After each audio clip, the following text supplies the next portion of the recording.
Good morning, everyone. Merry Christmas. Ho, ho, ho, and all that. As you may notice, I'm wearing a Santa hat. Very festive. Today, we're doing our 12-hour Christmas Eve marathon, where we will be planning and executing a mission to Eve. Not to land and return, but to at least send probably a space station and a relay and a couple of probes so we can land with those on Gilly and Eve itself. So let's jump on into the game. Love me some Kerbals. All right, we'll get rid of this one. All right, load it up. If you missed the stream on Monday, somebody at the very end of the stream wanted me to just crash a rocket, so I made a quick sandbox map in order to do that. Build a new... Oh, well, this is convenient. This is exact... Oh, 12 Kerbals, though. I don't know that we want 12 Kerbals. Okay, hang on.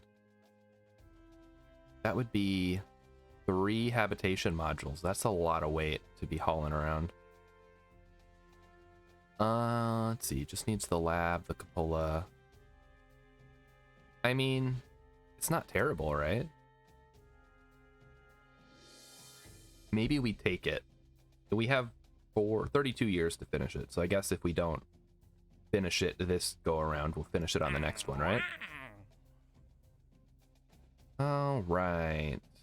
Position satellite around Minmus. That could be worth it. Surface outpost, no.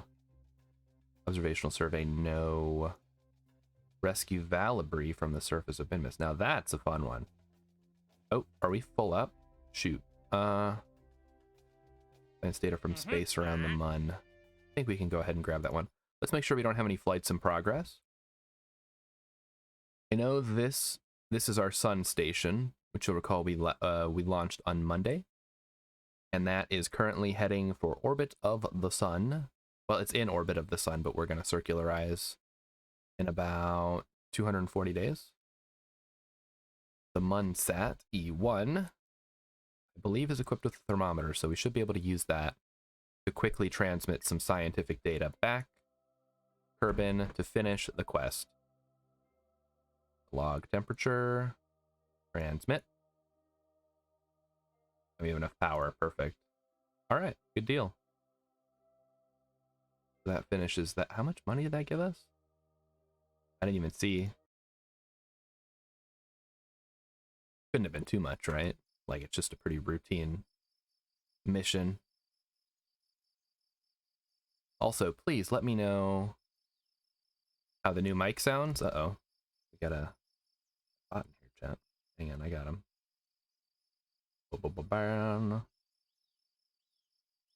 And oh, Emmykin's got it. All right. Oh wait, no, that was me.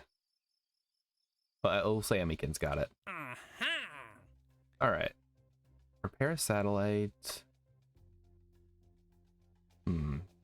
That's really not 23 grand. Isn't really worth it.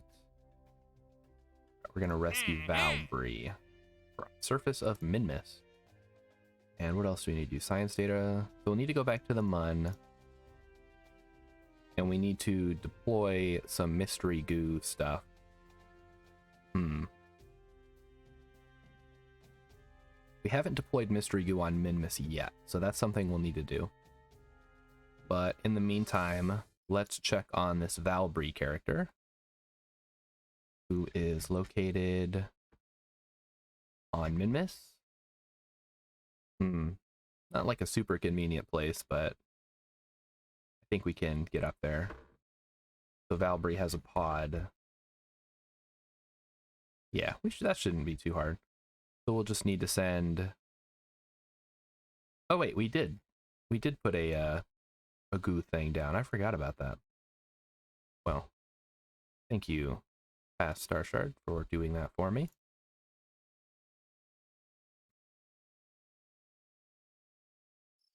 And all right, so we're gonna want to send at least a 2 Kerbal mission so we can send a pilot and have enough room to pick up Valkyrie. I want to say the Inquisitor 2 is equipped for that. Ooh, this one's like a Corolla lander though. We don't like that one. Is it the Munlander? It's like our best designed thingy. It is. All right. So let's throw out the cargo. Yeah, we'll keep that. And we will send... I wonder if it's worth sending a couple of extra experiments that we can do en route. What do you guys think? Also, Merry Christmas. You haven't heard that from me already. I hope everyone's having a great day today. I hope that I have a great day too. I guess it remains to be seen. So, do we need anything else? My cat is very happy about Christmas. It's his favorite holiday, of course. Because, I don't know why. I assume because he gets lots of presents. But he gets lots of presents normally, so that shouldn't be too out of the ordinary. Anyway, if you got a super cool present that you really wanted this year, let me know in the chat, because I like to hear what people get for Christmas. Or alternatively, if you got a really stupid present from somebody that you either were expecting it from or were not expecting it from, that would also make a fun story, I suppose. So we will send 2 of these little EVA kits. We will gear up our scientist, Duvis, come along with us. And that's it, I guess. Save it, and we will launch.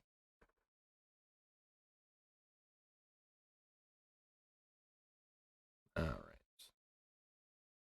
Here we go. Get everything set up the way I like it. We will just be launching, probably not directly into Minmus inclination. I don't think we're in like a good spot for it. Oh, maybe. Yeah, that's kind of okay, right? We could just launch going a little bit south. All right, off we go. Teeny bit south, like that. Just a tad. Nothing too crazy. Just gotta remember not to go north again, like we did that one time. Boy, that was embarrassing.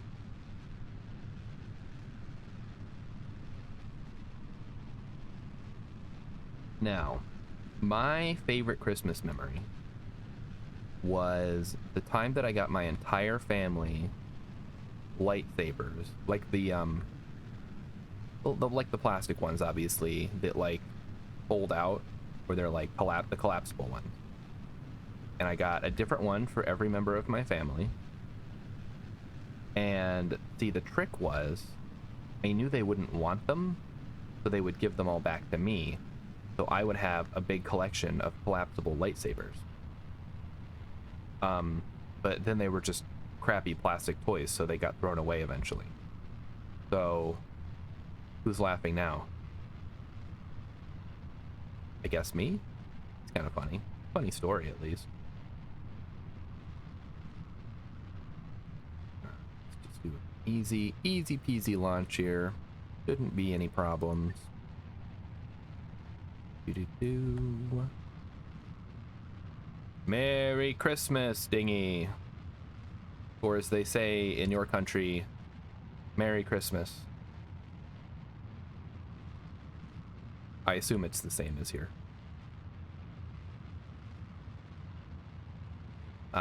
Shouldn't you be spending time with your family, Dingy?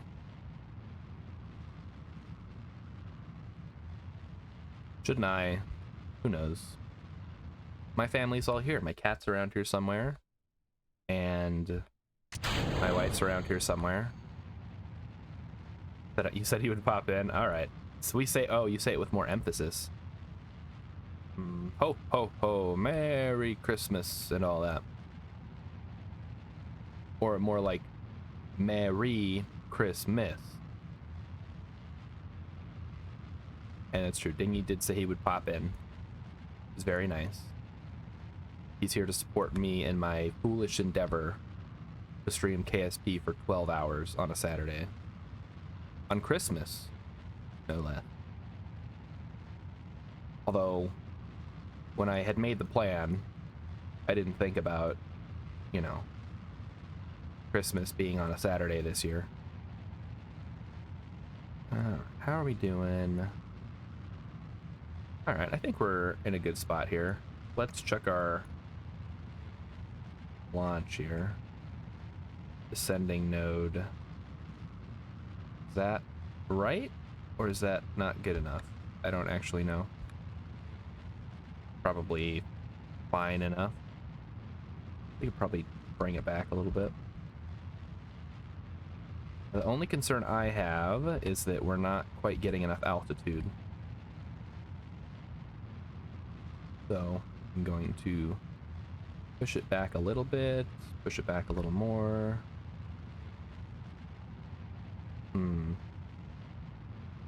Yeah, maybe our engines aren't strong enough to handle this. Oh yeah, the thrust to weight is 0.56. That's not ideal. When did I design this thing? This thing is kind of bad. I think I should have probably gone for a bigger Ascent. Score Gaming, by the way. It's Christmas now, buddy. Gets right. It's Christmas now, buddy. Gets right. Okay.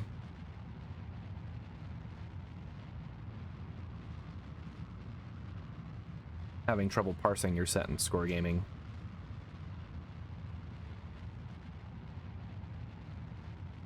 Also, new microphone. Get it right. Okay. I gotcha. Okay, so are you talking about the title of the stream? Christmas Eve stream? Because it's a Christmas stream. Okay, yeah, Merry Christmas. But the Eve is for the planet Eve, which is what the target is today. So it's like a pun. It's like funny.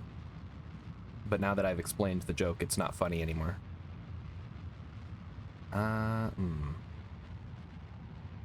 Okay. Well, hopefully we don't descend too fast because we're having some issues. Oh, starting to go up again. Good.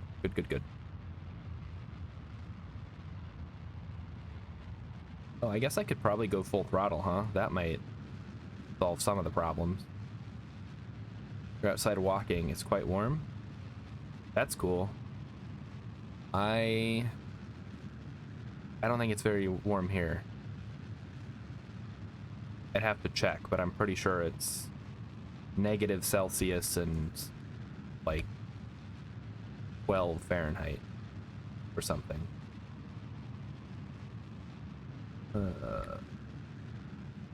Literally got no... Well, I mean, do you guys ever get snow in Mississippi? I guess it depends on what part of the state, but can't imagine you get too much. There we go. Let's check in on our old friend, descending node. Descending node means we want to be going anti-normal, which is this way, I hope. Barely, it's cold enough to get ice. All right.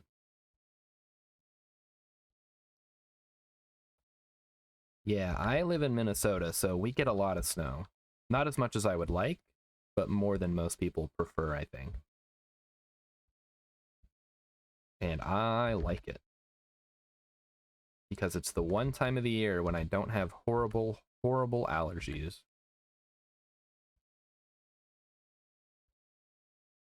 So descending node here, apoapsis there. We should be able to get online with Minmus, hopefully without burning all of our delta V, because eventually we're going to need that delta V to get to Minmus. And I want to say it's 9:30 that we need. I'll have to double check the map, but I think it's 9:30. Which is pretty crazy when you think it's 860 to get to the Mun. So it's only like a difference of 70 delta V. I suppose, you know, more than that, and then you're getting into interplanetary space.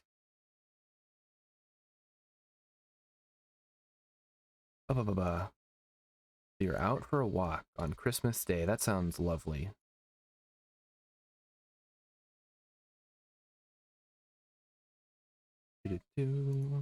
Ascending node. My cat really wants a lot of attention today, guys. I don't know what his deal is. I guess he realizes it's Christmas and that we're all home.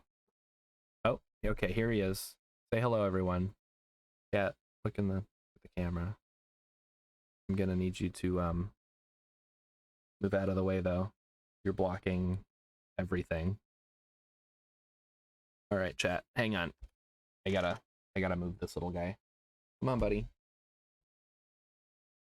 There we go. All right. Sorry about that. He jumps up here to get my attention for, I don't know, a variety of reasons, I think. So let's go ahead and fix our, wait, descending? Oh, we need to be ascending then, right? So we need to go this way. Yeah, okay. I got that one right. Good deal. So let's burn.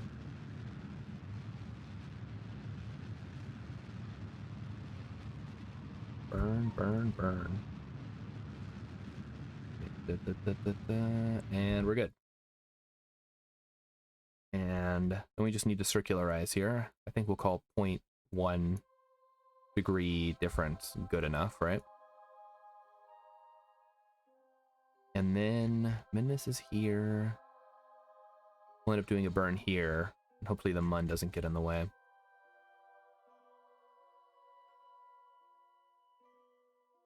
Oh, and if you haven't seen yet, I did add some new channel point reward redemption thingies. If you see anything you like, feel free to go ahead and redeem. Or if you're saving up for something expensive, then yeah, fair. I may have overpriced some of them, but also maybe not. I don't know, I'm going based on the other channels that I like and what they do. And as it turns out, a lot of the channels, or a lot, like I don't watch that many Twitch channels. Some of them don't have very many cheap rewards. And some of them don't have any rewards besides the default emote one, so make of that what you will. I think we can speed up time here. And if you're wondering what the current mission is, we are going to rescue a Kerbal stranded on Minmus. I did not strand them there. This is a mission. So blame the company that gave me the mission that got their Kerbal stranded on Minmus. Not my responsibility. All right, perfect. We are circularized. And look at that, 951. That might just be enough to get us to Minmus. So let's say we do 930, which I think is correct. And it looks to be correct based on that. Yep, perfect. Then all we need to do is, oh, too far. A little bit too far. Let's turn that down and just creep a little bit closer. Beautiful, look at that. Although that's going to be a little bit wonky. But I think we just leave it as is. At 0. And we can tweak it as we get closer, because we're going to want to be on kind of a weird orbit anyway, because we're going to need to pass over Valbry here. So we'll do that. We'll burn. We'll get an intercept so that we can ditch our booster so that it hits Minmus. And then we'll just do the same thing we normally do. So away we go.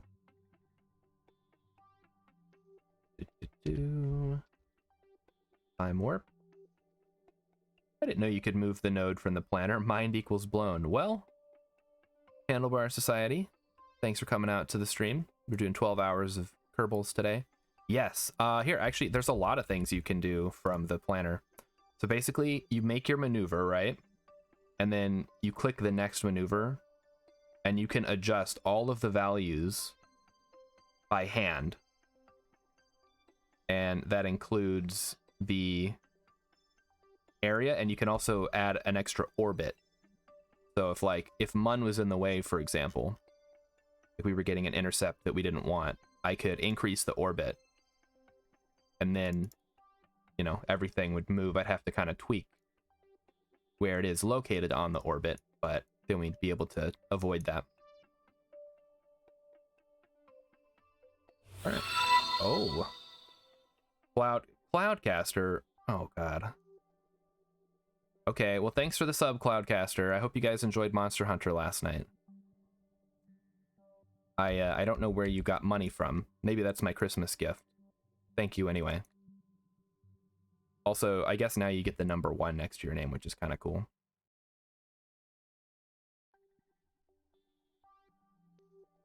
All right. Here we go. The subbing begins. Soon I will have a million subs, or whatever the biggest channel has. What is that, Critical Role? Well, you know how I feel about Critical Role, because you feel the same way. But yeah, they are the biggest channel on Twitch. Which is crazy, like, what do you even get out of that? I guess the emotes? But it's not like you can actually chat in the channel, because there's so many people. It just gets crazy. Like, I watch a channel that gets maybe like 1,000 views, and the chat is like super rowdy, and I just don't know how the streamer manages to keep up. But yeah, hey, Merry Christmas, thanks for the sub. Hope you guys are having a good day today. I hope you have the day off too. I assume everything's closed today, but you can get some good gaming time in. All right, Minmus, here we come. I will deliver my rocket to you.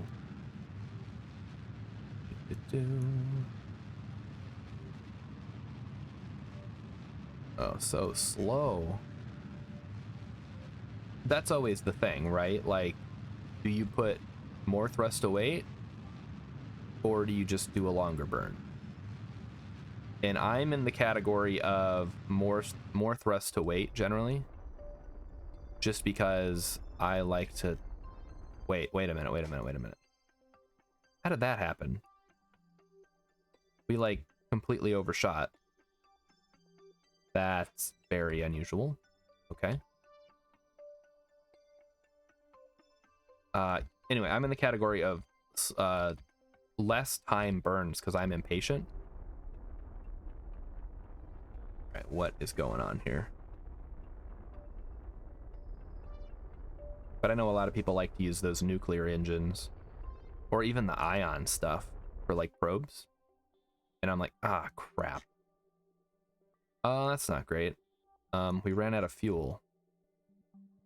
Interesting. Did we just completely overshoot our target? Is that what happened?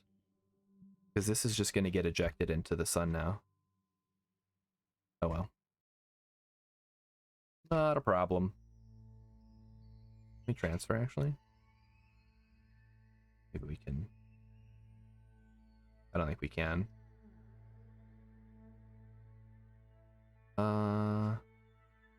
Yeah, we can't. That's fine. Just decouple. And radial in? No, radial out, right? Okay. And the engine is turned on. Check the map. Focus. And we'll just do a tiny little burn. Tiny, tiny, tiny. And try to bring us back on course with Minmus. And we'll have to head to the tracking station and blow up the debris, because I like to keep space clean. Normally I would do that by crashing into Minmus, but I didn't do it, so I screwed up. And there we go. Perfect. We can go to what, 6K is where orbit is on Minmus. Right, so mission is started. Go ahead and blow it up. I'm blowing it up. Come on.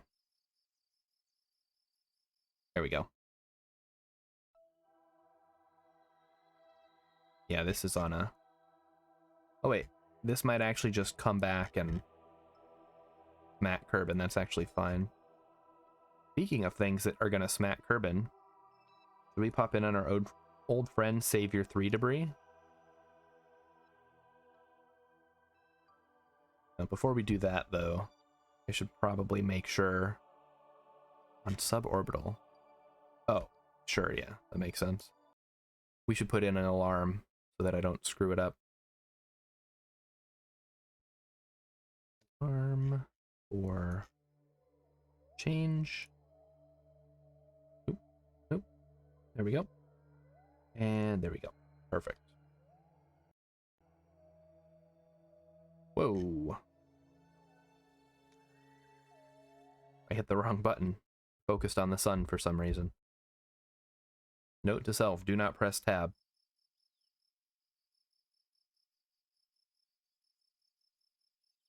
Alright. Tracking station. Back to... So this debris is just gonna, like, go in a big orbit and then come back and hit Kerbin, so that's fine. And then... Savior 3 debris is the one we're looking out for today.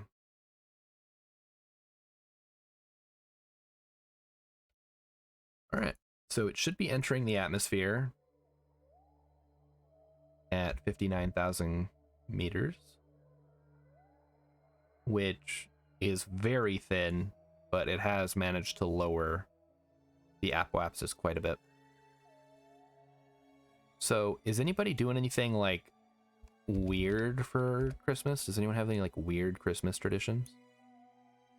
Like, obviously a lot of people are just going to be at home with family and opening gifts, and I don't know what normal people do, but maybe there's people that I don't know, go like four-wheeling on Christmas or something like that.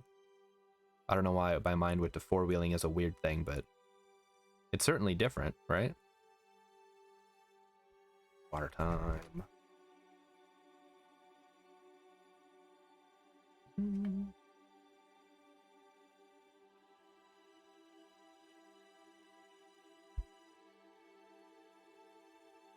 As for me, I guess I'm kind of weird because I'm doing 12-hour Kerbal stream on Christmas instead of spending time with my family and friends.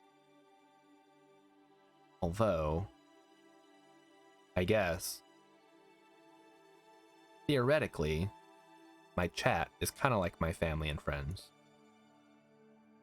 So, not too weird, right?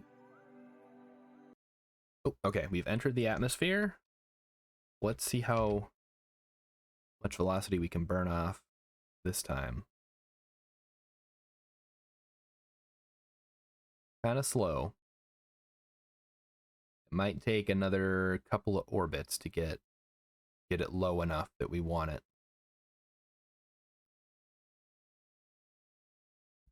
Do-do-do. Do-do-do. Or another thing we can talk about. Does anybody have any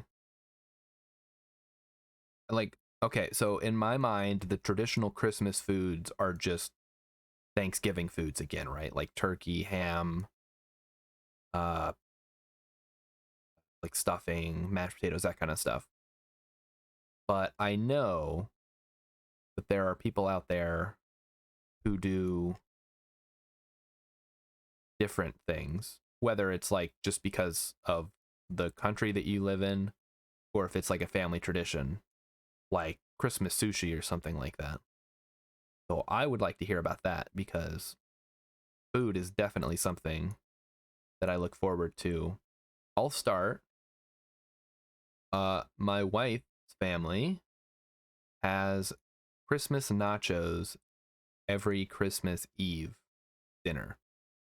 So Christmas nachos in this case are just green and red tortilla chips, and then, you know, like ground beef and salsa and cheese and stuff.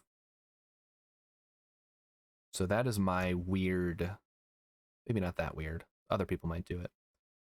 But my submission for the weird Christmas food, Christmas dinner, Christmas Eve dinner thing that I just brought up.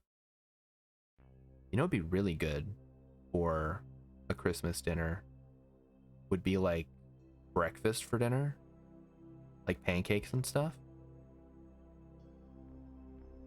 Or, waffles.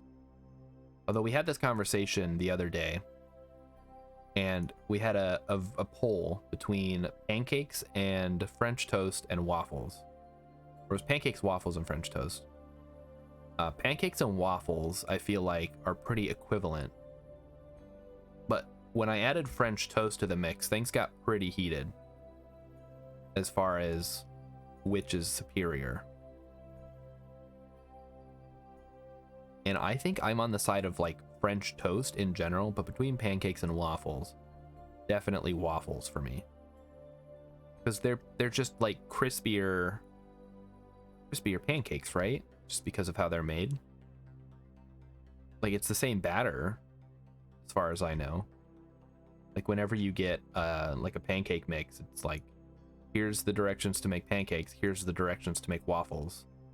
And it's basically the same thing, except for the waffle iron. And I don't know if it's just me and I've had bad luck with waffle irons, but those things always stick and they're always a pain in the butt to clean, which is my only issue with waffles.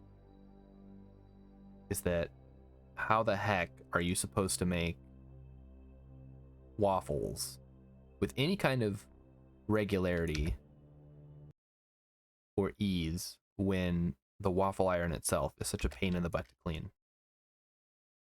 This is going to take a lot of orbits, I think. This is like getting Jeb stuck in a pod, just barely skimming the atmosphere. And how many orbits does it take to deorbit him? Except instead of Jeb in a pod, it's just a piece of debris that I could literally just go into the tracking station and click delete and it would go away. Oh boy. But hey, we gotta kill 12 hours somehow, right? This is how I've chosen to do it. Watching a piece of space debris slowly deorbit itself. Oh, speaking of space debris, is anybody super hyped for the James Webb telescope to finally launch? If it actually is launching today, I think they had set the date as. They pushed it back to today. Hopefully they don't push it back again. How many times have they pushed it back already, right? And I was watching Beetle Rock, another KSP streamer, was launching a replica of the James Webb telescope in KSP last night, which was pretty cool. All right, carbon apoapsis is slowly going down, and our periapsis has gone down about like 80 meters at this point from where it started. But you can see the apoapsis is down quite a bit. Hopefully it'll just be a couple more orbits here. As long as we don't miss our sphere of influence change, we should be good.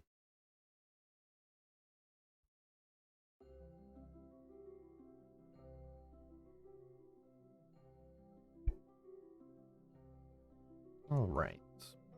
Here we go again. Another round.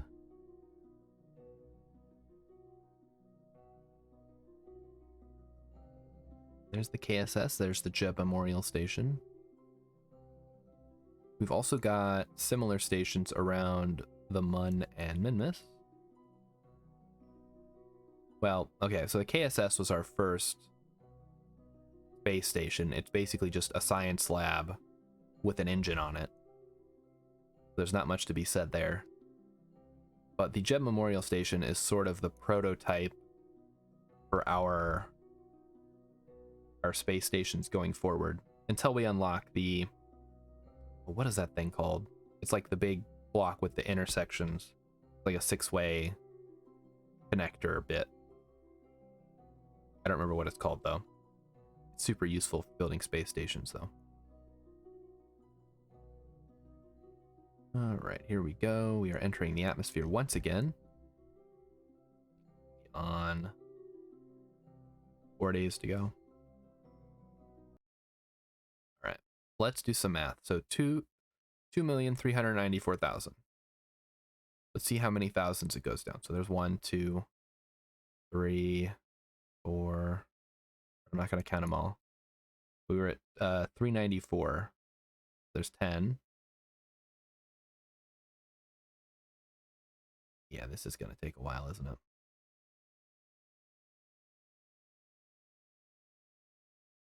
So no one has said any weird holiday traditions or weird foods. So I'm going to assume we need to talk about something else.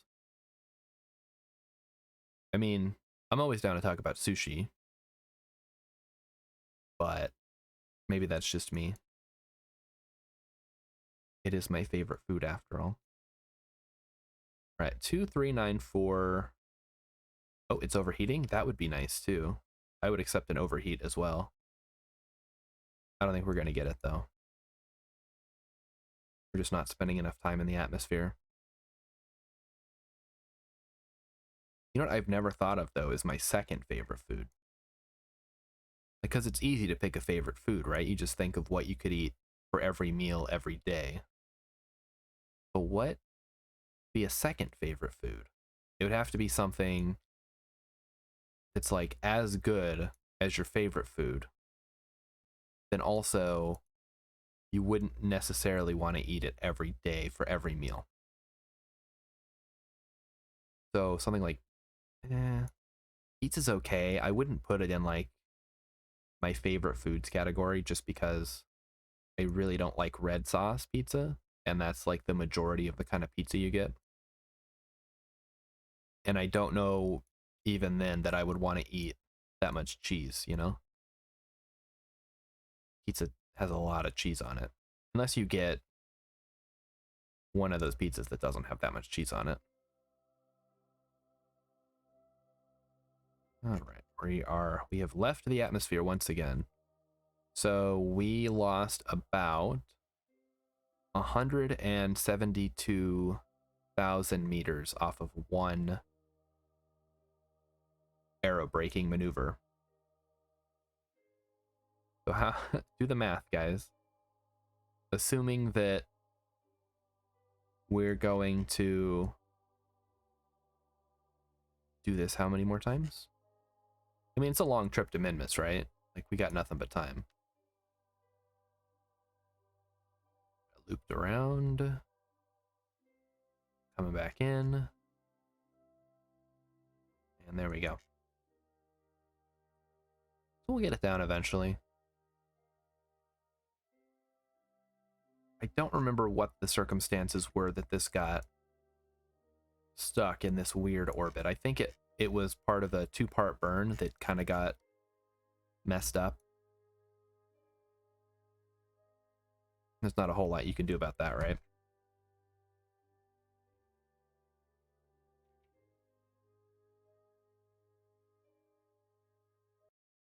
So let's keep an eye on this one. We're at 2222. So 222,000. So anything off of that is good. That's what we want to see. And so we've still got some other missions we need to do. We need to go back to the Mun to get that science. And we need to put together a orbital facility capable of supporting at least 12 Kerbals. Now, the cupola module holds a 1, so that doesn't matter because it's an odd number. And the habitation modules each hold 3. So I think we're stuck doing 4 hab modules, which, thinking about it, is like, oh god, that's a lot. So I'm not sure what the best way to go about having a 12 Kerbal space station is, especially since it has to be fully assembled when launched. Oh boy. Because we've already seen what happens with most of my space stations. They tend to flop around a lot. So there's 100,000 down. And I'm just imagining adding extra weight to this thing.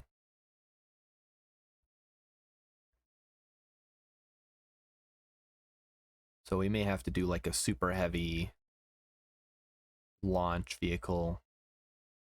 And even then, we'll probably have to refuel it in space. So we'll get it into orbit, and then we'll send up one of the refueling shuttles to fill it up more. And then we'll need to launch it to Eve. And then my concern is we need enough Delta V to not only get to Eve, but to then also stop once we're there. And aero braking in Eve is, I mean, it's more like aero explosions, really. I've never successfully aero braked in Eve. So we'll have to take that into consideration here.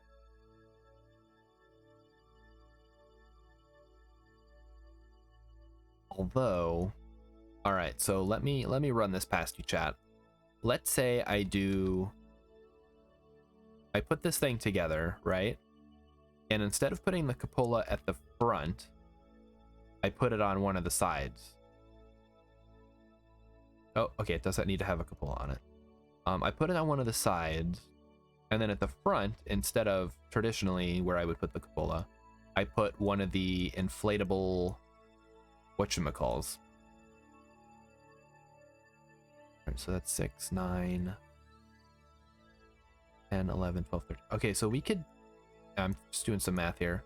If we did 2 cupolas on the side to make it even, we could instead do 3 habitation modules would get us to 9, plus 2 from the lab would get us to 11. Oh, and then the cupola we could just have 1 cupola because we'd need 1 docking port as well.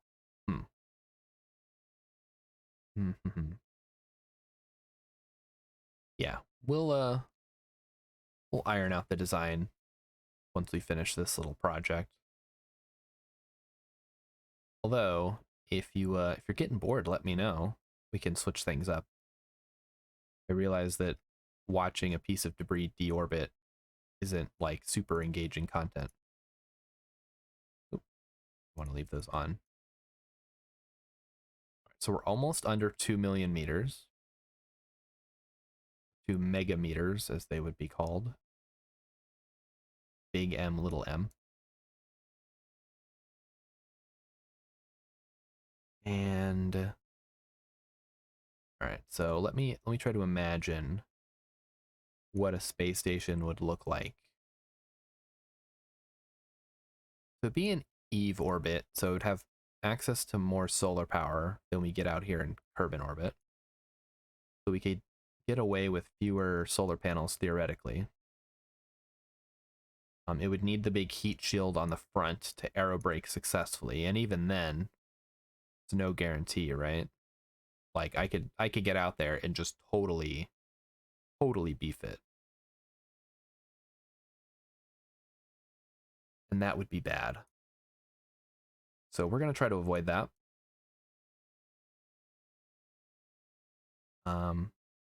Maybe we want some heat, the heat radiator panels to burn off excess heat from aerobraking. And I'd have to look up Eve's atmosphere, but we could maybe get away with like just barely going in to the highest level of atmosphere, to the point where it's basically just Kerbin. But again, interplanetary travel can get a little unpredictable. So I guess if we bring enough Delta V, it should be okay. And we'll aerobrake as safely as we can, and then use the rockets for everything else, right? Like, as long as we get captured, that's what really matters to start with. Everything else after that is just extra. Ooh. Yeah, if our periapsis would just go down a little more. Wait, it's going up. Why is are we generating lift? I think we're generating lift, chat. Amazing. There we go. Now it's going back down. Perfect. Yeah. Our debris is generating lift as it enters the atmosphere, and it briefly increased the periapsis. And now it's kind of stalled out here. It's going back up again. Very interesting. Yep. Yeah, this thing's totally out of fuel, huh? Oh, it has a little bit. But I don't think... It doesn't have a core or like a probe core on it, so I can't do anything with it. Lame. Let's take a look here.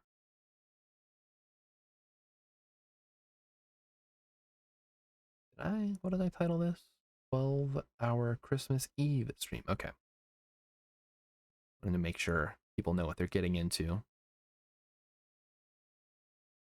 How much did we lose? Not nearly enough.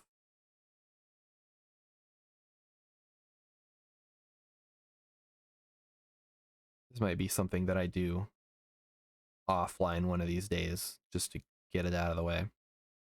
Although, as always, I could just push the button. But I try to avoid doing that as much as possible, since this is supposed to be a hard mode playthrough. So I usually only use it for capsules that are either put there by a mission, and then they're just kind of left in orbit, or things that get stuck on a planet surface, because I am not going to send a grabber arm to recover something from a planet. That's beyond my engineering capabilities. All right, back to the KSC. Let's see what we got here. Satellite. I don't think we want that, and we don't want a surface thing. Let's check how much science we've got. 418.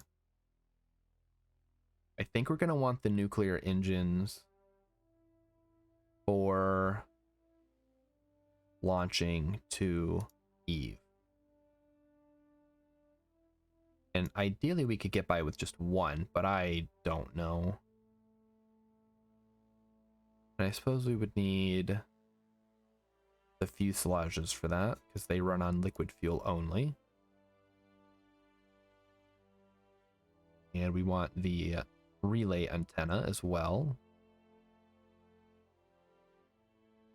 And I don't think we care about scanning tech. We do care about other relays. So that's the RA100. There's a bigger one, right? Nope, that's not it. Is that just the biggest one? The RA100, and then the... Okay, then the RA15. And then the RA2. Okay. So I don't remember the exact antenna that we're going to need, but we're definitely going to need this one at least. So we'll research that. This also comes with the octagonal strut, which could be useful. And, oh, now we can't research nuclear propulsion. Great. Great, great, great. Let's head over to the Munlander and go ahead and finish our Minmus mission. The map mode, and warp it out. Let's go. All right, we finished. Ooh, nice. Okay, we finished the surface goo on the Mun. We've got the experimental data. Nice, nice. So that's a good chunk of change. And now we will warp to Minmus. Beautiful. And our target is not Valentina, it's like Valber or something. That is our rescue target. So once we... Oh. Maybe I should do the thing.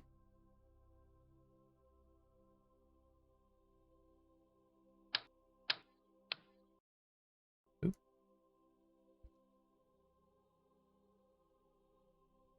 Hang on, why does it do that? Okay, it specifically said, oh, that's Valentina. Okay, that's good to know. And what the heck? Yes, that is correct now. Keep hitting escape because I think it does something, but it just pauses the game. All right, so he's gonna do some EVA science with a little nut there. Look at it go. Very cool. All right, the 22.5 science there. Now, if we could just change sphere of influence, he could do some more science. Oh, no, no, no, no. Let's store that.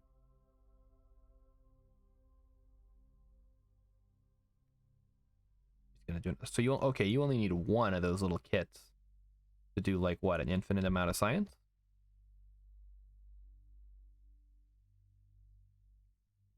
Giving us conclusive evidence. Okay, got it.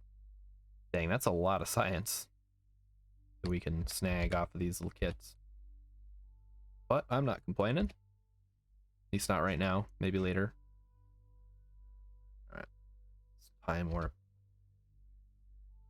to periapsis. We might actually get to kind of line up our approach right away. Valbury is their name.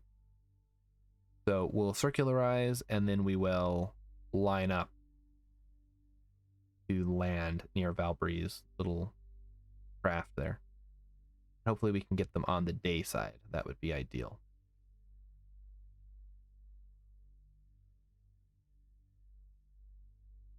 They're spinning around. It may take an orbit or two to get fully lined up with them. I guess we've got a couple of shots. All right, so let's go retrograde. Although we've got 5 minutes to go. So we're going to be not quite a polar orbit, but it's going to be pretty high inclination. And then once they loop around under us, we'll just set up our landing area.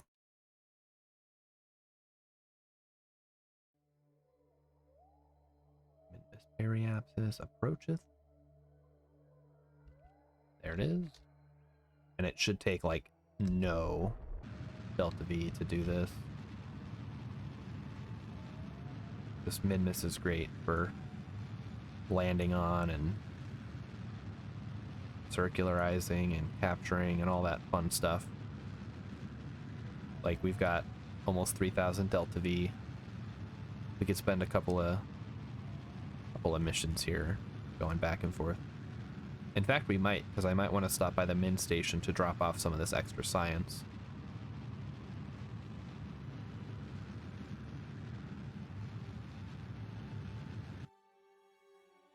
All right. Keep an eye on the apoapsis here. I'll just get it where we want it. And then we will find our landing zone. Wait, oh, I've got a... Do I have a mission here? I should probably bring them home, huh? I bet I totally forgot about that.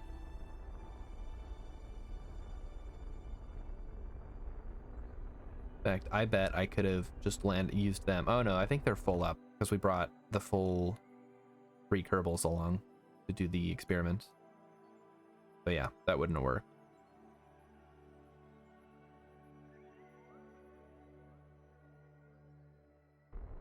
We overshot it a bit. Hang on. Bring it down a little bit more. 9, 8, 7, 7, 6. Close enough. All right, so let's head over here. We'll let these two... Well, actually, hang on. Let me grab Duvis here. He can do another experiment. Got his little nut there. And spin. Look at it go. And keep it. And good to go. Get in there. All right, now we're going to head back to the Space Center, and I'm going to check on whatever this ship is here and see what experiments it has that we can maybe either take back to the KSC or potentially just drop off. All right, nothing good there. Rescue Malson from orbit of the sun. Maybe we can probably do, since we're gonna need to go back to the Mun anyway. Yeah, take that one. And let's take a look at Mun lander. Okay, this is landed here.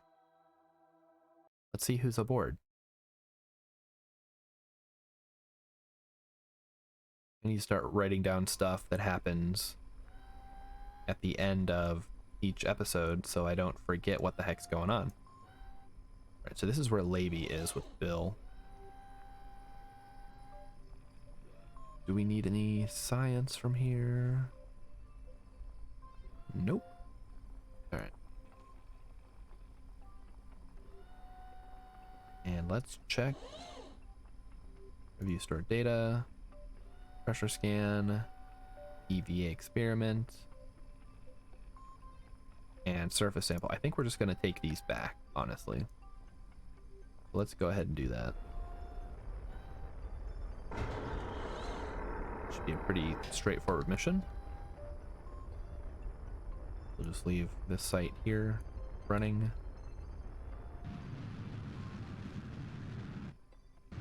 We'll just keep an eye on our apoapsis. We do not want to go too high. We've done that too many times because I was not paying close enough attention because chat was talking about something and I got distracted. 3, 4, 5, 6. Okay, good.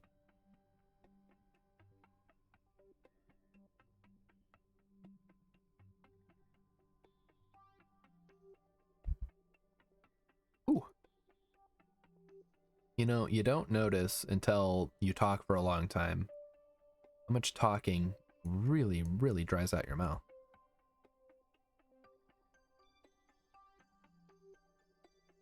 An engine plate, okay. You know, I had never used engine plates until somebody, I don't remember who exactly it was, somebody in chat was like mad about my design because it looked really bad, which to be fair it did. And they're like, just use engine plates. And I'm like, I've never used engine plates. What does it do? Turns out it's like a reverse decoupler kind of thing. And it's actually super useful. So you've never used an engine plate before, highly recommend trying it out. Although the KSC or the VAB little warning thing will throw you some errors for some reason. I guess you can just ignore those. All right, team.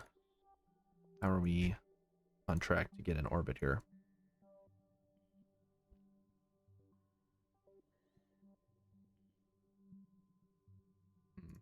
Yeah, I don't think we want anything from pressure or thermometer data. Can we speed up? Cannot warp while below 3,000. Okay, gotcha. So stingy. Time warping. Alright, we can warp up to times 10. That's nice. 4 minutes? 3 minutes? 2 minutes? And we're still rolling. Almost there.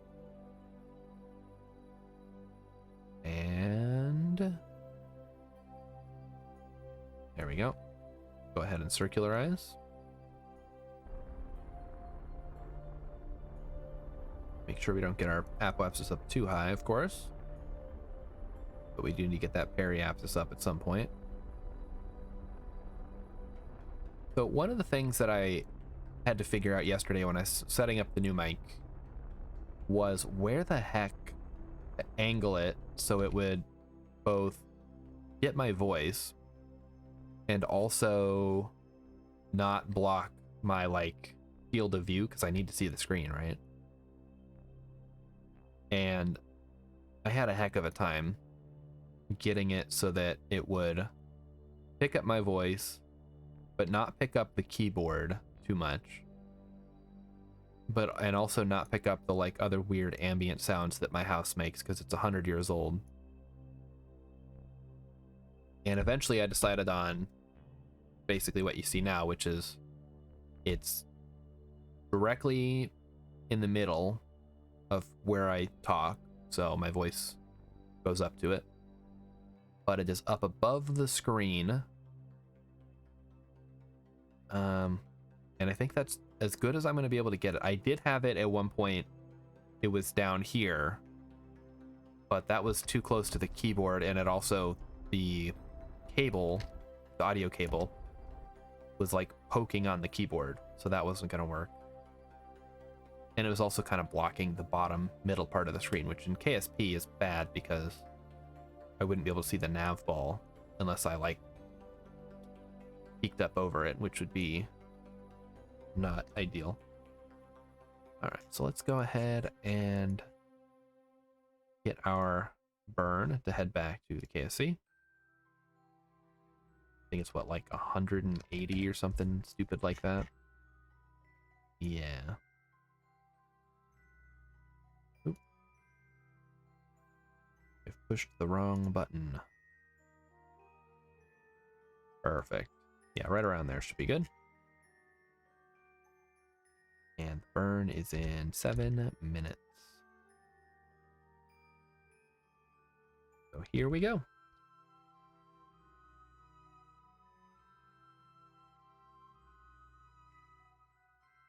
Alrighty, we're here.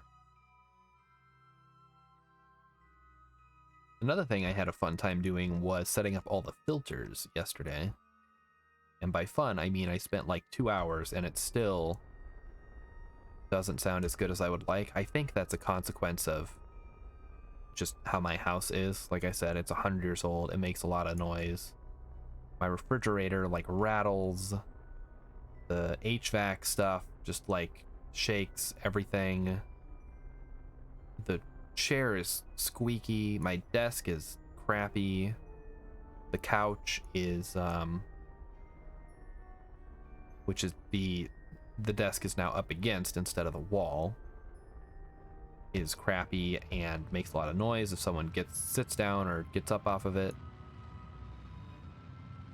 It's not an ideal situation. I would hopefully someday I will get like a separate room for all this stuff, but in the meantime I just kind of have to make do, right? We can turn that off now. So I'm hoping that the audio quality is better than with the headset. I know people had said that the headset sounded fine, which is probably true. I did put a couple of filters on that as well to make sure that it wasn't picking up too much, and it was a lot closer to my mouth.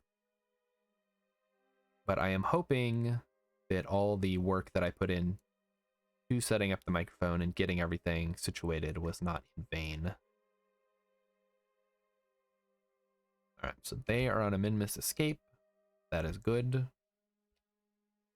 put that on a timer. Yep. And head back to the Space Center and switch over to the other Mun lander, which should be rescuing Valber here shortly.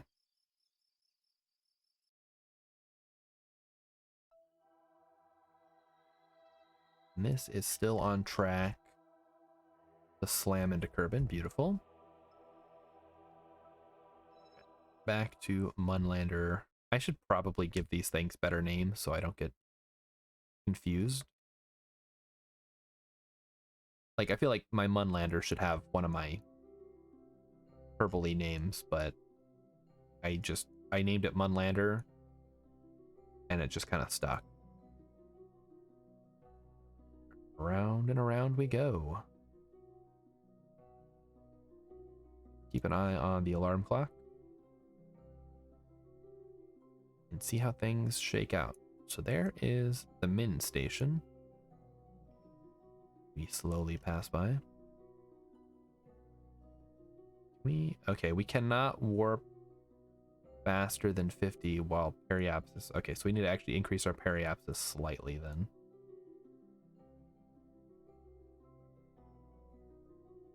And hopefully it won't take too many orbits before Valkyrie is where we need them.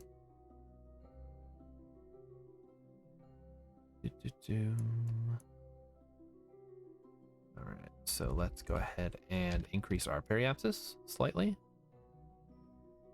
I think, what did it say? 6,250? There we go. Now we should be able to go 5 times speed. Nice. 100 times speed. Beautiful. And we'll keep an eye on the sphere of influence change here, because that's probably going to come up before a landing opportunity.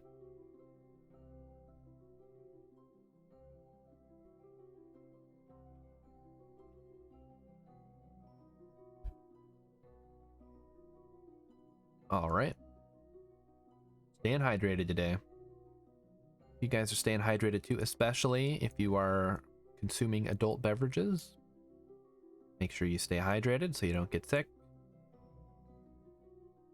Although I think stuff like eggnog is probably... Well, okay, eggnog might make you sick on its own. I don't know. Switch to... Yeah, looks like this is going to happen. Oh, we are inside the craft. So we will go ahead and just finish the warp. And then we'll need to set up another one for Kerbin periapsis so we don't burn up in the atmosphere, right? That would be bad. All this science on board. Now, one thing I should really look at is what are my options for building a good space station that can also move itself into Eve orbit. Because I've seen people make some pretty like hefty space stations. And honestly, in KSP, you can get pretty much anything into orbit if you're willing to take the time and strap enough rockets to it, right? But once it's in Kerbin orbit, I need it to be able to get to Eve orbit and then circularize. So I want to try to do the bare minimum for that, and then build the launch vehicle around that.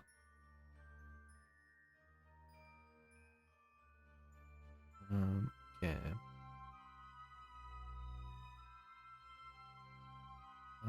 Pause the game.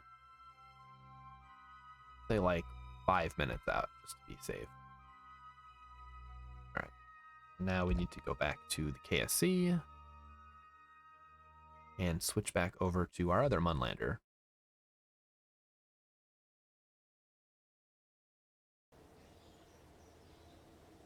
Okay. There we are. No new missions. And back to this Munlander.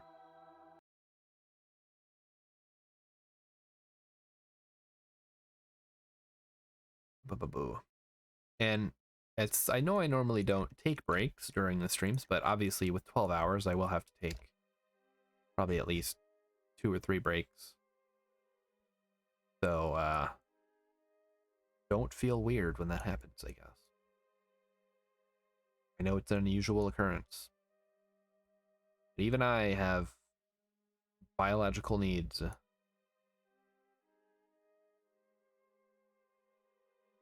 right, let's speed it up a little more. So yeah, as you can see, it's coming online here. We are getting there. In fact, next orbit, we should be good to... Maybe not. We'll see. We can also tweak our inclination a little bit to intercept a little bit better, if need be. Looping around.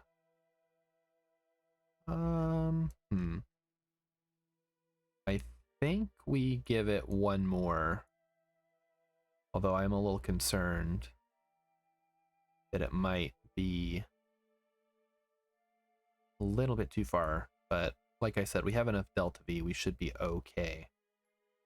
And yeah, this looks like it's going to work out pretty well for us. Oh yeah, that's going to be right underneath our line there. So let's get this set up.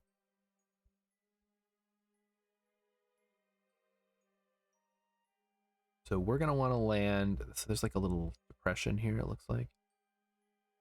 We want to land as close as we can without, I don't know, landing in a bad spot, you know? Like, this thing's pretty robust, but I don't know if it's land on a sheer cliff face robust, you know?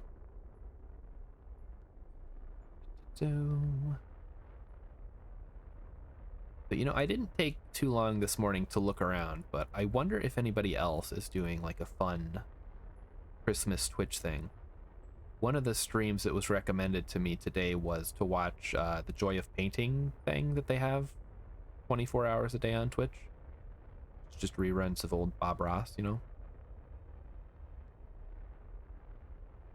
That seems like a pretty chill kind of stream to hang out in. Although I imagine the lack of interaction with the streamer is kind of, I don't know, maybe off-putting for some people, depending on what you come to Twitch for. Just adjust a little more. And looking good. All right, we don't want to go too far because Minmus is still going to be orbiting beneath us as we fall. But we can at least mark that as our target and attempt to use the navigation system to land there. All right. So there it is. We got the landing legs down. So now we're going to be just kind of eyeballing it. So 13 kilometers away right now.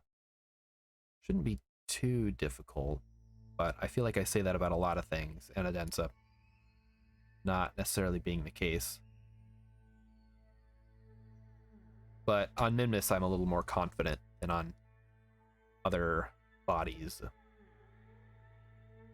The Mun is deceptively difficult if you don't know what you're doing.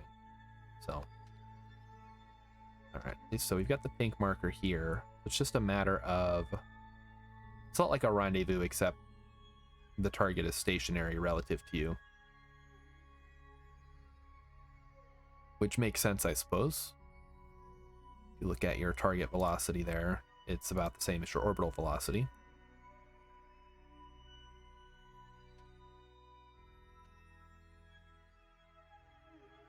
What else would be a good Christmas? I guess like Christmas games could be fun. You could do... Dude, I don't even know any Christmas games that aren't just like Christmas reskins of other games. I mean, are there any? I don't know. If you know a Christmas game, let me know. Type it out in the chat. Now I'm curious if there are actual there's Christmas Lemmings, I think. And I remember LGR looked at some Christmas versions of existing games. And there's probably like mods. Like we played Spelunky 2 last night, and that had the winter mod, which added like candy canes and snowmen. Getting like a weird like 3D effect from this. That's weird. I think we can go ahead and slow down now. Gremlins. Is there... Oh, there is a Gremlins game. That's true. Would you call that a Christmas game, though? I mean, maybe. That would probably be a fun game to play either way. Which Gremlins, though? Like, the Game Boy one?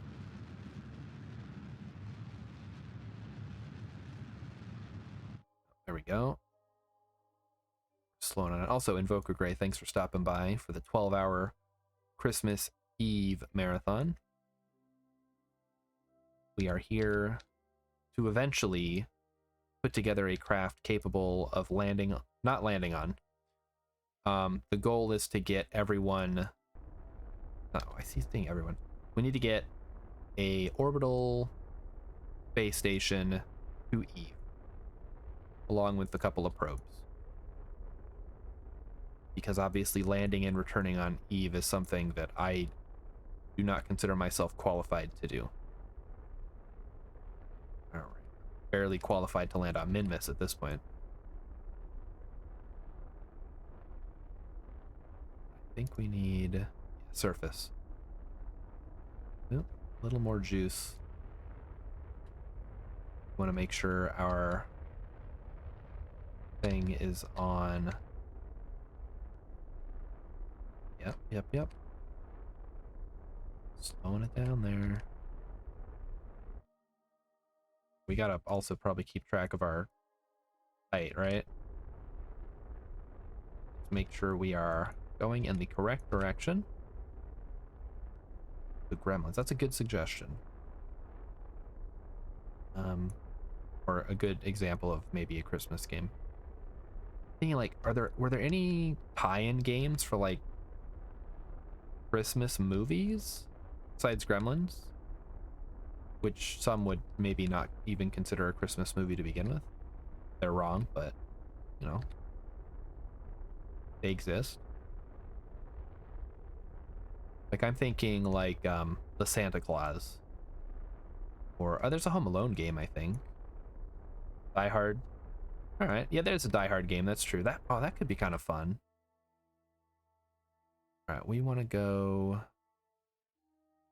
We're going up. I think we're close enough here. Like it doesn't really matter what we do as long as we land now. We're close enough that we can just EVA over. Okay, so there is our little marker. Go ahead and get that where it needs to go.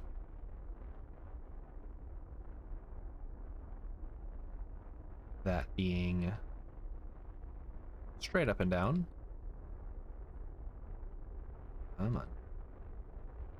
Close enough. It will go radial out now. Yeah, we're about 500 meters away. I think Valbree can figure that one out themselves. If they can't, well, I don't think we want them in our space program, so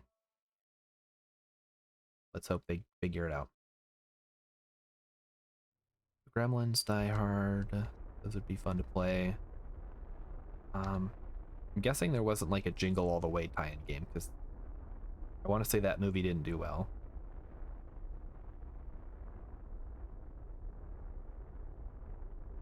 Yeah, a lot of those games don't really, or a lot of those movies don't really lend themselves well to like a game. Oh, okay, we got it, we got it. All right, another happy landing. Although on Minmus, this is kind of an interesting one. All right, let's drop the ladder. And Valbry just needs to come down here now. All right, Valbry, welcome aboard. You are go to put yourself down there. Here we go. Picked a terrible spot to crash land. Could have picked one of the Minmus's mini flats, but you chose a slope instead. We've already got this. All right, just got to make sure we don't go too fast or run out of fuel. I think we're fine. We'll slow it on down and hop aboard the vessel. And we'll get this thing headed back right away so we can take stock of all the Kerbals that we have available to send on this Eve mission that we're doing. And grab. May need to lower that ladder a bit. Oh, that's not ideal. Oh, okay. That works, I guess. Still some weirdness going on in the game. All right, we will switch to orbit. Oh, retract the ladder first. Make sure we're on the correct tab. And also, let's see if we need anything. Nope, we already got this one. This is Lowland. And away we go. And I'm not actually sure how we're gonna best orbit here, just based on kind of what our inclination was. So I guess I'll try to go for like an east-west orbit, but cannot guarantee it. And up.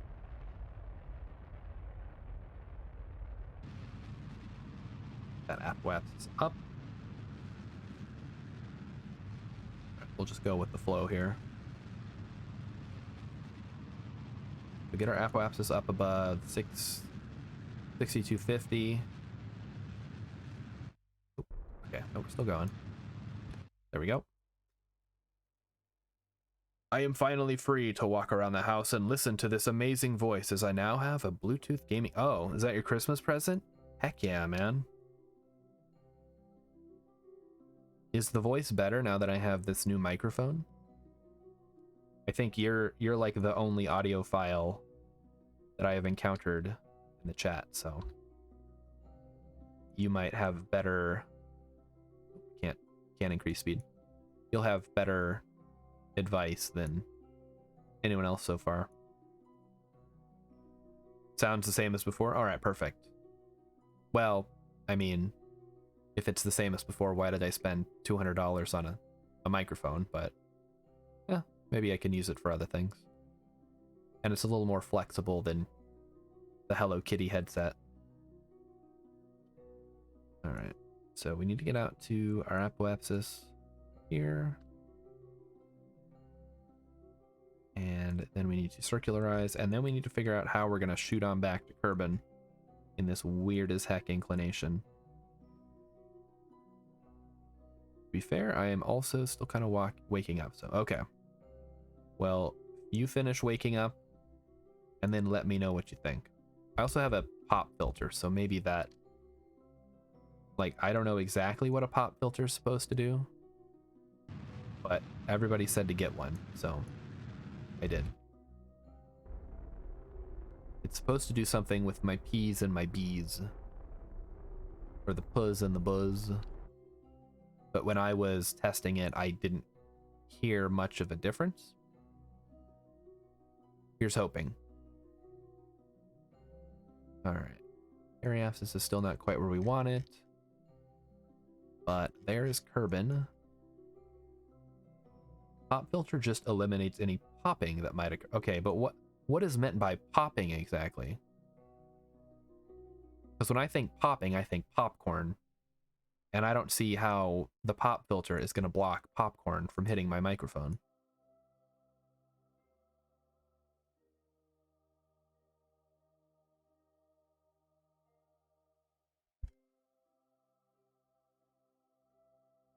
I mean, was I popping before? Because I don't have a pop filter on my headset, right? Or microphone on the headset. So maybe I was popping and I just didn't notice because I don't know what popping sounds like. You know, this really is something I should have researched before I started streaming, huh? Like, here are some common things that might happen while you're streaming, and here's how to fix them. You know how when Discord shits itself, people sound like a robot? Oh, okay. Beep boop bop, I am a robot. Welcome to the stream. Today we'll be playing Kerbal Space Program. Destroy all humans. I mean, hello fellow humans.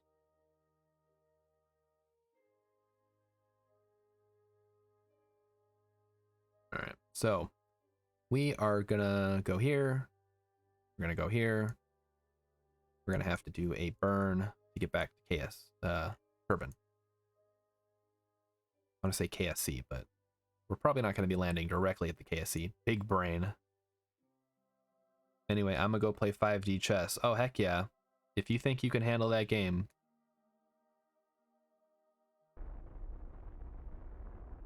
I guess in some ways it's a little easier than regular chess. If you... Just because it has more options. Maybe that makes it harder. A friend of mine got it, so I got it myself. Yeah, I've got it. Because I wanted to try it out. And, yeah. It's chess, alright.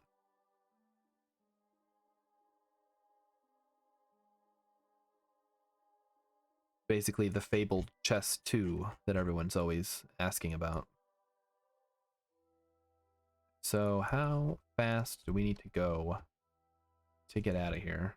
Oh, that's right, the Steam sale is going on. I picked up, so far the only game I've got is We Built the Zoo.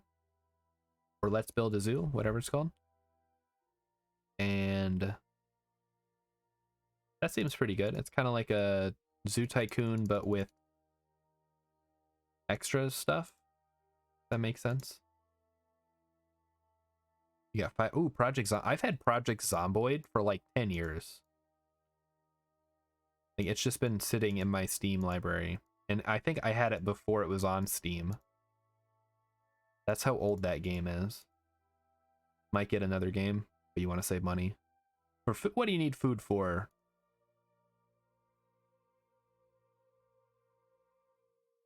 Boy, if I had the option to have food or gaming, I don't know. I'm kind of fat though, so less food would actually be beneficial for me.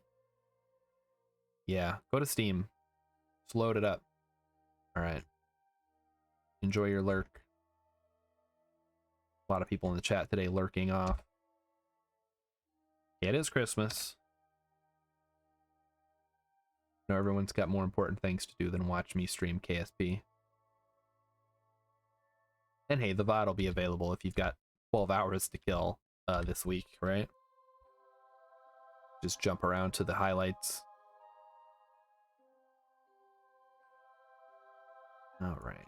We are approaching our maneuver node.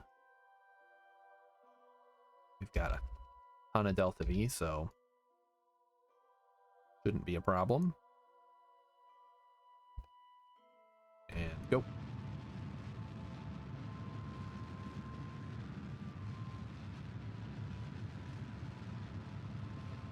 Zoom, zoom, zoom. All right. Keep an eye on our Periapsis, Kerbin Periapsis. 10 million. 7, 6, 5, 4, 3, 2, 1. All right. Now we can start slowing down. There it goes. It's getting closer. Turn that off now. Down to about 25,000. Perfect. All right, so this one is now on the way. Set up our alarm clock. Set it to... Also, if anybody needs any... I don't know if you guys can see my Steam library if you're not my friend. But if you are looking to buy any like strategy games and you want recommendations, let me know. I have so many games and so little time to play them all. So the ones that I have played are I can highly recommend in most cases. Like obviously if you don't have KSP already, I recommend KSP. But, you know, I can recommend Paradox games. I can recommend Oxygen Not Included. I can somewhat recommend RimWorld. Merry Crimbus, Vulcan! Thank you for taking a small amount of your time on this wonderful day to grace us with your presence. Today we're doing KSP, Mission to Eve. 12 hours of non-stop, hardcore Kerbal action. I'll do 5 minutes. We will switch to this one.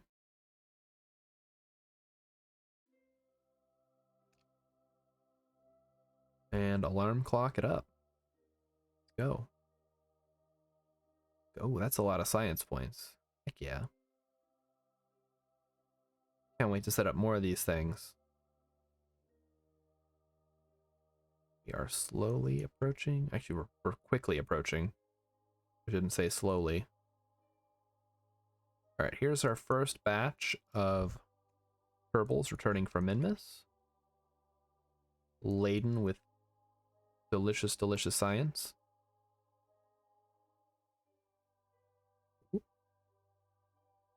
Oh, Laby isn't a very good pilot yet. I'll be stepping out in a bit to take the presents, but should be back later. All right, yeah, no rush. It's 12 hours, so you can dip in or dip out as you need or would like to. You probably won't miss too much. We're wrapping up some missions from previously and gathering some science for the parts that we will be needing. Right.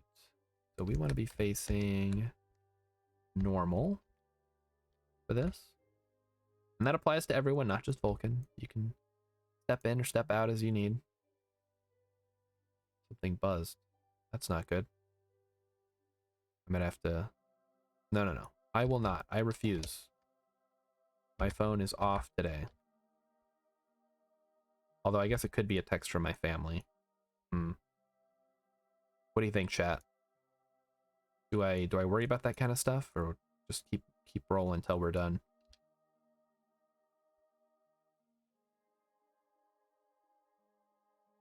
All right.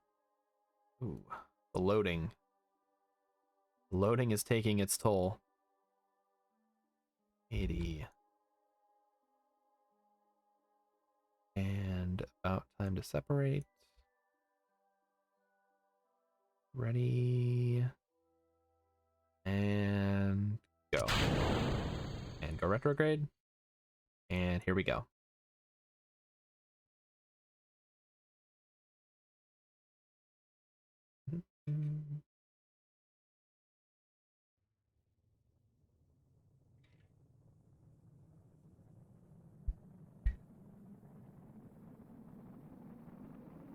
All right, we are coming in. Here goes our ablator. Should be fine though.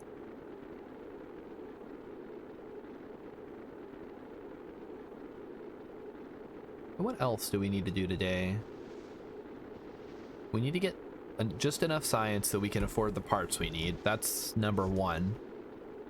We need to make sure we have enough Kerbals that we can send them out. We're going to want 2 pilots for drone control. We're going to probably want to send a scientist. And I guess an engineer with a repair kit, just in case. That'll be... And we have plenty of engineers, so that's not even a problem. So that's it for crew. Two pilots, so that's kind of a tall order. And it's not like they're going to be coming back anytime soon. So we'll need to make sure we have some extra pilots left over around the Space Center.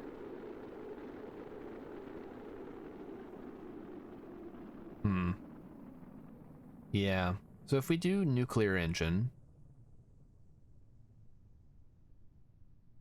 Yeah, that could work. You could see nuclear engines working. We did an engine plate with a bunch of liquid fuel canisters. And then just like one engine itself. Should be fine. As always, my main concern is going to be burn time. Because if it takes too long, then we start running into inefficiencies with the actual, I don't know, the Oberth effect and all that. Again, I'm not a KSP expert, so I don't know what the real solution is on that. Plus, with a low thrust-to-weight ratio booster, if we screw up the burn and end up having to ditch the space station mid-atmosphere, that could be kind of bad as well.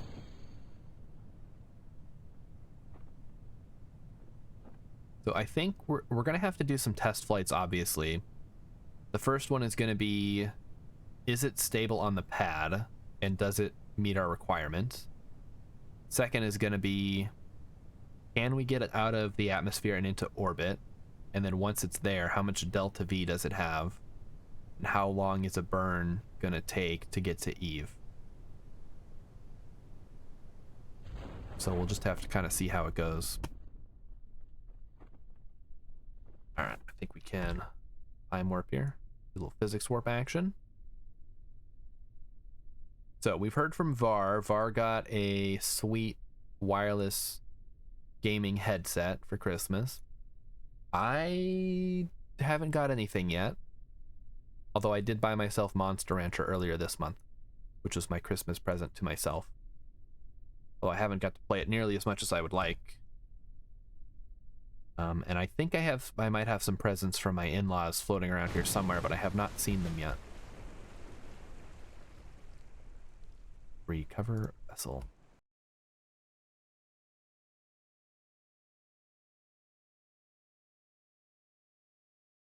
So there is a bunch of science for Minmus taken care of. Let's see what the goodies are. Boy, these load times, huh? Ooh, 515 science. My camera is off? Uh-oh. Oh, okay. Thanks. Let me check on that. That's unusual.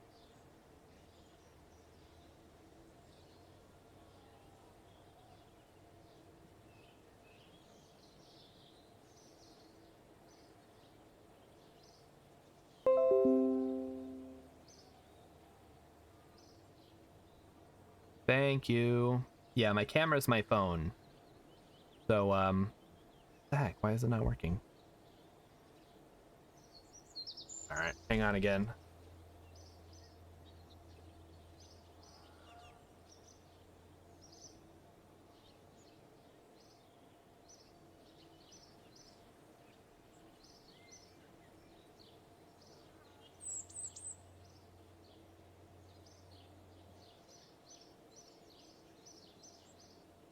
Okay. Hello, camera. What are you doing?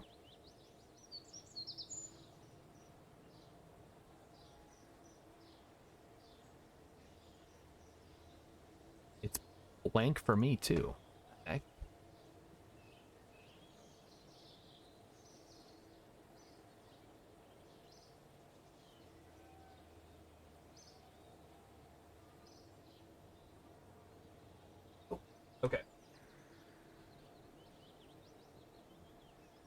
Okay, now it's just like a still image of me.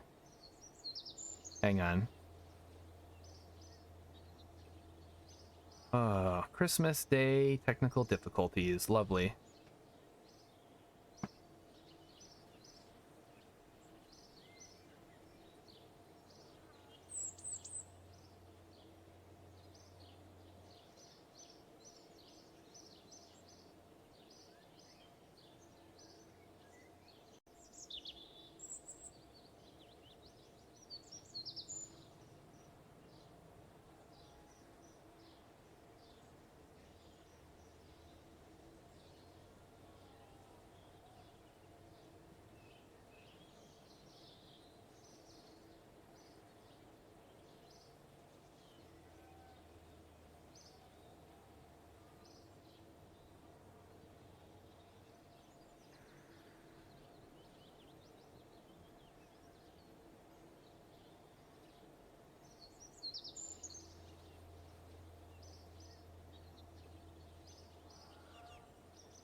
Don't worry, Chad, I'm still here. I'm just over by the camera.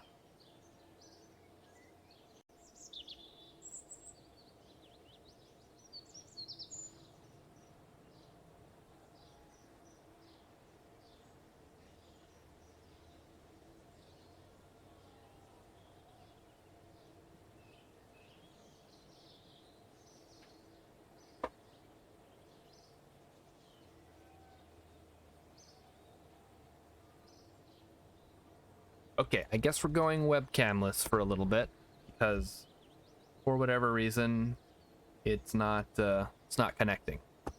So, back to KSP. Let's go.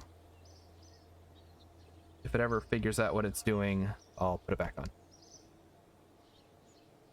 So we're up to 515 science. And do we have any useful? No, we do not. So one of the main things we're going to want, it's going to be nuclear propulsion, of course.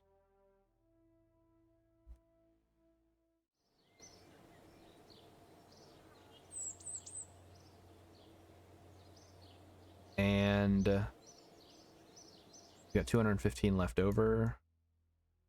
I guess aviation would be good for the liquid fuselage. But I don't think we need anything else from the flight area. So let's start putting together a nice little whatchamacall here. Okay.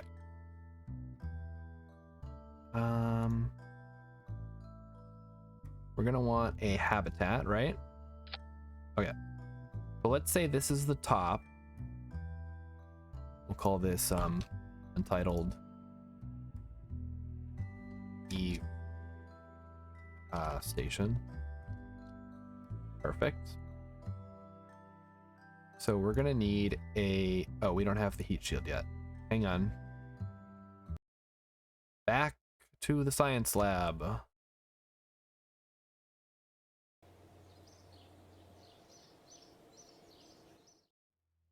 It's not under aerodynamics. Is it under composites? No. No.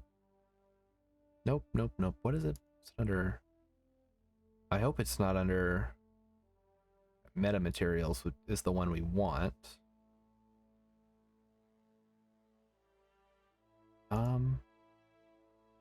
There's the big heat shield. Field science is not what we want. Wow, how do I not know what this is?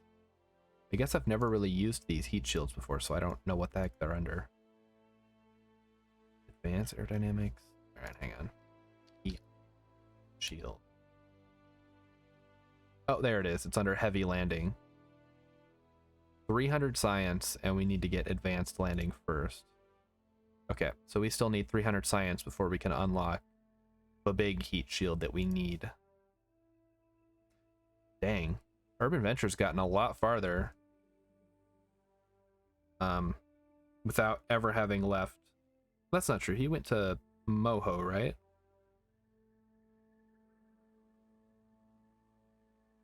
So he got plenty of science that way.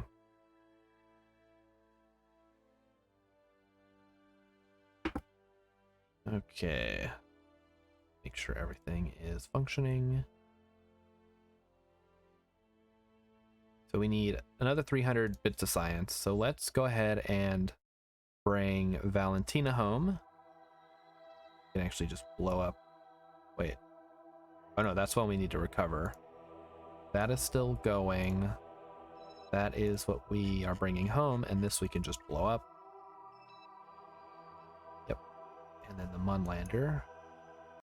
We can wrap up this mission and see how much science we have after that. And then we will stop by all of our space stations and see if we can't scrounge up some more. Because that heat shield is going to be very important. I hope the mic is working. I guess I should... Okay. I'm seeing it go up, so that should be working still. And warp next. Here we go.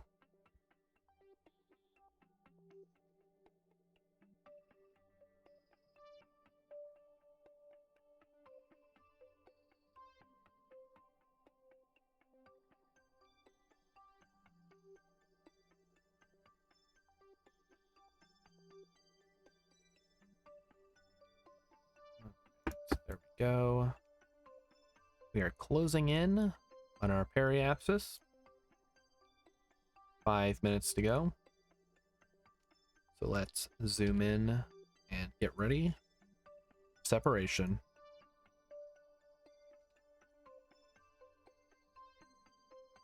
Oop, we need to go sea level.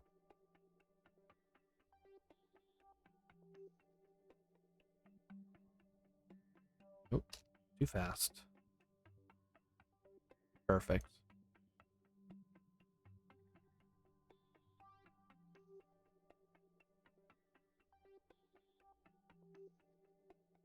So we are just about ready to separate. Let's do it.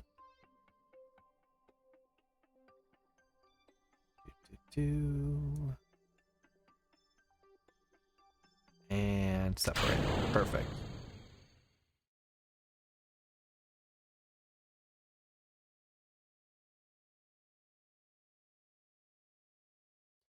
So we'll let the heating do the thing.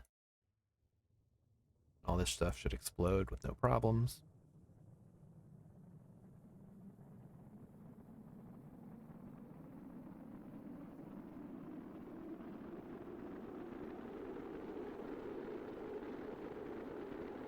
So, sounds like everyone's having a good Christmas so far. I know I am. KSP is a real treat, and I should probably play it more often, honestly. Like once a week. I don't know if that's enough.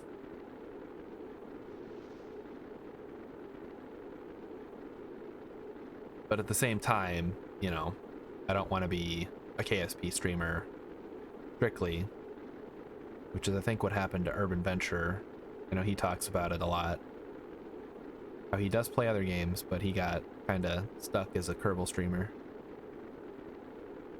But hey, it's a fun game, and there's a very nice community around it, which is always nice to hear. So looks like we're gonna come down in the desert, which is cool. And I hope that this gives us a good head start on the amount of science that we need in order to actually unlock that new heat shield.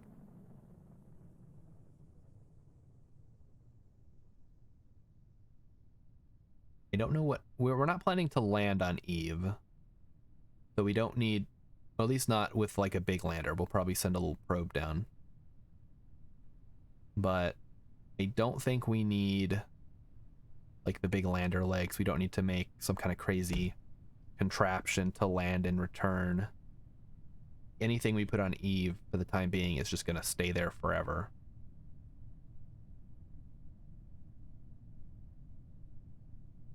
Switch over to ground altimeter.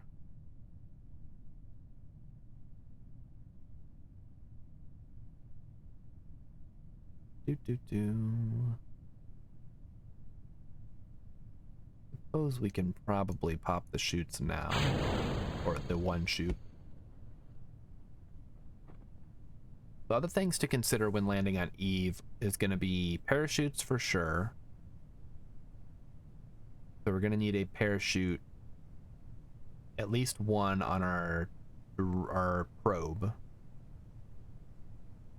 So basically we need a probe to land on Eve and then probably another probe to land on Gilly at some point.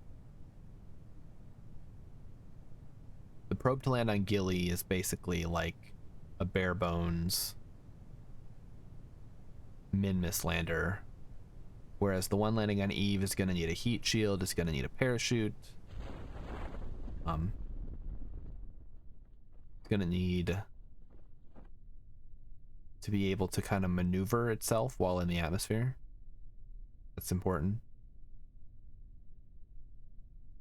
Because otherwise, it could just flip around and burn up on the side that is not the heat shield.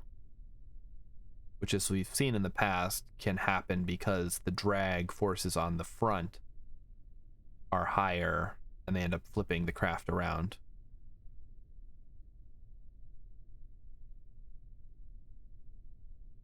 Which is why it amazes me so much that the capsules, which are basically shaped the wrong way around, you know, you would think that they would flip around as well, but I think they were specifically designed not to do that. All right, recover vessel, yes.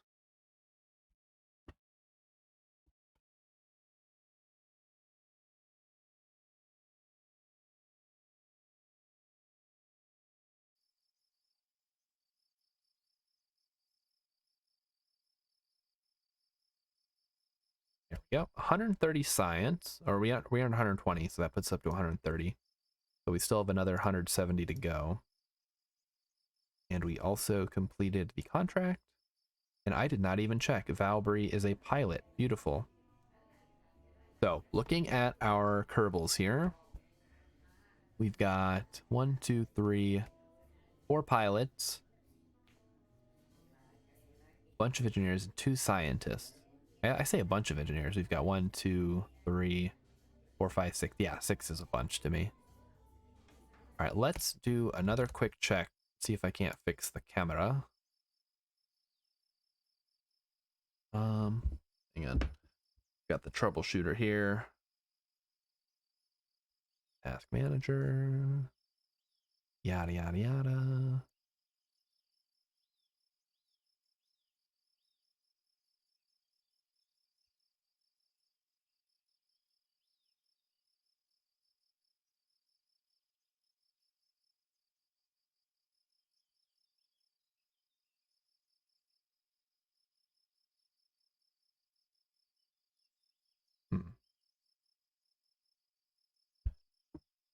If I can get this working.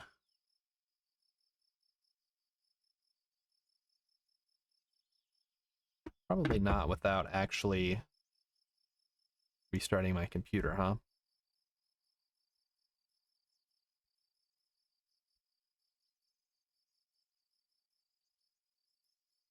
We'll just go, we'll go camless for the time being. If we take a brief intermission around lunchtime, I will attempt to fix it. But I don't think anyone cares that much, right? Maybe you do. I kind of do.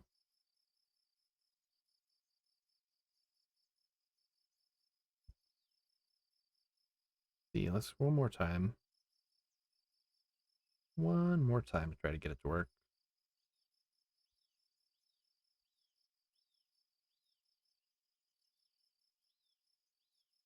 I'm not seeing anything. So we're just going to have to go webcamless for now. Kind of sad. It was working so well before. But show must go on. Plant flag on Minmus. A little late now, but okay. I don't think we even want to do that. I think we want to wrap up this one here. The plant flag on the Mun and rescue Nabby. And then we'll call that good and we can start gathering up extra science. Let's go ahead and put together a quick launch here. We want to launch a Mun lander with a scientist.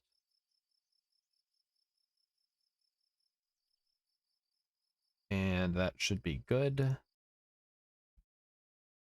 Where is Emmykind? Emmykind is not feeling great today, so I'm assuming she is in bed. Which is kind of a bummer because she's like my mod and stuff. Which means I'm here running the show by myself. Alright. Make sure we've got everything we need. We do. Let's lift off.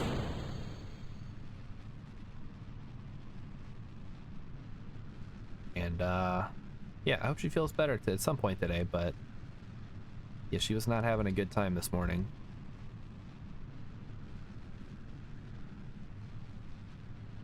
I should have more than one mod just in case. Yeah, I don't know. I need to have people that regularly watch the wannabe mods that also I like know. And I don't think we're big enough. Like, I can generally mod it myself since there's not too many people. But, yeah. It's one of those things, right? I think this will be good. Good angle, though we're getting the effects here. Don't think we want that necessarily. Alright, I'll let her know when I see her.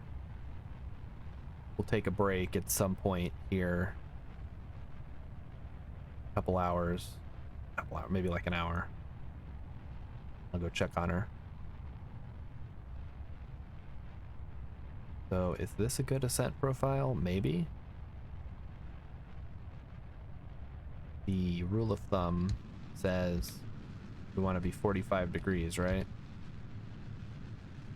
Around there. But, come on. Come on. Fighting with me. Not want to go straight. Gotta keep an eye on the apoapsis too. Too many things I have to focus on. Oh, and we're out of fuel. Cool. There we go. We're gonna want to get the apoapsis up to around...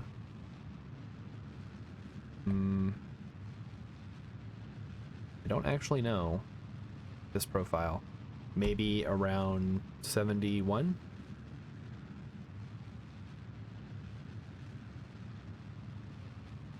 It's just chugging along here. Yeah, at least the thrust to weight ratio is better than last time because I actually maxed out the throttle, right? If you'll remember from the last mission like this that we launched, I had the throttle around 3/4 and that made my thrust to weight ratio about 0.56, which was not getting us very far, fortunately. I wonder if I can check the real-time ISP. I can. Oh, okay, it's 350 right now. And yeah, everything's good. Cool.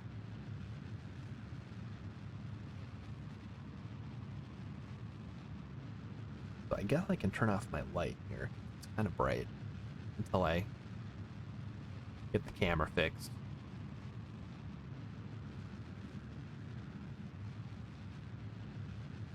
Yep.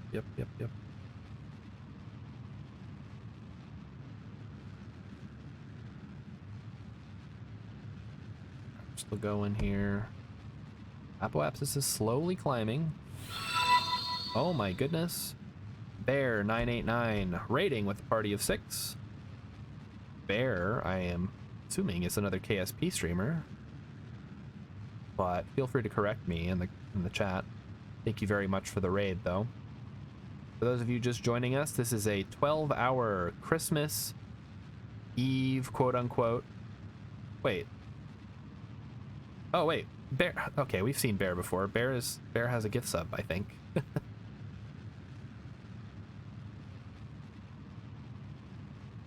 It's hard to keep track of everybody. But, yep. I see the little star there. So thank you, everyone. Welcome on in.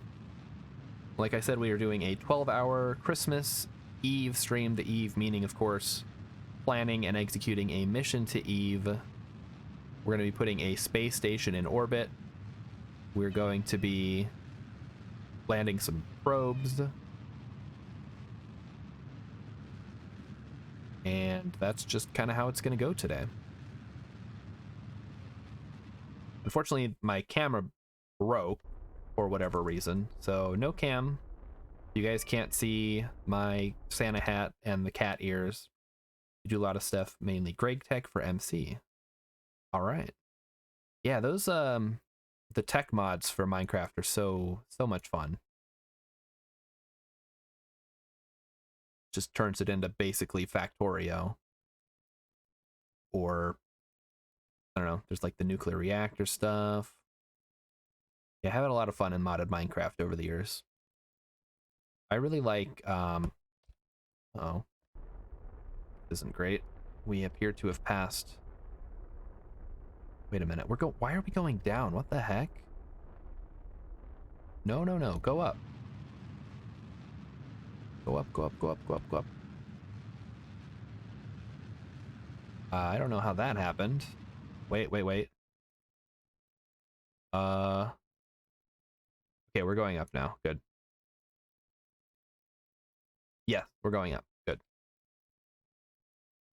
Oh, that was bad for a second. Like, why are we going down? I guess I should have been watching on the map.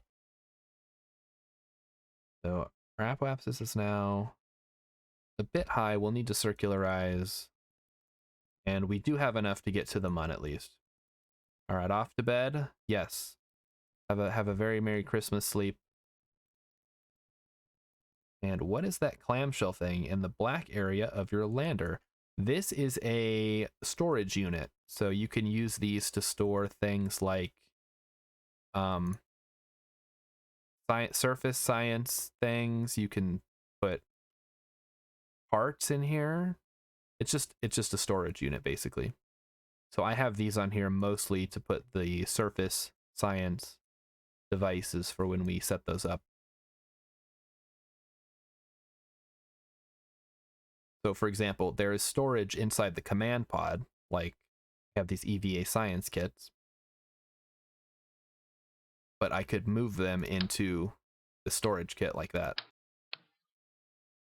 And the weight of it, or it has like a volume capacity that you have to be under. Nice. I need to see if I have unlocked them. Yes, you may have, and I think they're in vanilla. I don't think they're from a mod, or not a mod, the DLC, but you probably have the DLC anyway. As most people do.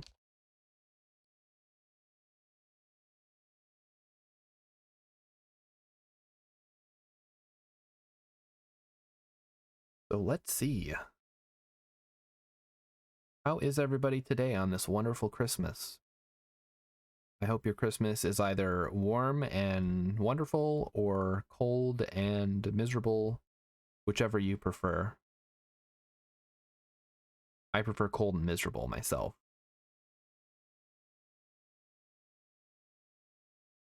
Which is why I live here in the very cold, frigid state of Minnesota. Home of Santa Claus. Right now, Vulcan Rider says, my primary concern is getting Val and Bob and all the science I earned from the Mun back to Kerbin. Yeah. is the vessel that got them there not capable of getting them back?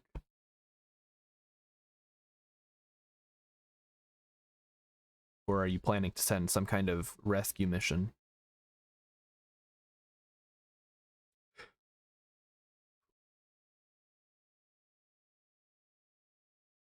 Blah. Just need to figure out the escape courses. Well, the first thing you need to do is get into an orbit, which shouldn't take too much. Like just a low Mun orbit, like 20 kilometers up. And then from there, you can practice setting maneuver nodes that'll get you back to Kerbin. And assuming you've built your craft correctly, you should be able to just aero brake when you get there if you have a heat shield. If you don't have a heat shield, you can maybe still do it, but it might be a little tougher.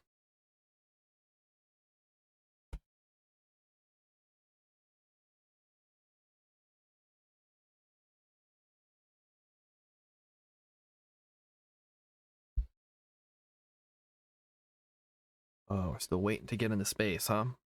How's our AppWap is looking? 85. Not too bad. Wasn't the best launch we've ever done. Wasn't the worst, though. What do we got here?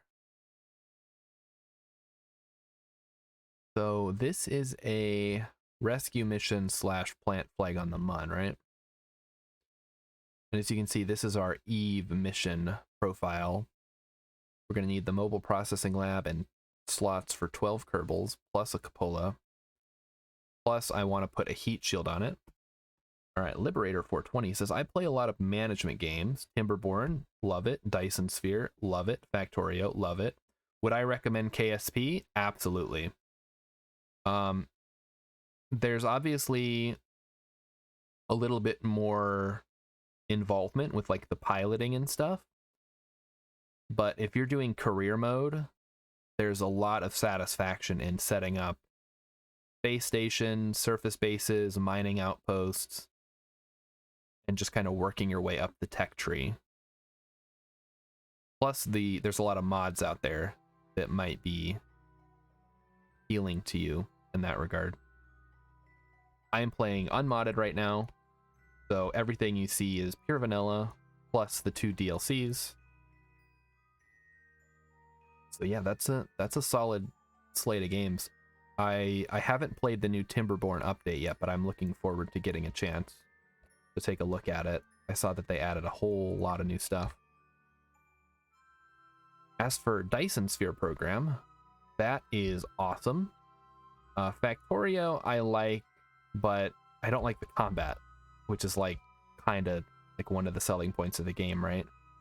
So whenever I see people in the Dyson Sphere forums saying like, oh, I can't wait for there to be enemies and combat and stuff, I'm like, do we really need that? But some people really like that, so I guess let the people have what they want. Combat can be a bit much. Yeah, it's like, okay, so not only do I need to build a factory, but I also need to defend it, which means that I need to have part of my factory dedicated to defense. And every time I expand, I need to defend every outpost that's used for mining and yada yada yada. Yeah, with Dyson Sphere, I feel like I can just kind of relax and set up these enormous planet-wide factories, and it's fun. Although the ending is kind of lackluster in that regard. Like, okay, I built the factory, I built the Dyson Sphere, now what? I don't know, keep going, I guess. Let's set up our maneuver to the Mun. We've got enough Delta V in our middle stage to get us there. But we just need to set it up so that we are on target. Are we... what? The heck's going on here?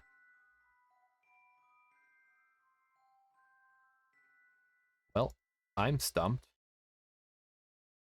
Why are we not encountering? Did I set this up wrong?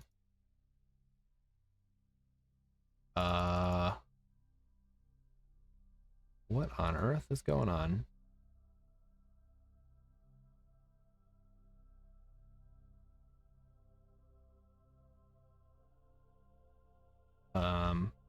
All right. This is weird. Are you guys seeing this? Okay, let's set this as target. Maybe something's funky. Like the descending node. Oh my goodness, bits. Wow, thank you. All right, so Liberator 420. First bits ever from anyone. All right, something is very, very strange in KSP right now.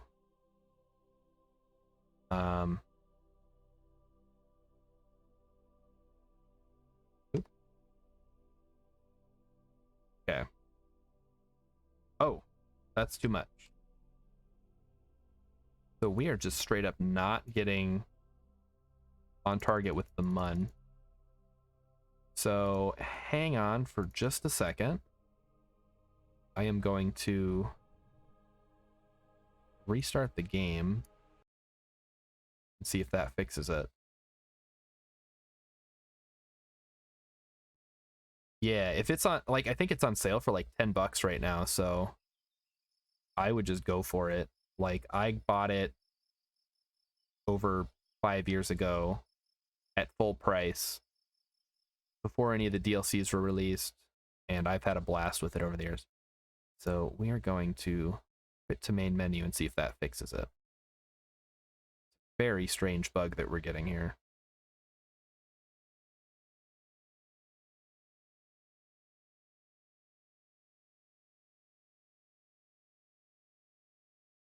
And yes, the game does still have the occasional bug.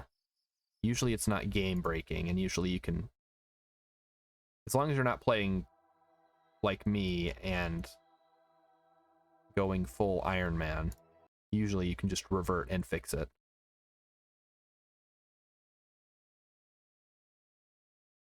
In situations like this, though, I don't know what the heck's going on. Okay, the target is the MUN. This is where I would normally set my maneuver thereabouts. I would put in 860. And I got nothing.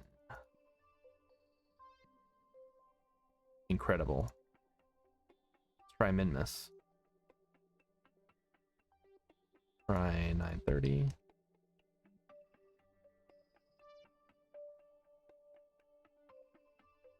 Nothing. Can I set a rendezvous with another thing?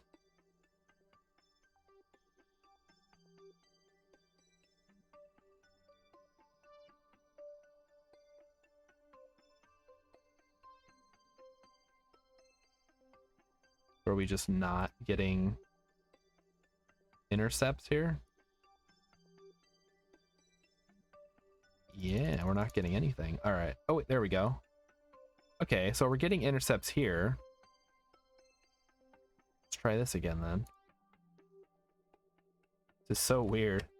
It's buggy, yeah. What? A game that's fully released and done? It's buggy? This is, I've never had this bug before. This is just weird. Like, so I can intercept with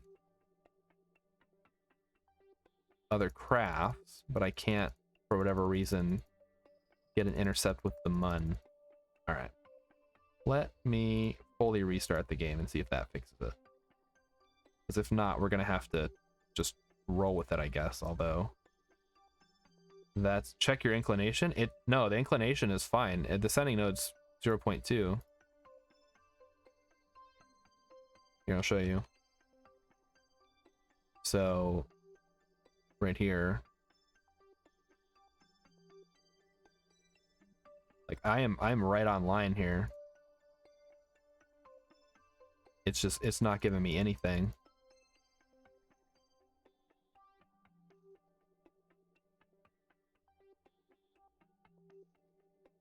Hit the next orbit. All right.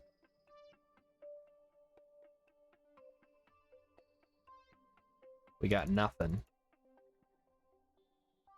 It's like, it's totally just given up on us. All right, I'm gonna just totally restart the game here. Oh, hang on. Wait, yes, quit to main menu.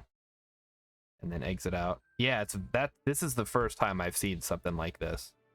So hang on. Let me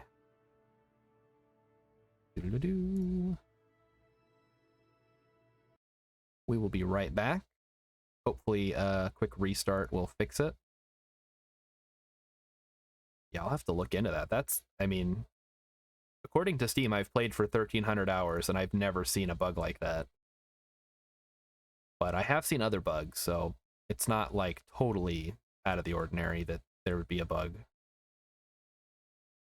I just have to hope that restarting the game fixes it, because I'm not going to eyeball a transfer to Eve. That's not happening. I don't know. I'm sure it's possible, but I'm sure as heck not going to try it. Dusting Duna. Just looking at the loading screen. Let me switch it back to you guys.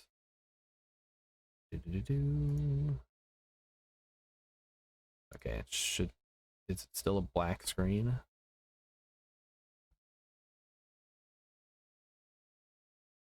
Come on. I hope I didn't break the game somehow. That would suck. 2 hours into a 12-hour stream that I have broken the game that I was supposed to be playing.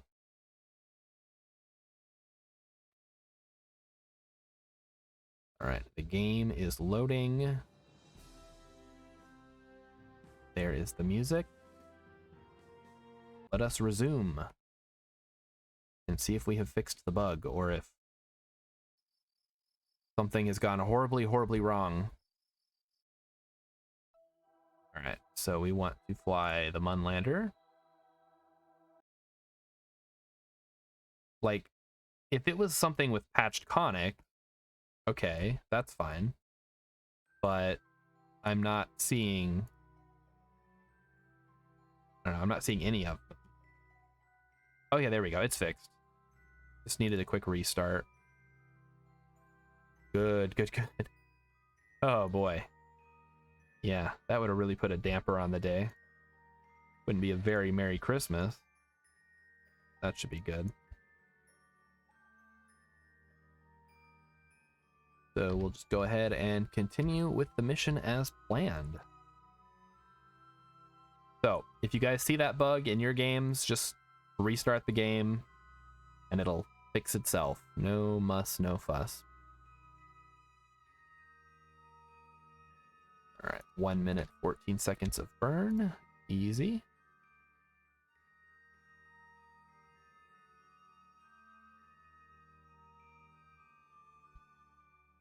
I guess we can consider this to be stress testing both the game, my computer, and my streaming abilities. We've already had my camera stop working. Now we've had a problem with the game. Luckily, my voice hasn't given out yet, which is, of course, a possibility. But hey, other people have done 12 hours. Some people have done like 24 or 48 hours. It's possible, right? I mean, heck, Urban Venture just did, like, not even trying, like, 10 hours the other day, or maybe even more. I just remember I saw him streaming when I was at work, and then when I came home, he was still streaming. Alright, so this should be a pretty routine mission. Nasby is at kind of a weird inclination, but that shouldn't be an issue. We'll just change our inclination when we get there. Rendezvous, pick them up, land, and then return. I think we just need to plant a flag. Yeah. Hopefully they're a pilot, because we could use some more pilots.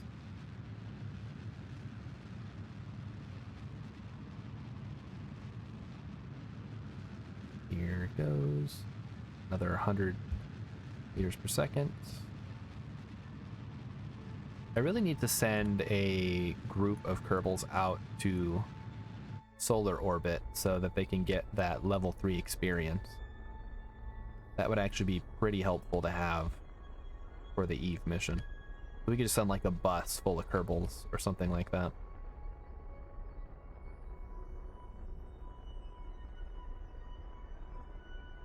Like, what's the best way to land a bunch of Kerbals, in your opinion? Like, let's say I have a hitchhiker's container and like a, I don't know, a standard Mark III capsule. Is a heat shield going to be enough for the whole thing? And then how many parachutes does it need? Because that's one of my main concerns, I think.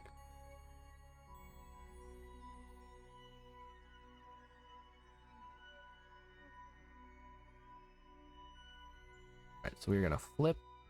We're going to ditch our transfer stage like so.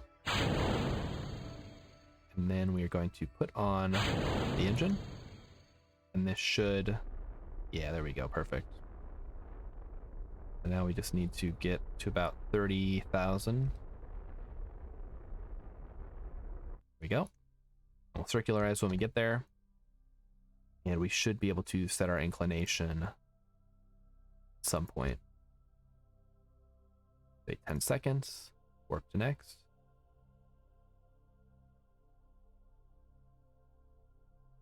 Well, let's say we load up. Because we definitely want to level up the scientists and the pilots, and then I guess a couple of engineers wouldn't hurt.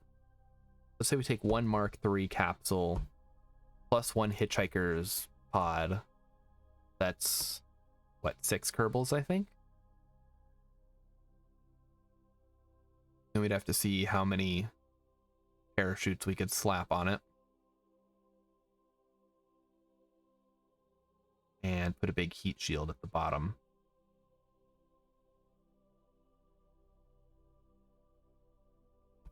But yeah, I don't usually do like missions like that where I just cram a bunch of Kerbals into one thing. I'd have to see who actually still needs to level up, or who needs to go plant flags on Minmus. Make sure that they're all level 3 just from getting into solar orbit. Although I guess I don't need to do that, because if I'm bringing a mobile processing lab, I can just get them leveled up in space. So maybe that's not necessary.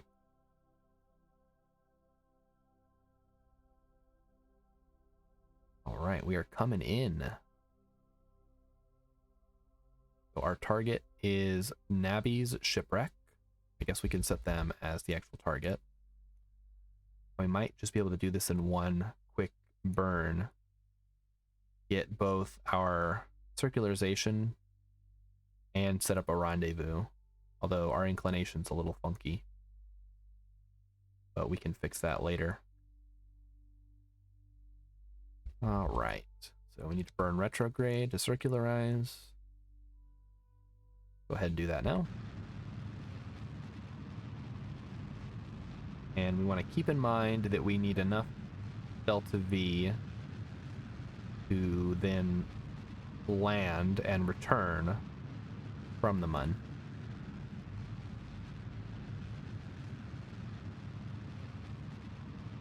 So that will be something to keep an eye on. I guess if we don't have enough, we can just bail and head back. But ideally, I'd like to get both of these missions knocked out before. Alright, so we're going to go ahead and pass our... Oh, you know what? Let's do this first. Coming up on the ascending node, we can probably fix that to an extent.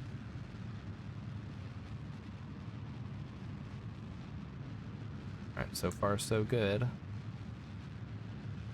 Does anyone know the delta V for landing and taking off from Mun off the top of their head? Is it like 1,120?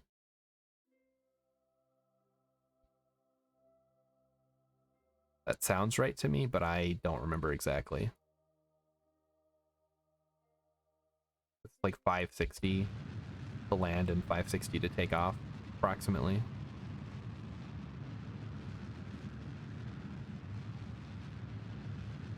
I really should print out the Delta V map and just have it on hand, right?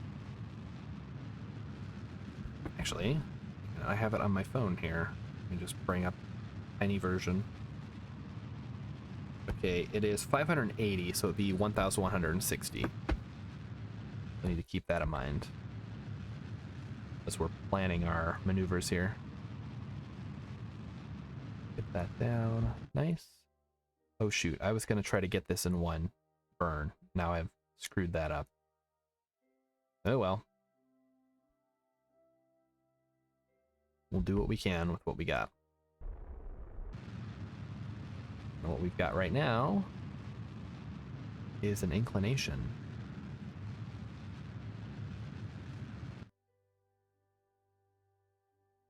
We are approaching our intersect point. Make sure we have both of them. And yeah, we need to, now we need to burn out a little bit. Yep, screw that up. Wasting a lot of Delta V here. Probably fine though. I think we have enough extra in this lander that it shouldn't be an issue. Let's say 60,000 meters. And we'll just do a couple of orbits to conserve our fuel.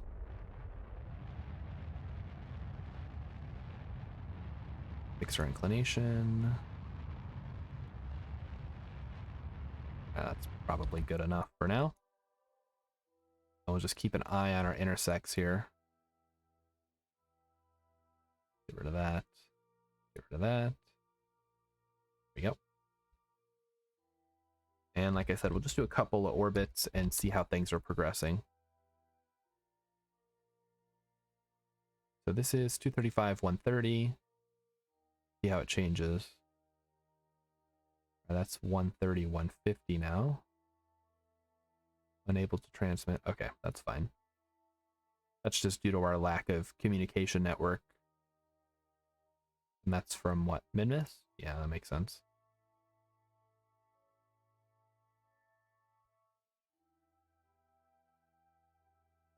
All right, intersect is now at 36. That's good. That's good.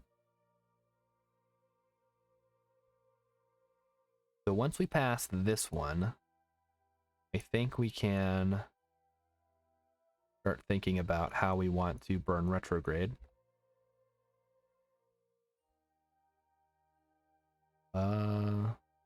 Wait, what? Okay, sure. I'll roll with it.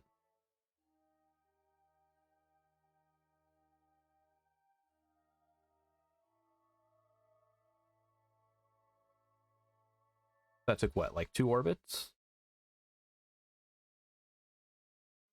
Yeah, it's creeping closer and closer. Now we go out a little more. Let me come back. So, oh, there. So there is the intersect changing ahead of time because of reasons, I guess. And now we're going to want to get ready to burn retrograde once we pass this. And that'll bring our rendezvous from up here back here. And we'll be able to actually intersect or rendezvous, whatever. I'm using all the words interchangeably, you know what I mean. We're going to be able to get close enough that we can EVA over and get this new Kerbal onto the ship. Then we can land and continue moving. So now we just burn, not target, orbit, thank you. You can see this going down, going down. And once we get it within about, you know, a couple of kilometers. Looking good, looking good. Ooh, look at that. Beautiful. All right, I'll take 0.3. 300 meters is doable.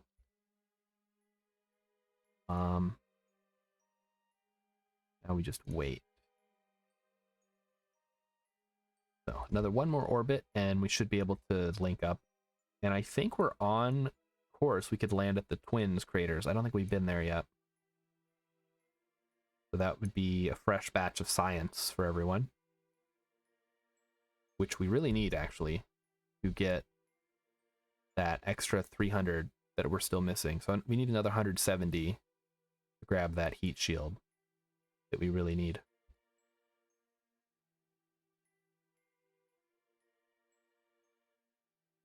All right, we are coming up here slowly but surely. All right, let's slow it down. We are coming in on our target. Make sure we are on track to meet it.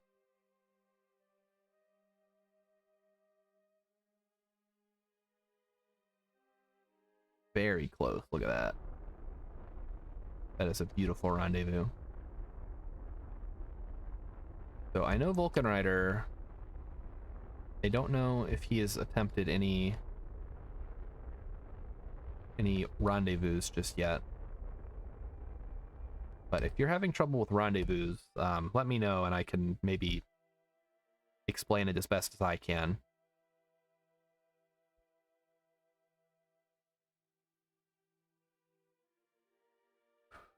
But the basic gist of it is, if you're ahead of your target, you want to burn prograde.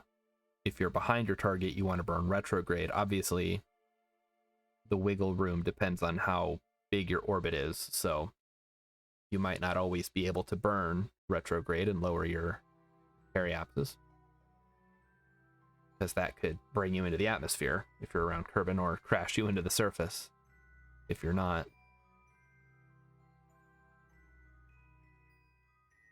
Yeah, this ship does not have any RCS on it. Doesn't even have monopropellant in it. Took it all out.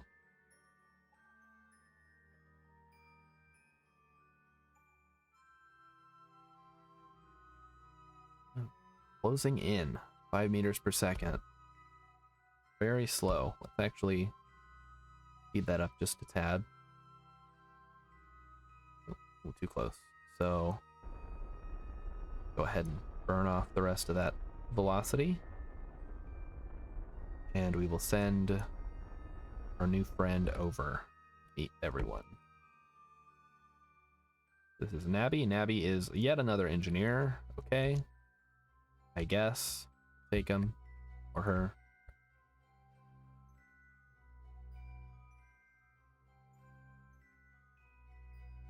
And just more engineers to throw on the pile.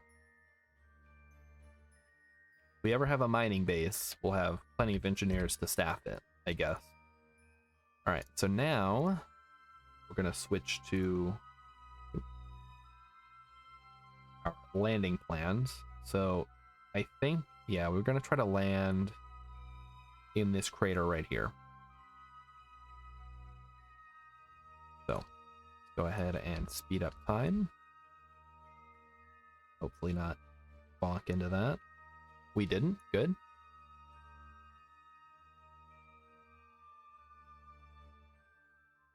So now I'm feeling pretty confident. Can we unset here? No, we cannot. We're too close to be able to unset target, unfortunately. Or do much of anything, really. What if we burn off a little bit here? Let's get our periapsis down nice and low on the far side. Maybe down to like 16,000. Perfect. Here goes Nabby shipwreck.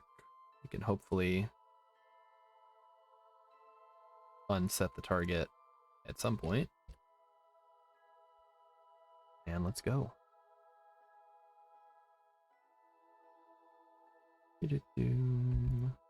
Unset, perfect. So we are approaching our target landing site, which is somewhere in these craters. Shouldn't be too hard. Just need to burn off what we got. And, oh, Beetle Rock, howdy Star Shark, Merry Christmas. Howdy to you as well, Beetle Rock. I hope you're having a great day. I hope that the James Webb Telescope launches today, but I haven't been paying attention to the news, so they very well could have postponed it yet again. Rocking that sweet, sweet emote. Which is a Twitch Global emote. So if you're wondering why there's no video, it launched, it was early. Oh, okay, cool. Yeah, I didn't have time this morning to check because I woke up, took a shower, ate breakfast, and then like had to start streaming right away. So I haven't even had a chance to like look at what's going on.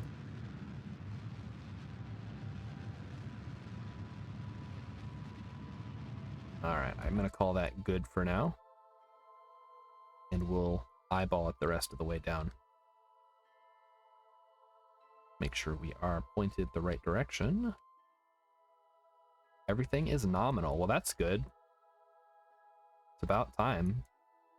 I hope it does whatever the heck it's designed to do.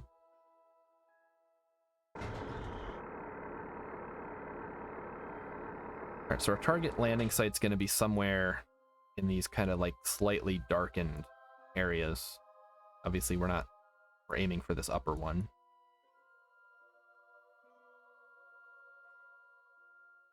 And for those of you who are wondering what the heck's going on, Eve mission is the end goal today, hence the title of the stream. My camera stopped working like an hour ago, so I just turned it off. I'll have to troubleshoot that at a later date. New mic is apparently working well enough, so you should be able to hear me. And like Beetle Rock says, everything is nominal. Well, aside from those things that I just brought up. Mostly the camera. And the fact we had to restart the game because of a weird bug with the conics. We were not able to get an intercept with the mun. Alright, we are coming in. Let's make sure we're on the right mode. Make sure thrust to rate ratio is good. Sound, when you say sounds good, do you mean the audio? Because, yeah, I spent, like, yesterday afternoon setting up the mic, setting up the filters and all the stuff, and making sure it wasn't picking up the sounds of my old house, of which there are many. The audio, yes, perfect. Good to hear. Did you get any exciting, fun Christmas gifts this year? Did Santa bring you some awesome toys? I have yet to see my presents for the year because Emmykins is not feeling great and she hid them somewhere, so I don't know where they are. So I'll have to wait until she feels better to open them. Alright, we are approaching the surface. Let's double check here. We are just about over it, so I think we can start burning off some of this velocity. And I hope all of you lurkers out there listening are having a Merry Christmas and that you got awesome presents instead of coal, unless you wanted coal, in which case I hope you got a lot of coal. $100 bill from, oh wow, I mean, I'd take a $100 bill. That's pretty good. You can, that could be anything. You still got to go see your mom. Okay, fair. You get another $100 bill, that boom, $200. You can buy yourself a couple of games on Steam or your console of choice, or maybe some more Hammer figurines, depending on how you're feeling. All right, let's slow down a little bit faster.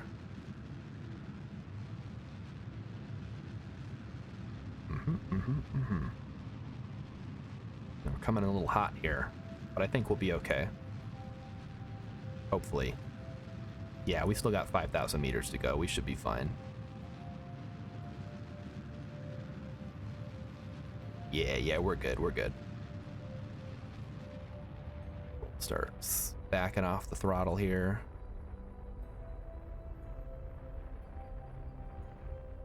And we got Valentina on board, so she's like a VIP. We can't risk crashing her into the surface of the Mun.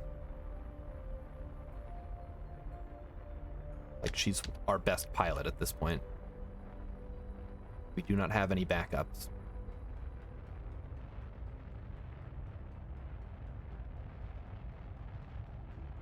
Now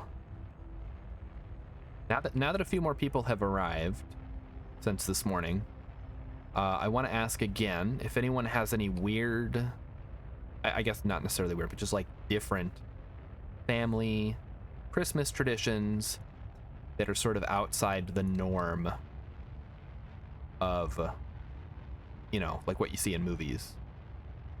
Like, sure, everybody has like a Christmas dinner and all their relatives come to visit or whatever, and you open presents and stuff like that. But I think the example I gave earlier was like going four-wheeling with your family, or like having Christmas sushi. Just like things that are not what you would consider traditional Christmas activities.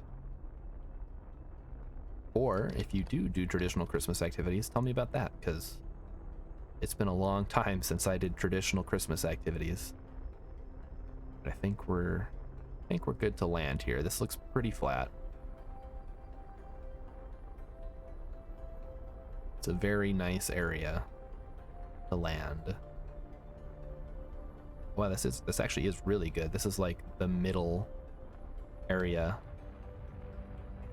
Let's make sure we slow down enough. And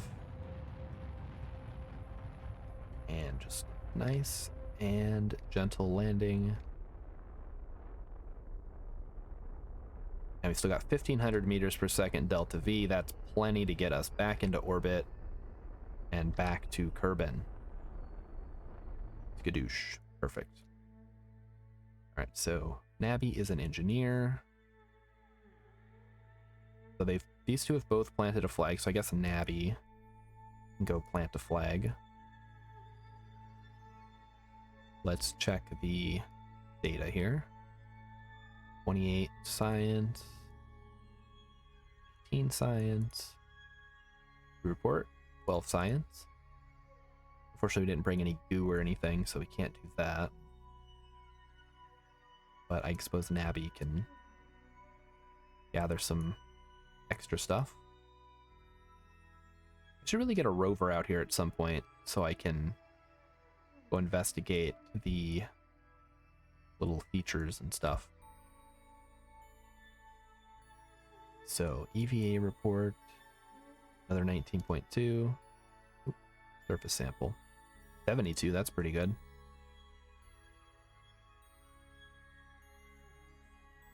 So this is the twins, right? Or like twin crater site. Twin crater site. And Nabby was here. We'll send her back up onto the vessel. Have our little science Kerbal come out and do the EVA science pack thing.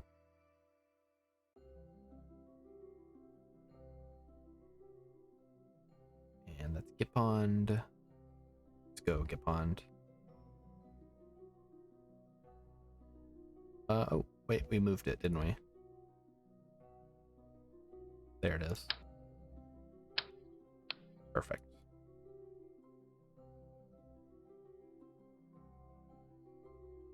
So, what else is going on in the world that is fun we can talk about?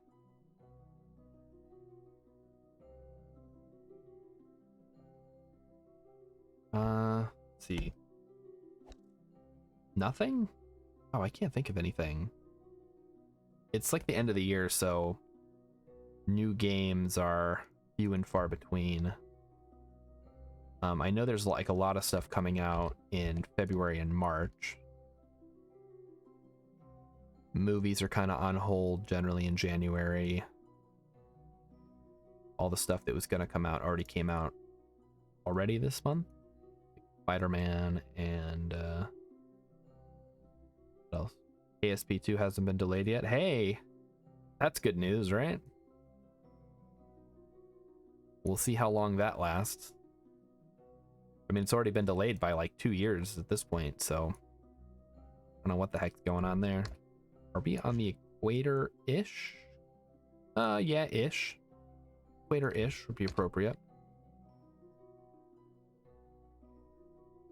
I think we're good to launch. I don't see anything else.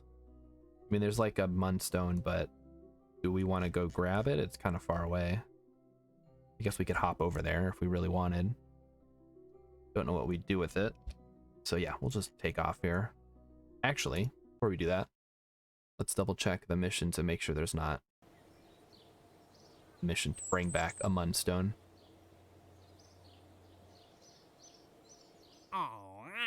Plant flag on Minmus. No, I don't see anything we would necessarily want to do. Like at this point, everything's just focused around getting stuff to Eve.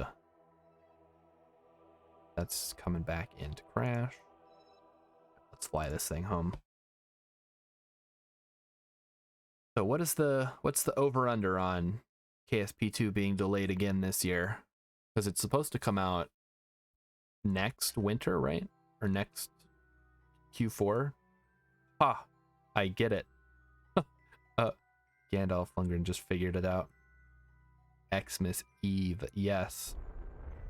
Because it's Christmas, but I'm going to the planet Eve. I'm hilarious, guys. Please clap. Anyway, thanks Gandalf Lundgren for showing up. We're gonna have a great Christmas today. We're gonna go to Eve. We're gonna do science.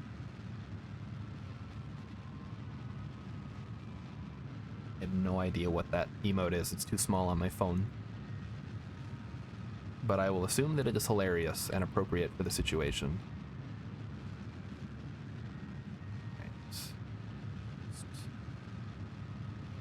Okay, Minmus got me some extra science, it looks like. Very nice.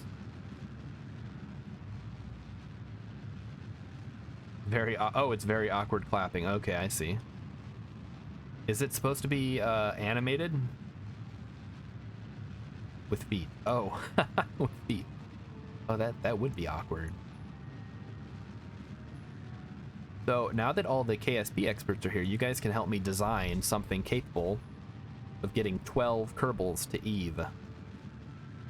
Because as you know, Santa Kerman has 12 Kerbals that he needs to bring along with him.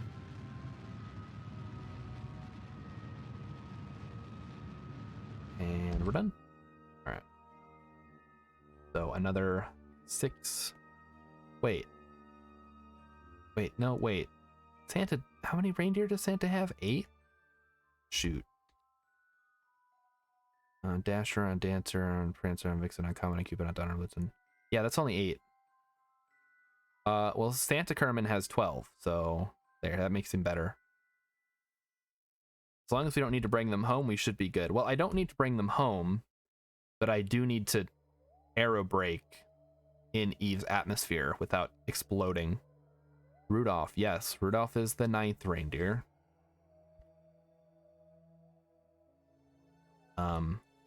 But he's not real. They invented him to sell Coca-Cola or whatever.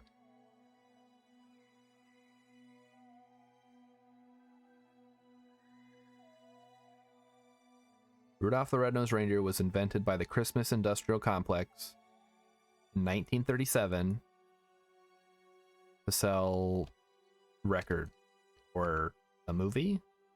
Yeah.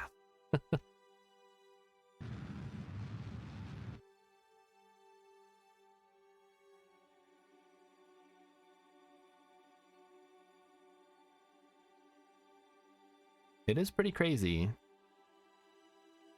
that You know what I'm curious about? Where all of the names of Santa's reindeer unfollowed. All right. Rudolph's fine. I like the stop motion animation special that they did. What I'm curious about is where all of Santa's reindeer's names came from.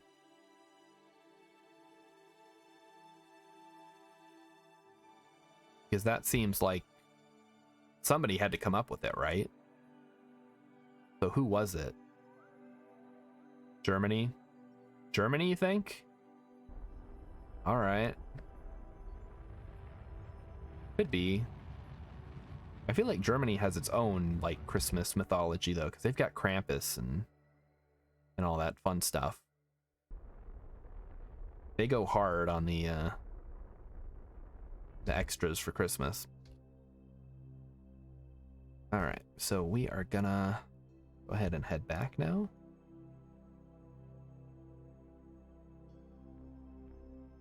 And let's see where our most efficient location of burn is going to be. We're closing in on it. I think we might have found it. Oh, nope, still going. Still going.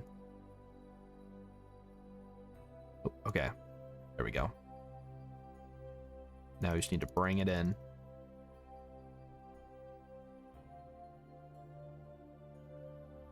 So, interesting fun fact. I lived in Germany for about 3 years. Oh, okay, we're going backwards now. But obviously, I am the expert on Germany here. That's how that works. And, yeah, you're probably right. Probably those darn Germans who came up with those names. I think that is perfect. So we're gonna burn. We're gonna leave Mun behind. We have done everything we needed to do here, I believe. Yep, rescue, planted a flag, all good. Go ahead and speed up.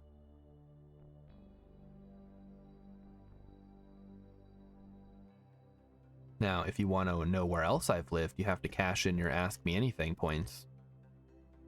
So don't forget about your channel points, everyone. I've got some pretty cool rewards down there. Some more fun than others.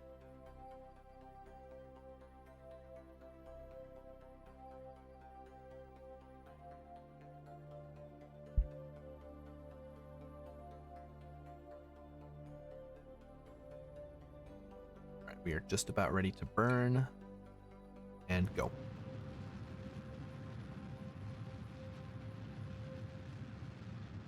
So what is, in your guys' opinion, the best Christmas quote-unquote movie? So yes, that includes Die Hard. Yes, that includes Gremlins. Basically any movie that you could classify as a Christmas movie. What is the best? Most people say Die Hard. I've never seen Die Hard, so I can't vouch for that one. I'm sure it's wonderful, although the fact that they made so many sequels leads me to believe that it was overblown and that possibly not as good as people remember. But maybe it is. I don't know. I've never seen it. I just know the memes. Top 3 in no particular order. Die Hard, Gremlins, Home Alone. Oh, Home Alone I can definitely get behind. Gremlins is good. It was a good movie. My favorite Christmas movie. Ooh, that's a tough one. Oh no, dude, Die Hard is an absolute... Okay, so the original Die Hard is actually good. But the sequels, I'm assuming, are sort of like a... I don't know. Well, we did it. We did the movie, so now we got to do sequel to cash in on the sequel. Make fists with your toes. Oh, when you step on glass? Grand Theft Auto seems to be my Christmas movie. Is Grand Theft Auto a movie?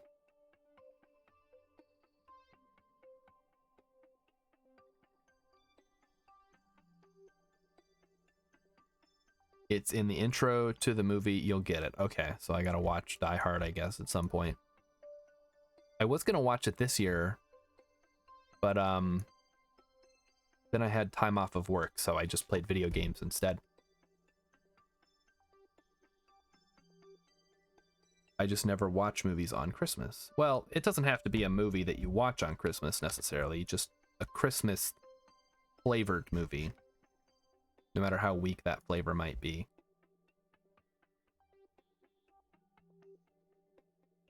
So, for example, the movie Elves is a Christmas movie because it takes place on Christmas or just before and then on Christmas Eve. It involves one of the characters being a mall Santa. It involves an elf. I mean, I don't know how much more Christmassy you can get. Like, if Elves isn't a Christmas movie, then Gremlins isn't a Christmas movie either, which has actually a kind of similar plot now that I think about it.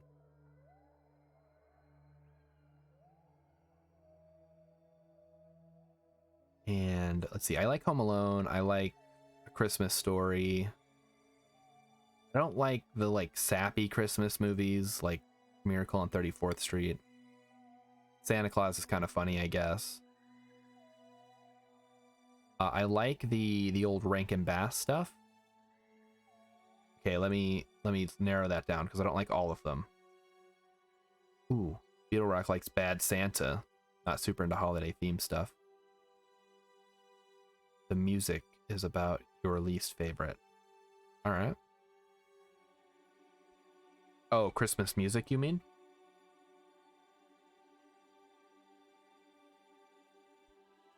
Yeah, Christmas music is kind of hit or miss. Let's actually get into the atmosphere, shall we?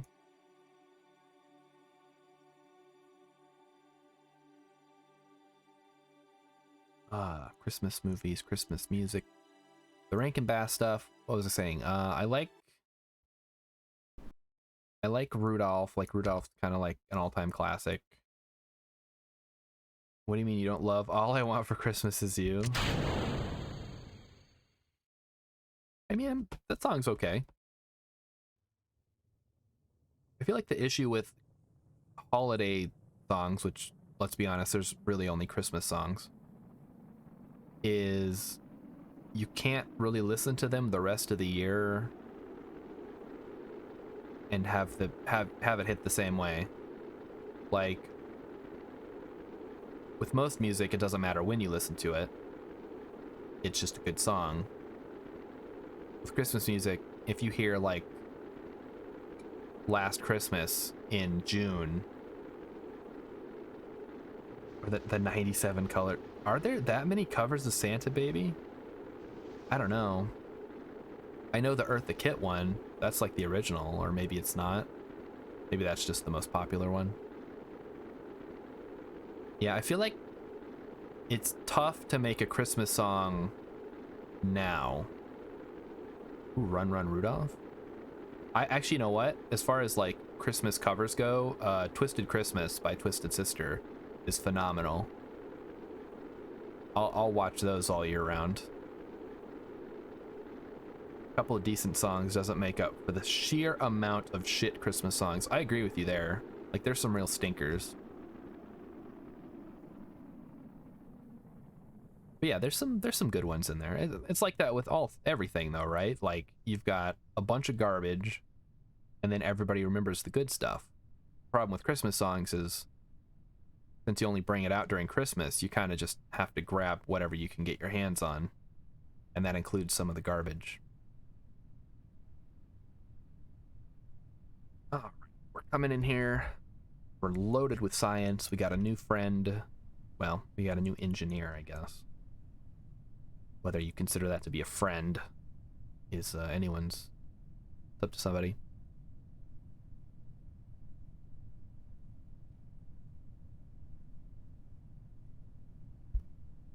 Because, yeah, we don't really need more engineers at this point.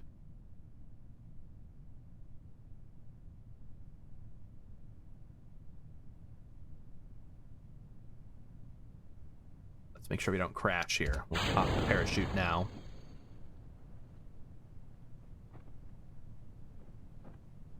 So yeah, the like Christmas definitely has better quality overall than like Easter movies.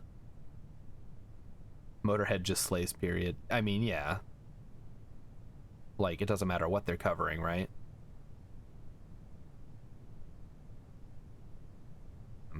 I guess there's some good Halloween movies. That's probably like the second biggest themed holiday for things, but outside of Christmas and Valentine's Day. So those are probably the big three for like Christmas songs, Christmas movies, Halloween movies. I don't know if there's really like Halloween songs. I guess the Monster Mash. And then Valentine's Day has like, you know, rom-coms and stuff. And a movie called Valentine's Day.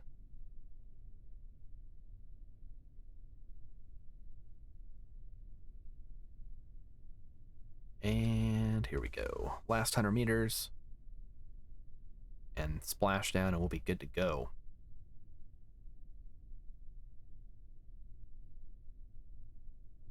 Sploosh. Recover. So we're about 3 hours into the 12-hour stream. I'm feeling pretty good. Hope you guys are having a good time so far. Hope everybody's enjoying their Christmas day. All right, we have hit our science limit, so we are good to go.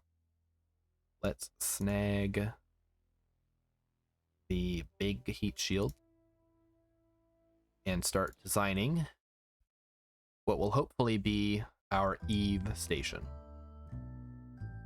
What is it called? Untitled Eve station.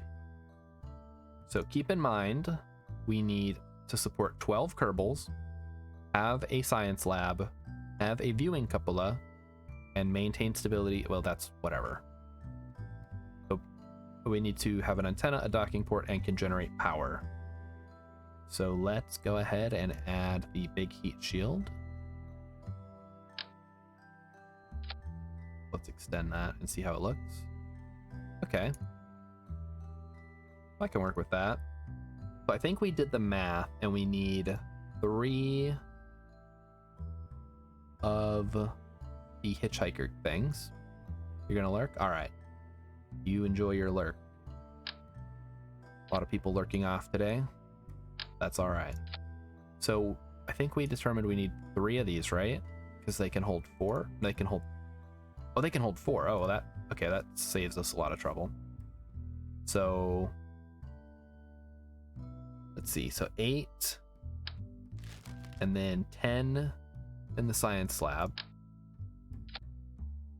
And then 2 cupola modules.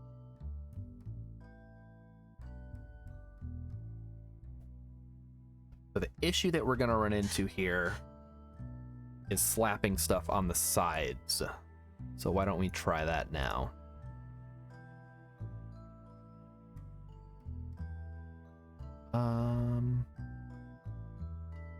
I wish there was a bigger structural tube that I could use. Oh, this is a big structural tube. Okay. Perfect. Aha. Genius. So if we were to... Oh, yeah, this could get kind of messy here, actually. So if we did... Where am I looking? Structural. We would need the radial adapters, like so. And then the big adapter, right? If I can get it facing the right way. That's not right. We need the big one. Here it is, Rocco Max brand. And we just need move from symmetry. Move from symmetry. So let's say we put 2 of the cupola modules like so. I can't figure out what I'm doing. All right, like so.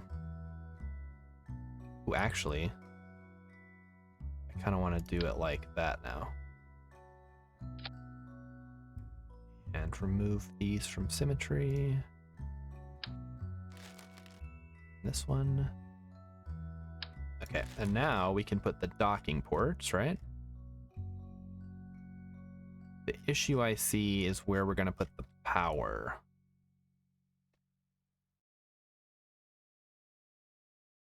So I guess we'll worry about that later.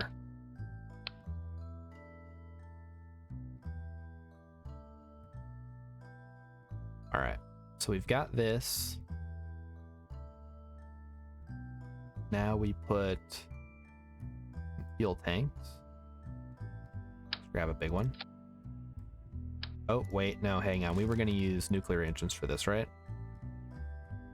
So what if we did an engine plate? What is that under? Engine plate? Like so. And we change the attachment nodes. We can put the nuclear engine on, which we just unlocked.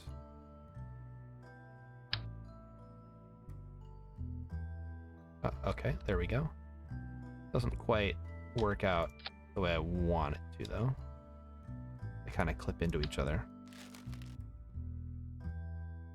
We do quad. Oh, that's a lot of nuclear power. Give it a go, though. Yeah, they still clip. 4x1, 6x1, 8x1. Ooh, hang on.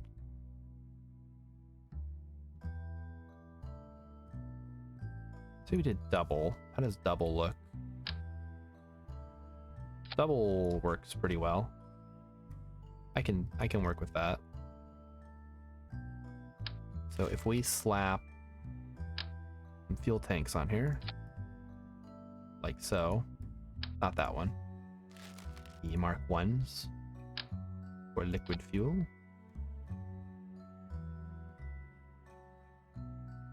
See how much delta V this will give us with just 2.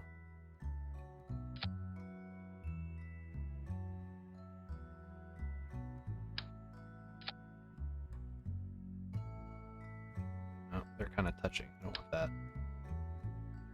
That's probably fine. Make sure that this is in the right spot. And just slap a fuel tank down here. Oh, okay, so that's as long as it goes, so that's not going to work. Let's get rid of that. And we will slap some fuel tanks on here then.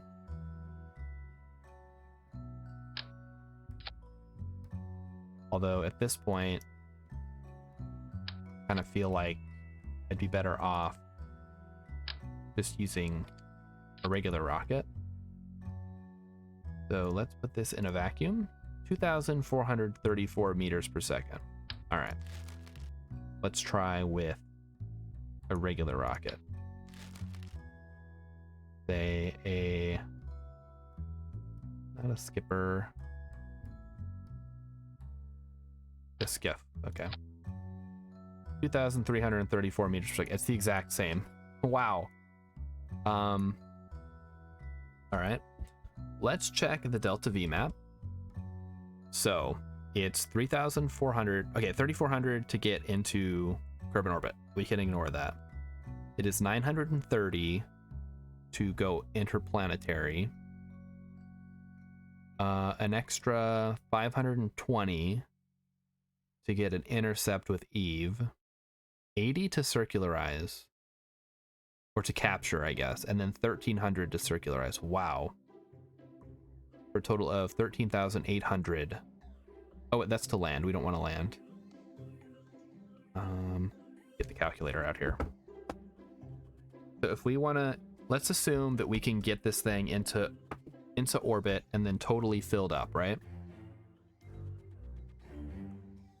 So we've got 930 to get into solar orbit, right?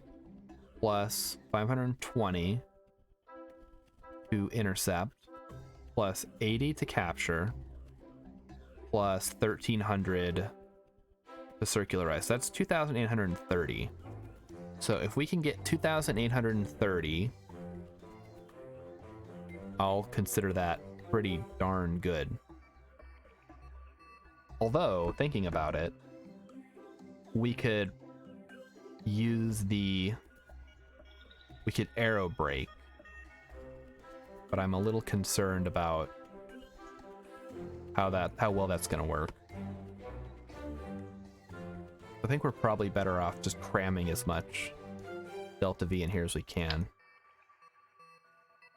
Get this part on.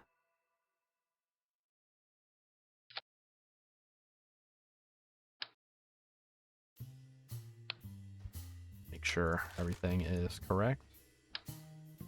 What the heck is going on here? Oh, yep, see? There's the problem right there. Alright, we're gonna fix this. Remove from symmetry. Remove from symmetry. Alright, so we want the Rocco Maxes be like this.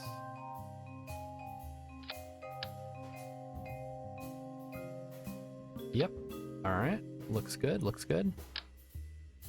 Then we want the modules for the cupolas to be like this.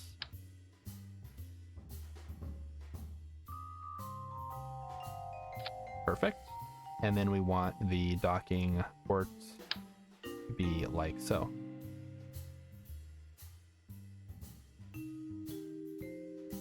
I can get them flopped around. And there we go. Do these have like an actual up and down to them? We'll say like that, I guess. All right, that works. So now we just need the power generation, which I think we can use the robotics for. Let me find those. Robotic. Although now that I think about it, first we're gonna need the attachment ports here.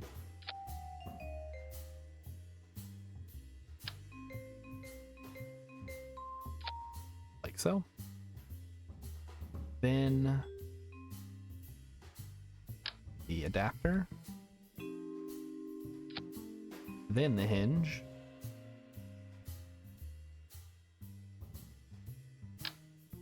Yep.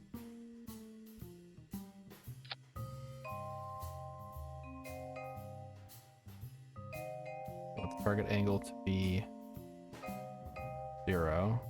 We don't want it to go up to 90. We want it to go down to 0. Like that.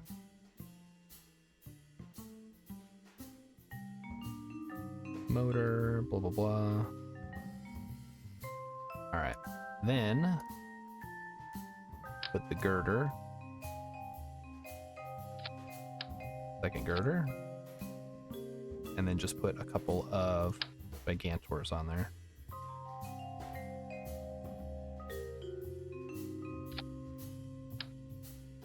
Like so.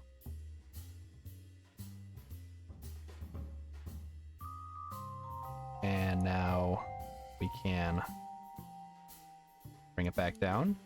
Look at that. So it's all nice and packed and compact as we would like it to be. Let's look at the center of mass on this thing. Right around there, that's probably fine. think we're going to want some verniers on this to keep it upright while going through Eve's atmosphere, if we do end up doing that. So let's go ahead and get those on. Like so. So now, yeah. I think we might want to cram a little bit more fuel if we can swing it.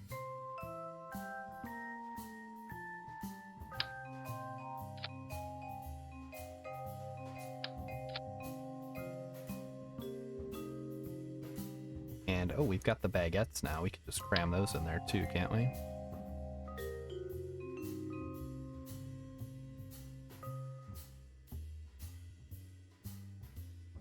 I know Urban Venture loves to cram these things on.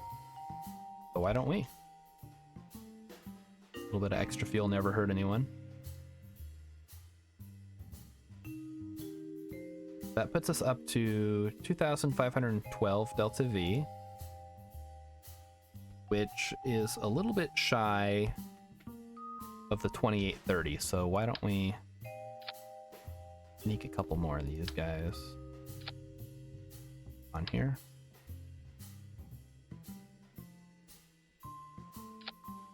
Like so. Is that actually making a difference? Not by much. Oh, that makes quite a bit, actually.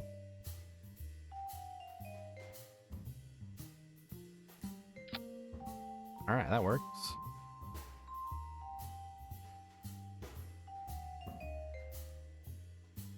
Or do we just add more radial, or not radial, Rocco Max fuel like that? Yeah, that works. Alright. Chat, what do you think? How does this look? Does this look like a functional thing that could function? Probably put the relay antennas on here. 2 of them.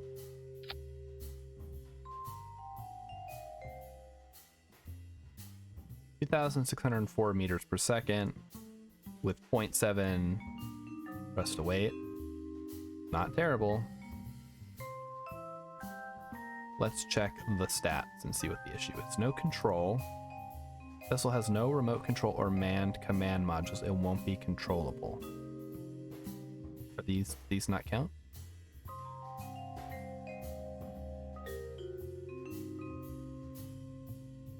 Huh. Okay. Facing the wrong way.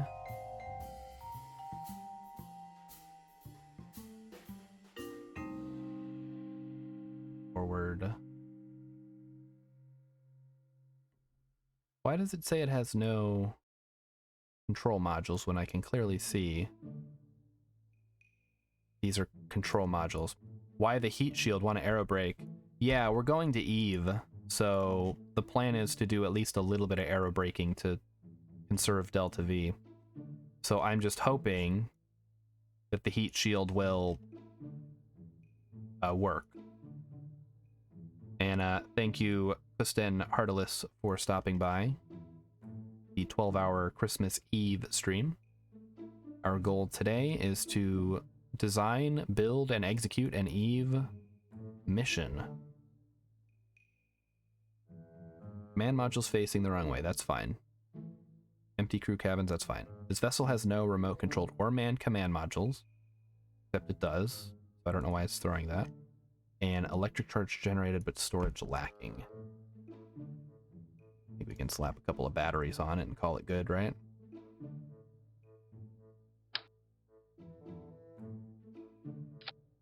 Probably need more SAS on top because the center of mass is so low. All right. So like right under the mushroom, you mean? I think we can manage that. All right. Is that better? And I put the Verners at the bottom here. It could, could spin around depending on the thickness of the atmosphere. My plan was mostly to just barely dip in. Because, you know. Now, is the SAS better up here, or is it better closer to the center of mass? Merry Christmas, I'm in timeout. Thank you for stopping in tonight, or today, or whatever time it is for you. So we could either put the SAS at the top or at the bottom. So keeping in mind, we're going to be going into the atmosphere facing, with the mushroom facing forward. So this is going to ideally be our tail. And I don't know why it doesn't like these. Very strange. Can we actually control from here? No. No, we cannot. Yeah, you want to not burn up, but break enough to not swing out of Eve's sphere of influence. Yeah, that's exactly what we're trying to do. So if you've got any design tip, so the basic gist is I need facility supporting 12, which is 8, 9, 10, 11, 12. Hoping that counts, because otherwise we'll have to throw another hitchhiker module on, which would throw off our balance. We have the viewing cupola, which we need. And we have power, we have antenna, and a docking port, and can generate power, so. Let's go ahead and deflate. You want some feedback about entering yeah, I'll take any feedback about anything. I don't usually send stuff to Eve, so anything would be helpful. Alright, so the first thing we need to test, though... Oh, I'll wait for I'm in timeout to give me some feedback before I say anything's good. But I do want to test to see if we meet the requirements already as far as stuff goes.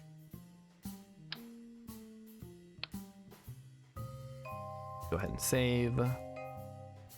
No crew in case this thing falls over. Yeah. Try launching it. It's okay. That heat shield produces huge amounts of drag. Yeah, I know that. Okay, how do I make it? You would quick save? I can't quick save. I'm on Iron Man mode. We got one shot. So, are you suggesting I try to move my center of mass forward? Is that the tip? Okay, so this has an antenna, has a docking port, and can generate power. But it's not counting for some reason. So, okay, it does support 12 Kerbal, so that's good. It has the lab, it has the cupola. Yep. Alright, so let's bring it back. It will definitely flip moments after entering Eve's atmosphere. 5 more heat shields, 1 at the backside and 4 more on each side. Yeah, so no matter which way it comes in, it's good to go, right? I would suggest you capture and orbit around Eve using engines and not an aero braking at all. So you're saying just ditch the heat shield and just increase the delta V. Because I can do that. Like, that's not an issue. It's more of a matter of, I don't know, flavor.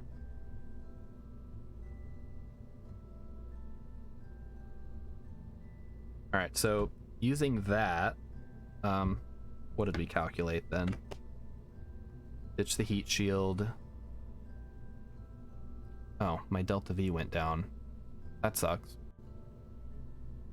So we need 930 plus 520 plus 80 plus 1300 to circularize.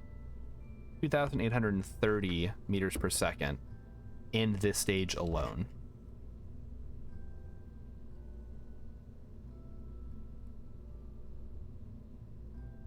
So in that case, how do I make this the what you call the like the starting part? That should be up. All right, you'll be going about 4,200 meters per second. That shield will flip the vessel almost immediately and it will explode. Or it won't break enough for capture. Okay. Good to know.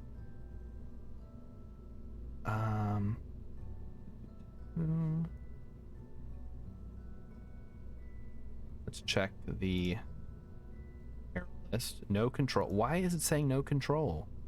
I literally have a module right here.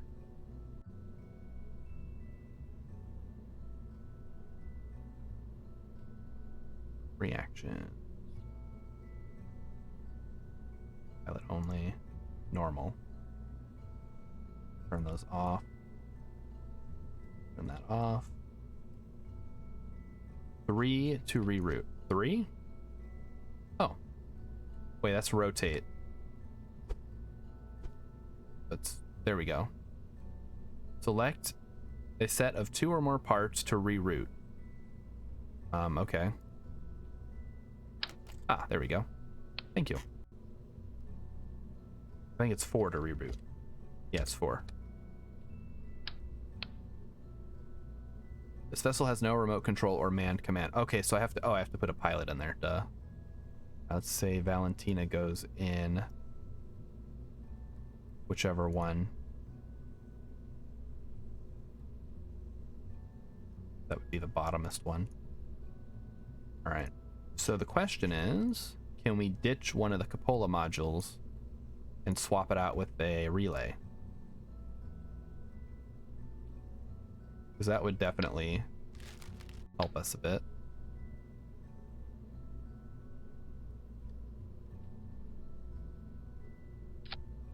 Although it looks kind of goofy because we're using the crappy relay here. All right, so we're down to 2,200 command module facing the wrong way. It's fine, it's fine, it's fine. I wonder in that case if it's better. Isn't that one-sided mass-wise? Yeah, it is. I'm just thinking about that. The issue is I need to have 12 slots. So I either need to put an extra hitchhiker guide if I removed this. Yeah, this isn't quite. I was just hoping I could use the heat shield to do a lot of the work for me. But I don't think I can, since everybody's saying it's just gonna flip and all the Kerbals are gonna die. It's not what we want. So I guess we'll stick with the relay where it was. Right there. Okay. That should keep everything nice and massy. Is it possible to just... Which way is forward-ish? So let's say I do... This is the new route. So let's say I use that as like the control. If I'm pointing forward and I just get rid of this, why is that like that? All right, it's fine. How about a Mark II lander can? Isn't that the right size? Oh, that is the right size. Is it? I don't think I've unlocked it yet. Oh wait, no, there it is. We got it. Like so? You're suggesting that over having the cupola there. Yeah, that makes more sense actually. So let's reroute it again. Okay. And then put the cupola on top, because I need one. And that'll go up. up, up. All right, so now we should have everything we need, right? Get that out of the way. Get the wheel authority maxed out. All right. So now we have something approximating a design. We can't use... Get rid of the SAS, it's gone. So now we need to get enough delta V. So let's say we're in a vacuum. 2,700 meters, that's not bad actually. I guess if we just cram like a little bit more fuel, maybe like this much. Hang on.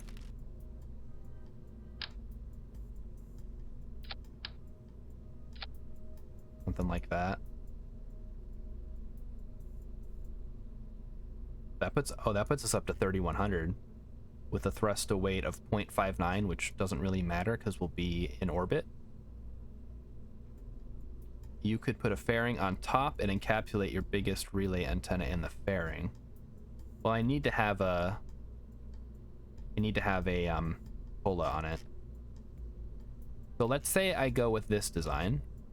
I get this into orbit, and then all we need to do is fuel it up. Although this seems like kinda what's the word I'm thinking for? Long and unwieldy for a space station. So maybe we move these guys over here. Right now we're talking.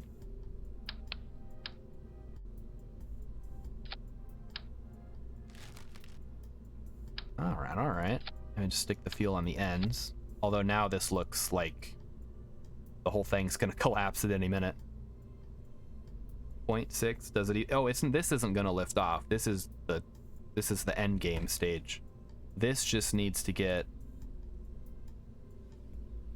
I just need to get this piece into orbit. The rest of it will happen from there. Gotta remember this is the root part now.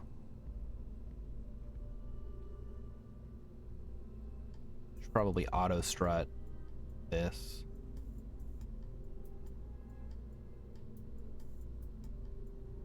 Auto strut that to the grandparent part. Auto strut this to the grandparent part. Wait. Did I auto strut this? Can this not be auto strutted? Okay, fair.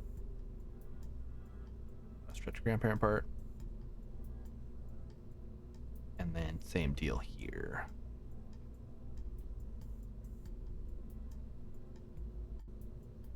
So this is basically going to be our most expensive and advanced space station design as of yet. And in fact, I think we can actually move this up. Oh, nope. Gotta grab the actual bits here.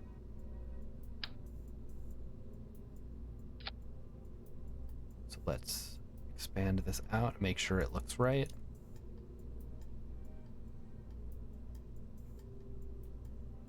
I think we can maybe scooch that down a bit. Just to make sure if it rotates, it doesn't. Oh, got it off center there. Didn't know the hitchhiker pod had such a big inventory. Yeah, I don't think I've ever used it. 1,500 liters though, that's quite a bit. So that should be good. That shouldn't interfere with this. It won't interfere with docking. You can retract all these and put this back where it was. There we go. Okay. So let's make sure it's got everything it needs. So we'll save it. We've got Valentina in the cupola. Actually, we'll put her in the lander can. It's probably safer. So this is 8, 9, 10, 11, 12, and then an extra 13 is fine. So let's test it out on the launch pad. It would be cool if we could use some of that space to bring, oh, I don't know, some extra fuel. I guess technically we could, right? Okay, so this meets all of our requirements. My only concern is going to be the bouncing around. Although since we're using a bigger centerpiece, it might not be an issue this time.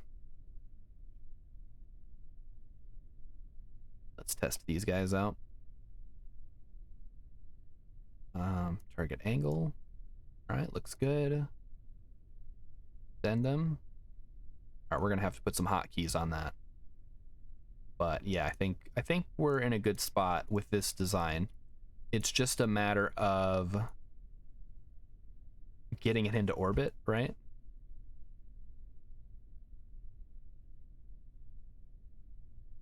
Why is the current angle? Oh, because of the gravity?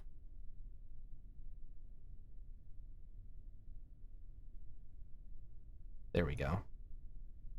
We'll recover the vessel. All right, chat, how are we getting this thing into orbit? That's our next question, right?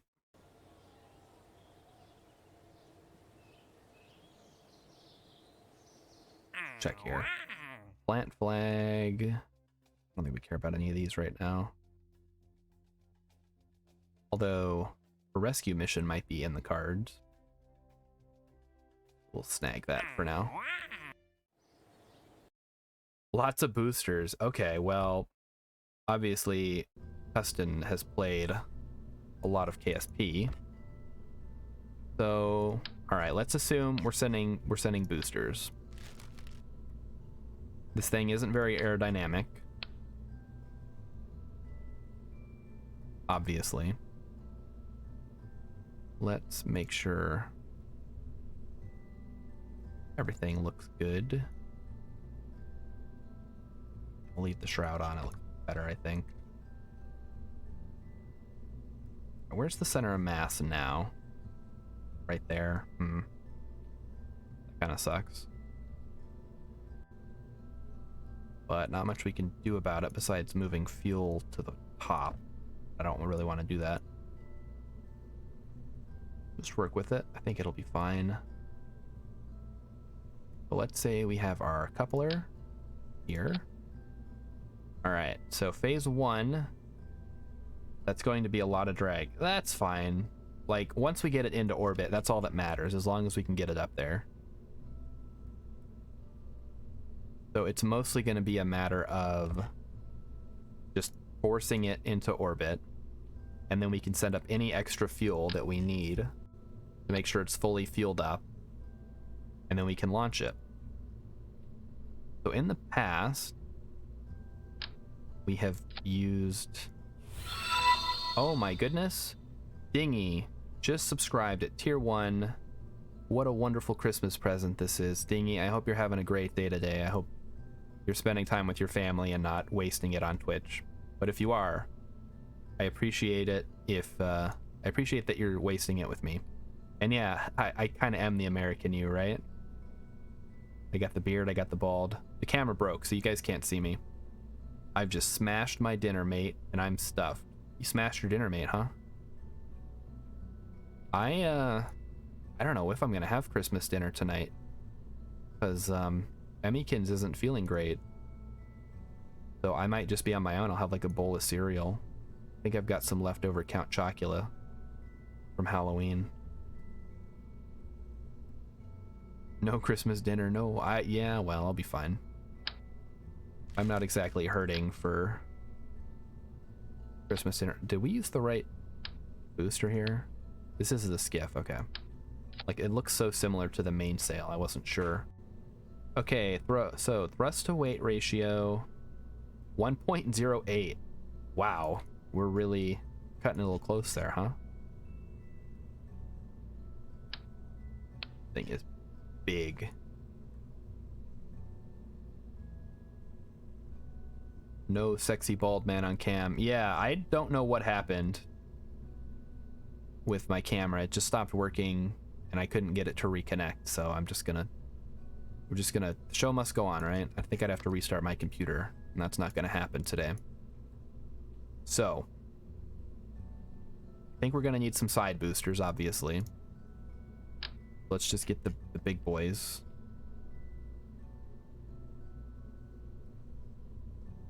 Say we do a couple of these. Oh wait, oh we've got some special ones here. We got the twin bores. Those are good, right? What if we just did 2 twin bores on the sides? How would that work? Ooh, yeah. Love me some twin bores. It's Y2K, guys. It's happening. Oh, is it finally happening? It only took 20 years, right? Ooh. Alright. So something like that should be good. We'll make sure it's strutted there. And we'll put a little cone on top. As if, like, we're concerned about aerodynamics now, right? Alright. So this is going to give us 2.42. Okay, that's pretty good. And an additional 1,400 meters per second. So I think that'll get us into orbit, maybe. We may need a little bit more than that, actually. In fact, since these are technically fuel tanks, right? Can anybody explain to me... Oh, well, there you go. Figured it out. Thanks, chat.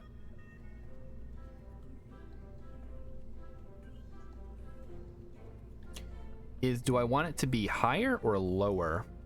In terms of Delta V budget, Eve isn't all that far. The station itself can do the capture burn. You pretty much just need to get that transfer stage to orbit with about 1,500. Really?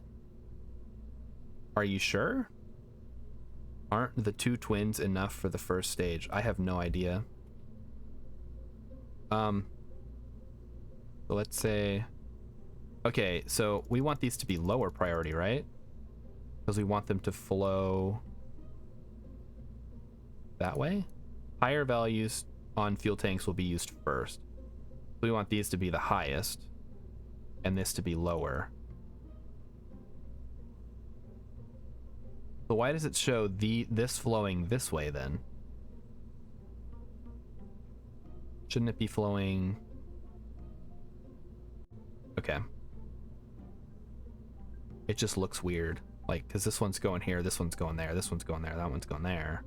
I would think that these two would be flowing into this one.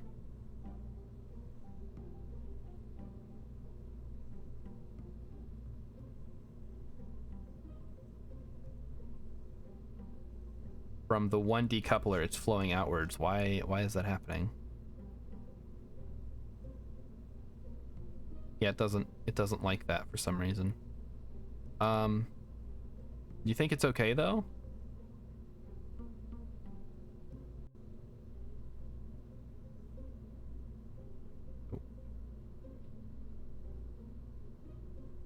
I guess we can test it, although it'll be a bit of an expensive test. By default, the decoupler shouldn't flow fuel at all. Well, I think it's just that it's flowing through it, right? Like, the fuel should be... Oh, okay. Didn't want to do that.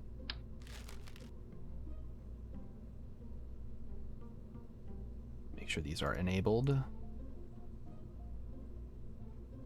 Show actuation. Oh, whoa, ho, ho. Okay, that's too much information for me. Should I just be using a fuel hose or whatever? Okay, these are now priority 30. I'm very confused.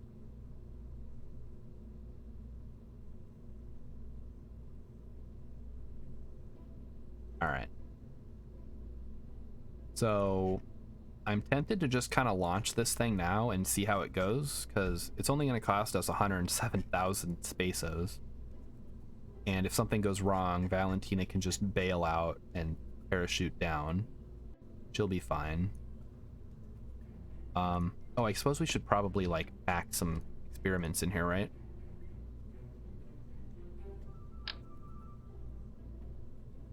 That would be a wise use of our space.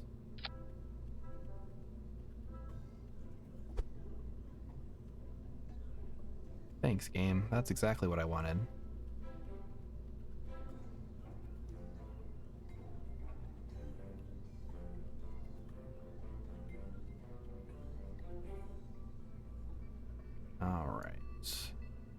All right, that's not gonna work. Oh, yeah. Oh, I have it snapped. That's why.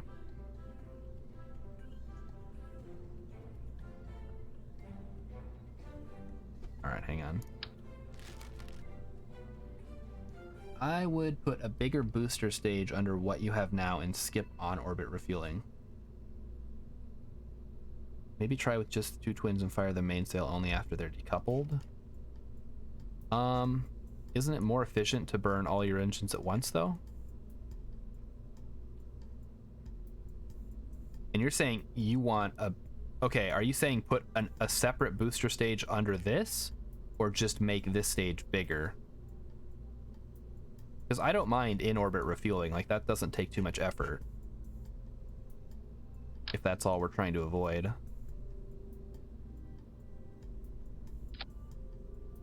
Hide that in there. Oop. Game does not like what I'm trying to do here.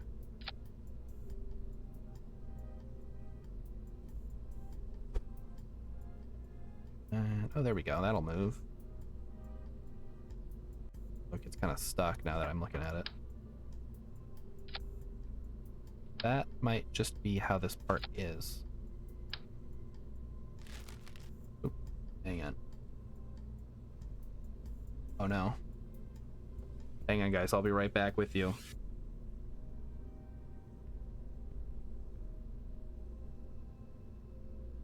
All right.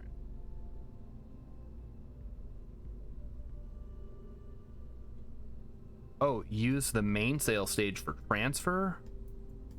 Oh god. Okay. Let's give it a go. Shouldn't I swap the mainsail out for something else then if I'm using it for the transfer burn?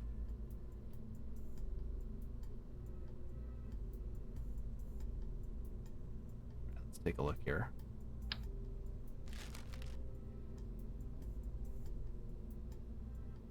So, close the doors here. This is gonna be tall ass rocket.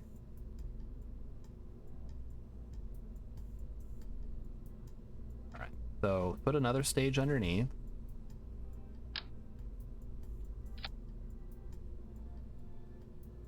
And now go crazy. All right, got it. Is this thing gonna lift off? I am legitimately concerned. Maybe I swap this mainsail out for a skipper.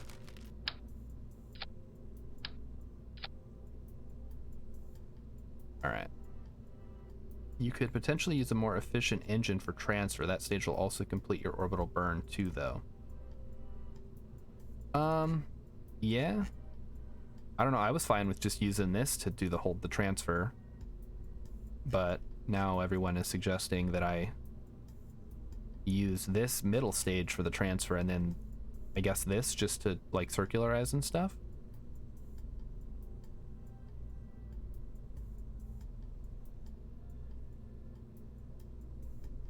Maybe we do this.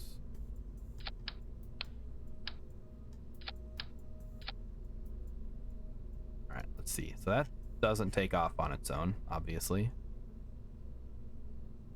Now the issue I'm seeing here is that this only has 0.64 for us to wait. All right, let's try adding the twin bores back on.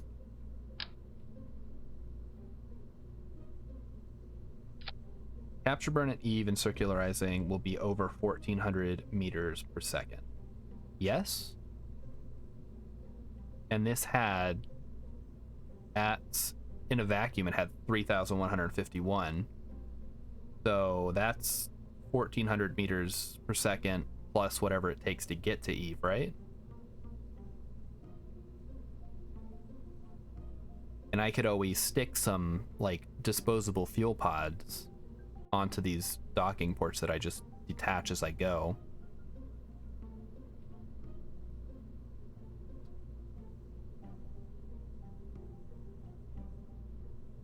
so let's try this. Throw the twin bores on. I like those. They're fun. And then scooch them down. Nope, not the whole thing. Just this part. Oh, there we go. I didn't have them on there, right? Alright, then scooch this down.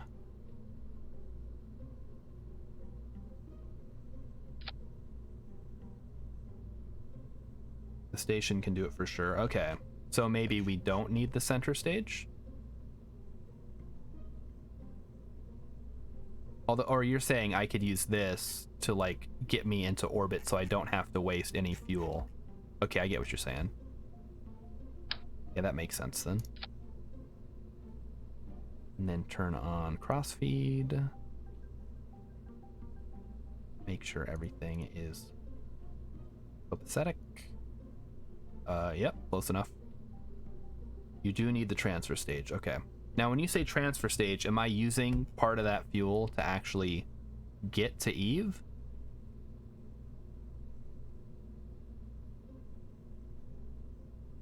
Let's reset this.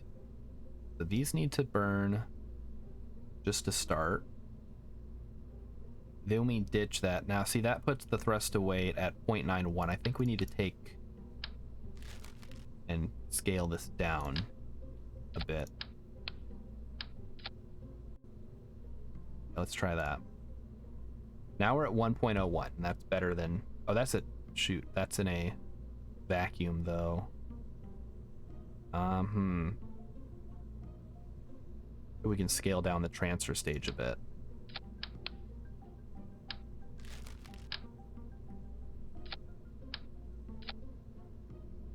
Although at that point, we're really stretching the definition of transfer stage. It's more of just like a little booster.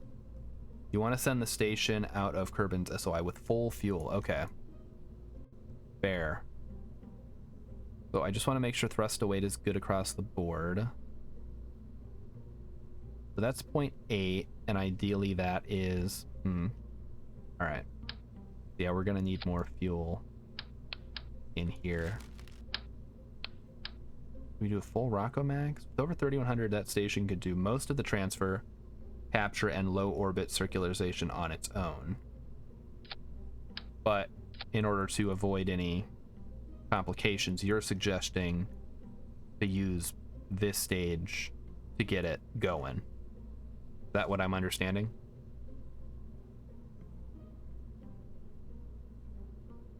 So 2.2 and then 0.93 is not ideal. Because yeah, that's... Can't have a under 1 thrust to weight ratio. That's no good. Let's cut that down one more. How about now? 0.99. I guess I can take that. Let's... If we go up the altitude a little bit. Yeah, that's fine. It's not great, but it's better than whatever. I would still use a relatively high thrust to weight ratio engine to circularize and transfer from Kerbin. Okay, is the skipper considered a high thrust to weight? I mean, 0.72, I've done worse than that. And in a vacuum, today's about the same. Would you just recommend another mainsail? Is that what you're saying? My issue is that they're pretty heavy. Like, it's twice as heavy as the skipper. That 1197 Delta V stage can circularize to do most of the transfer burn as it is now. Okay, so that's this one right here. So this gets us up there, and this gets us circularized, and then does most of the transfer burn.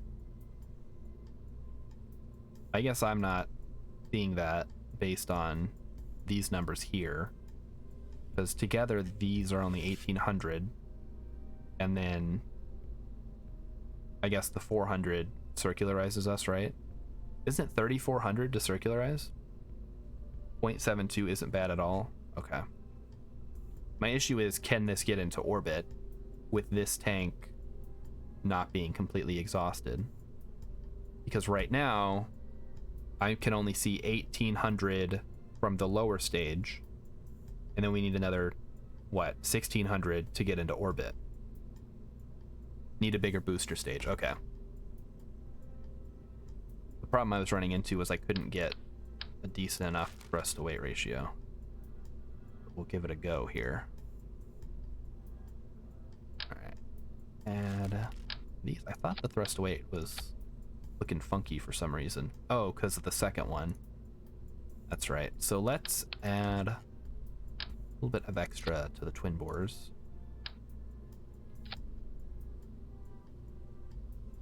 These are auto-strutted to grandparents.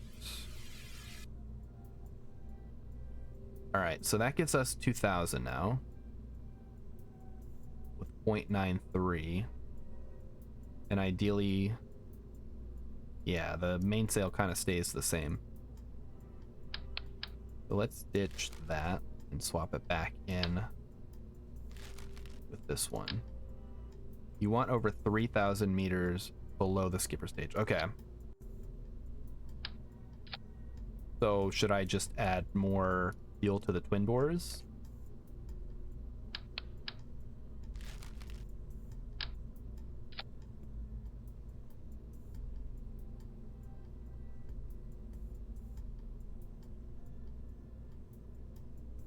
Try that.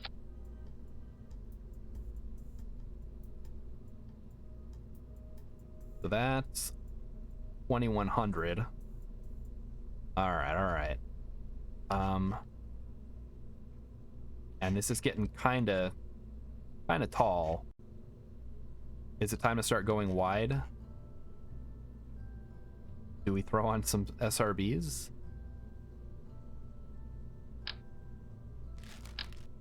Perhaps. Your thrust to weight ratio for those twins is over 2, so you can definitely add more fuel. Okay. I get what you're saying now. I guess my main concern is going to be... Oop, wrong one. So, like that. Oh, wow. Yeah, that's still going. How are they so powerful? Jeez. More fuel? Don't mind if I do. All right, now we're talking. All right, how's that looking now? So that puts us up to 2,600. Still probably not enough though, right? We're probably gonna need some little separatrons, which I don't think I have, unfortunately. Do I really not have separatrons? Alright, no separatrons for me, I guess. Could I do anything with this thing? Or is that... No, that's for the smaller tanks. Maybe I could do a adapter. Oh, wrong size.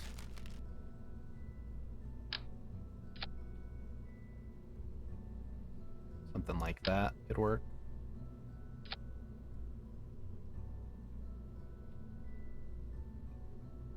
All right, here we go. That puts us up to about 2,700 meters per second. What are we thinking, chat? Is this gonna do it? Is this gonna get us there? Oh, crap. Stay on there. Now we're gonna do this, though. Aw, man. That's not quite what I would like. Alright, let's slide that over there. We are gonna stick Rockomax. Like so. Are those side tanks fee? What do you mean fee?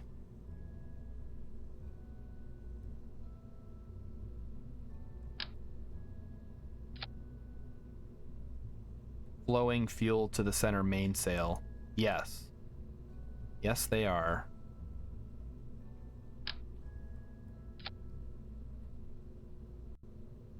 So I'm hoping that... I guess I shouldn't be hoping, I should be knowing, right? We're gonna do this. Then we're gonna move the whole assembly up to right around here. That looks a little bit better now.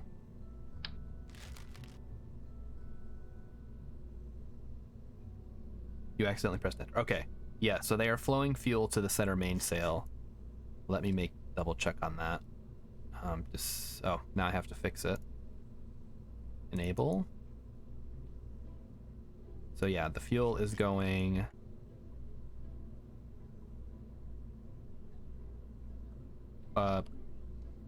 well, it shouldn't be going here, right? Because it should be going from bigger numbers to smaller numbers. So let's say I put this to 41. This is to 40, this is to 39. This is to 38. And this is to 20, and this is to 19. But it doesn't change how that works. Alright, so let's move mainsail back. So we've got 1.5, and then to 1, and then we switch to 0.64 for the transfer / circularization. I would call that pretty okay. What do you guys think? Do we need maybe a little bit more fuel here? Just like a tad. That gets us to 1.44.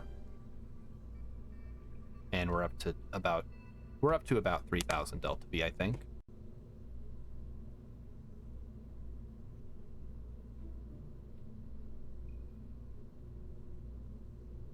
$31, $30, $29, $28, $27, $20. All right. I would use fuel lines. Okay, good idea. A couple of fuel lines aren't going to hurt anything, right?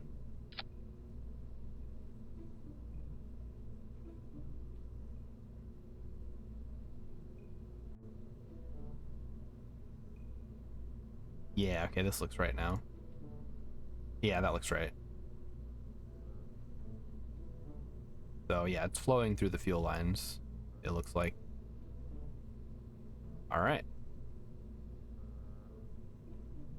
Should we give it a test? Worst case scenario is it fails and we're out 136,000, but should be okay. We've got lots of money to spend.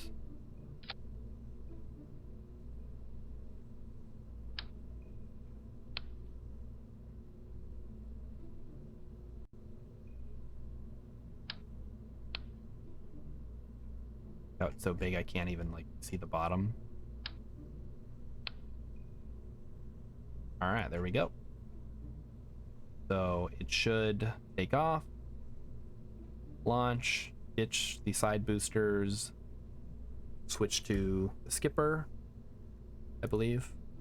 Yeah, switch to the skipper, then ditch and switch to the skiff once we're well on our way. Oh, you think I can add more fuel, huh? All right. We're going crazy here.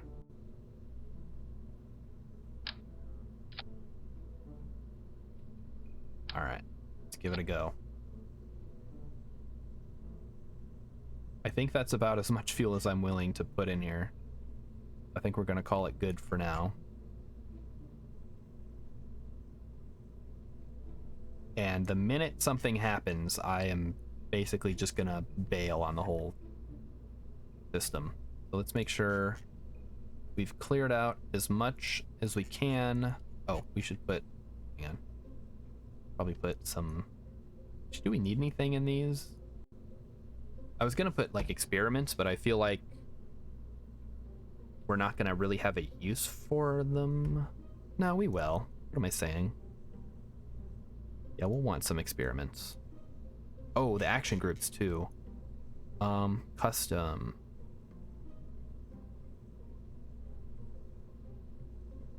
Let's see, target angle.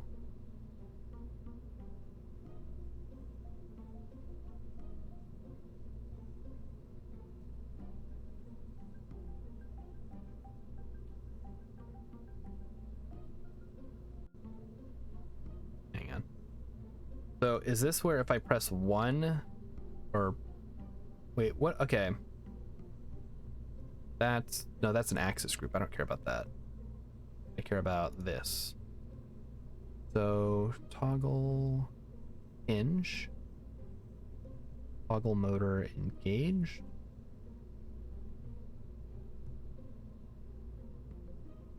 All right. Engage motor drive. Basically, when I press the button, I want the things to come out.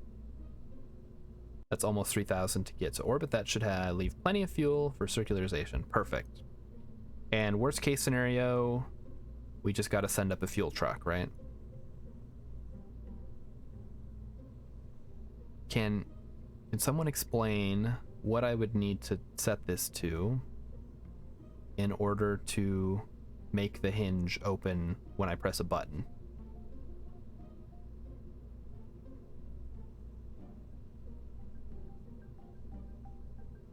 Would it be toggle hinge?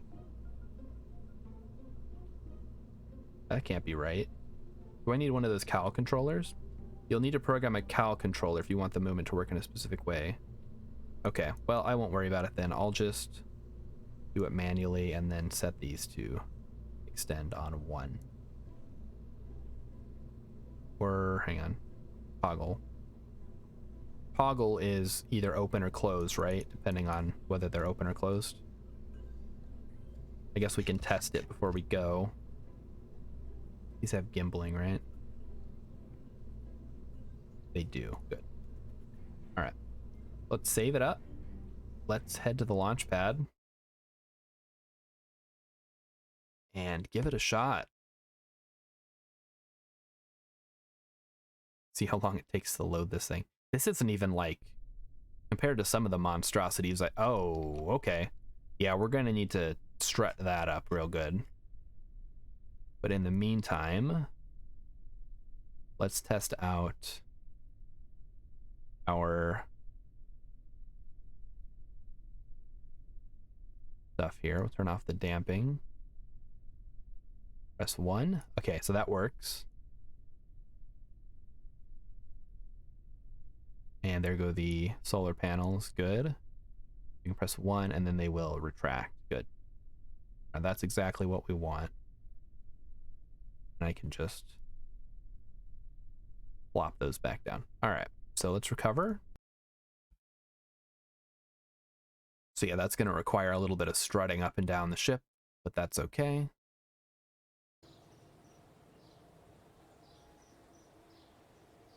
All right, give it a shot here.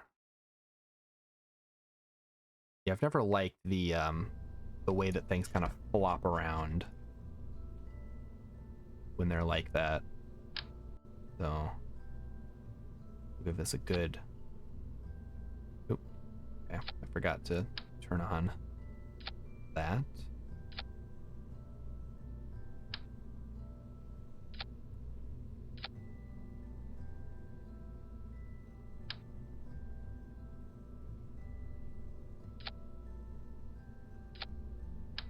There we go.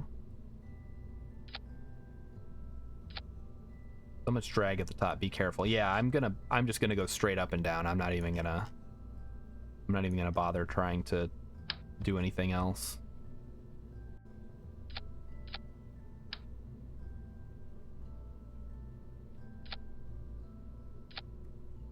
All right, that should work.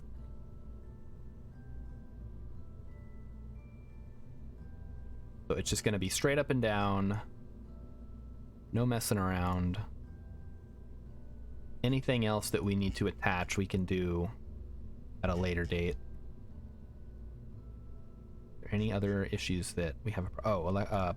Batteries, right. I guess we can slap some batteries in here. That wouldn't hurt.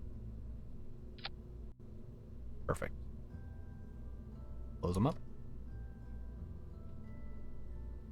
And save. And we are ready to launch. All right, Valentina. She's driving. Anybody else will send up with a shuttle. I would also use auto strut on the entire center stack.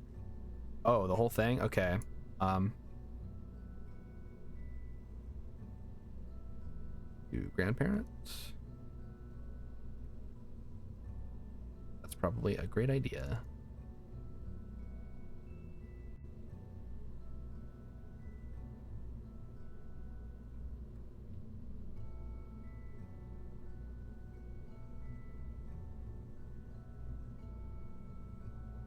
Strut to grandparent. Auto strut to grandparent. Auto strut to grandparent. Yeah, I am not used to auto strut, so I kind of have to get used to that more. And that is auto strutted, and one more. That should work. If you just go straight up, you'll not have as much delta V. Just pitch east very, very slowly. Okay. Well, I've done that in the past, and it's... And by that, I mean I have attempted to go very slowly, and it's gotten out of control very quickly, so... I'll try my best. Auto strut is awesome. Okay, that's good to hear. In fact, let's make sure... Yeah, this is already auto strutted. Auto strutted. Auto strutted, and... Can't actually click on that, so just assume it's auto strutted as well. All right, so this is our mission. We're gonna get this thing into orbit. We're gonna attempt to get this thing into orbit. Then we're going to send up any additional crew we want to send along, as well as probably some probes that we can dock to the side. And we should...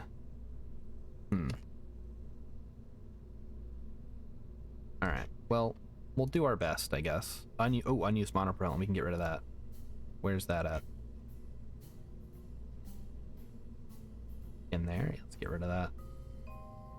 It'll save us a little bit of delta V. Alright, anything else? Missing a parachute? Ah, it's fine. Valentina's got her own. Doesn't need one.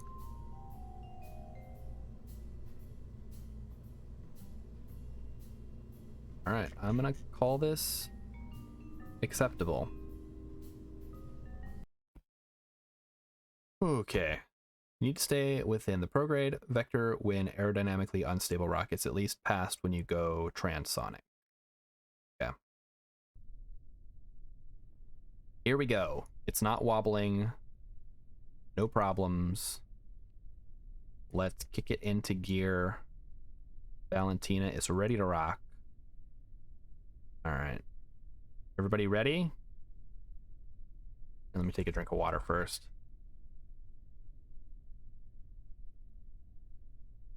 All right, I'm ready. Here we go. Oh, there we go. We're taking off. Look at it go. Look at it go.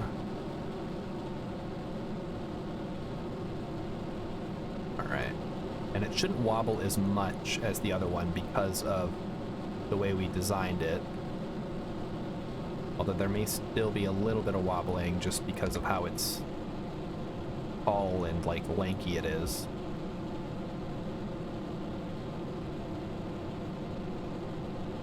All right, nudge it east. Yeah, I'm going east right now. It's just taking its time, trying to keep everything together in one piece as best as I can manage.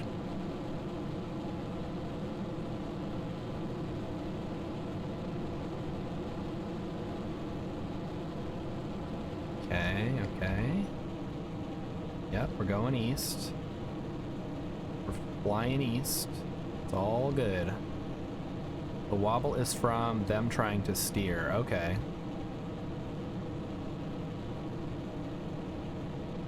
Yeah, I think that is the case. Are you saying I should turn off that particular SAS setting?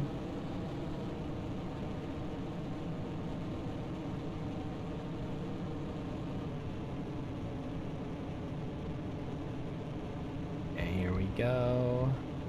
The real concern is going to come when we have to decouple the side boosters and they crash into the main stack and cause trouble. So in order to avoid that, I'm actually tempted to like do a spin. Yeah, you can kind of see it. This particular thing kind of wobbles a lot.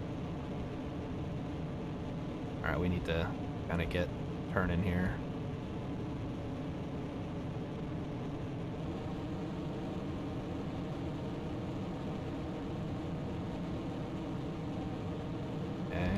Go. We want to spin like so. Beautiful. Look at that. So majestic. The majestic space bug. Full throttle? Okay, got it. Yeah, that's true. We need all the thrust away we can get. Wow, we actually we ended up having enough thrust to weight the rocket here. Looking good so far, yeah. Because this is still our mainsail stage. We've still got a lot of, well, not a lot, but like a decent chunk of Delta V. The real issue is going to come when we get to the skipper stage and how that's going to handle. Looking really good. All right. Yeah, it's nice and stable. Beats the heck out of some of my older designs. I think that auto strut is really key. So thank you for suggesting that. Alright. So, still about 200 meters per second left to burn. Time to apoapsis is good. For now. We may have to dial it back just a bit. Auto strut is like the Kerbals Kerbals learn to weld things together, right? Like, why didn't they do that before? Skipper stage should be able to do almost all the transfer burn. Okay, well, we gotta circularize first, so let's focus on that, huh?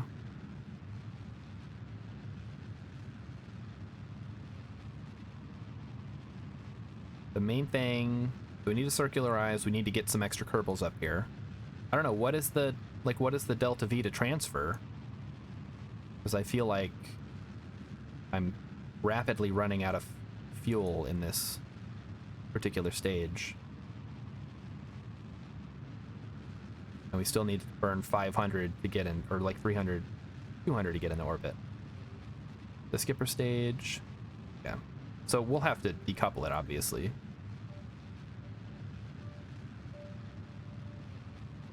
But you're saying it should be able to get us most of the way out of the solar system? Or not the solar system, the Kerbin system. Obviously, we don't want to leave the solar system. That would be no bueno. There we go. Yeah, because this isn't even enough to get to the Mun now. Okay, so Eve is only about 1,300 meters per second with a proper phase and ejection angle. Like I know what any of those words mean. Come on. We do have a couple of... We have like a year to figure it out, though, so... see how it goes.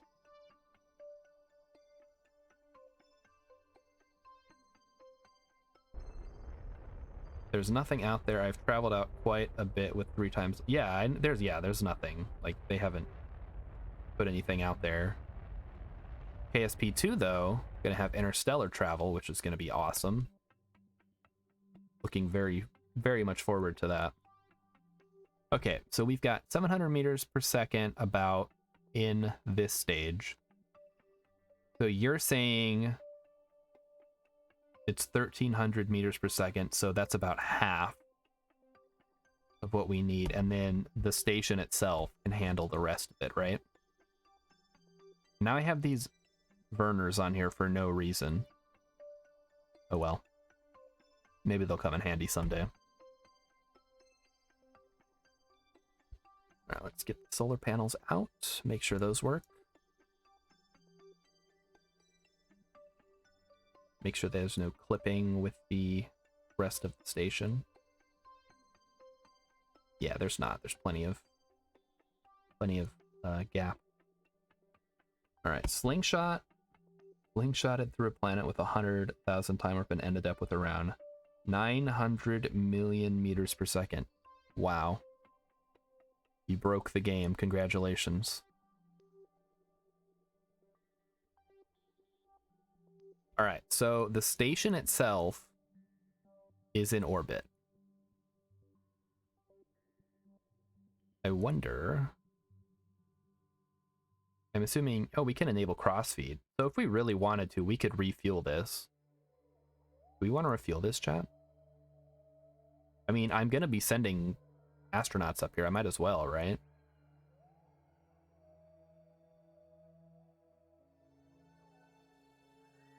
Like, it can't hurt.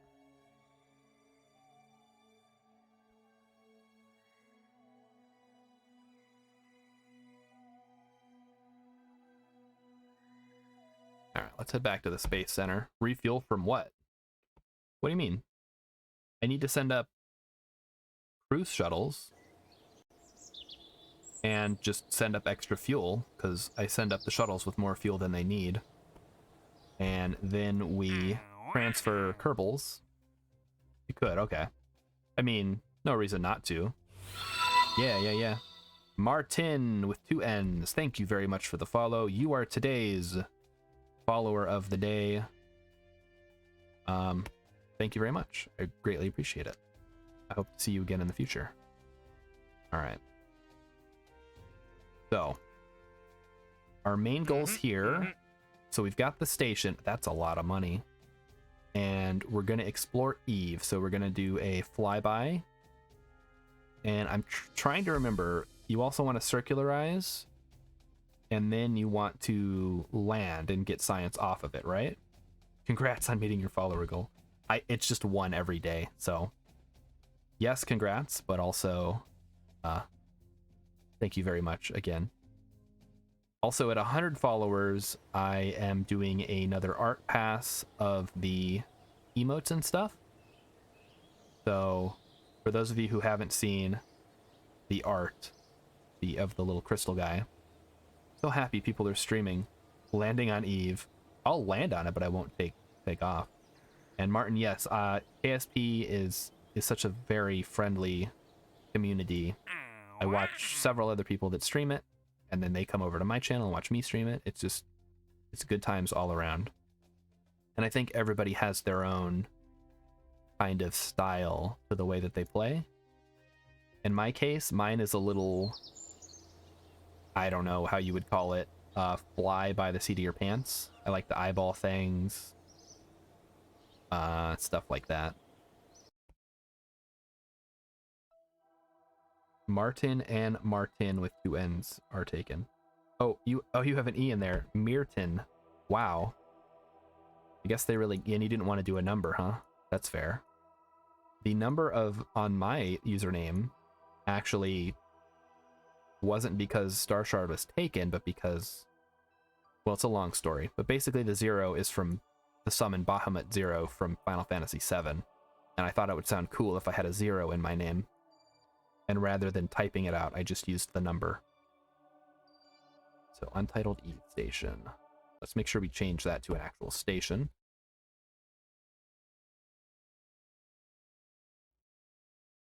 So, before we launch anything up here, is there anything else we might want to bring? Probably some science experiments we could just stick on the side, right? I'll change the name now. Figure vessel naming. It is a station. All right. So, if anybody wants to spend their channel points on naming this thing, Right now we're just going to call it Eve Station, but feel free to redeem your channel points if you've got enough, and you can name it what you want.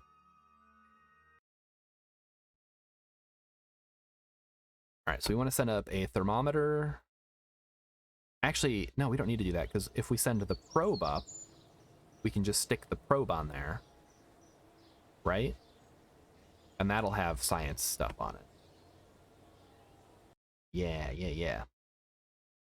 Eve's crucifixion. Yeah, it is kind of a cross, isn't it? Very thematic. Oh, Svetlana still needs to get rescued. That's actually perfect. We can do 2 missions at once. So we'll send up the shuttle to grab Svetlana, and then we will rendezvous with the station. Oh, that's cool. I just wanted a simple Martin because I'm uncreative. Okay. Yeah, my username is from like 30 years ago at this point. Not 30, that's way too much. Like 20 years ago. So I've had it forever. I'm on like every website with the same username. So if you ever see a Star Shard 0, it's probably almost definitely me. Okay. We've already checked that. We just need to launch.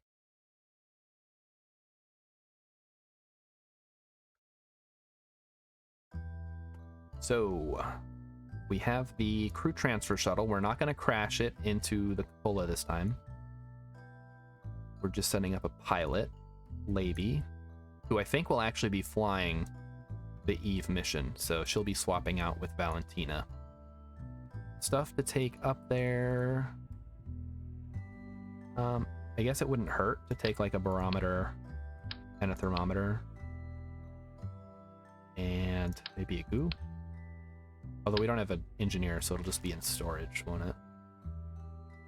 Can we squid? We can't squeeze. Oh, the Science Junior is big. Holy cow. 2,000.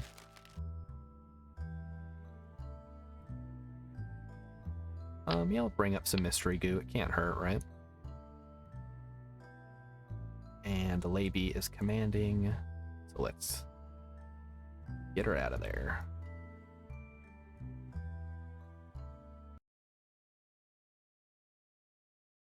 So how's everybody's Christmas going?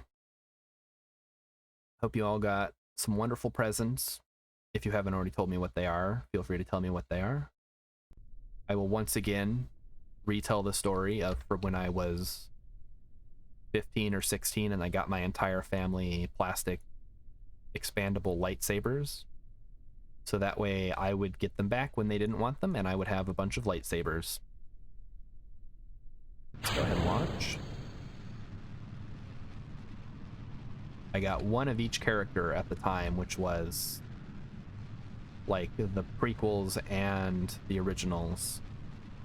So Obi-Wan, Yoda, Count Dooku, Darth Vader, Anakin, some other, Mace Windu maybe? I don't think that they had one. I like the eyeballing. I like eyeballing things. I have a phase angle chart you might like to see. Oh, if I like eyeballing. I mean, I don't like eyeballing, I just tend to do it because I'm impatient.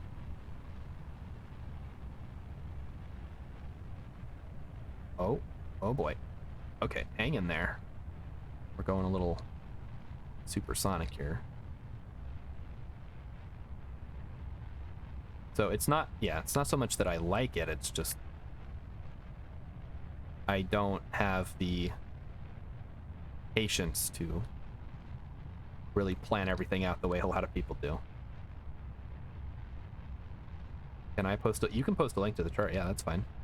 I can't guarantee that I'll get a chance to look at it because streaming, but is it the kind that you print out and just hold up to your screen? Because I've definitely used an actual protractor before.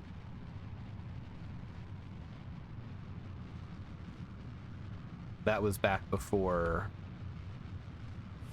I realized, oh my goodness, Icy Star Shard is here. Hello, Icy Star Shard, welcome. Brother from another mother, I guess. Possibly sister. I'm following because of your name, hello. That's, you know what? Any reason is a good reason in my book. So, thanks for stopping in.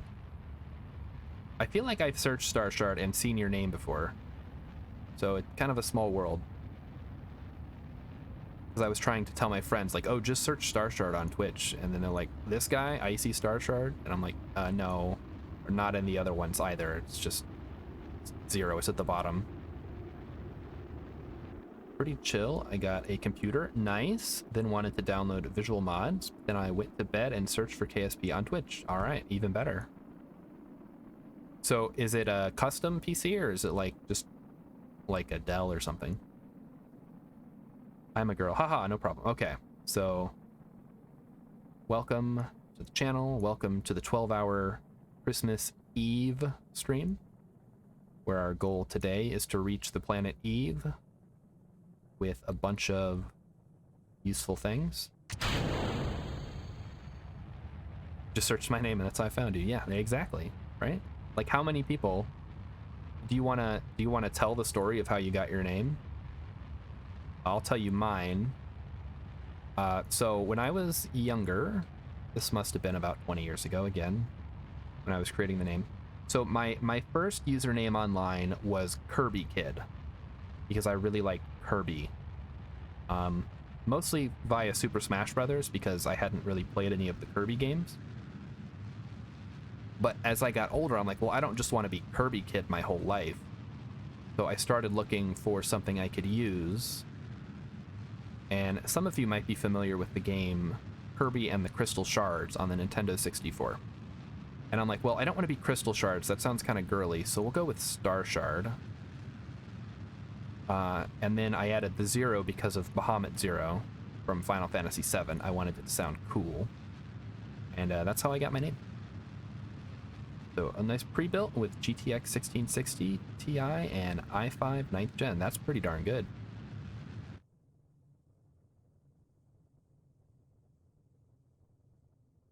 So that is the story of how I got my username, oh, so many years ago.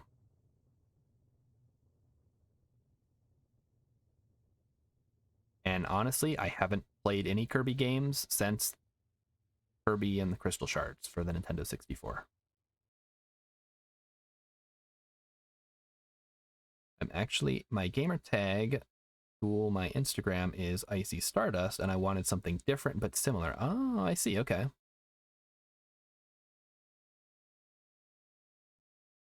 So you just got different names for different things, it sounds like. I am very boring, and it's just Starshard Zero across the board. Twitter, Instagram, YouTube, Reddit, MySpace. I don't have a MySpace. I'm not on TikTok either, so you won't see me on there. I get it, but I don't get it, you know? I don't think I have the creative energy to attempt to do anything on TikTok. Icy Starshard is rocking those little bees. So cute. I wish Emmykins was here. She loves cute things too. And she would probably post something cute. The cutest thing I have is, I guess, the heart emote. But that could definitely use some chibiing up to make it a little bit cuter, in my opinion. So we're about to get into space. Looks like we're already pretty close to circularizing. Let's check Svetlana's wreckage here. Yeah, so that should be a good, easy rendezvous. Push it out so that we intersect the line a little bit more.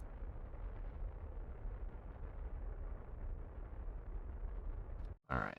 Martin says, my nickname is Dead Kill because of my dad who made it when he played CSGO 1.6. All right. They call you Dead Kill because you kill them dead.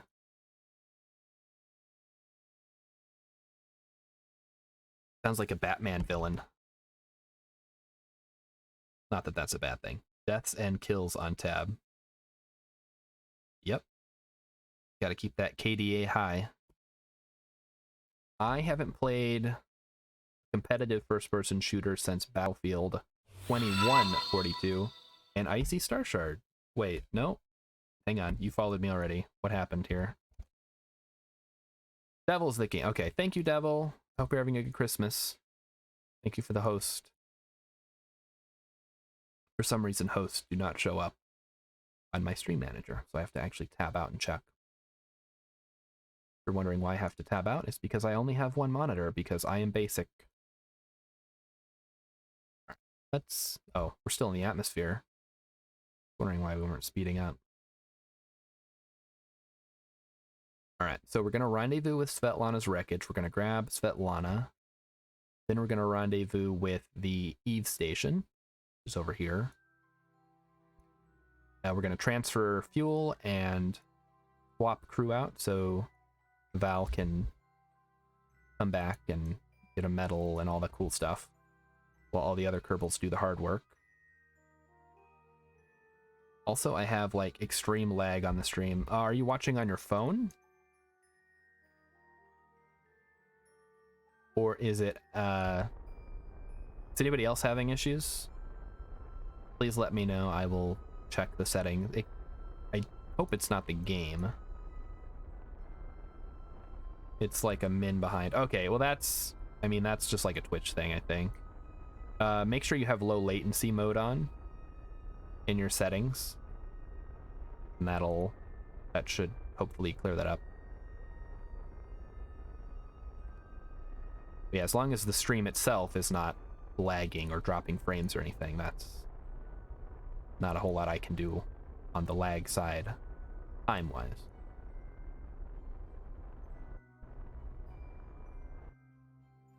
There we go. Yeah. Yeah, that's what I was saying. If you're on your phone, it'll lag. Even if you have low latency mode on, it's still like a good 15 to 20 seconds. That's just how the app works, I think, if you're using the app.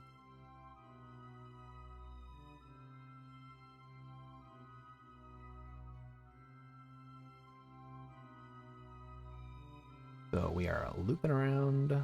Gonna rendezvous here. Keep an eye on Eve Station. And there goes the Savior 3 debris again. We still haven't managed to deorbit that.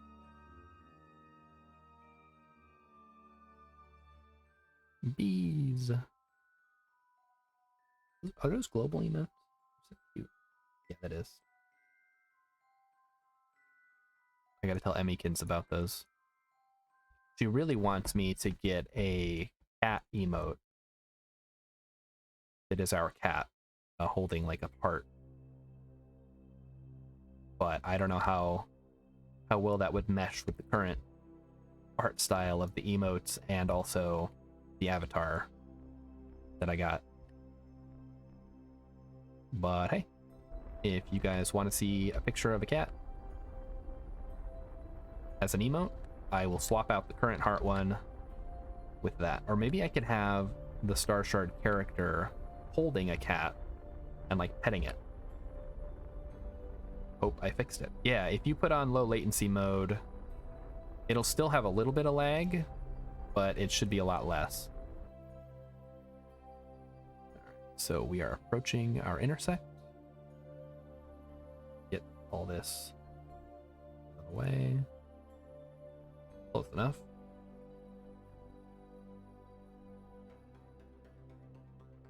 And closing in. These are Twitch Pride emotes. Okay.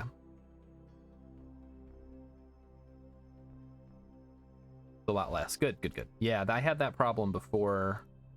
I occasionally watch, like usually I'm on the PC, but if I'm, for whatever reason, I'm out and I'm watching Twitch for some reason, walk, then yeah, the low latency mode kind of helps. You like the idea of the crystal guy holding a cat? Or the cat holding the heart? Or just do both of them, which I do not have enough emote slots for just yet. We're getting there. Someday when I'm as big as who were some big streamers? XQC, Ninja, Germa, Vine Sauce. Then I'll have lots of emote slots. Just reminded me that I need to create more emotes. Yeah, do you do your own emotes, or do you have them done? I am not artistically minded. I couldn't even like sketch up a design for the crystal guy. I was like, okay, artist, listen. Here are some reference arts. This is kind of what I want. Can you create something out of nothing? And by golly, she created something out of nothing. So you might not have to be, because I think you had to be on Twitch at a certain time. Oh no, that's a bummer. Well, maybe they'll bring it back someday. It is cool that, you know, you can get, like, it encourages you to be on Twitch to get stuff. Does anybody know anything about hype train emotes? I've never like participated in a hype train, but I've seen them happen, and I've been like, okay, what exactly do you get out of it? So, you guys know, tell me. I guess I could have just Googled it, but making conversation. If you participate, you'll get an emote. Like, just an emote, or is it a specific emote?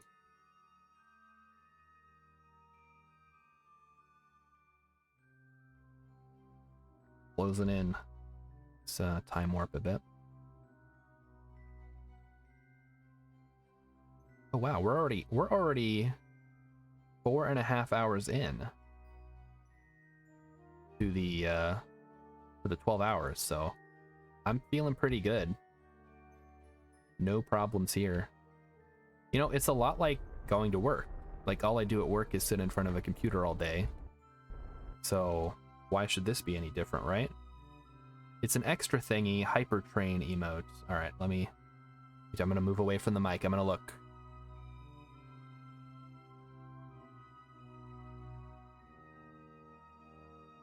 Okay, so they're actually like Twitch emotes. Got it.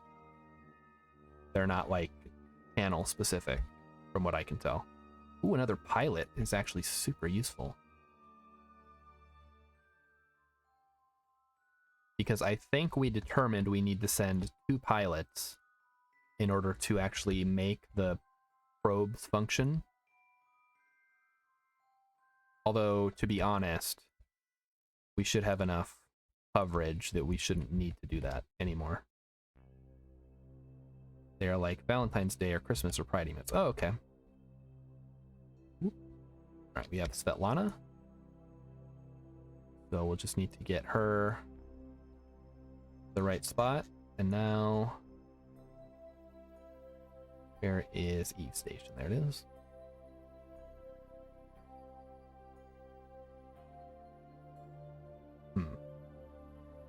So I think the first thing we need to do is lower our orbit so our periapsis intersects apoapsis, whatever. Oh no, I said it. They are marching.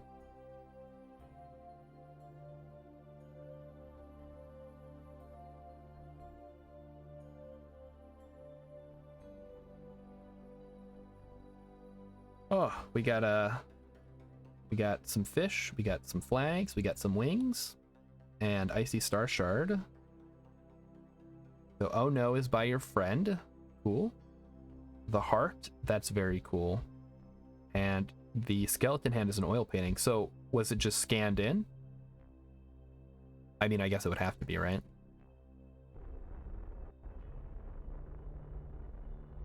So, yeah, all of mine are done digitally.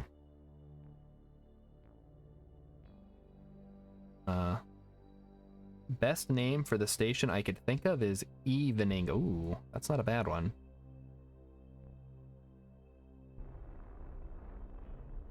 I guess I could call it Christmas Eve Station, but it's I don't know. I don't know if that works.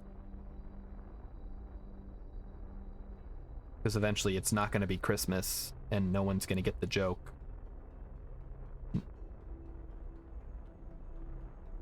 That's the marching flying fish, he says. Or she.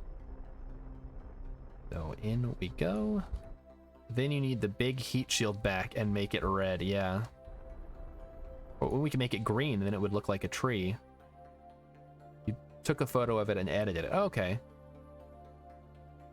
That's cool.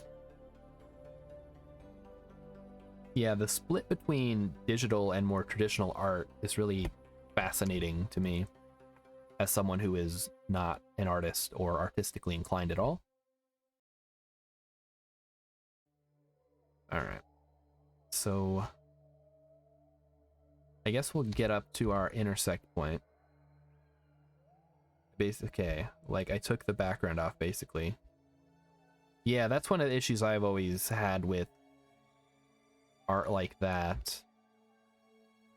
Well, okay, in my particular case, like I used to do, and I still kind of do world building, like maps and stuff for D&D.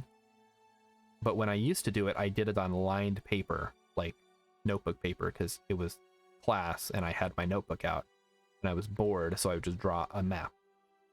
But then when I went to like actually put it into the computer to use it and edit it, like, oh, I've got a bunch of lines on here. What the heck am I supposed to do with these?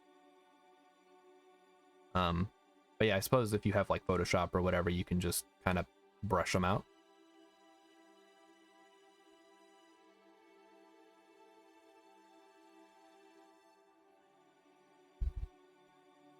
Unfortunately, I have long since stopped drawing maps on lined paper. Now I do everything digitally, usually with special programs for that. Right. So there is our intersect, kind of. So I think we can boost out to let the station catch up to us, because we're not going to be able to slow down on account of we're so close to the atmosphere. You know how I could fix that? Well, I don't have to fix it anymore, but back in the day, this was pre... I mean, Photoshop existed, but I didn't have access to it. And I don't think there were a lot of free options either.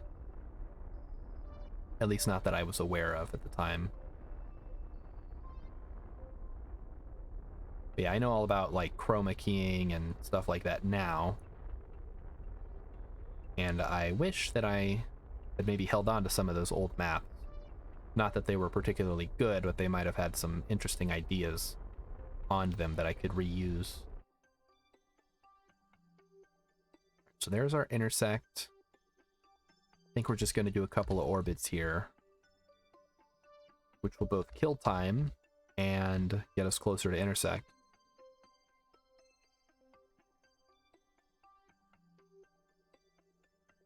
Go 100 times speed.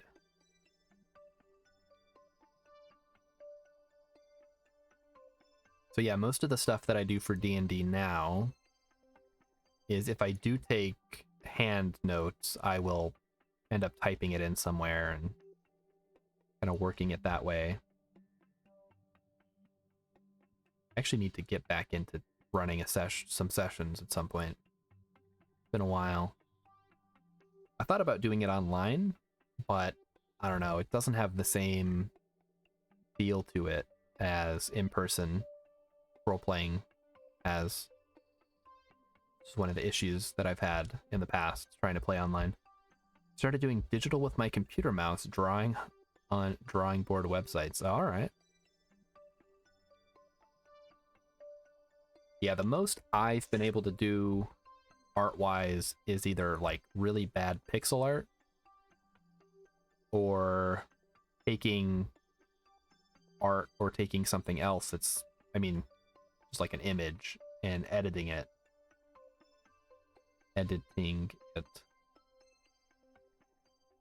So, yeah. My artness is very lacking, which is like, on one hand, I get it. Like, I wouldn't fix my own car. You go to a mechanic for that, unless, you know, you're a hobby mechanic or whatever. But feel the same way about art. Like, I'm not going to do my own art. I'll go to someone who does it as a job and get them to do it professionally, if that makes sense.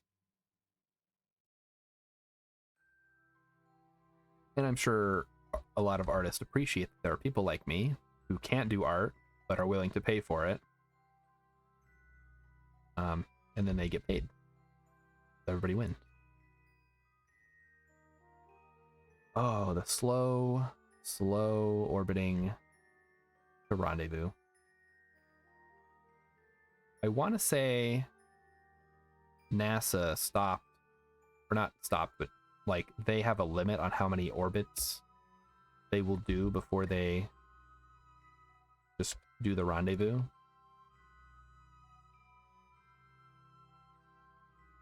So that there's like a minimum amount of time between launch and rendezvous with, I guess, the ISS in this case. Yeah, that makes sense. Yeah, like I wouldn't try to fix my own plumbing. I wouldn't do a lot of things on my own. There are some things that I'm pretty decent at. Computer repair, troubleshooting, IT stuff, or finance stuff, which is my job. But when it comes to art, I'm like, I can kind of get an idea, but at the end of the day, I'm not going to be able to put it to paper. The artists definitely appreciate my patronage. Good. All right, last one, I think.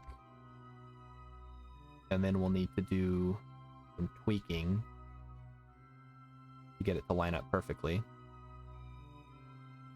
as we always do. So who else do we got in the chat today? Seen some nice activity. This has been great. I want to hear about your Christmas presents. I haven't got to open mine yet. I don't even know where they are. They were hidden and I haven't seen them. We got someone who got a new computer, someone who got new wireless gaming headset. Did anybody get a car? Are there any like super rich people who got a car for Christmas? Like in the commercials where you go out and there's a big bow on it?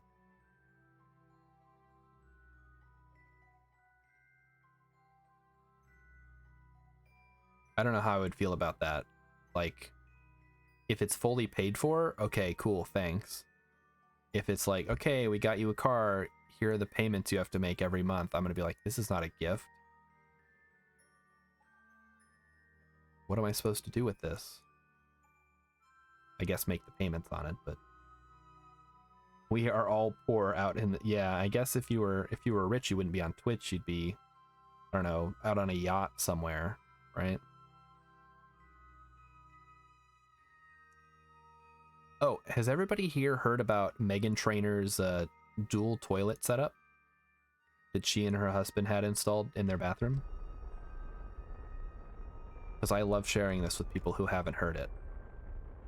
Basically, Megan Trainor, semi-popular American singer, songwriter, whatever, had an additional toilet installed in her master bathroom in case they both need to do it. Yeah, Merry Christmas, Devil. Thanks for stopping in. Thanks for the host again. Anyway, so she has two toilets because the explanation she gave was that sometimes they both need to go at the same time. In my family, we don't do gifts. I like it. We're laughing about the stress that people are putting themselves through for this crap. Absolutely. Yeah, I don't really do gifts either. I guess I'll accept them. Like, I feel kind of bad that people send me stuff. Like, I've made my position pretty clear. I don't do that. If you want stuff, you get it throughout the year as a gesture of goodwill, not some weird obligation. And so, Icy Starshard has heard about the dual toilet. And, I don't know, that's... Like, if you have that much money, you can get a second toilet installed. Can't you just, I don't know, have a second bathroom in your house at that point? Like, what, you can't walk down the hall to one of your other mini bathrooms or guest rooms with a bathroom? You have to have it in the same one. 5 hours strong? Heck yeah, man. This is my job at work, is sitting in front of a computer, not moving for hours on end. Although usually I'd be the one watching Twitch instead of vice versa. Devil enjoys the space program, really? That's cool. You should play it. Throw all that FPS stuff out the window and join the KSP revolution. Alright, we are closing in here. I think we could probably get a rendezvous and a dock here. So let's angle us a little bit. Did you guys all see the launch today? I didn't see it. I had just heard that it was successful. I basically got up, took a shower, ate breakfast, and then started streaming. So I'm glad to hear that everything went well. I know they had been pushing it back and pushing it back. So hopefully everything goes well, getting it where it needs to go. If anybody has any updates on that, feel free to drop them on me. All right, Icy Star Shard, thanks for stopping by. Glad to have you hanging out. All right, I gotta check something. Oh, Icy Star Shard is also hosting. Thank you very much. I'll have to go check out your channel and see what you do. Glad it went good.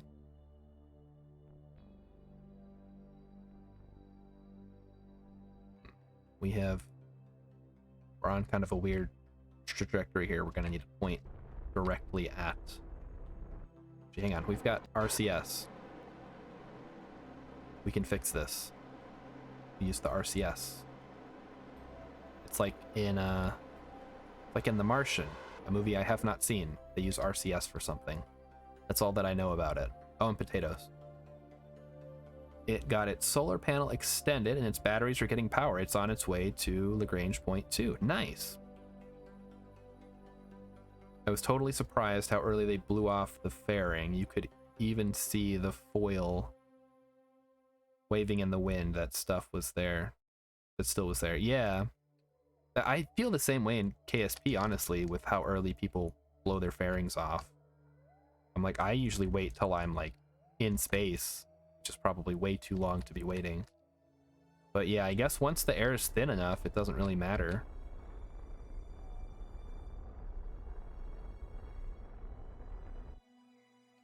Check our intersect here. Yeah, this isn't like great. See if we can get a little bit closer. Fairing goes off when the music starts. Right, that's how I do it. Yeah. When the space music starts, that's when the fairing goes. But a lot of people do it at like 40,000 or maybe even earlier, depending on their Ascent profile. So the telescope will be able to see back in time when our universe began. Yeah, I'm excited for some more pictures of the cosmic background stuff. It's all very fascinating. I am not a scientist, but I don't want to be like, oh yeah, I love science. But yeah, science is cool. Or at least like Earth space science. That kind of stuff. The more front-facing part of science.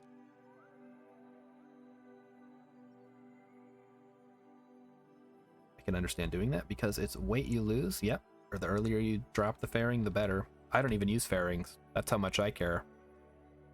KSP, you can do without fairings. Well, I guess it depends on what you're doing, right? Like my craft, while not super aerodynamic, are usually, you guys have seen probably some of my earlier designs if you've been here, that like flip a couple of times before they get out of the atmosphere. Ooh, exoplanets. Now I'm more interested in that. Not that we'll ever be able to get there, but you know, it's cool to get a picture of them. Okay, they do make, yeah, they make a difference. They're not just for show necessarily, but I don't ever use them because I don't like the way they look most of the time.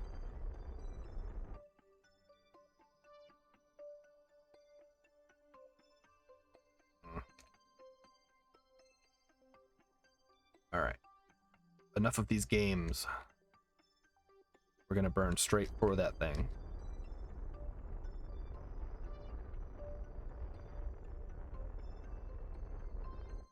All right, guys, I'm gonna run this idea past you all and see what people think now that there's a lot of people in here. Okay, who is familiar with the potion seller meme / video? Show of hands. Okay, but you don't have to show your hands. That's fine. Just listen. All right, I want to do a KSP version of that where it is a Kerbal asking another Kerbal. So he goes to the rocket seller, basically. So it's just potion seller, but replace potion with rocket. And he's like, rocket seller, I'm going into orbit, and I need your strongest rocket. And there's like a picture of a mainsail or something. And the rocket seller's like, my rockets are too strong for you. And it just basically does the whole skit, but with rockets instead of potions, and orbit instead of battle. My strongest rockets would kill a Kraken, let alone a Kerbal. You can't handle my strongest rockets. You better go to a rocket seller who sells weaker rockets. Rhino? Oh, do the Rhino, yeah. Yeah, just have the biggest rocket, like, on display. Like, maybe it's at, like Jeb's Junkyard or something. And then it's like, you better go to a seller who sells weaker rockets, and it's got, like, an ant. Ah. If only. Maybe someday. I learn how to do, like, machinima and stuff. I'll have to look at how other people do it. That would be funny. Devil, you've never seen it? Okay. Spark, yeah, get the spark.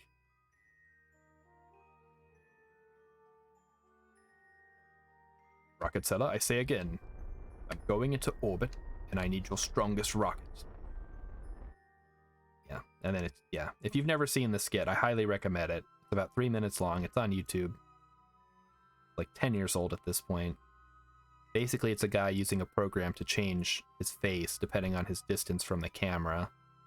And he makes two characters, the knight and the potion seller. The knight tries to buy potions, the potion seller refuses, and it goes back and forth for a while. It's great. It looks like we are on track to dock.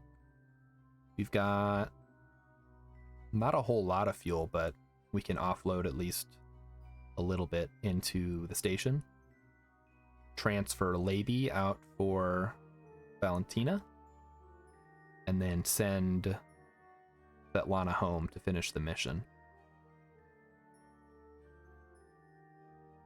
So what is everyone's preferred, like, scale to build in? Like, I like to build in 2.5 meters, and I feel like that has, like, the most support as far as, like, parts go. But then I see people either building really small or going like I don't see a lot of the 1.875 scale. The best thing is by far the ion engine, but for bigger crafts, you need so many of them, the power production is just stupid. Yeah. I haven't done a lot with ion engines outside of, like, the occasional probe. And even then, I'm like, you know what? At this point, I could just use a regular engine and it would be done in half the time. I like to build small with loads of stages. Okay, yeah, that works. I usually only do 3 stages. So the main booster, the center, the middle one, I guess, does whatever, and then just have a little left over. Used it in my hardest mission I ever had. The ion engine? What was that, going to Elu? I feel like with Elu and just that sheer distance is gonna require a lot of Delta V, right? Or was it I guess you could also do a, like, crashing into the sun mission. That takes a lot of Delta V. think we can switch to RCS here. So we are going to need to dock. Let's make sure we are good to go on that front.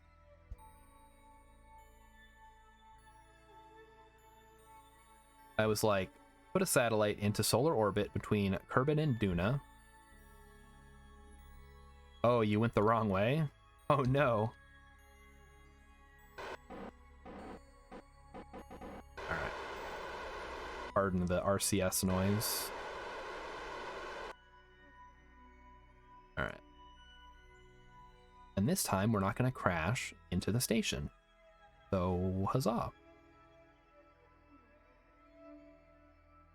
Yeah, I've only made that mistake a couple of times where you put something into orbit and realize after the fact that you're going the opposite direction.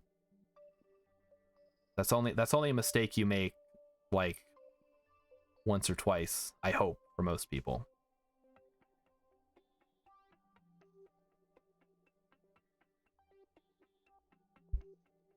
But that's a lot of Delta V, holy crap. 24,000. Oh no, you didn't mess up. You just needed to go. I mean, yo, wow, that is bad. Yeah, because you've got the velocity that you get from... RCS is still on. You have all that extra velocity to work with. We are, Martin, you have no idea how excited everyone is about KSP 2.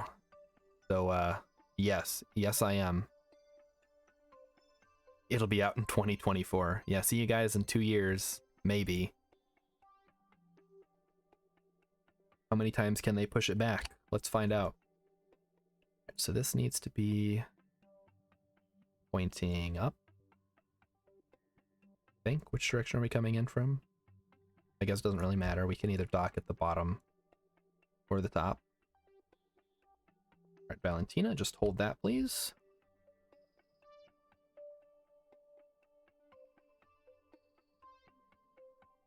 All right, it's about time to start slowing down. We'll make sure we slow down a lot this time.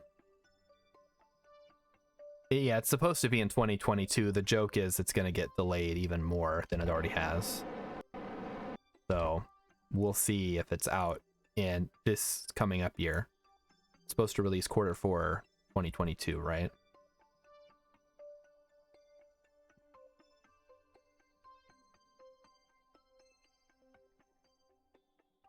But I think, I know Urban Venture is very excited. That's the reason he's doing his final playthrough. I'm doing my final playthrough. And just super hyped, yeah. Why are we not... Why can we not lock onto this? Or is it already locked on?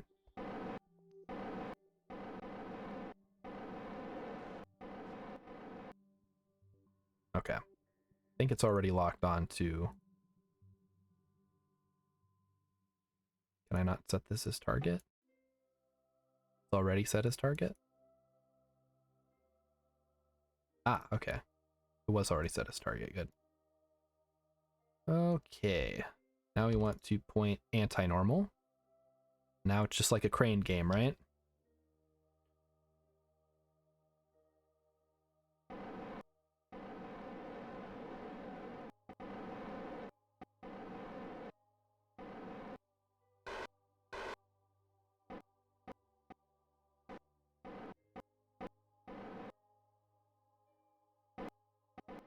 Alright, switching to the fine controls. Beautiful. Yeah, that's gonna work. Alright. And yes. Beautiful. It was a huge rocket, and the last two stages were a single nuclear engine with lots of fuel and an ion engine with lots of fuel. The burn time was like an hour. Wow. I'm really interested in multiplayer. There is a mod for KSP multiplayer. And I believe it's basically, yeah, you control your own rockets. essentially. All right, so let's get everything situated here.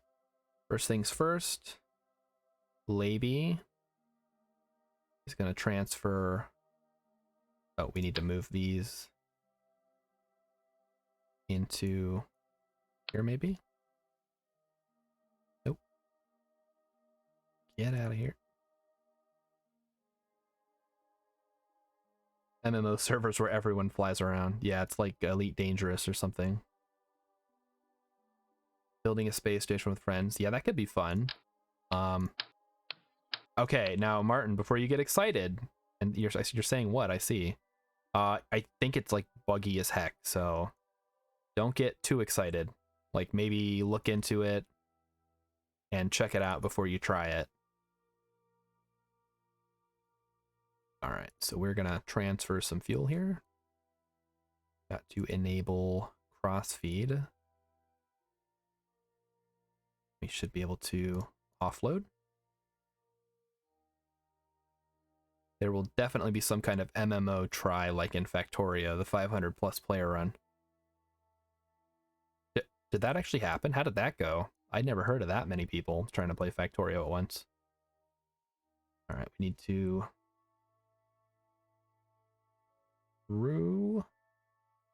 transfer crew. Laby is going to transfer over here. And then Valentina is going to transfer to here. All right, so guys, don't go anywhere, all right? We are going to take a quick break because I've been streaming for like 5 hours, so I do kind of have to go to the bathroom. So don't go anywhere. I'm going to run an ad so it turns off the pre-rolls. But I will be right back in like a minute.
All right, chat, I'm back. So Martin realizes, of course, now, how could KSP multiplayer run well?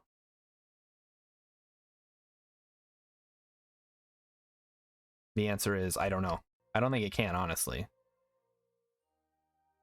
Oh, my cat has come to say hello. Factorio MMO, every player has one furnace and one ore smelter from the beginning. You have like 500 from the get-go. Did they have some kind of coordination going on? I guess I'll watch the video. But that just sounds like pure chaos. Alright, do we need anything else? We loaded up this. We will turn off crossfeed now. These are all full. We'll undock. Ooh, I gotta make sure I have proper controls. The streamer was like a red attack there. Were they in teams? Oh, all the red. Okay, so that's pretty cool. How do I check my maneuver? There we go. All right. Wanted to make sure I had fine controls turned off now. So Valentina and Svetlana are in Capsule. So let's slowly RCS our way back.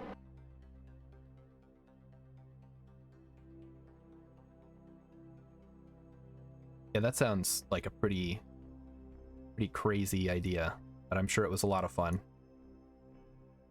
It's one of those things that only works like once though, like Twitch Plays Pokemon, which I realize like happened several times, but I guess the magic is kind of lost after the first time you try. There are only 8 normal colors. You get assigned to when joining multiplayer games, so yeah, like 8 teams. And is there PvP in Factorio?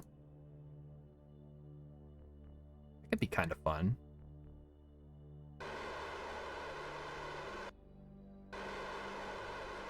We'll just go ahead and bring the Periaptus down using the RCS.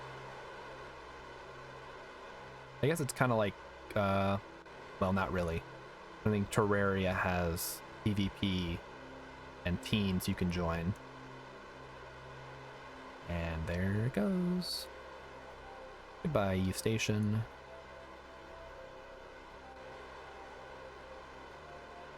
Normally not, but there's a game mode for it. Yeah, how would that even work? That would almost be kind of like Junkyard Wars. Like, okay, teams, you have 6 hours. Go and build your factories and then show up with your best equipment and gear, and we'll have a battle and see who wins. Or like, did I forget to No, that's right. I wanted Valentina and Svetlana in the capsule. I swapped out Levy. I didn't think to bring up an extra scientist, though. So we'll have to do another mission real quick.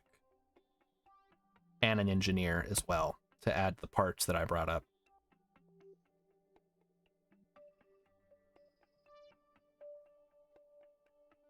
Right. Should be entering the atmosphere here shortly. I think we can successfully decouple. There we go. How much Delta V does that Eve Station transfer stage have now? I'll have to check. I want to say it's a lot. And it could have even more if I really want it to.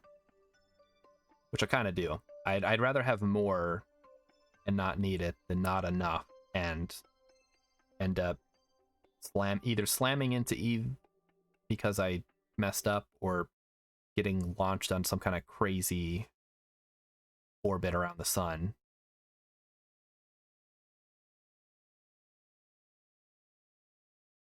All right, and now we play the waiting game, chat. As our capsule slowly enters the atmosphere. So, oh, Sunsoul, I didn't even, sorry, I was, it must have been when I was at the bathroom, but thanks for the follow. Thanks for stopping in on this wonderful 12-hour KSP stream, Christmas Day. We've almost gone 6 hours now. If you're gonna send another ship, may as well add more fuel. Yeah, I'm gonna add more fuel, and I'm gonna send up the other people that we need. And then maybe I could send the probes in like a separate thing, but that seems pointless if I can make them small enough, right?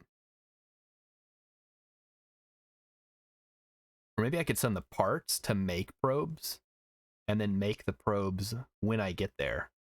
That'd be kind of fun. I've seen people do that, like bring up the parts and then make the ship in orbit. So maybe I'll just do that. Okay, Star. Gotta start your travels. All right, have fun travels. Have a Merry Christmas. I will continue charging ahead on this Christmas Day stream. Nice. Wait, what is nice? Oh, am I at 69 followers? No, I'm not. I'm at 62. Dang. Guys, if I get to 69 followers, I can't get any more after that.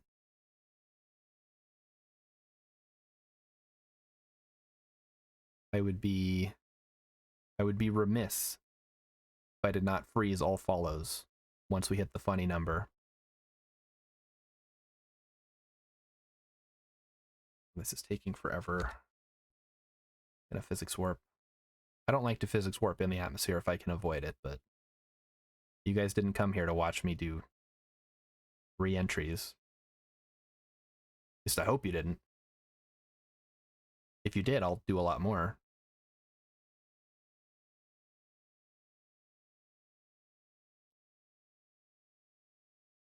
So as far as my playstyle goes, while we're just kind of chilling here, I do not tend to use space planes or surface bases, or what's the other thing? I don't really use unmanned crafts very often.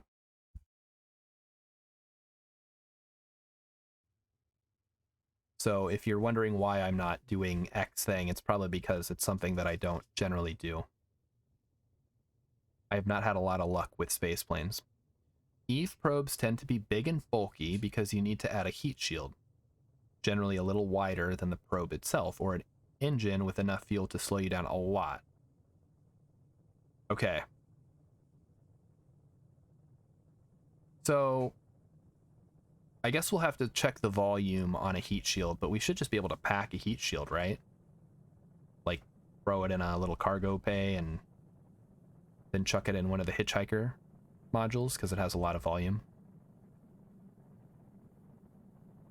We'll just have to see how it looks.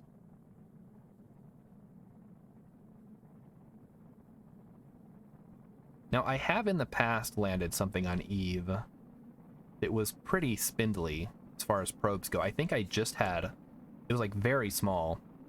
It had one parachute on it, I think, and then it just had a heat shield that I detached. I think it might have been the like the standard size heat shield for the 1.5 meter parts.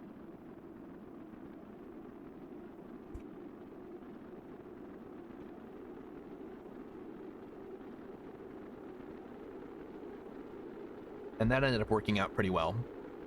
Uh-oh, I hope we don't overheat here. Isn't landing on Eve like the easiest, but launching is the hardest? Well, it's easy to land, it's hard to enter the atmosphere at speed. And if you use a Science Junior, you may want to use it too. I'm not worried about putting a Science Junior on it. That's probably overkill as far as science goes. By the time I get to Eve, I feel like I'll have enough science to have all the stuff that I want. But you never know.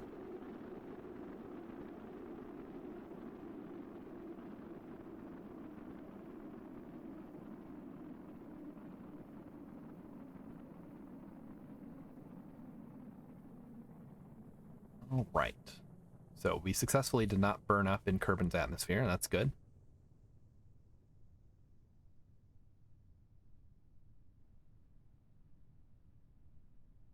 So I think the main issue with that probe was that it ended up landing in the ocean. So it just kind of flopped over and couldn't do what I wanted it to do. So that's another consideration, I think.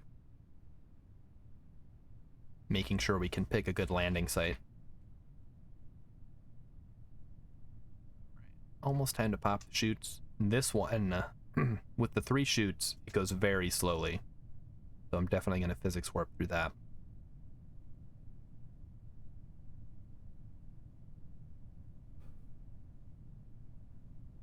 Didn't know I've never landed on Eve. Yeah, like I've never tried to leave Eve, but I've just dropped probes off. That's as much as I've done. Not in this save either. Like this is a fresh career. I started a month or 2 ago when I started playing KSP on stream. And it's sort of designed to be like a last hurrah. I want to visit all the places, unlock all the science. Because I've never been... The only places I've been in career mode have been Duna and Eve. And I've never been to Jewel, I've never been to Elu, I've never been to Drez or Moho. So those are the places that I want to make sure to visit. You just watch YouTube videos? Okay. That's fair. That's, I mean, you get a pretty similar experience from watching the game be played as you do playing it. It's not quite the same. Obviously, there's a lot of satisfaction that comes from landing a ship you designed on a planet.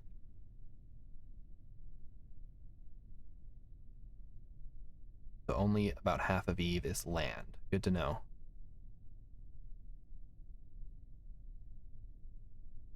Oh, look at this thing go.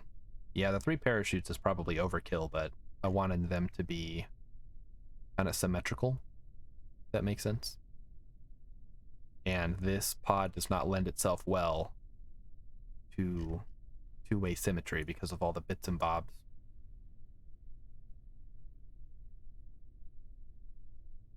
All right, we're about to touch down. We're like 100 meters up still.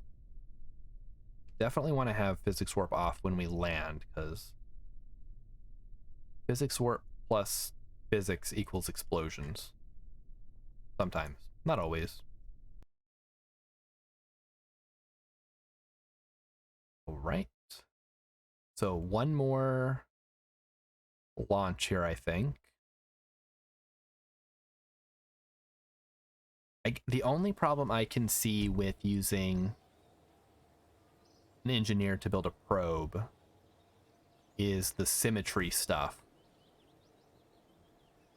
Because I don't know that you get access to symmetry, since you have to place each part individually. Expand the station. No, we're not doing that.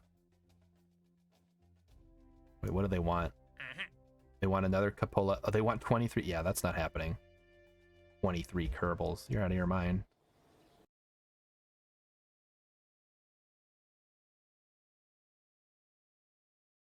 All right, so we're going to send up one more batch of crew. Valentina is going to drop off Bill. Where the heck is Bob? That doesn't matter. And Gippond. Bill, have you... Okay, so Bill's planted a flag. Gippond has planted flags. So together, going into solar orbit, they should get to level 3. We did a thing. We got Svetlana, that's right. And we do not need these parts anymore. Get rid of those.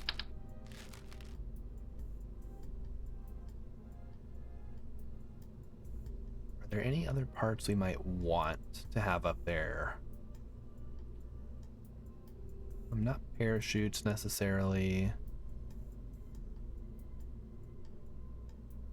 Science won't fit. I don't think we need any antennas because we got the relay on there. We did put a couple of batteries. I think it'll be fine. We'll just be in a high orbit. Ground. We don't need those. I'm not seeing anything that we would necessarily want to install. All right, so we will launch this one as is. Check the position. Hello, the Black Dragon. Thanks for stopping in. Welcome to the 12-hour Christmas Eve stream. I believe I've seen you on Urban Ventures stream before. Can we add an upside-down decoupler and a nose cone to the top of that rocket? Oh, I mean, we could. If you want to be no fun about it. Won't that just make space debris, though? All right, there's Eve Station. Oops.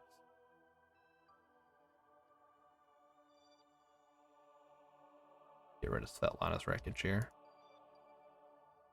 I mean, at that point, I'm better off just unlocking the protected docking port, right?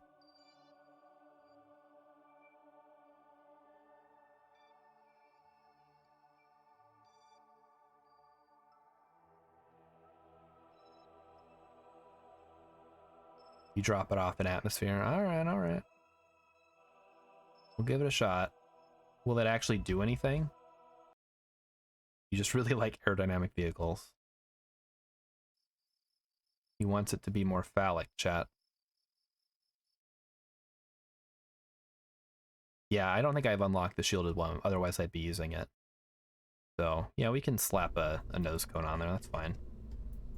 Can I just put a nose cone on and then just decouple it? Yeah, we don't have the shielded one just yet. Like, if I do this, can I just plop? Decouple it? Aerodynamic, not phallic. Alright, you say so. Do I need to put some additional balls on there? Oh, we don't have... Oh, I don't have those unlocked yet, never mind. So I think this works, right? Like I can use it as a decoupler. Docking port used as decoupler.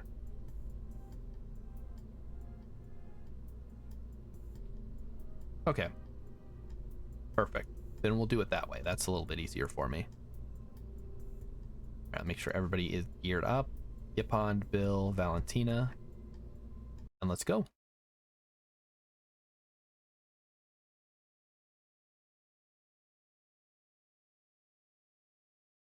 At what point would you say we drop it off? Like 50,000?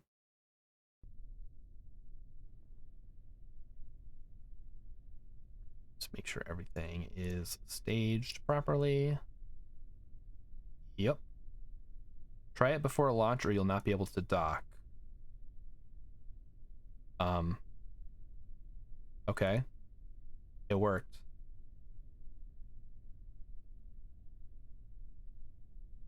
So, are you saying I can't dock now? Because this part has been popped off the top, I think, now. If I started going, it would fall off. Looks good. I tend to drop nose cones and fairings between 60 and 70. Okay. Well, we're going to have to relaunch here because I undocked to test. Good test, everyone. Thanks for fueling up the rocket. Now break it all back down, and we're going to build another one. All right, we want to send a crew transfer shuttle. These are the exact same, I hope. Recover the nose cone. Oh, wait, did I not get it? Doesn't it auto clear the launch pad? Did I just totally ignore it? Uh-oh. Game's kind of chugging here. We should be good, though. All right. All right, everything looks good. I'm just gonna go. No more stalling. It's nice and aerodynamic now.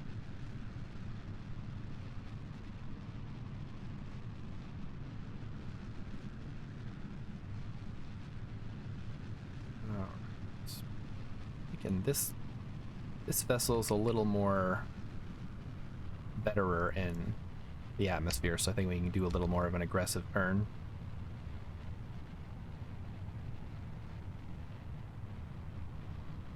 As long as we don't go too fast.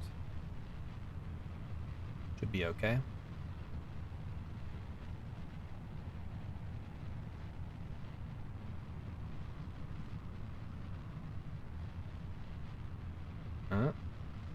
Okay. We're good. Oh, I should be looking at the maneuver node. Hey, Gandalf Lundgren raiding with a party of 5 viewers. Oh my goodness. Welcome, everyone. Welcome to the 12-hour Christmas Eve stream. In future iterations of that vehicle, we can gizmo those monotanks down around the engine inside the interstage fairing. Oh, we could do that. Yeah, before I... Wait, like in here? We could try it. I don't know how good it would look. Honestly, I could just do an inline RCS tank at that point.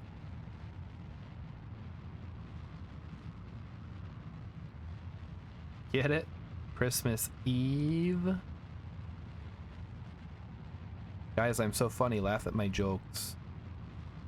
Well, I guess even if you were laughing, I wouldn't hear it, so... Best you can do is throw an Omega Lol my way.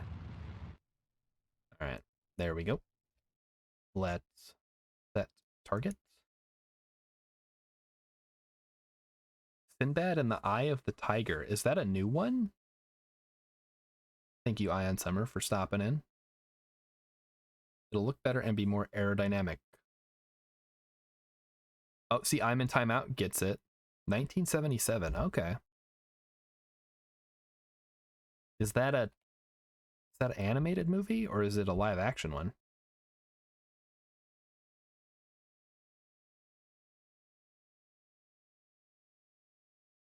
So many movies I've never heard of. And will never get to see because I'm too busy playing video games. I think we can drop off the nose cone now. Boop boop.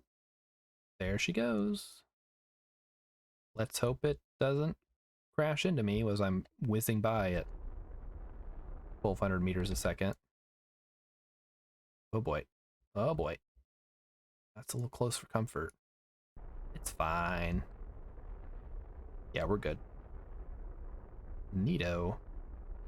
Oh, Ray Harryhausen. Oh, okay, cool.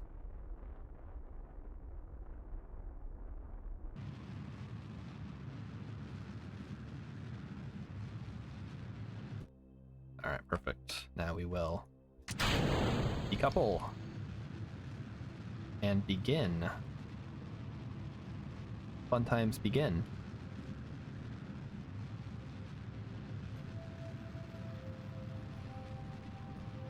Patrick Wayne and Jane Seymour. Two people I have never heard of. I know Bruce Wayne and Patrick Stewart.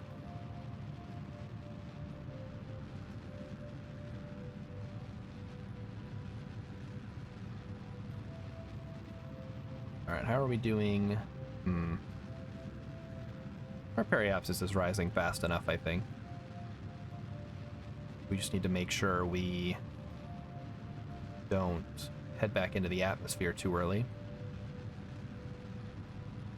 Alright, so we'll see if we can't squeeze some monopropellant in there once we get back and redesign it.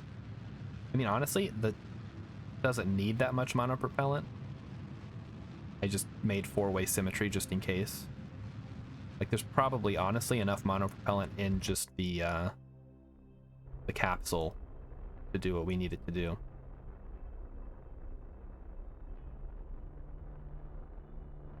Alright, almost circularized. Almost there.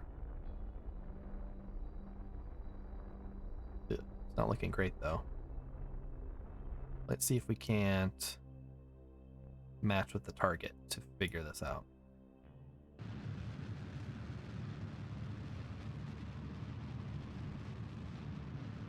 There we go. Alright, and now we just need to burn a little bit prograde. What is monopropellant? Monopropellant is basically a catch-all term for fuels that don't need any oxidizer. It's not liquid fuel. So basically it's used in the RCS, which is reaction control system, to move around in space. There you go. I'm in timeouts, got it. Enjoy the 12 hours and GG on the follows. Yes, thank you. Thank you, Gandalf Lundgren. I hope to see you again when Urban is streaming, or when you're streaming, I guess. Of course. It's just a different type of fuel that is used for these little nozzle thingies here. So I believe there's like a real life thing that is essentially monopropellant, but I don't remember what the deal is with it. All right, I think we just need to kind of go for it here, because otherwise we're going to end up entering the atmosphere. So we're not too far off. We have plenty of fuel. Falcon 9 uses nitrogen as monopropellant in its RCS thrusters. There you go.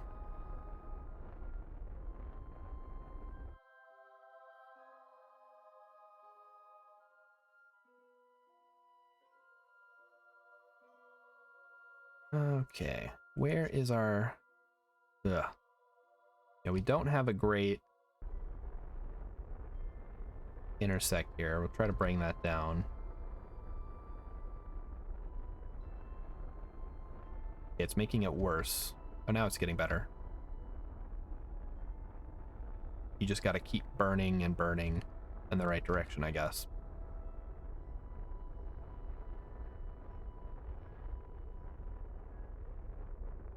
See how fast we need to go. I don't want to use too much of my fuel here.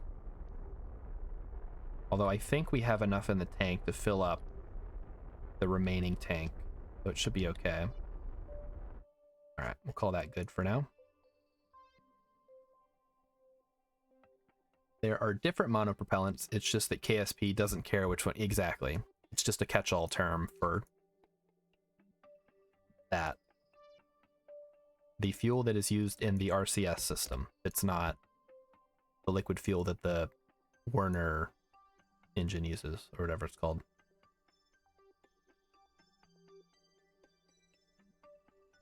There's like, what, the like hypergolic stuff. There might be some like solid. Probably not solid. I don't know what I'm thinking of. Yeah, different types of fuels. I think KSP2 is going to have some additional distinctions between fuels. I don't know if they'll keep using the same monopropellant term, though. I haven't seen much. So most RCS systems use hydrazine and dinitro, that word in real life. Hypergolics are commonly used. There you go.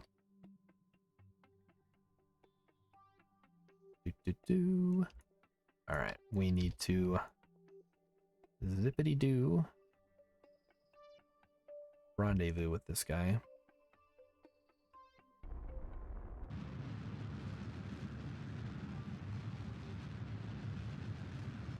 There we go. We got it. We forced the intersect, guys. 0.7 kilometers. What I like to see.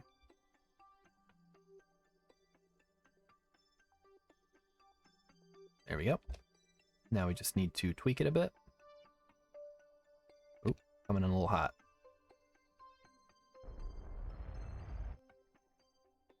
Now we're gonna send us over to the right.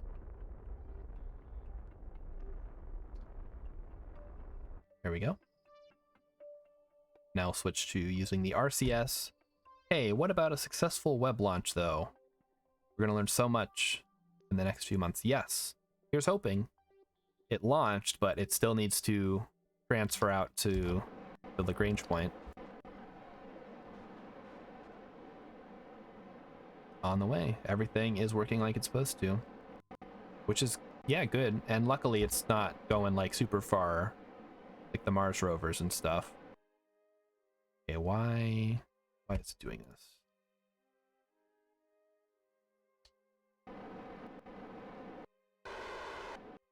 Alright, we'll go 2 meters per second for a bit. Tricky part is when it starts unfolding everything when it gets there. Yeah, that could be... It could be tricky. I mean, that's tricky even in KSP when you know everything's gonna work, quote-unquote, how it's supposed to. So, even more so in real life when there's space dust and radiation and, like, logistical issues, communication problems, programming errors. For navigational thrusters, you could even use oxygen. It comes in 200 bar bottles. Give enough of a force and you could use it. You could use to breathe it. Problem with O2 is boil off. Don't you just keep it in pressurized tanks, though? I mean, the same with a lot of fuels, right? Gotta keep it cold.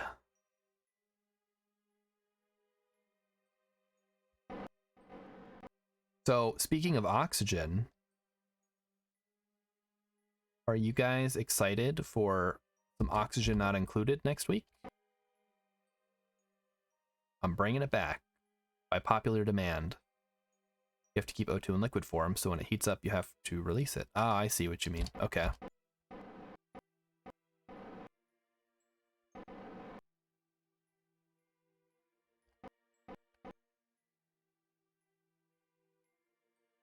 See, I'm in timeout as the guy to ask for all your science space questions to, because I do not know that much about real space exploration. I barely know about KSP. 4K AVP textures are working. AVP Alien versus Predator?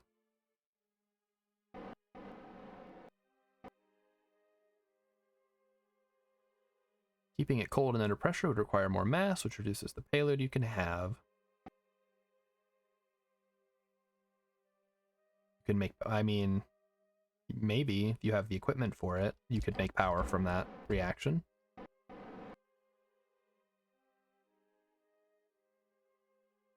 But yeah, mass is sort of the thing, right? Like, anytime you want to do something, you have to be thinking about, okay, how much extra mass is this going to add to the top that we have to calculate for in the bottom?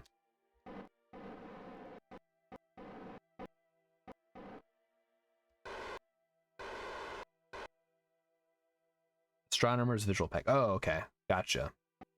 Yeah, as you can see, I use no visual mods, no mods of any kind, actually, in this career save. So it looks kind of ugly, but that's all right. It has a charm to it. Call it stylized.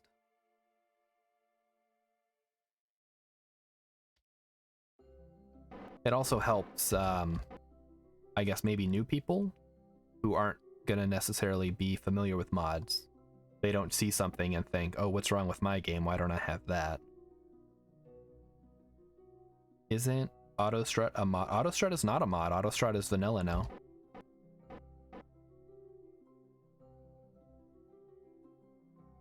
Yeah, I have 0 mods. I don't even know how to install mods. I could probably figure it out if I wanted to, but I have never used mods in KSP.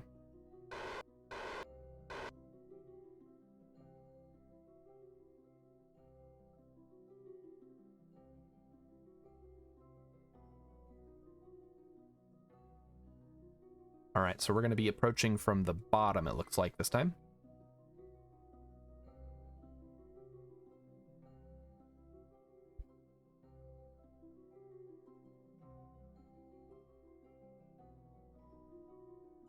I think AutoStrut might have been a mod at some point, or like had a similar feature.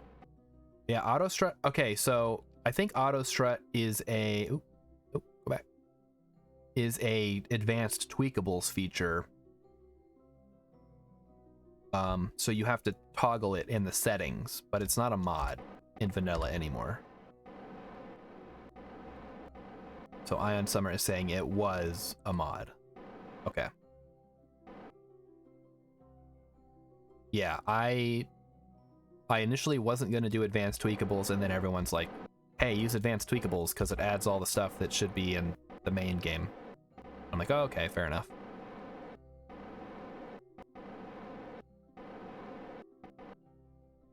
So we are all right. Yes, everyone is right. It was a mod. It's not a mod. Oop, that's right. That's why I keep bouncing back and forth. But we just need to avoid the solar panels. That's going to be important. Make sure we're all lined up the way I like to be. Oop. All right, there we go.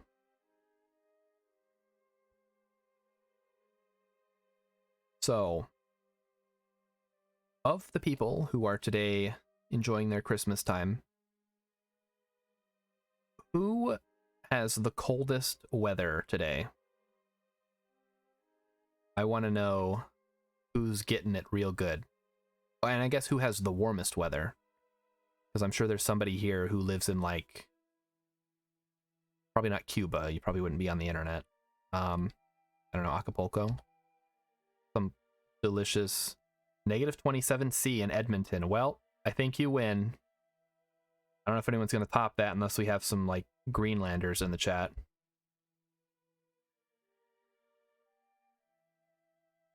Yeah. Kustan, go ahead and toggle that in your own game and experience the power of advanced tweakables. We need to slow down. Can anybody beat Beesam's -27? Our lowest temp for next week is 67 Fahrenheit, which is like 19 Celsius, I think. All right, we need to go normal now.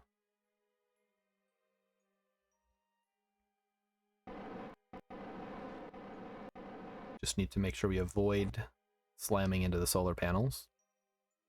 And make sure we are targeting the correct docking port. So -27 is -16.6. Yep. And -40 is -40. Funnily enough. All right, so Rainbow Yeti's got -30. Okay, so Rainbow Yeti is currently winning with -33C. That's pretty chilly.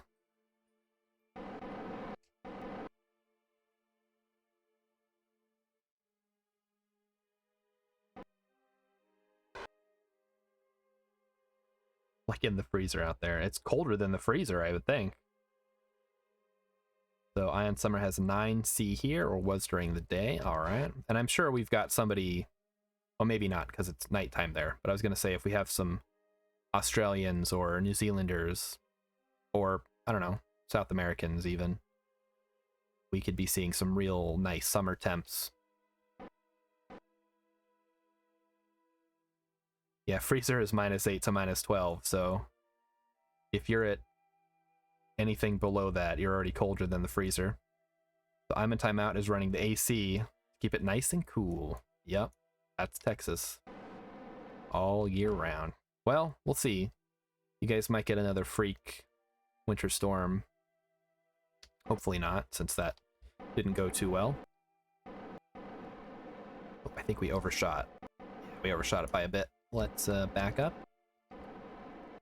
Kind of hard to... There we go. Let's do this. Make sure we are online. How much RCS being wasted. And back.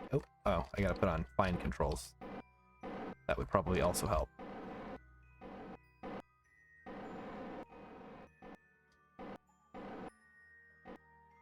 Alright, what is going on here? Slow down. Not quite as nice. Be right back. Gonna go open the fridge to beat the record.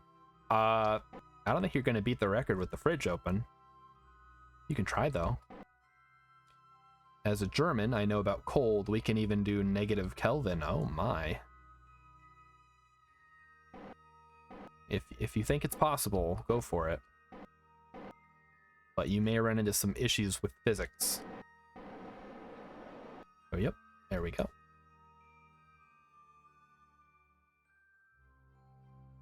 Got some omega lols. So, let's get the fuel transfer. And yeah, we're going to even have some extra fuel left over for the trip home. And we need to transfer...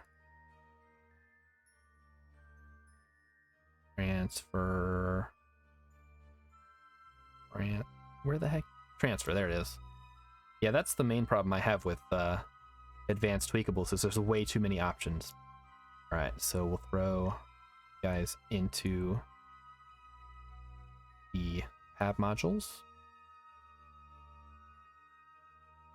And Agony. Wow, is their name really Agony? Wait, Agony's a pilot, not a scientist. Oh no. Guys, I brought the wrong Kerbal. Ugh. Alright, okay, Agony, I guess you're coming home. Alright. One more trip, I swear, then we're done. We could open the hatch and totally beat all the records. 2018, German scientists create negative Kelvin. That's impressive.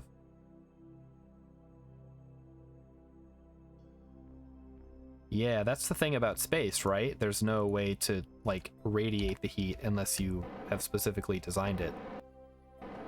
So really, people think space is absolute zero, but it's not.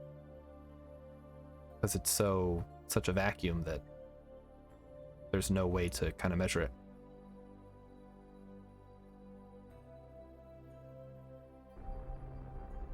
So even if it was absolute zero, you wouldn't be able to transfer it necessarily. All right, goodbye, station. Dang it, agony. You blew it.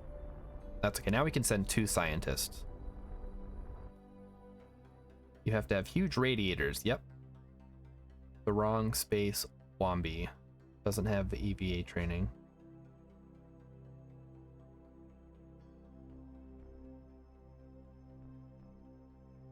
So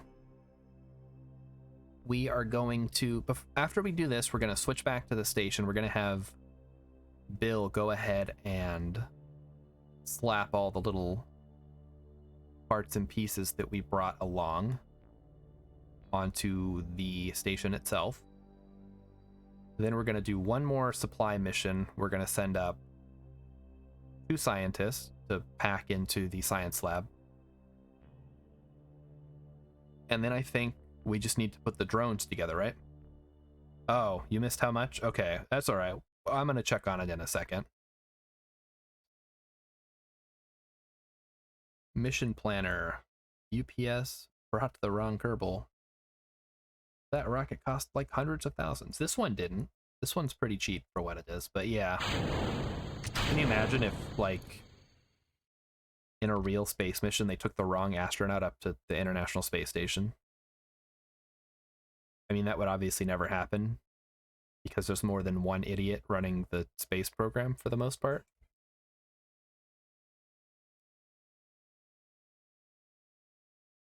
But in my case, I'm just one idiot running the whole program, so it ends up bringing the wrong Kerbal. It can't be absolute zero because that would mean nothing is moving around in space. Yeah, real astronauts would say something. They would just be like, well, I guess this is right. That's a multi-million-dollar cock-up. Yeah, exactly. Okay, I'm gonna throw a name of a movie out there, and I want you to tell me what the movie is about. The Rocket Man. Go.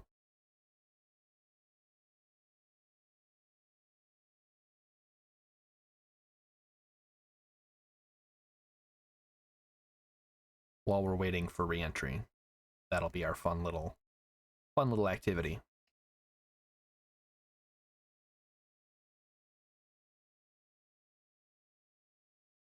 Ba ba ba ba. All right, so we are over the desert. I'm hoping, I mean, it doesn't really matter because we're going to be close enough. We don't have anything on here. What was the question? The question is, what is the movie The Rocket Man? What is the plot? Or when I say the title of the movie, The Rocket Man, what do you think of? Yeah, there you go. What is the movie The Rocket Man about? Don't Google it. That's cheating. Rocket Man is Elvis Presley. All right, so we're getting a couple ones. All right, so I see Elton John. I see based on a 1950s comic. Elvis Presley. Didn't watch it. Okay, well, I'm gonna tell you, maybe A Man with a Rocket. Okay, so most people are probably gonna say the Elton John biopic, right? There was a movie in the 90s called The Rocket Man, and it was about a guy who's just like a schlubby guy who gets trained to go on a mission to Mars, and he completely like screws up everything. It's like a Three Stooges type thing. And there's a chimpanzee involved, and he goes to Mars. and the other astronauts resent him for being like a schlubby idiot. And I don't remember the whole plot. I just know they go to Mars, and there's like a scene with like the chimpanzee going around on the surface to collect rocks or something. Oh, Elvis Presley and Elton John sound the same. I mean, the movie's pretty funny from what I remember. I saw it when I was a kid. Maybe that colors my vision. But basically, it's like, it's supposed to be a comedy about a guy who like messes up a Mars mission. Like they are supposed to put them in, I think they call it like hypersleep or whatever. Basically, they're going to sleep for the whole 6 months on the way to Mars. But the chimpanzee steals his hypersleep pod, and he can't fit in the chimpanzee's one. So he ends up just going crazy and living on the ship the whole time and eating all their food. How old was it? It's from the 90s. Yeah, that's The Rocketeer, is the one you're thinking of, the guy with the flying suit.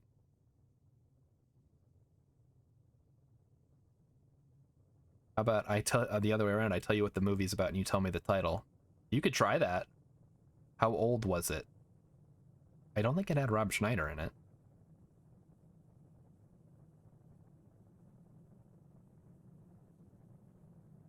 Yeah, Rocketeer is the like fun, like pulpy one with not Brendan Fraser. Speaking of space movies with man in the title, was First Man any good? Wait, isn't First Man about a caveman?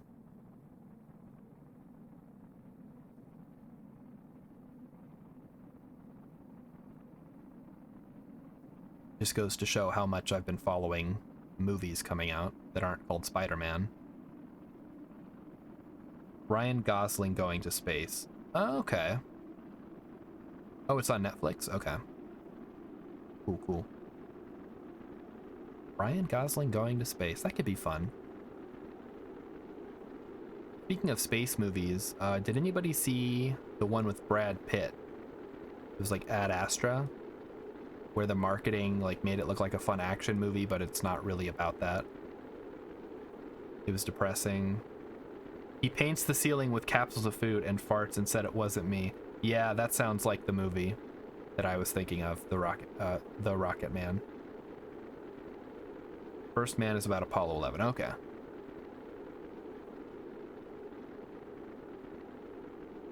Good old Apollo 11.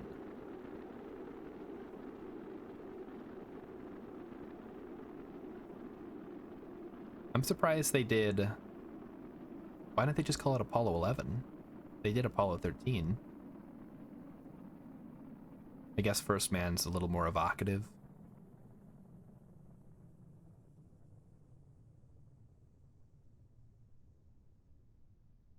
And if you're not a dum-dum like me, you probably won't think it's about cavemen.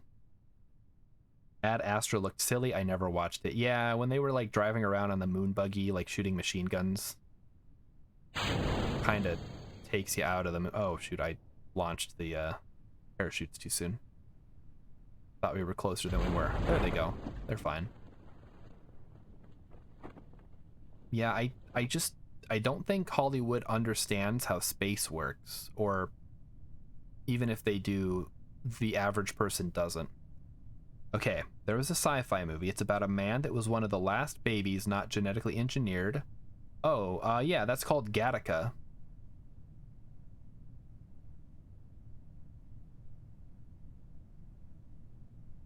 What do I win?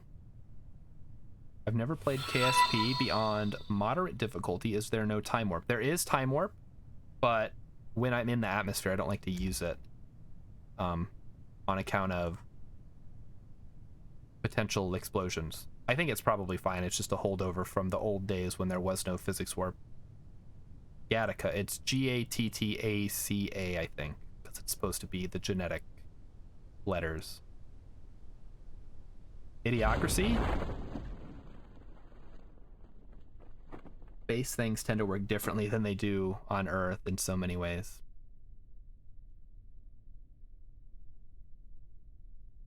Here, I'll spell out Gattaca for you. Oh god, no, Idiocracy made me want to die. It was kind of cringe. Yeah, I think the satire hits a little differently these days, maybe. But when it came out, I don't know. Mike Judge, you probably know him. He did King of the Hill, Office Space, Beavis and Butthead. He's got a certain sense of humor that I think comes through in all of his work. It had Mulder from X-Files in it. I don't think so. The one with Mulder that I'm thinking of is Zoolander, where he plays a former hand model or a current hand model. And that's the scene where Ben Stiller's character's like, but why male models? And Mulder's like, are you serious? I just told you like 20 seconds ago. Can't hang out, Platforming Pangolin says, but wanted to give you a host, a lurk, and a Merry Christmas. Oh, that was your host. Thank you very much. I didn't get a chance to check because I was flying, but thank you very much. And I will take your lurk and enjoy my Merry Christmas. Turns out Idiocracy was a documentary from the future, sent back in time to warn us. Perhaps it was. It was Luke Wilson, not David Duchovny. Yeah. Wish you luck. Hey, we're already 6 hours in, and I'm feeling great, so I'm not too worried about it. All right, so I promised that I would check on the space station here. Let's take a look at the Delta V. Oh, Emmykins is back. You must be feeling better. Yeah, Luke Wilson, Owen Wilson, and I want to say there's a third one. They are in movies. All right, so we have 1300 Delta V. Owen is the better Wilson. I mean, yeah. All right, so all we have is Laby and Bill. So Bill is gonna go ahead and he's gonna add some new stuff to the station. If I can find it. Okay, there it is.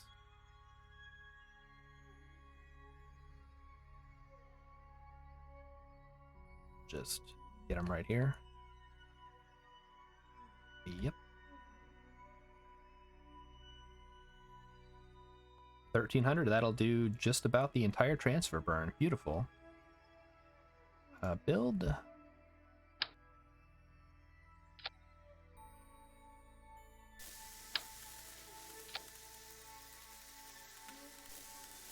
It's getting a little feisty. And then this one. There we go. A couple of experiments. Welded onto the side.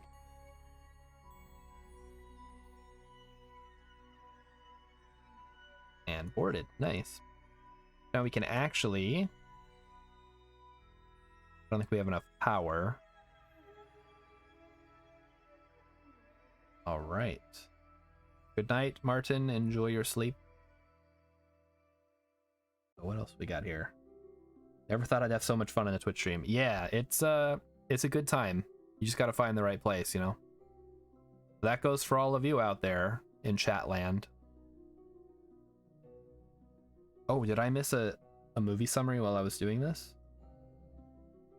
Movie about the time traveler who's a very important person in the movie. Turns out he is his own father, his own mother, the guy who recruited him. Oh, what the heck? I was gonna say Looper, but I don't think that's right.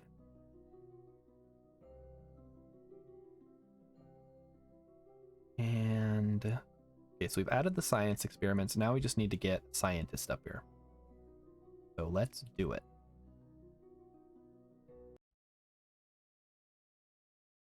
Pangolin was gonna lurk, and then she realized that hanging out in chat was just too much fun.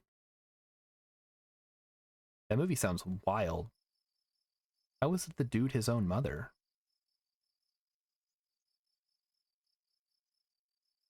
All right. This time, we're going to launch with the correct people on board. We're going to send a Gipond. And also Duvis.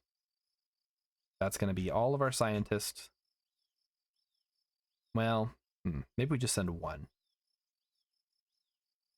Oh, we'll get more scientists. It's fine.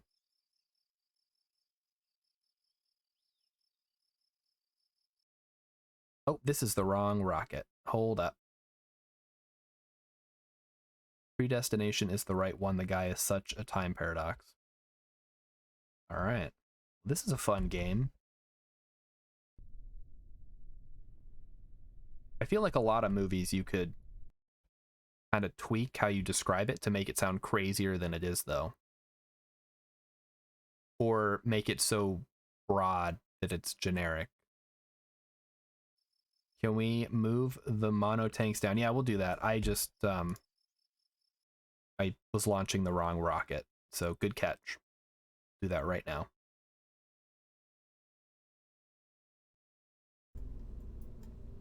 We do not want to launch the Conquistador. That one is not finished yet. We're launching the crew transfer shuttle. We're going to fix a little bit.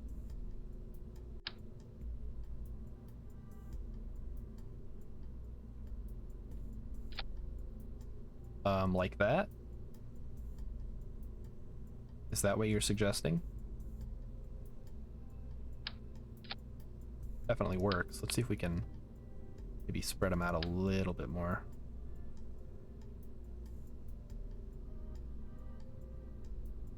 Really give it the full treatment there. All right, that works. Is that better? That's the general idea. Okay, so now Pangolin really does have to look. I've never seen monoprop tanks hidden there before, but that's genius. Well, I mean, that's the thing, right? You can, like, flip any part into any other part. It's just a matter of how much are you willing to do that.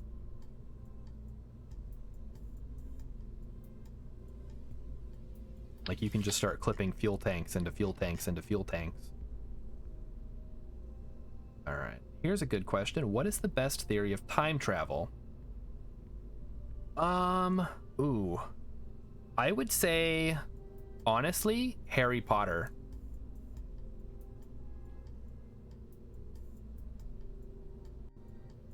Like, the future is set. So I guess that would be like Back to the Future style, right?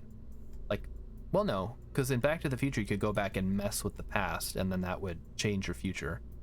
In Harry Potter, if you change, you go back, but that stuff's already happened. You just don't realize you were the one who did it, or somebody else who is time traveling did it.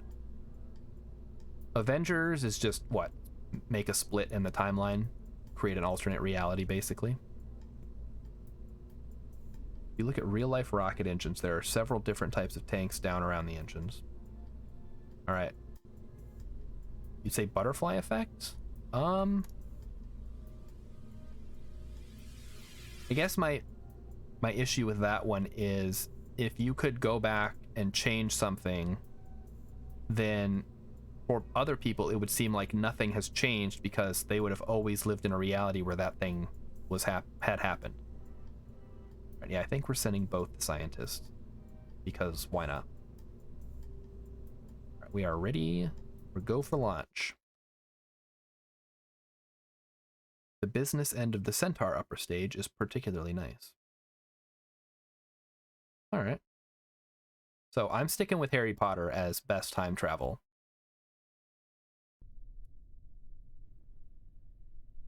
And Houston says butterfly effect. We are going to go ahead and launch. Oh, wait, hang on. Let's not get ahead of ourselves. We need to wait for the Eve station to be behind us, not ahead of us.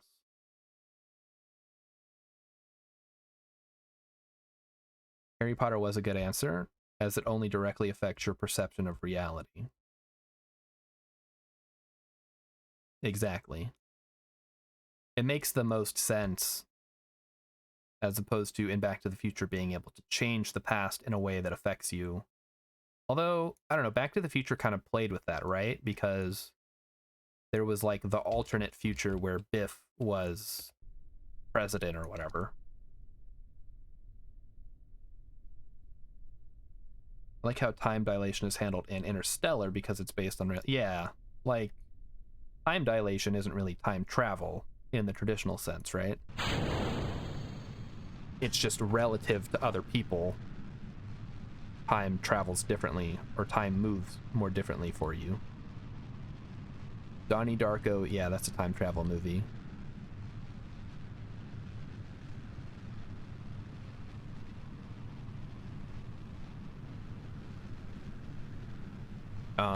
What about Hot Tub Time Machine? Oh, we're going a little too fast here. Futurama time travel. Yeah, Futurama had a couple of different styles of time travel, didn't they?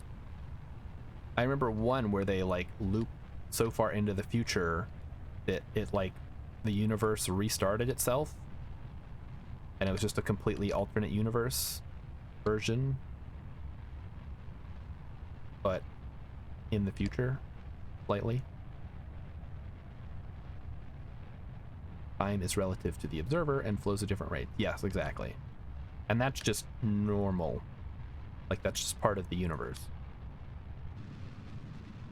You can't really use it for time travel, though, because you can't go back in time, at least not in the sense that you would want to. Bill and Ted's Excellent Adventure, absolutely. Just, I mean, that's almost like the time heist style, right? Like, go back in time, get what you need, and then take them back when you're done, and nobody's the wiser.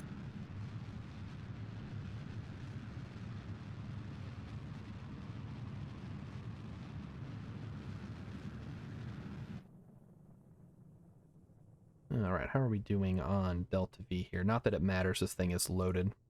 Part 2 coming out? Part 2 of what?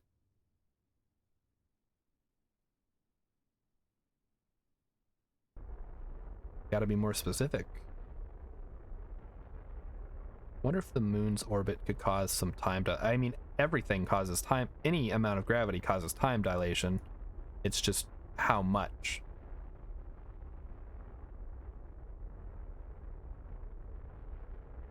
Bill and Ted. Bill and Ted Part 2 came out in like the 90s.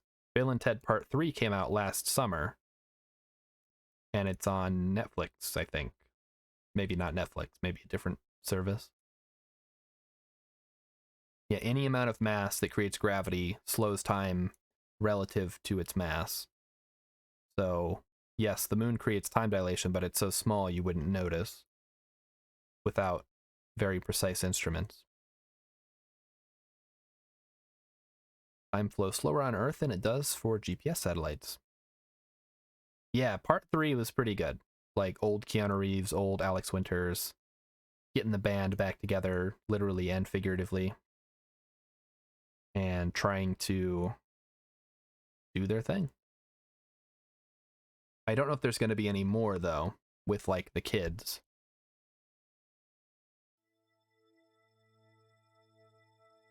Alright, is it time to burn? Ooh, we got a little ahead of ourselves here.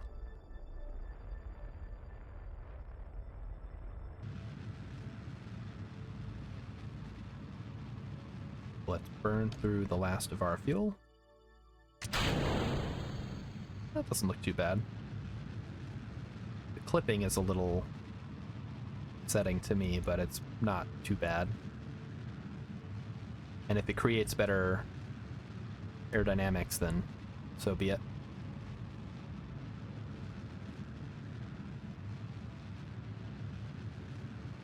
So this is great. I'm glad so many people showed up for some Christmas streaming. I know a lot of streamers probably take today off to spend time with their family or something boring like that.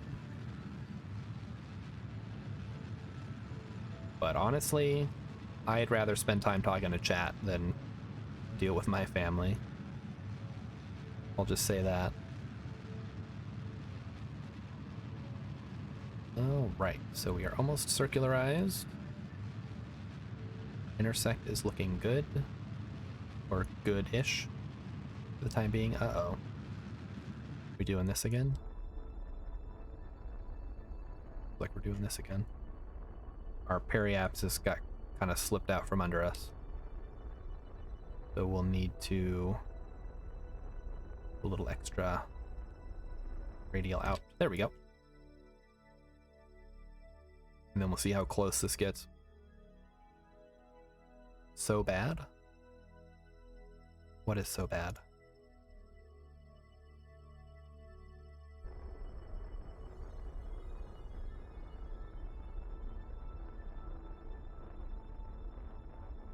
And oh, speaking of so bad, did anybody see the new Matrix? The Matrix reloaded or whatever?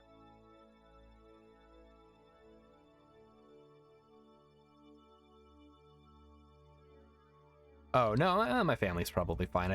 They live far away and I wouldn't want to travel all the way out there to see them. Is it out? Oh, yeah, The Matrix came out. I think it's on HBO Max and it's in theaters. In the US at least. I don't know if you guys would have it there.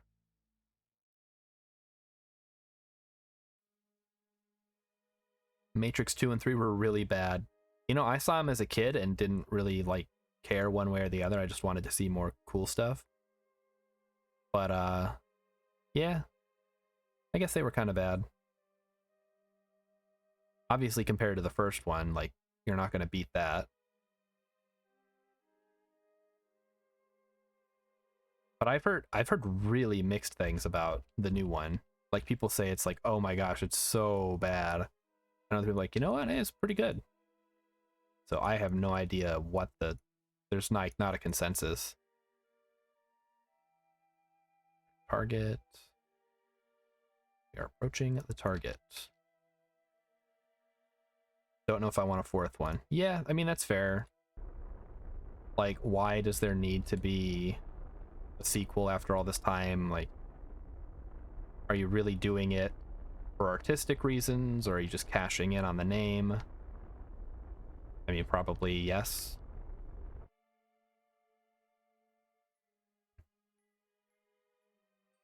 What was I watching the other day? It was like, what was the last original movie, not based on anything, to be #1 at the box office? And I totally forgot what it was, but it surprised me. It was from like the 80s. CGI in 2 and 3 is worse than in the computer games that came out in the same time. Oof, yeah. Like, again, I was a kid, so I don't remember it looking particularly bad. I haven't seen it in the meantime, so it could definitely not hold up.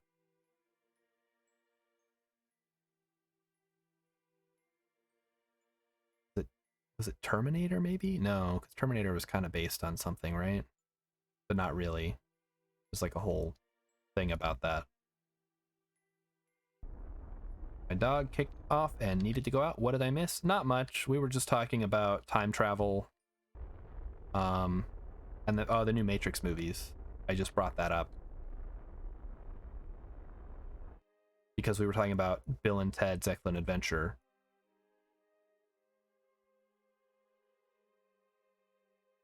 So, what is our intercept at now? 2.7, that's not ideal. Let's start making our way over there.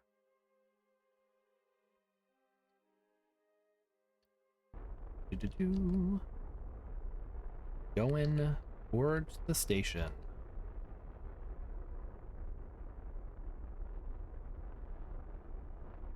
Come on. I think nowadays good movies are really, really rare. Agreed. They all pay too much attention to political stuff. Don't piss anyone off.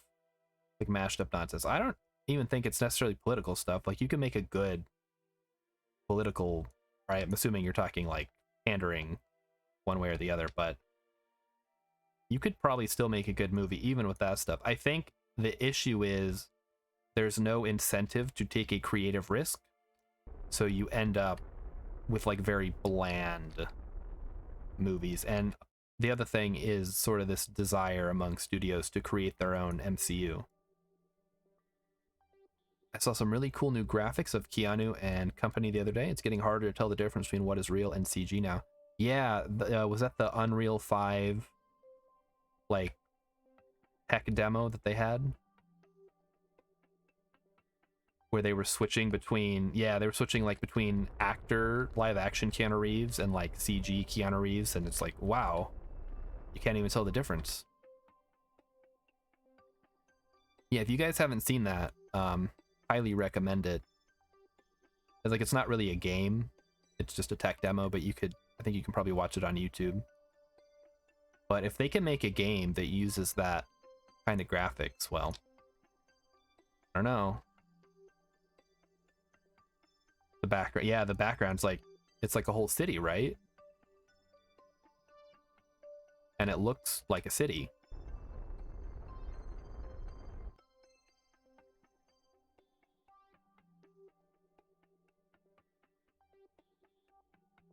So I think we should have a good intersect now. Kind of. We're getting there. We need to be a little more aggressive with our burns.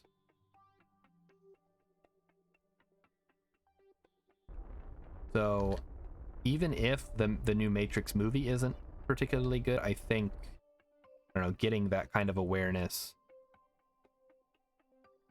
for like sci-fi action could be cool. Moore's Law. The more things change, the more things stay the same. That's not Moore's Law. Is that the like processor speeds double or whatever? And despite all that, it's still cheaper to use a real plane and a real hangar to crash it into than CGI at weird times we live in. Yeah, it's crazy how things have kind of gone back around to like real stunts, you know?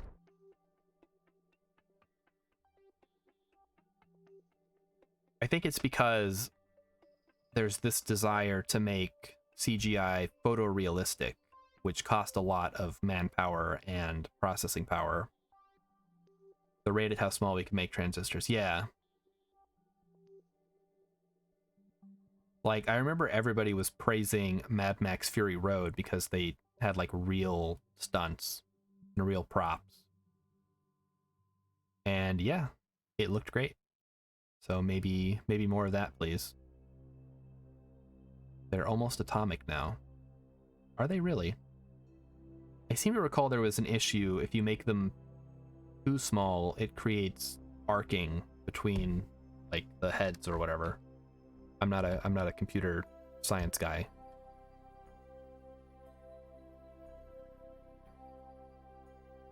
Four nanometers. Wow. Well, if we can as long as I can get my video card to run KSP2, then I don't really care.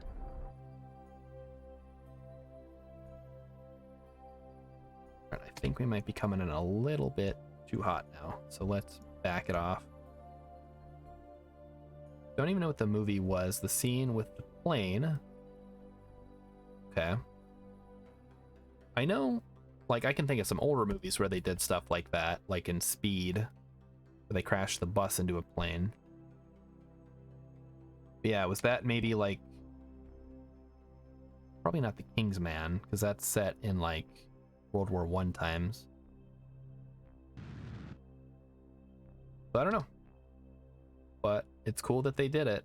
I guess planes are probably kind of cheap right now, so maybe that's like a special case.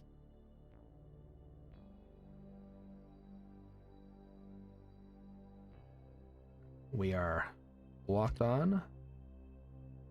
Let's time warp. We're working on diamond chip tech now. Who knows how far we can push that limit? Well, there's got to be a limit, right? Like, it can only go so small. At which point, we'll need to figure something else out. Be writing computers that tap into alternate realities.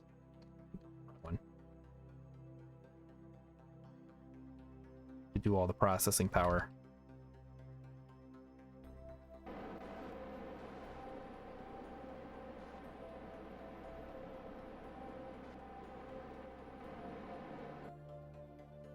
Articles like that are everywhere. Tenet, Christopher Nolan explains why they crashed a real 747 instead of using CG.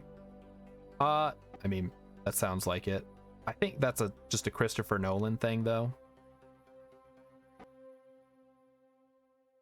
He's one of those like auteur filmmakers that wants to do everything exactly his way. And hey, I guess if the movie's good, that's good, right? Like, obviously, if he wasn't making good enough movies, they wouldn't let him get away with it.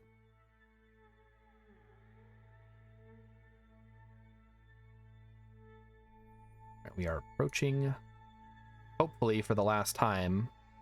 Oh wait, I guess we still need to send the drones up, right? Or the probes.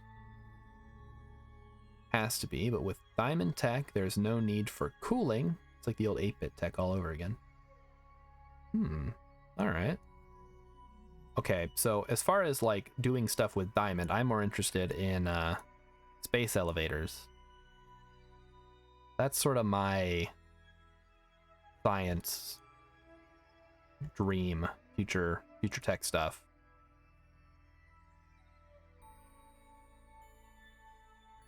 I like masks and puppets too, despite being more work, perhaps they are timeless. Oh, absolutely. So, yeah, like, because there's an artistry to it, right? Like, think of the Thing, the 1980s Thing, versus the sequel. And in the sequel, everything was CG, and it looks kind of like flat and lifeless. But everything in the original movie, it's like slimy and gross, and like it moves in such a like unnatural way that it just seems more real as far as like an alien shape-shifting creature goes. And I think CG has certainly gotten a lot better, and there's a whole cadre of... Oh, we never dumped this thing, did we? Okay, hang on. Boop. We'll, that'll just go live somewhere, I guess. We can have somebody grab it. I can see some dangers of a space elevator that has an unbreakable cable if something went wrong. Maybe. But you could say the same thing about like a shuttle launch, right? Or a rocket launch. Even the stop motion from Terminator 1 looks kind of cool.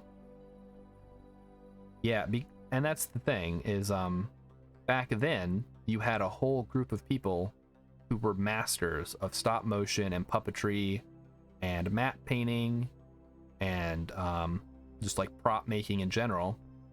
And they slowly got replaced by people who made CG. And at first the CG was kind of garbage. The programming or the processing power wasn't there. And then eventually people started mastering it. And now you have this new crop of master CG people. Because, I mean, if you think about it, you can make CG look as good as you want it to. It's just a matter of time and effort. It's like any kind of art. So you could definitely pull off like a stop motion look in CG. Like, look at the Lego movie. That's all CG.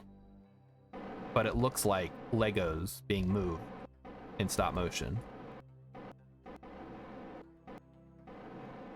Avatar 2. We'll see about that. I don't know how excited I am about Avatar 2. I haven't even seen Avatar 1. Oh, let's not break the relay.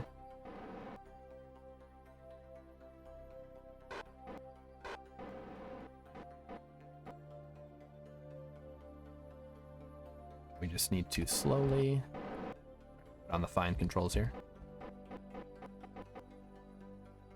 This is like a cable 120 miles long, unbreakable, could cut through an entire mountain range. The thing is though, how much force is it going to have if it snaps? And which way is it going to go? Because a properly constructed space elevator is going to be tension based, right? So there'll be the counterweight on the end pulling it out into space. If the cable snaps, it should go flying off, and I guess it depends on where it snaps, right?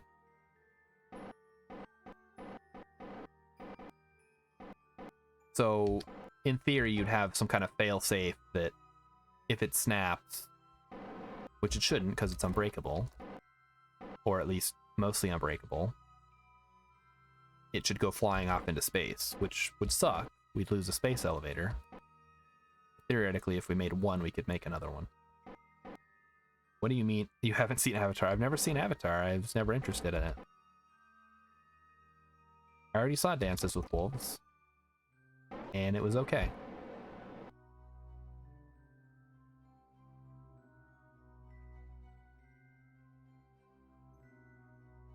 Do I need to see Avatar? Is that what you're suggesting?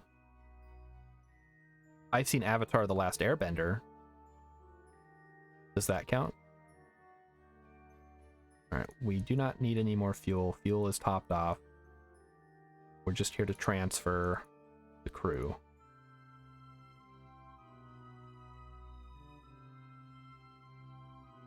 Transfer. Do this? Alright. I hope the anime and not the movie. Yeah, the anime. I still think it's a harebrained idea that could potentially slow the Earth's rotation. Alright. I mean, I don't think we could meaningfully do anything to slow the Earth's rotation. At least without the amount of force required to destroy the Earth in the process, at which point we have bigger issues.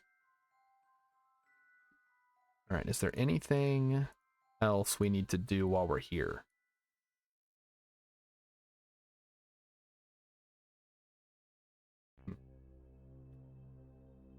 Well, we do have one problem. We have some shuttle debris that is rapidly flying off into space. We should try to collect that. Whatever. Oop. Wrong button.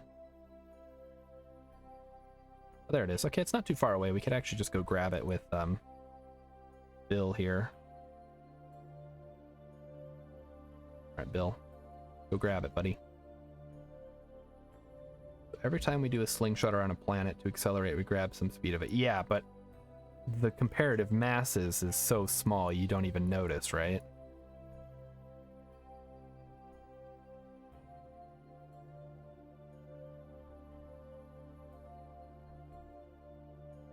That's like saying every time I jump up and down, I knock the Earth off its axis. Which is maybe theoretically true, but it's not actually going to hurt anything. Hello there, Richie Spaceman. Thanks for stopping in for the 12-hour Christmas Eve stream. We have just finished assembling, somewhere down there, our ship that's going to take our Kerbals to Eve, and now we are stocking it with supplies. Don't forget the Earth has a natural wobble. I wouldn't like to run the maths. There are far too many variables. Well, luckily you don't have to. Some scientist man will do it, and it'll all work out, and everything will be happy. And I'll get to go on a vacation to the moon. This thing went really far. Holy crap. Get cooking with the EVA. Let's go. Can we mark that as target? Yep.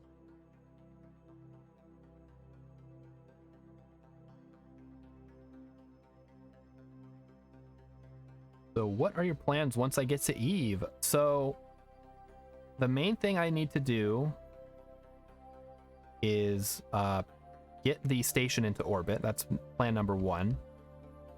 And then we're going to have some probes attached to it. We're going to launch to land on the surface of Eve and launch to Gilly to gather science. And the main reason I'm doing it is because I have both a mission to fly by Eve and a mission to launch the station to Eve, which will net us a nice chunk of change. If you are that badass, apply to NASA. I'm not that badass. I wouldn't do it. But hopefully somebody can. Whoop. I just mean if I could ride the space elevator and then take a nice little shuttle trip over to the moon, that'd be a pretty nice vacation. Crap. Alright, let's go, Bob. Or this is Bill, sorry. Okay, every time I move, It stopped him. That's unfortunate. I guess we're gonna do this a lot. Oh. Too fast.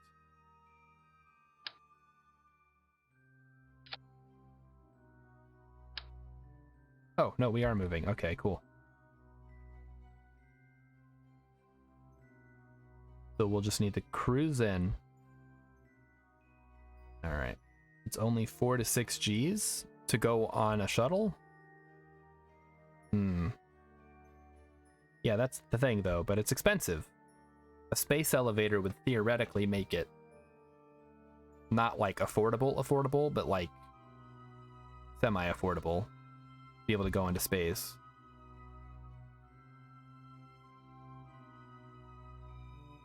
I would love to be a pioneer on Mars. Say I do it for free. Yeah, I think a lot of people would.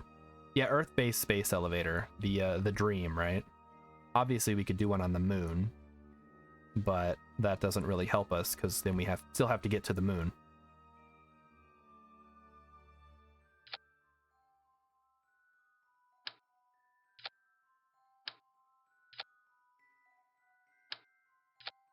Boy, this is awkward.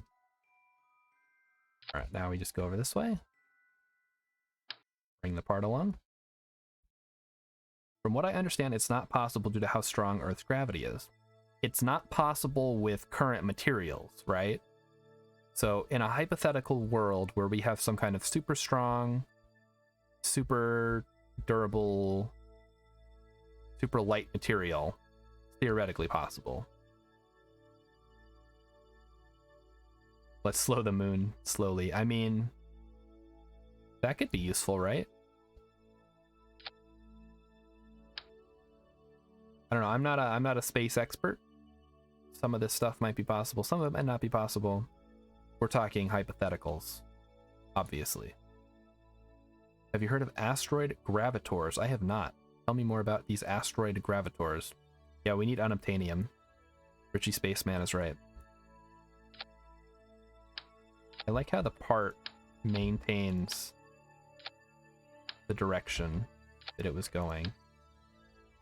I also like how I went through all this trouble to get this debris out of space when I could have just done nothing.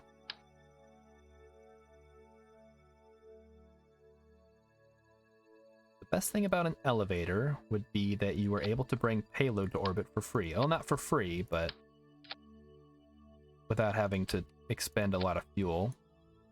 That opens up possibilities for space docks. Ship starts in space. So in KSP, imagine a huge craft with just a few ion engines. Yeah, exactly. You don't have to worry about thrust to weight ratio. Except as far as it relates to burn time. Okay, I think we can maybe put this inside of here.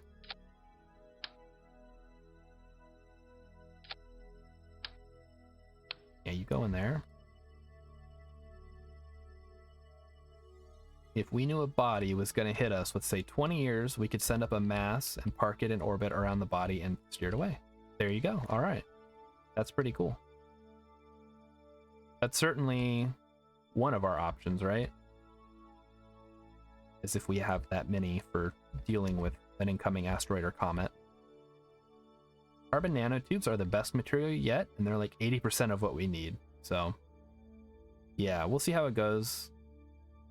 As always, it's kind of science fantasy at this point. Or maybe science fiction. To have something that can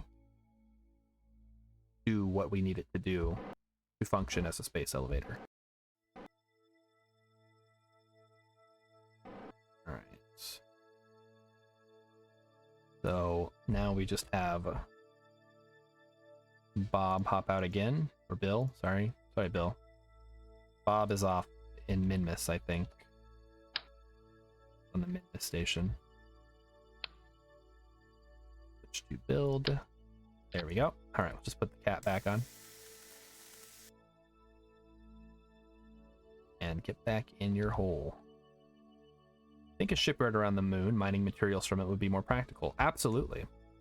If we had the infrastructure on the moon to do mining and ship construction and a space elevator, that would be awesome.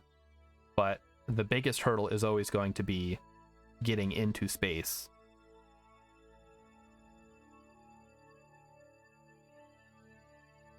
If you build a gravitation shield below the elevator. Well, yeah, I don't know anything about that, because once again, not a scientist, but it would be cool if we could figure it out.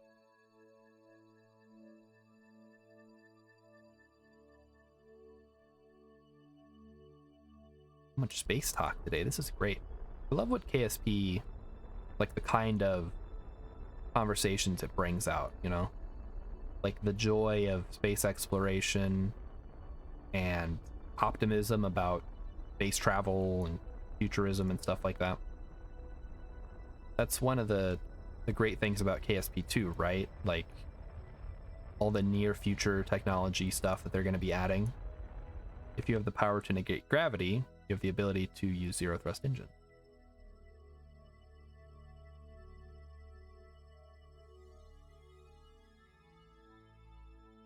So Richie Spaceman says build part of it in orbit around Earth.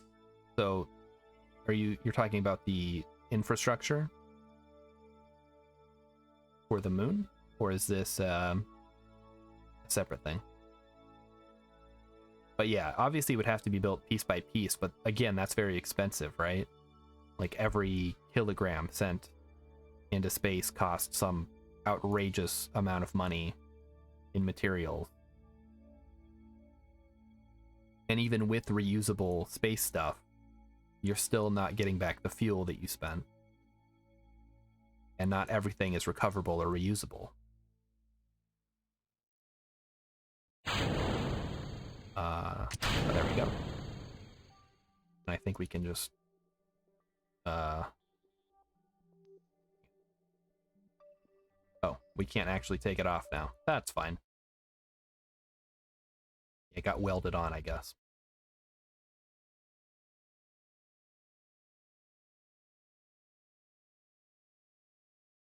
Yeah. So yeah, even if we have the like superconductors and stuff, that's all stuff that is a point of failure. So it'd need a few components, moon base for mining, something in orbit around the moon, craft to go back and forth. Yeah, I'd like to see that, like the moon mining take off in my lifetime. That would be amazing. I don't know how much material there really is to mine on the moon. Like, I think most of it is just rock. I mean, it's made of Earth stuff, right? I've done it in Minmus in KSP. Yeah, it's a little bit easier though because of the gravity difference, right? Like everything in KSP is way easier than real life just because of the scale. There's titanium on the moon? Okay, that's good. Aluminum, silica, helium-3. I remember helium-3 was a big one. And actually the science fiction world that I most often refer to as far as space elevators go is the Android universe, which is Fantasy Flight's based on a board game, basically. But there is a space elevator, and that is called the Beanstalk, built in Ecuador. And the company that built it gets rich with its moon mines, where it mines helium-3.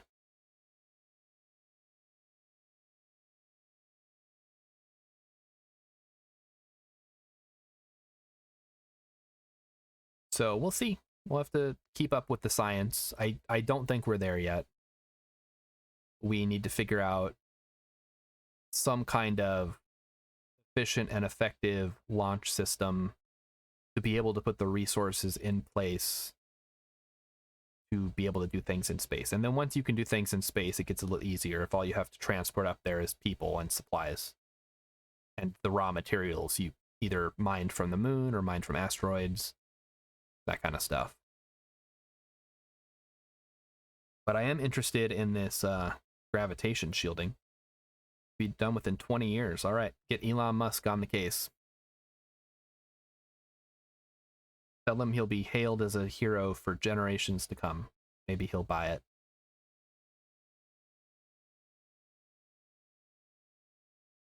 Helium-3 is a theoretical fusion fuel. We haven't even cracked fusion. Yeah, that's another thing, right? The energy would need international cooperation, which is the hard part. Yeah, that's true too.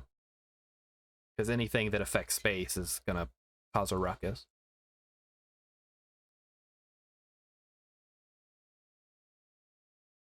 All right, let's, I guess we can physics warp here. Should be pretty safe. Yeah, I'd like to see fusion, which has been, you know, like 10 years away for 50 years at this point. And obviously we can do it. It's just, we got to do it sustainably and not just blow up stuff. We're working on it. Yeah. Yeah, and eventually it'll happen, right? Like, it's a matter of time. All right. Hopefully we don't come crashing into any mountains today. But we'll see. Wonder what the... Oh. The James Webb, I'm assuming that's a autocorrect. The ITER.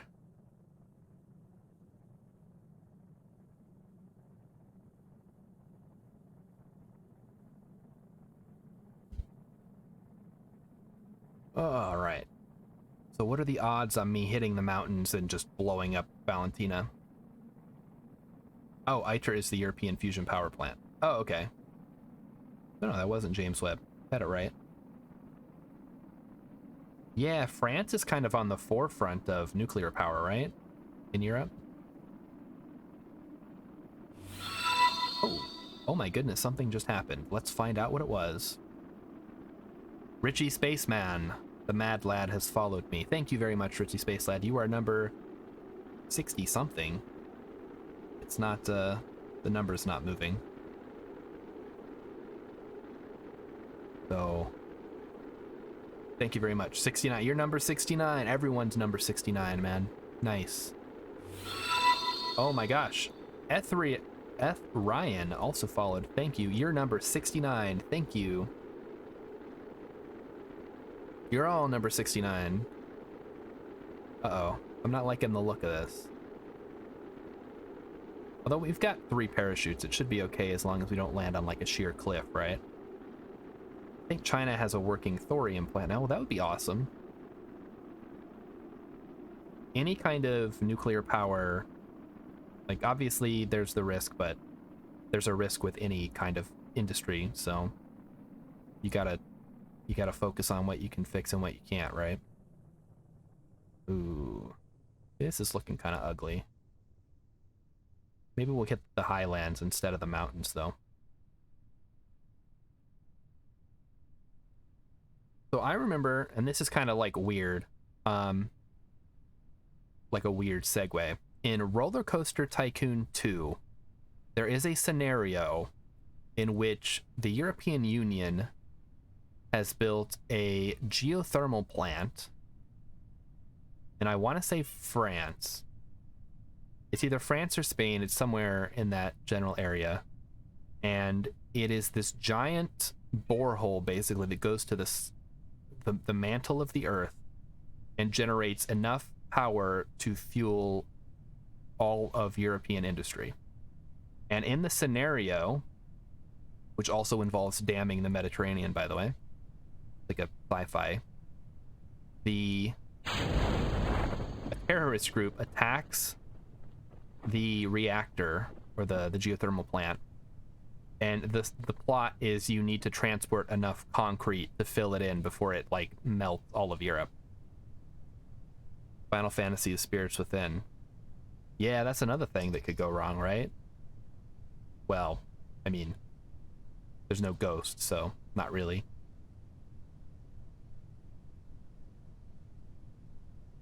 That's a movie. That's the first movie someone has... No, not Roller Coaster Tycoon. Railroad Tycoon. Sorry. Roller Coaster Tycoon is a different game. Railroad Tycoon.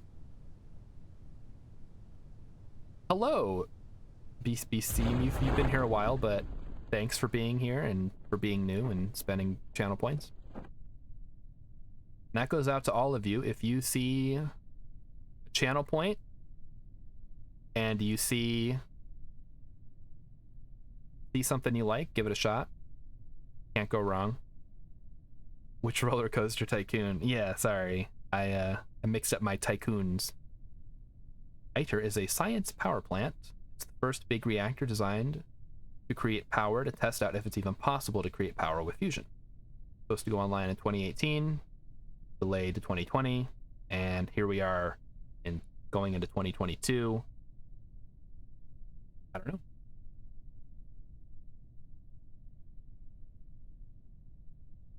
So, if you like weird science fiction stories in your video games, give Railroad Tycoon 2 a try. It's either one or... It's got to be 2, right? Because 3 is 3D, and I don't think that was the one. Pretty sure it's 2. It's on Steam. Give it a shot. It's probably cheap on the sale. Also, give Roller Coaster Tycoon 2 a try.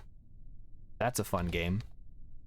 Alright, so we did not end up landing in the worst part of the mountains here, which is good. And I get some science from the Highlands. Nice. I've played the original Railroad Tycoon. Prefer Transport Tycoon Deluxe. Heck yeah.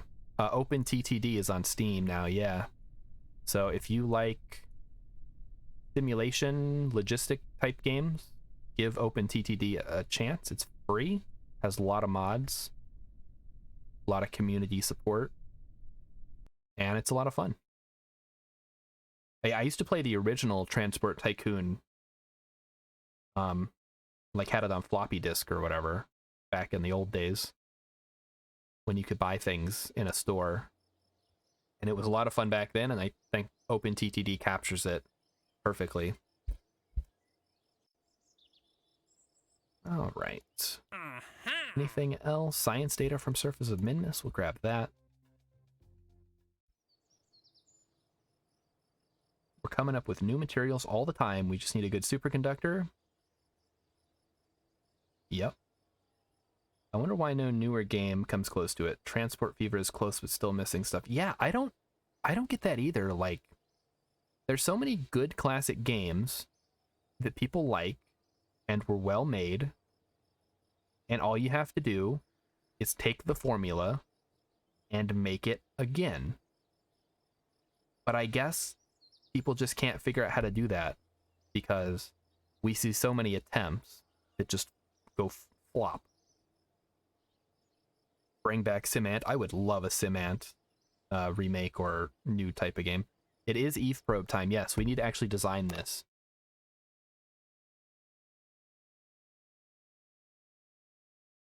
It's like, I don't know, Roller Coaster Tycoon 3 was 3D and just did not have any of the charm of the first two. Oh, we need a brand new one, don't we? All right. So we're going to start with a probe core. I guess we'll go with the hex.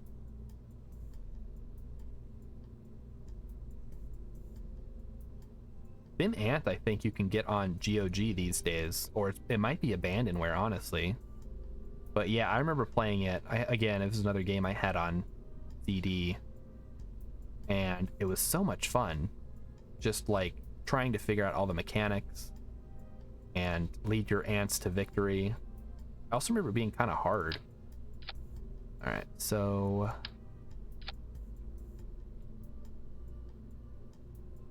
you can recruit other ants. Yeah, basically you drop down scent trails and stuff too, hitting the spider and massacring the other ants. Yeah, it was just a fun time. All right, so what is the best option for landing on Eve, do we think? We'll take the landing struts for sure. We'll just do a little bit of this. Looks good. And then we need a engine. Very small engine, I think. Part. And then do we throw a Okay, do we put the heat shield on the top and come in from the front? Or do we put it on the bottom? One parachute is good, okay. But we'll need some power generation too, now that I think about it. Oh, this is gonna be kind of ugly. Power. There it is. Too big. In Sim-Ant, you could get stepped on by people. Yep. Killed by the lawnmower. I never played Sim-Lion and Sim-Wolf. I played Sim-Ant, played Sim-City. Bomb science stuff. Yeah. Heat shield on the bottom. You want to drop the shield short. Okay, good point. So heat shield is in a thermal. We want like a bigger one, right? Like this size. Ooh, that doesn't look great, does it? Yeah. We'll try this one. Is that big enough, do you think? Or does it need to be wider? Yeah, SimCity 2000 was great. I really enjoyed SimCity 4, actually, which was the last good SimCity game. And then we need the power. Let's see how it looks when it's extended. I think we just do 2 of these. Although it looks kind of funky. I don't really like having stuff off center like that. So let's try this way. That doesn't look too bad. Then put the solar panels on the side, like so. Alright, those landing legs will conduct heat on re-entry. A shield wider than the landing gear is a good idea. Okay. I guess the issue I'm running into is the weirdness. That doesn't look too bad. Yeah, I can dig that.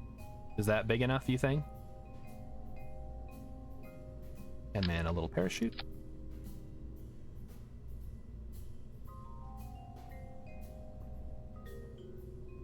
The question is, how do we get this thing into space? Ooh. Yeah, City Skylines is okay.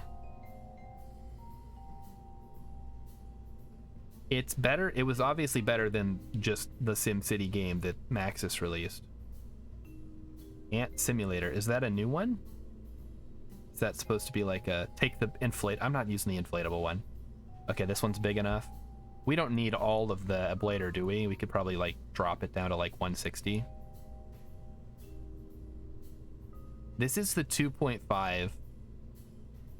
Oh man, Ant Simulator was canceled. Bummer.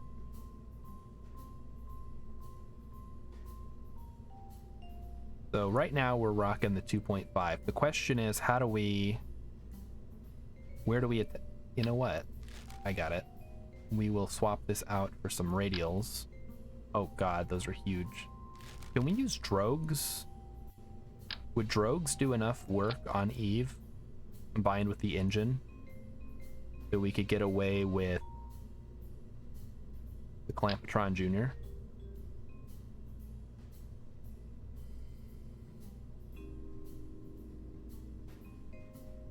Smaller heat shield would work. Smaller as in 1.8. So let's see. This one. My issue with this one is the huge gap that it is creating.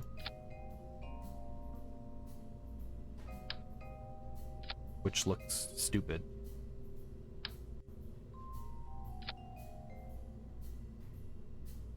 Drogue should work if you have low mass and more than one drogue. Move it up. I can't move it up. This is as high as it goes. See? Oh, you mean like move, literally move. Yeah, duh.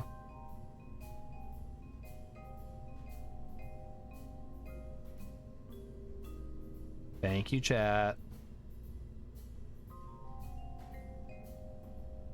There, that should work.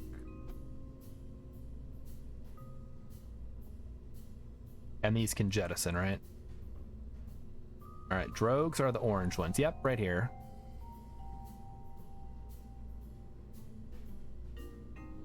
All right, so we've got power, we've got electricity. Oh, we need science now. Let's get that slapped on here. Oh, and probably communicator, right? So we'll slap this little guy. Oh. Okay, we'll put the antenna on, I guess. Though it's awfully large. Let's make sure everything still looks right. This will just extend up. Yeah, that should be good. Engine shroud. All right, we'll see you around, Richie Spaceman. Thanks for your well wishes. You cancel. Yep, canceled, checked, and double checked. Ant Sim is no more. Bummer. Are the drogues enough for the landing? Well, I have rocket on here too, right? Like, the drogue should slow me down enough in Eve with this light thing. And then I can use the engine to slow my descent enough.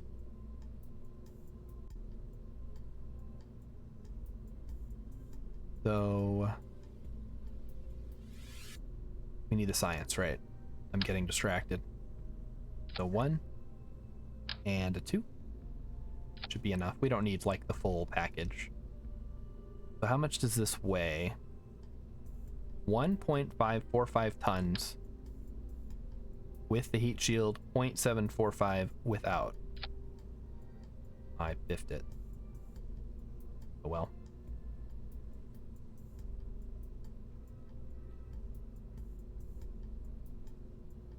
Can we right-click the engine and disable the shroud? We can. So we got that, the truss, and the bear. The truss would probably work. The issue is going to be it's like floating. Are you suggesting engine plate? Can you make the heat through the engines to save power? No, there's nothing like that.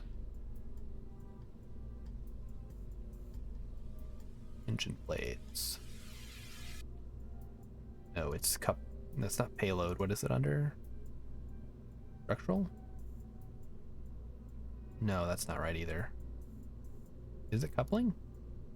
Oh, there it is. Here's the smallest. This is the smallest engine plate. So we could theoretically do something like that. Oh, that doesn't quite work, does it? Oh, there it goes. Now it still looks kind of garbagey. You can gizmo the heat shield up a little higher by pressing 2. Yeah, I can just move it, I know. But you're suggesting not to use the shroud at all?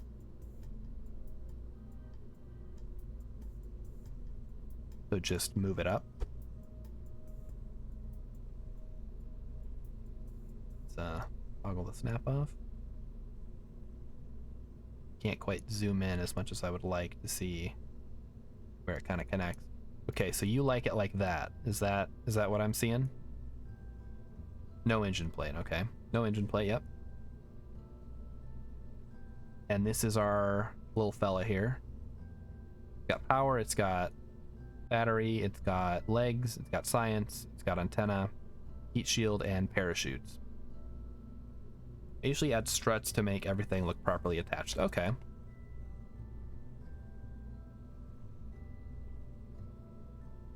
I think we're probably fine without struts. We can just pretend. And then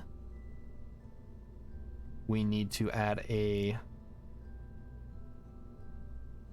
docking port here and a little adapter so it can actually attach to... Oh, that looks dumb. Let's fix that.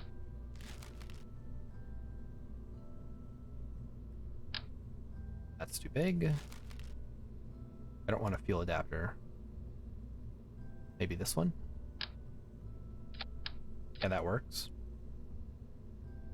Alright. I like the first engine better. Looks smoother. Okay. Let's give it a go. Alright. So that looks... You think that's better?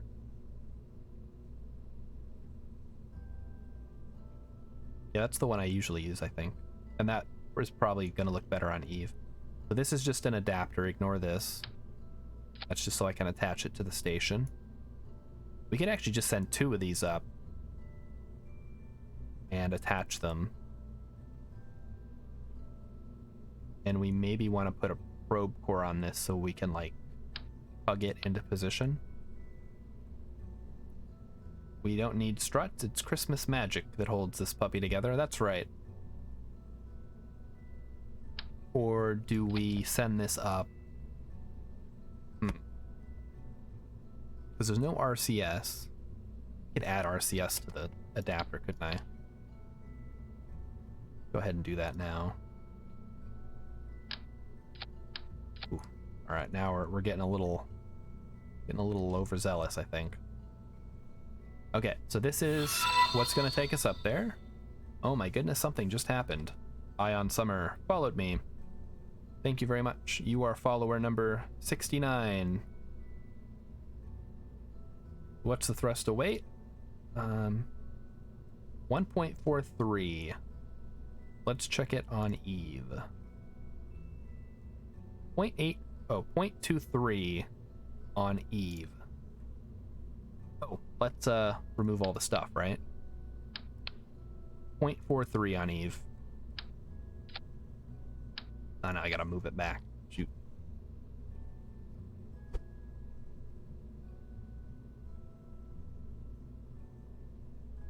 There we go.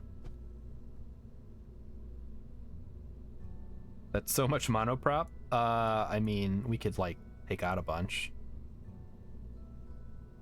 Mostly I just need it to hold the thing.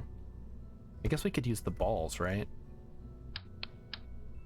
Like, do something like... Oh, well, I needed the monoprop, actually, to hold the actual RCS ports. That's why I had it like that. Because I was going to put the RCS... Where's the little one? That's the 10. I was going to use the little ones. Like that. I think you should put on a full parachute. So the issue with the parachute is, where do I put it?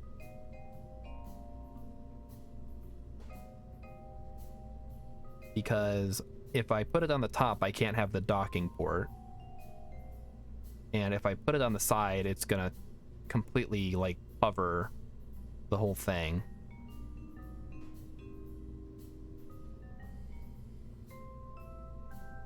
On the battery. Like, on the top of the battery or on the side? Because if you look at the parachutes, they're, like, the size of the whole thing. Or use the drag one. Use one drag one, one normal.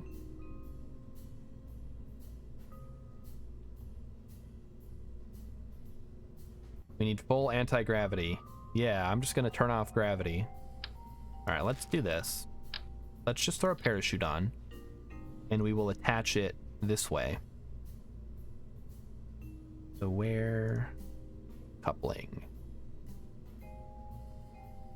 This is an 18, right? So there's that. So it'll stick out this way, and we'll, like, stick it to the side somehow. Oh, this looks like garbage now. The drogues will be fine. Okay, so I'm in timeout says the drogues are fine. So I guess worst case scenario is they're not fine and everyone dies. But it's just a probe, so who cares, right? 0.3, I wouldn't trust the engine to do much on Eve. Maybe we could use a different engine?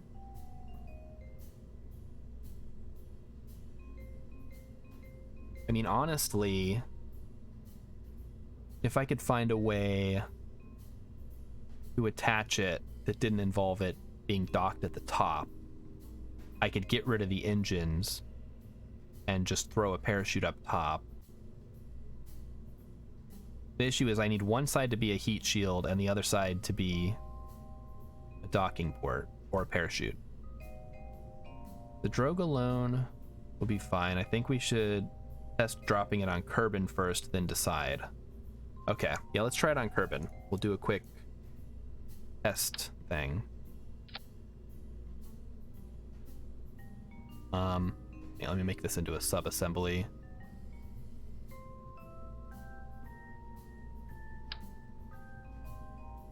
There it is.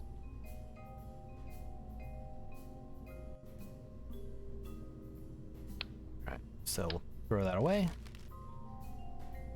And we can also turn the ablator down to probably 100, right? That'll save us some weight.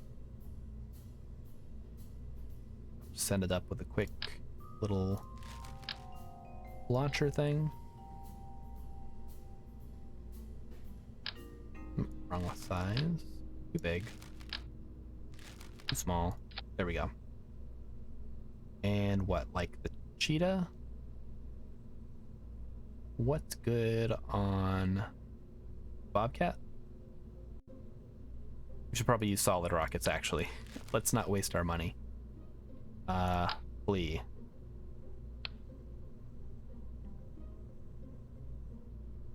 The thing is, Kerbin isn't nearly like Eve, so testing it on Kerbin doesn't do much. You can test landers on Kerbin if you go into orbit with a lander 3 times on Kerbin. You can go with it into orbit on Eve.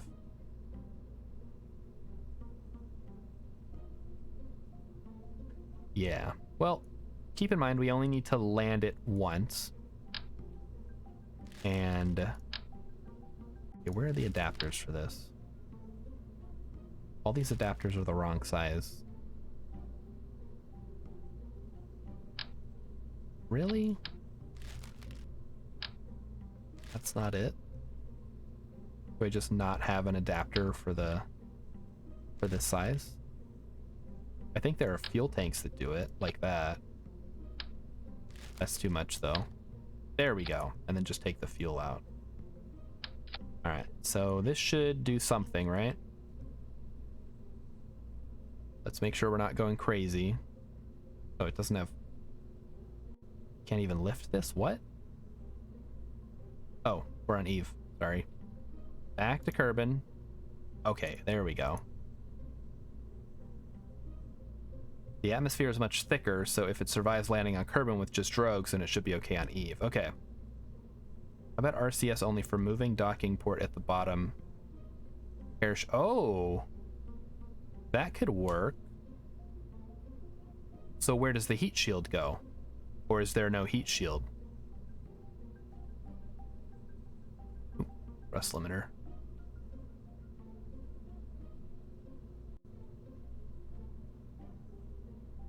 Let's make it to like 20. Alright, so let's just test it out on Kerbin and see how it holds up. And then if we really need to tweak the design, we will.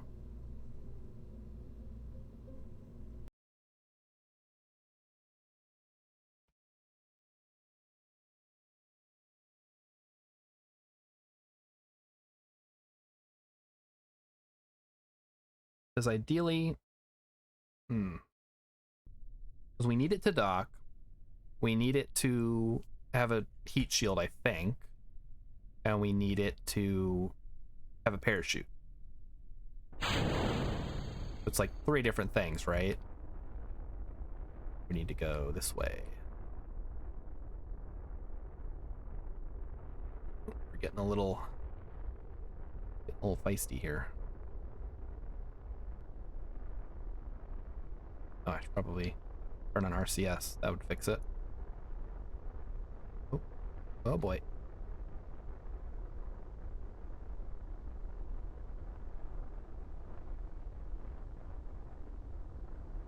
Yeah, this is the weirdest aerodynamics ever. Yeah, we're definitely gonna want to put this in a fairing. Above the docking port, you don't need the port when you enter Eve. So you're saying add a image. Okay, so keep in mind the atmosphere is thicker on Eve. So we're coming in, we're coming in, we're coming in. We pop the drogues. Well, okay. Pop the drogues. Hopefully that doesn't break anything. So we're going 21 meters per second on Kerbin. And we would have dropped the heat shields when we popped. We'll have to change the staging a bit. You could save up on the adapter thing since the heat shield caught the right size for the docking port.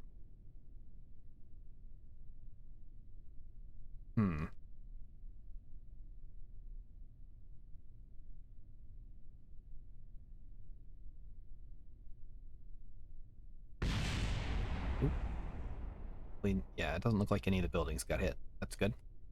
Let me catch up on everything. So orbital velocity, you need a lot of RCS. Yeah, that's true. You could even save up on the adapter thing since the heat shield has the right size for the docking port. Extend the gear. Good idea. Looks good. Didn't think it would slow down that much. All right. See you next time, Ion Summer. You guys are enjoying so far.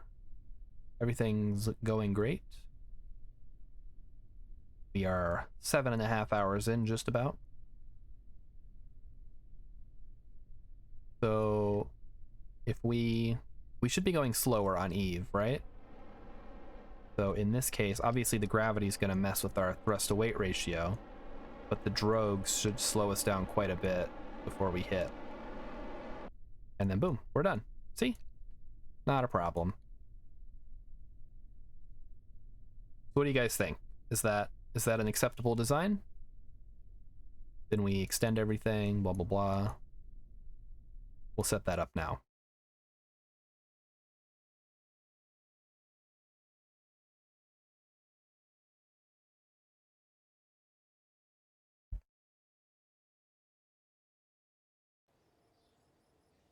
All right, so I'm in timeout approval. I'm gonna call that good.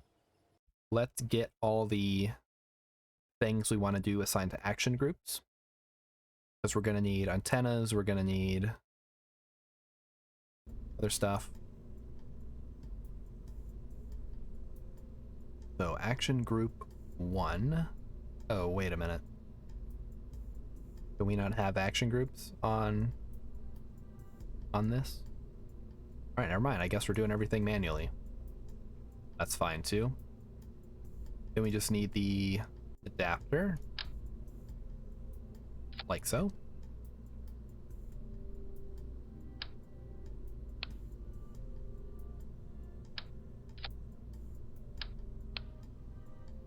Get rid of that.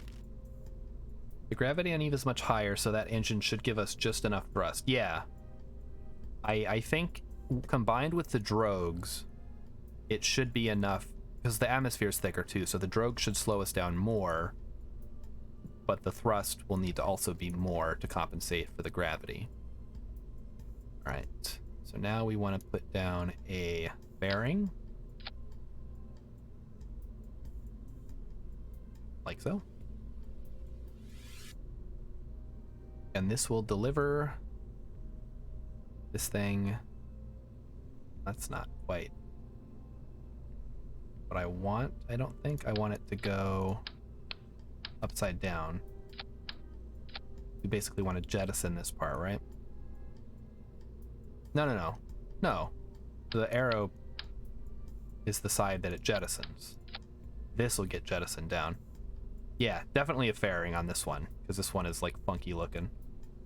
I think we can go clamshell on this.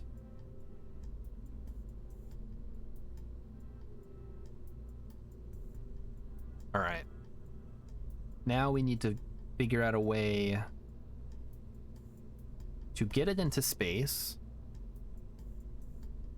So we're going to go ahead and use a service bay. And we're going to throw in an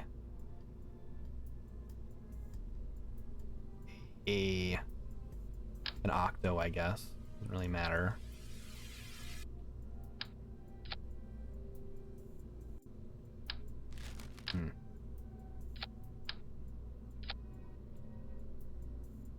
Okay, kind of funky looking, but that's okay. Oh boy, I'm playing Mountain Blade in the background. Was in a battle. I pressed Alt to see the distance, and when they were close enough, I ordered my archers to shoot. Which you order by pressing Alt or Alt F4. Uh-oh. Do Do I have enough science parts? I just have the thermometer and the barometer. I think that's enough. I'm not gonna bother with the science tuner or the goo, it's too heavy. So, we're gonna need a little bit of power. What about adding that small relay antenna that folds down to the actual device? Is that worth it? Like, we're sending it with the station that has relay on it.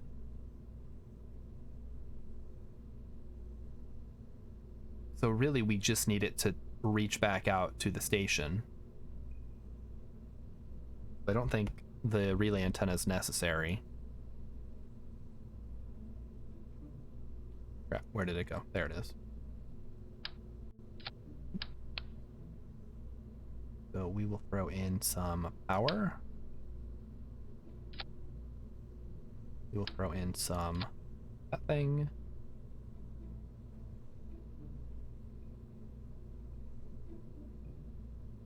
And that should be good. Do the little probe. Like, instead of having the antenna? Or do you mean for this one?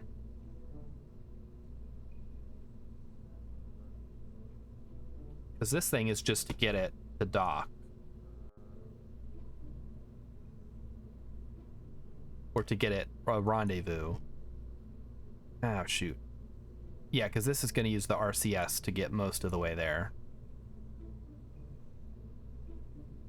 Not instead. You want to have both of them? What is the advantage of having the relay antenna? Because it's going to look stupid no matter where I put it.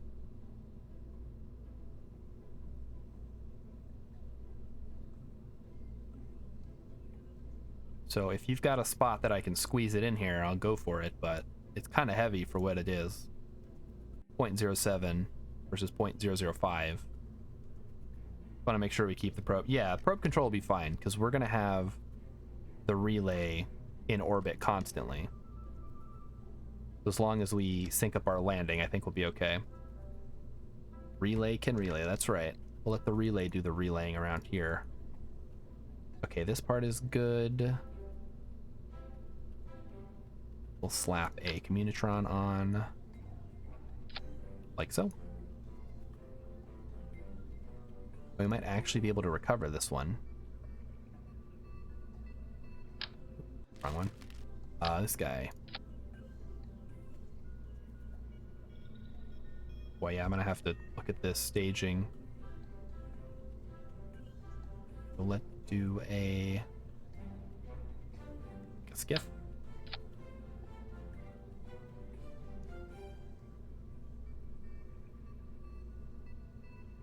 Alright, so that's a lot of Delta V. Wow, this is just gonna get us there. Well, this thing is ridiculous. You need just a relay on the station, not on the probe, right? So the station is gonna take care of getting the information from KSC, and then it's gonna transmit down to the probe, so it'll have control the whole time. All right, so launch, do that, eject. Ignore that, because this actually needs to fire before the thrusters do. And we actually want to add the heat shield to right here. Yeah, so do both of those at the same time. What I like to do is bring 3 communication satellites to every planet. Yeah, I would do that. What is your is that your sea level? No, that's vacuum. Sea level is 1.09. So it's still low, but it should be enough. Maybe we switch to the skipper. Oh no, the skiff should be fine, right? Because it's gonna go up as we increase altitude. Yeah, that should be plenty. This thing is tiny, keep in mind, and we don't actually need all this RCS. We can actually take out a good chunk of it. All right, how does this look, guys? This should get us into orbit, it should get us a rendezvous. Then we just detach this section, RCS, over to the station and connect to one of the docking ports. These two comm sets. Yeah, I would, like, if I needed to, if I was doing like a full thing, I would probably bring several communication satellites, but this is just strictly one Eve mission to get started. I haven't unlocked the big relays yet, which is what I'm waiting for.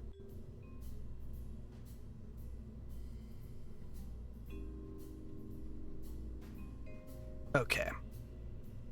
So I think we're good.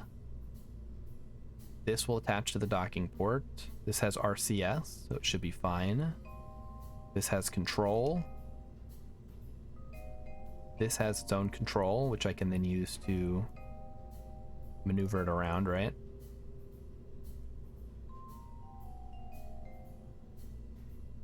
You like the little rocket? It's so compact. It's great.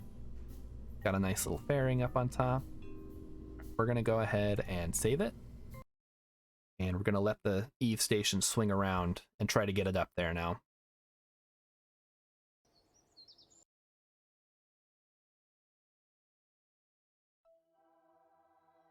So there is the Eve station. Let it swing around. The fairing makes you happy. Yeah, the fairing. When I can use fairings, I will use them. I just sometimes the fairing will not work. It's either too irregular or something. All right, so here is our target. All we have to do is launch and rendezvous and liftoff. Yeah, about to. Murdoch, 1932. Thanks for stopping by. Always happy to see another Kerbal fan enjoying the content.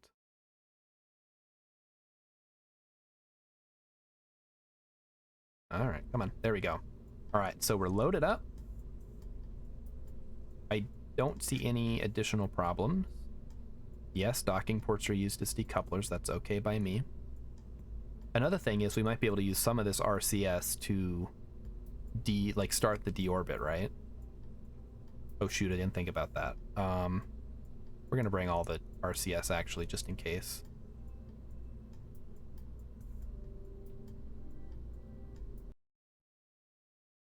Even James Webb telescope was designed to fit within the fairing of the Ariane 5. Yeah, because it like unfolds and stuff, right?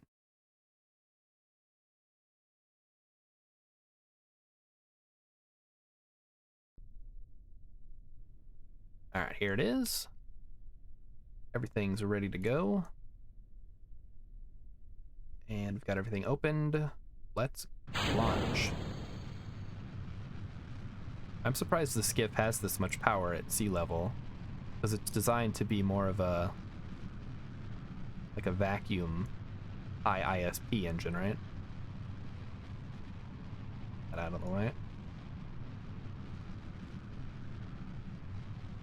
I would like to do more folding stuff in KSP, but I found that the robotics are often quite lacking.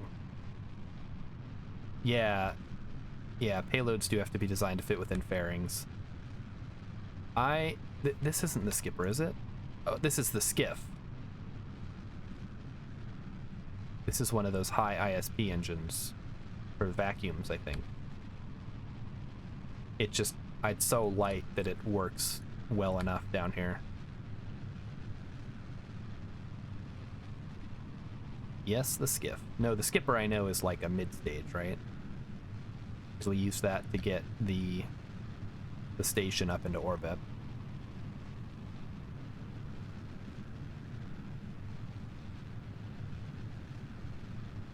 I think the skip does look super cool. Especially it has the two different modes you can use. With the little bulbules and stuff. All right. So we're still launching. Still got lots of Delta V to go. Fairing is looking good. We're gonna keep adjusting here. Lots of gimbaling, that's very nice. It's a far cry from some of those early space station launches where everything was just flopping around. Nice when everything's compact and stable. We're getting some effects on the fairings here. Make sure we're going the right direction.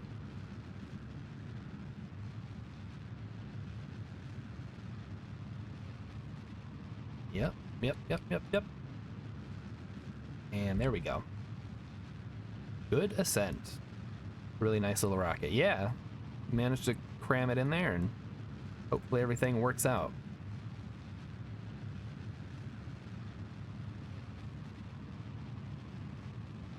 I definitely I appreciate like smaller rockets, but sometimes you need a monster. Not all the time, just some of the time. Let's see, either the space station is out of alignment or we are. I'm inclined to believe it is the latter, or the former. I should use what more often? This little rocket?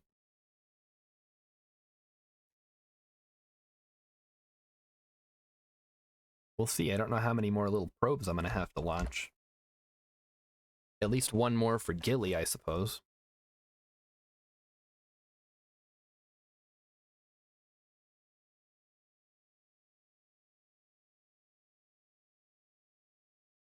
Have a nice big 3.75 meter rocket for sending 50 tons. I like the aerospike. It just looks cool and is flat. Yeah, that's a solid engine. I don't think I have it unlocked yet. It's like one of the later engines, I think.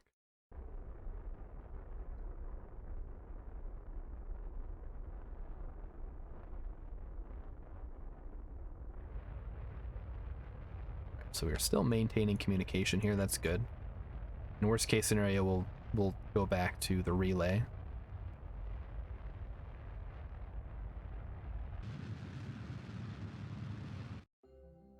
You know, I'm just now realizing I'm gonna be cutting it kind of close here. Let's ditch the fairing. Get our extra stuff.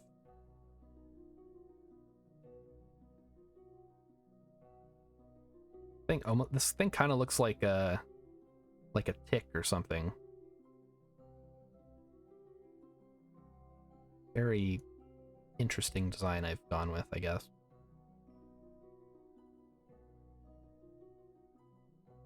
Didn't you want to bring two? Yeah, I want to bring two. I'm going to bring a second one that's for Gilly. We're going to take off the heat shield and the drogues and get it as light as possible for landing on Gilly.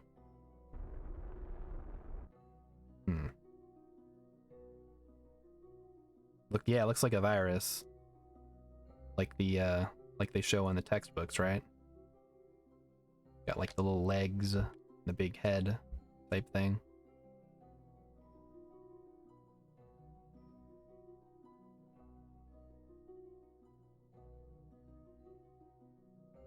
All right. Approaching the apoapses. Yeah, see now it's bouncing off the relays. It's kind of fun.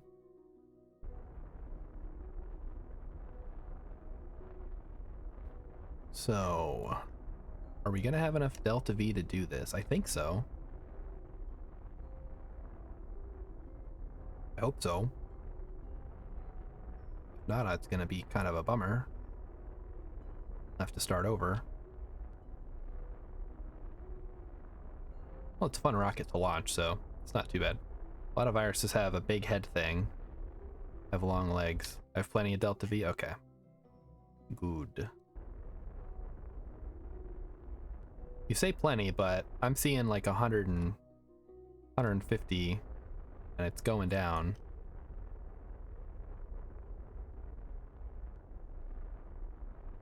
And I have not left. Oh, maybe it's not as bad as I thought. Let's find out. There we go. Although I have missed our intersect somewhat. We may need to wait a couple of orbits here. which is actually kind of a problem because I didn't bring any way to charge the electric thing, so we're gonna have to hibernate one of these. Hibernation.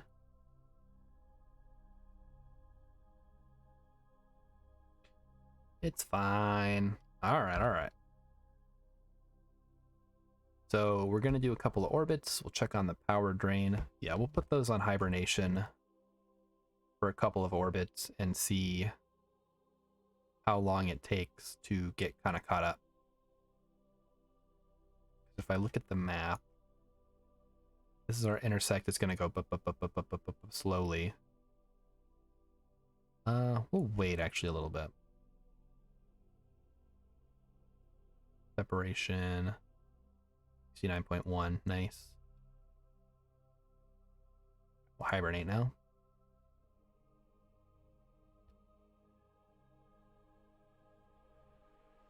How much EC do I have? 416 right now.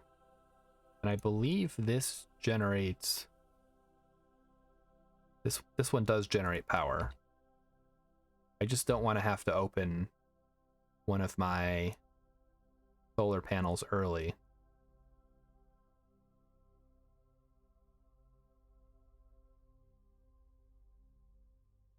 Yeah, that's gonna take a while, huh? We may have to speed this up a little bit.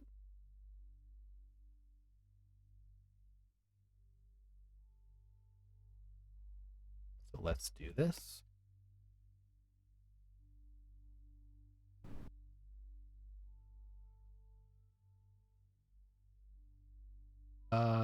It's letting me do things in hibernation.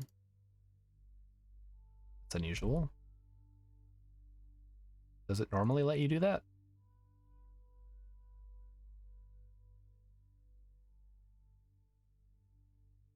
Or is it a case where it only lets you do the markers, right? Make sure we have this out of range. Okay.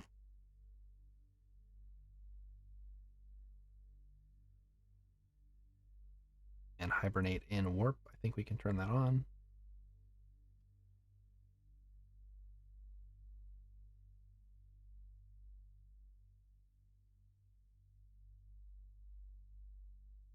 Yeah. We're going to be cutting a little close. Although once we ditch the payload, we should have a little more delta V to work with, right?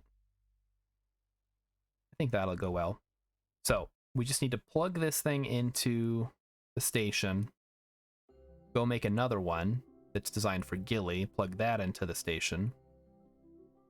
And then from there, we can time warp up to the transfer window. Maybe lower your AP. I can't. I'm already in the... I'm just going to raise it a little bit and then do a couple more loops. Like, we've got 400 and some to work with, right?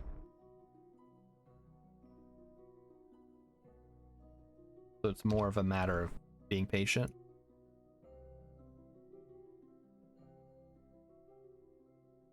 All right, that's probably good. Just put it on full blast. 2, 3. We're gonna go raise the AP. The station will get further. I know it's gonna have to get ahead of me enough to go all the way around. That's what I'm doing, because the station is already as low as it can go. It's at like 70, 71.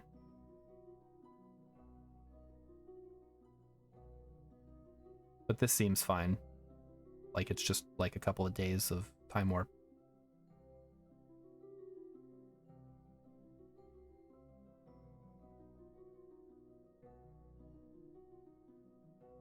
Obviously, you wouldn't want to do this for a real space station or space, whatever crap. What's the intersect here? Did I mess this up again? I messed it up again. I didn't stop fast enough. It's fine.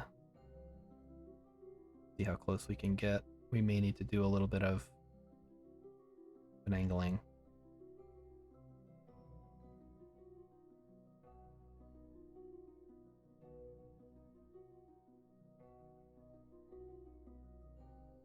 21 kilometer. I mean, it's pretty bad when I'm dealing with such small delta V margins.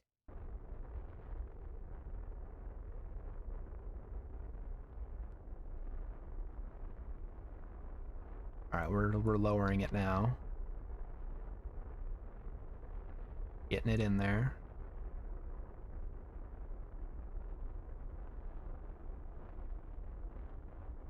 So 5, 4, 3. Going back up now, so we'll just let it ride.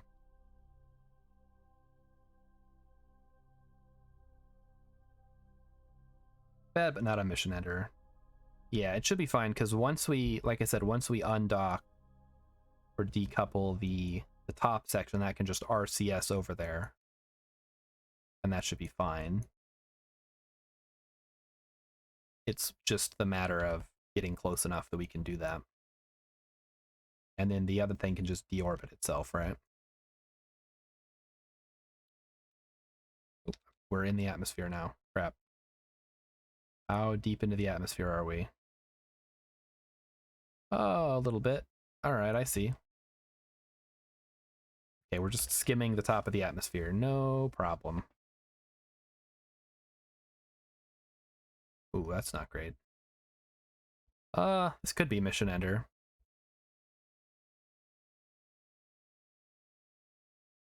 But I guess we'll just time warp through the atmosphere here. Hope for the best. At least our apoapsis isn't gonna in danger of getting into the atmosphere. Ugh. I know it's fine. It's just got another one of these things.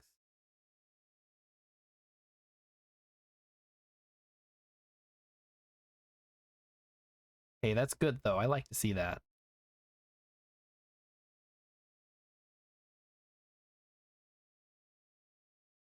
I want to see lots of bots in my chat. That means they like me. All right, apoaps. Oh, okay. Getting a little concerned. But we'll see. Probably not the best situation to be in. 102, 101. I think we're climbing out of the atmosphere now. Well, we've successfully aerobraked. That's cool, right?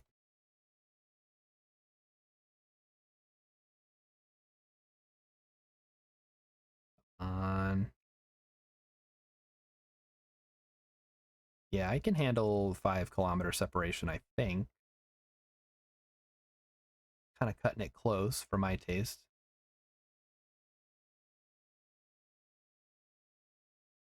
Almost there. If I would just pay a little more attention, we wouldn't have had this problem. Yeah, it was... Okay, yeah, 4, 5 now. And yeah, our relative speed is probably good enough. So we should just be able to RCS over, probably. So I think we'll go ahead and unhibernate this. Hibernation off. Decouple. Oh, hang on. Yeah, I think I can do that in the staging. There we go.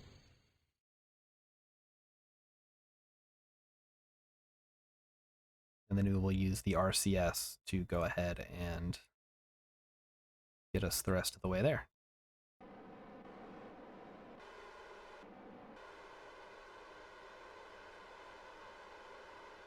Where is our target? Ooh, so RCS is kind of slow. Just drop the probe at 5. Yeah, that's what I'm doing right now.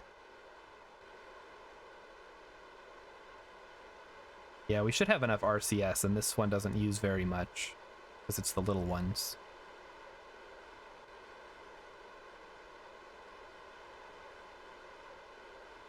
Tick tock, tick tock. Yeah, there's no way this is going to be able to deorbit. Well, I guess eventually it will, right? If we like drop it off right above Eve's atmosphere.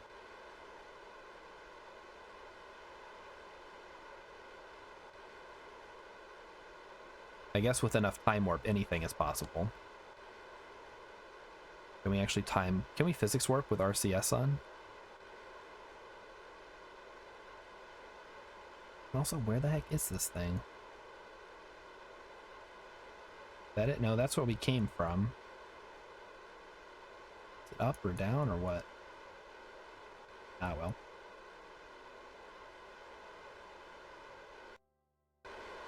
Oh, there it is. It should be below us, it says. There it is. Alright, I see it. Point towards it now. This is dumb. Oh.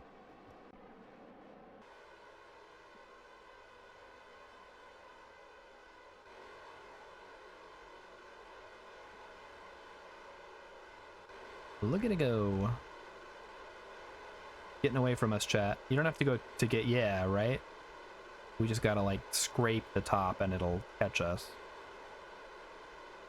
Oh, this is kind of garbage.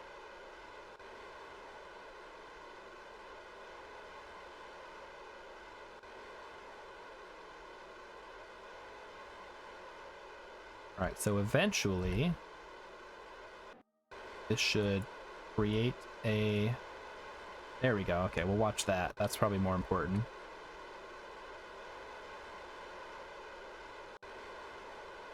We want to get that nice and low. So where does Eve's atmosphere start? I guess I should start learning all this stuff since we're entering the final third of the session today. And we're going to have to launch this mission sometime. So now that we've kind of got the general gist of how we're going to launch this second probe, the Gilly probe, let's start thinking about Eve mission planning.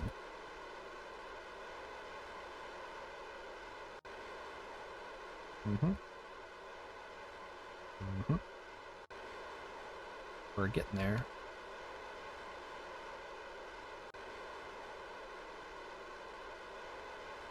Slowly but surely. 3.2. 3.0. So, okay. The plan is going to be... Also, does anyone have... does anybody know how to read those transfer window things?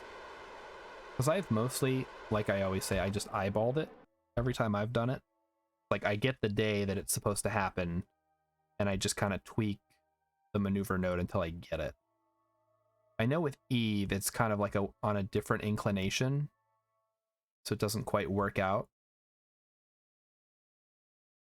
So what are some things that I need to watch out for while doing that might catch me up? We can probably switch back to the other one and deorbit it, right? Go ahead and close.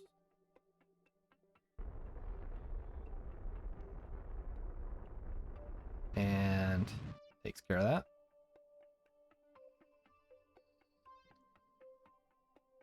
Focus on that. Transfer window is named window because it's like a time span. That's good. Eyeballing is fine. Okay. Why are you pushing this direction? I mean, this is to modify your orbit to intercept the target. Yes. So basically, I am pushing this little nav thing onto this one, and that will get me lined up properly.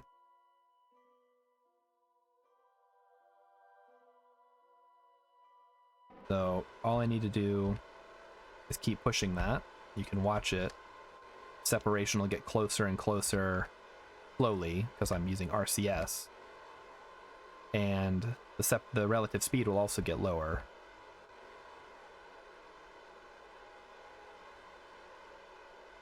And I call it corralling because you're not burning towards a particular thing necessarily. You're trying to push your vector onto a thing.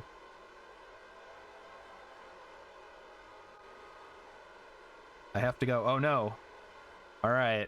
Well, hopefully I have good news to report next time I see you. We'll see. I think that's as good as we're going to get for now. So let's go ahead and time warp. And this is...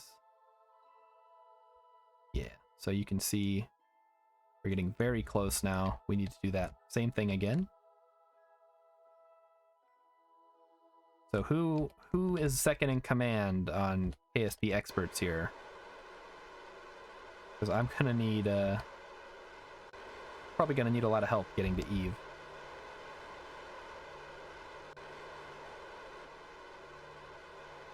Burning and burning. Burning through the RCS. Let's keep an eye on that. We don't want to burn too much because we're gonna need some when we get there. Hopefully the next launch goes a little smoother.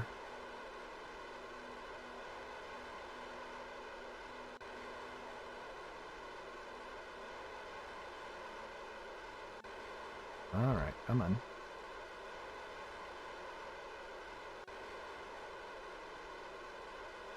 Go ahead and go this way a little more.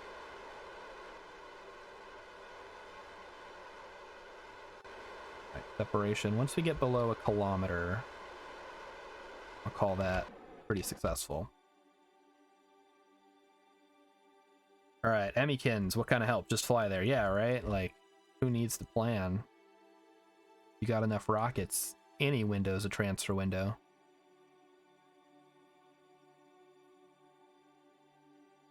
Best of luck. Thank you. I do it like in the sci-fi movies. Just aim at it. Yeah. Like, it'll slow down if you don't keep applying the accelerator, right?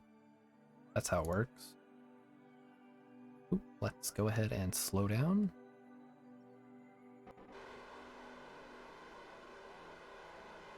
Alright, well, we managed to make this thing work. Wasn't ideal, but it worked.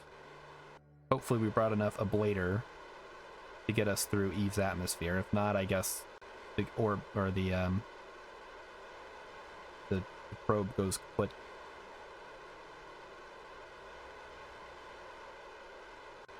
Tick tock, tick tock. So, yeah, it got kind of quiet because I was focused on launching, but what do you guys want to talk about now? I hope everybody is, if you haven't already had Christmas dinner, you should be gearing up for it now. Negative 54 is right, would be a better graph with planet names on it.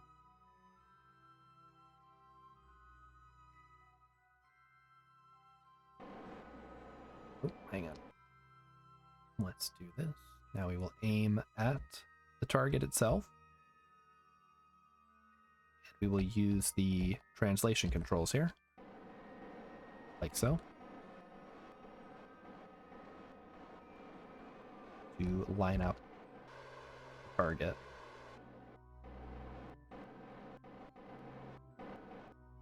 There we go. Now we wait. So, when is our first actual transfer window available? I think I wrote this down somewhere. I didn't write it down anywhere. Or if I did, I threw it away.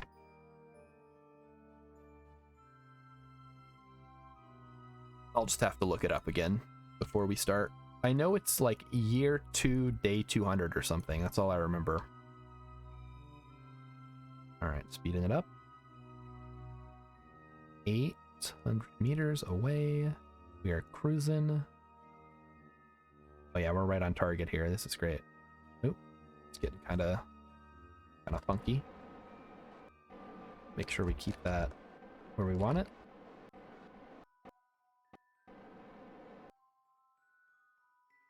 Good. And time warp again. And we're getting out of sync again.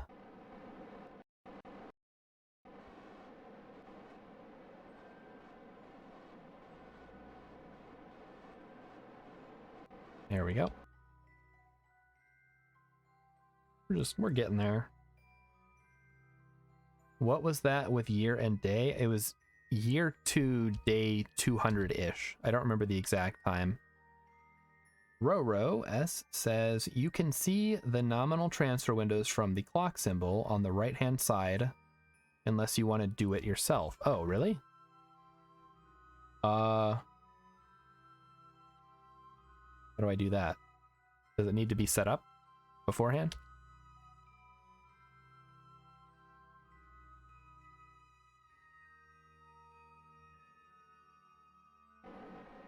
Create alarm. Okay. I'll do that in a second.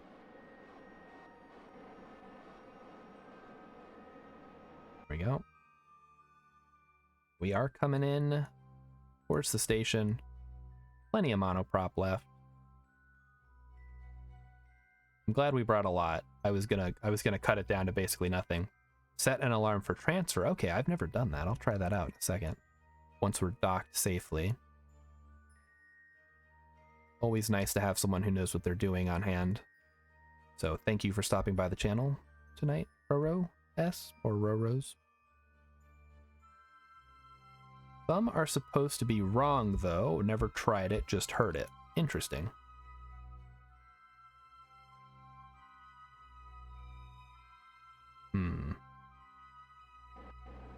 Alright, let's make sure I have the probe set up the way that it needs to be. It's kind of funky with just one set of RCS, so it's gonna be a little weird. Go in here for a second. Oh, I should probably have the S on as well. And slowing it down to 1.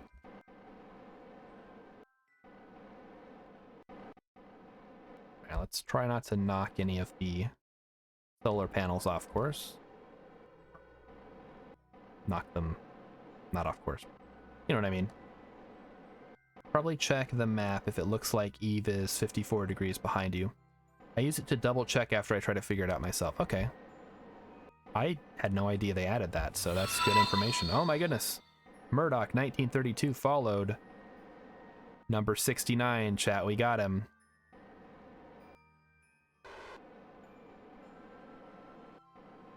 Welcome to the chat. Well, welcome to the following, I guess. I don't have a name for the collective group of you guys. I'll think of something. We need to go up. Merry Xmas to everyone. I hope everybody is having a fun and festive Christmas or whatever. Obviously, if you have time to be on Twitch, you've managed to sneak away from your friends and loved ones to enjoy some quality KSP content, and I greatly appreciate the fact that you have chosen me to entertain you this evening or whatever time it is where you are. All right, we need to rotate this down now. Oop. Kinda unwieldy. Oh god. Going the wrong way. Oh no. Go back, go back, go back. Before we hit the solar panel. Oh, geez, that was close. Oh, we almost had another situation on our hands. I guess, you know what? That just made me realize we really need to put some EVA repair kits on this thing, just in case. I'm glad that almost happened before we left. Oh, I hate trying to control this with just 2. Or just 1 set. AlGolf7, thanks and Merry Christmas to you. And for all in chat. Yeah, heck yeah. It's a great day to be on Twitch. In my case, playing Kerbals, but in your case, watching and maybe playing. I know somebody, who was it that was playing Mountain Blade and then Alt F4'd out on accident? Oh, Kerpe! Oh my goodness, Kerpe's here.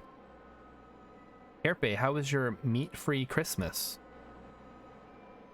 Haven't had a chance to talk to you on stream because you haven't been streaming, which made me sad, but that's okay. All right, let's back it up, back it up.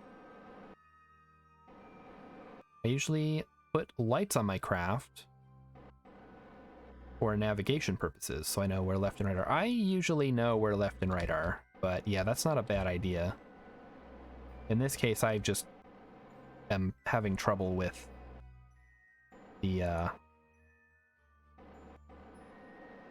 my thrusters because it's one set of RCS. All right, up and over.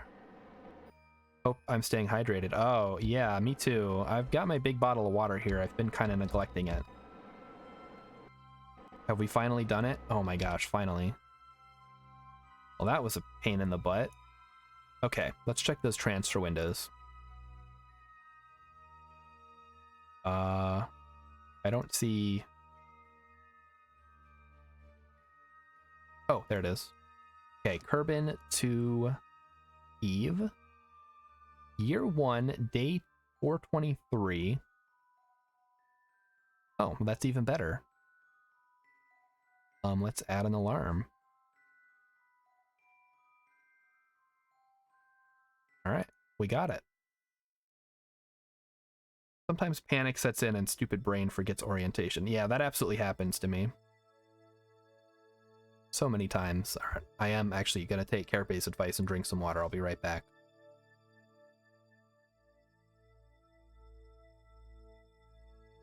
All right, I'm back. Oh, it's so cold. All right, we have one more ship to send up here.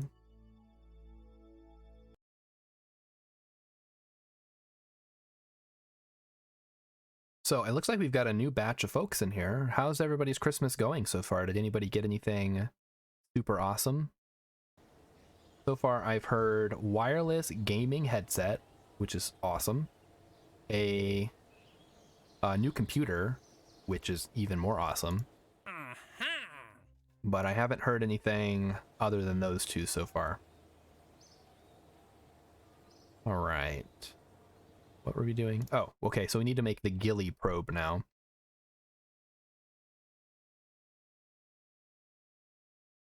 Ooh. Carapace got an LED strip? What are you doing with it?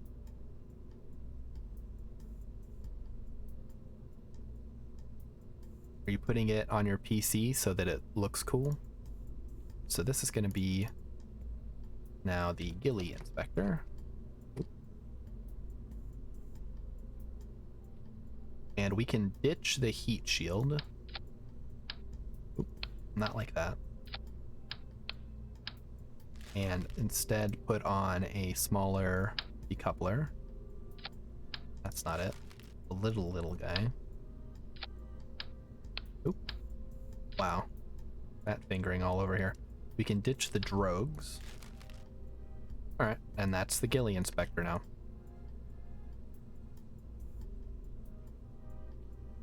I think we can put the shroud on now.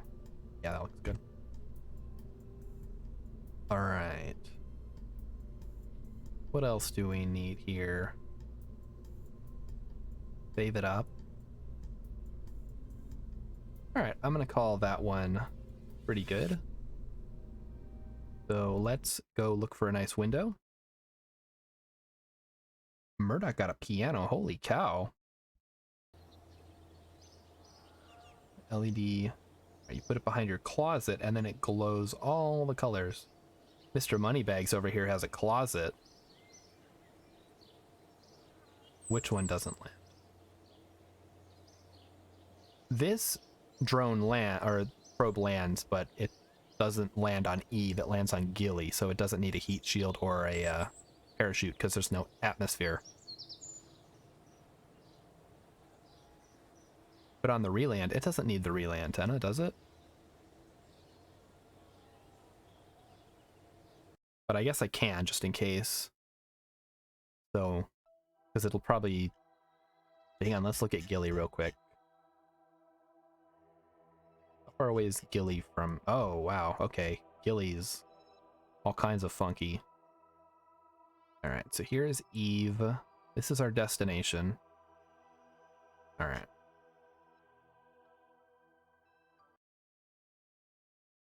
If it lands, it's okay. Okay.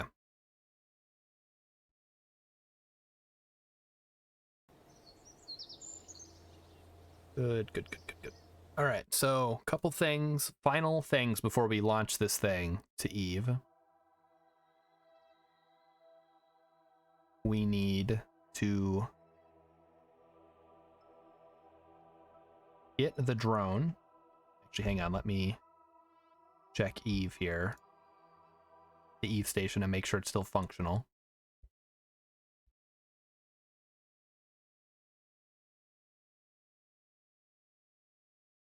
Because we have docked things to it. Now I'm a little concerned it won't like it.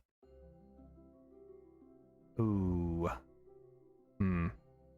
Okay. I guess we just don't get it then?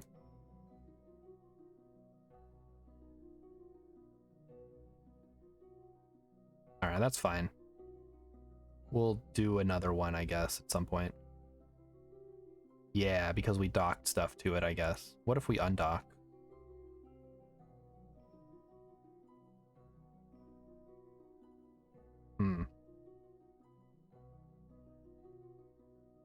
Nope, does not like it still. That's fine. We'll just roll with it.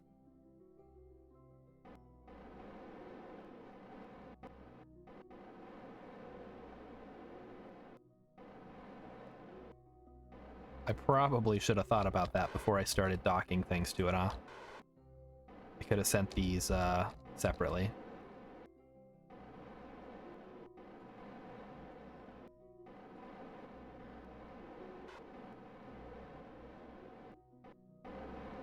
Who doesn't like it? The mission doesn't like it. Because it's supposed to be all one thing.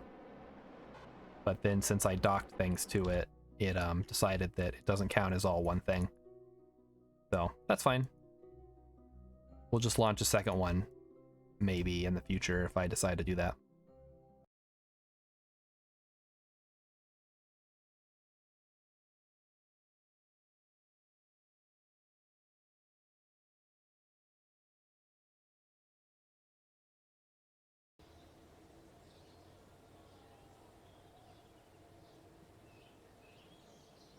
Alright, so now we're going to go ahead and launch the Gilly probe. And then I think we're just going to speed up time and launch it. I'm not going to worry too much about it.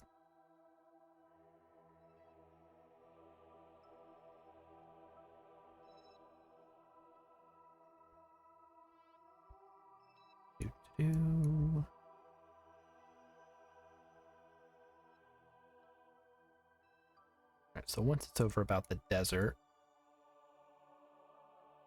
we'll launch our rocket.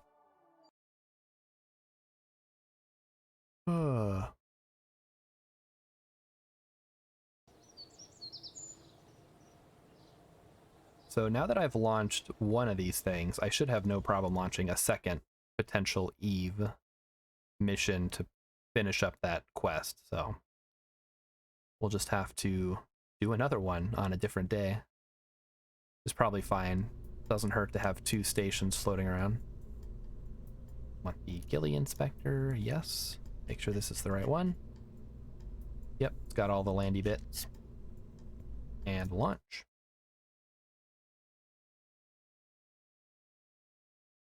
So, right, so everyone's here. New folks. So I've heard piano. Did I see anything else? The LED strip that Kerpe got. So those are some cool stuff. I still have not seen my presents for today. I'm sure they're around here somewhere. I'll get to them eventually. After the stream, I suppose.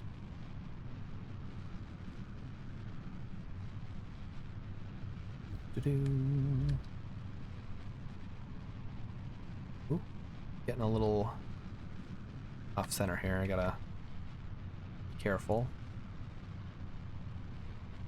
There we go. That should be good. Little rocket you have. Yeah, it's just a nice little stubby, good-sized rocket.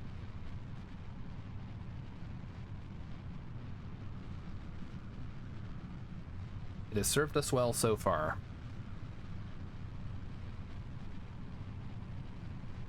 So here we go. If I'm not super talkative during liftoff, it's because I'm concentrating. Furiously concentrating. But I will catch up on chat as soon as I have a chance. Uh-oh. My cat has come onto the desk to say hello. So he is now blocking the screen.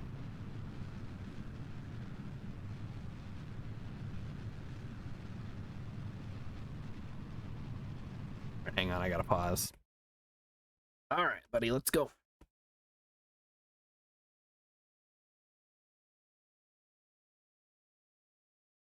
All right, I have manually removed him from my desk.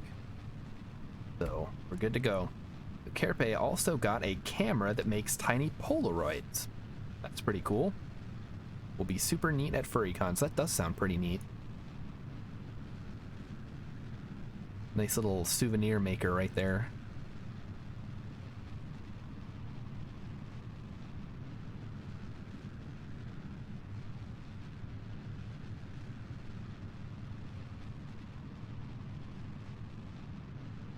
Alright, I think we're in a good spot here to let the SAS take over.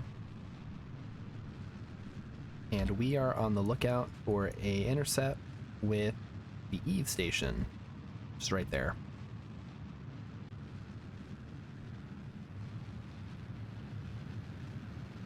Yeah, look at that heating.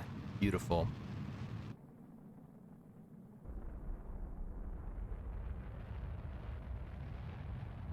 Keep the thrust going here.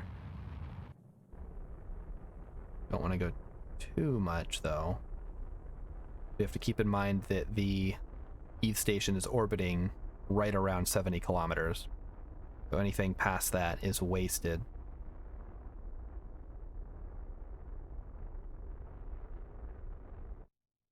Ditch the fairing. That'll give us a little bit of extra delta V back. And say 71 kilometers and we'll be good.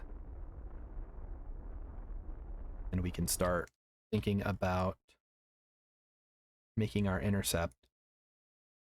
Perfect. So we're ahead, so all we need to do is circularize as normal and go a little bit, raise our apoapsis a little bit outside the Eve station's orbit.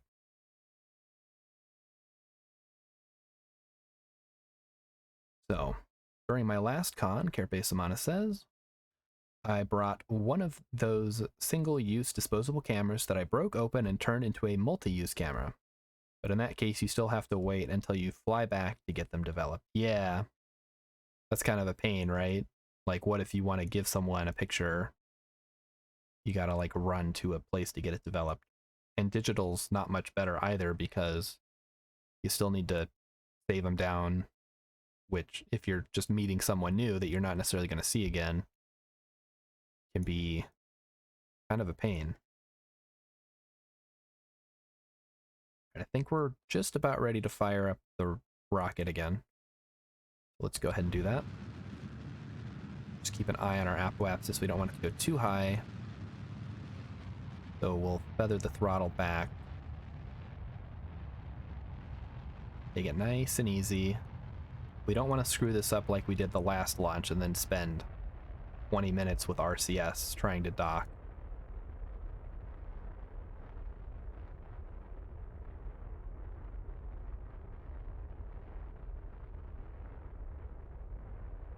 Slowly. Going a little bit. Cut it off right now.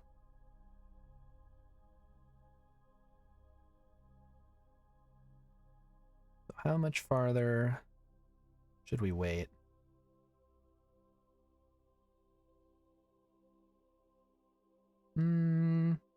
That's probably good. Yeah, that's good. We'll just let our apoapsis slide around.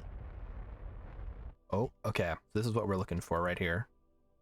Keep those intersect nodes up. We just want to get this nice and close. Oh yeah, this is much smoother than the last one. Perfect.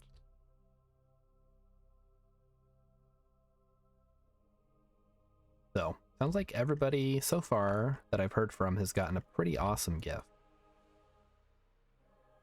I guess if you're not speaking up, you either didn't get an awesome gift or I don't know. Could be any number of reasons. I know I've had some real crappy gifts over the years.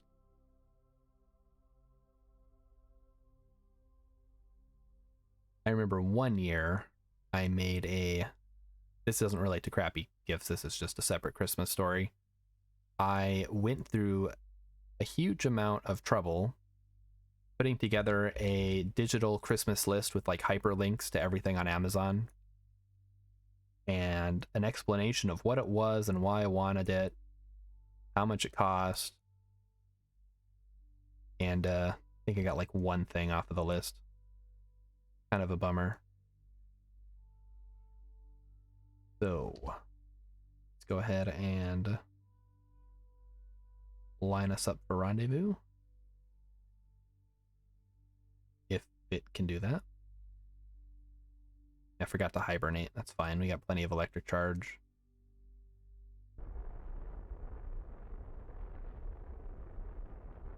So there is the little thing I like to get to. We're going to corral this maneuver node onto... Okay. We're gonna go ahead and decouple this. Like so. And this thing is gonna go ahead and deorbit itself. And then we'll switch back over to the probe and go dock it to the station.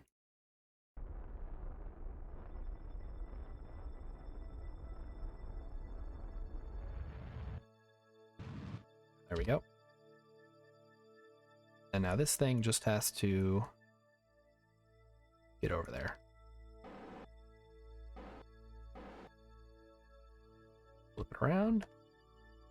Deorbiting junk, nice. Yeah, I tend to try to do that as much as I can. Sometimes you just gotta hit the button in the base, whatever, the telescope thing.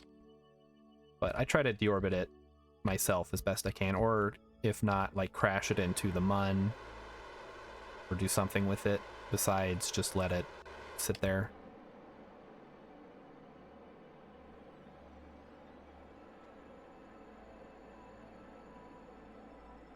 All right, here we go.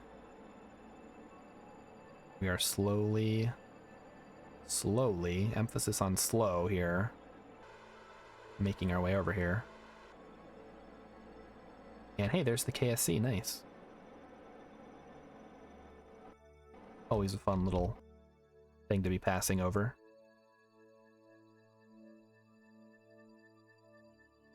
Oop. We're getting crazy here. Turn on the SAS.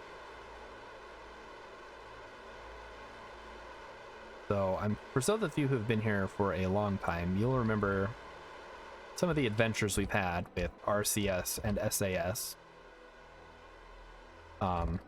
And blowing up a cupola module with Jeb in it, resulting in our first and so far only casualty of the playthrough. I've gotten a little bit better about it. This is just like The Martian. Yeah, kind of. A lot of RCS involved in that, I think.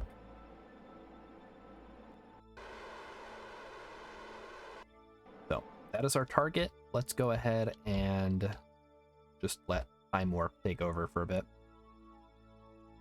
Yeah, we've got an intercept coming up at 900 meters. And now we will reorient ourselves.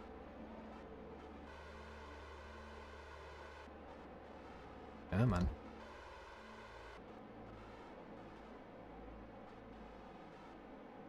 Alright, so this is the last piece of the puzzle here, and then we can ship this thing off to Eve. We won't get the payout from the mission, unfortunately. But we've learned a couple valuable lessons. Number one, read the fine print. Number two, use fairings. Number three, check who you're bringing on the ship, because sometimes it's the wrong person and now you have to do another mission. I sent a package to my friend in the US, and in some mysterious postal service fuck up, there was an extra wrapped gift in the taped box that I sent. Was it a good gift? Maybe it was Santa's elves.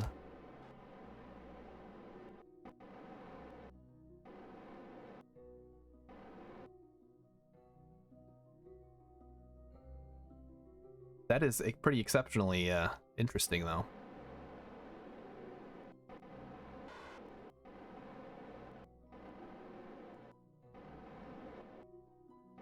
Was the box... Did the box look like it had been opened?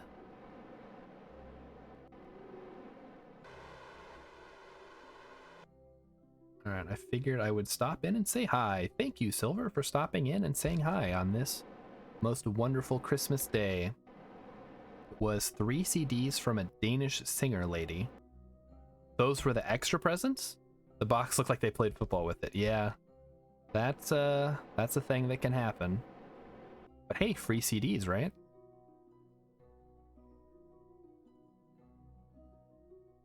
Alright. We're getting slightly closer. Not quite where I'd like to be. So let's speed it up even more. What is happening? We are docking the final probe with our mothership, I guess you could call it. It's basically a space station that we're sending to Eve. And then we're going to send this thing off to Eve. So you're here just in time for the launch.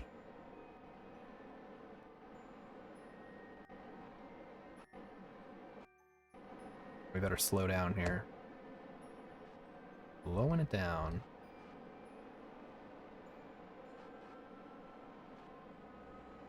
Oh boy.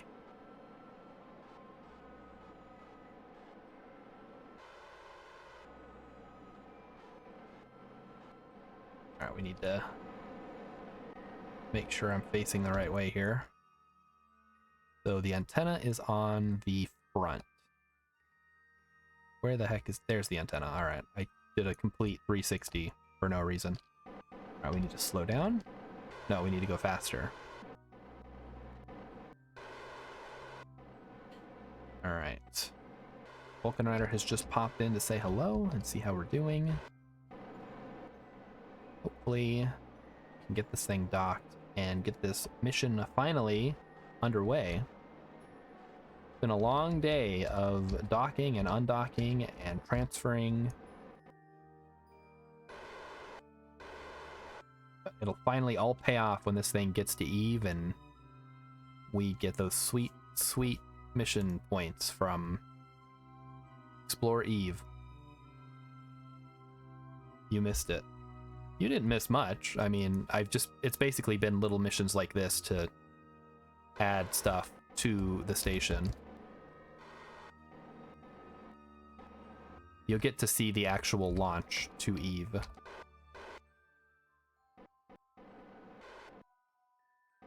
All right. We are approaching the docking port. Let's make sure we have the right one set as target so we don't mess that up.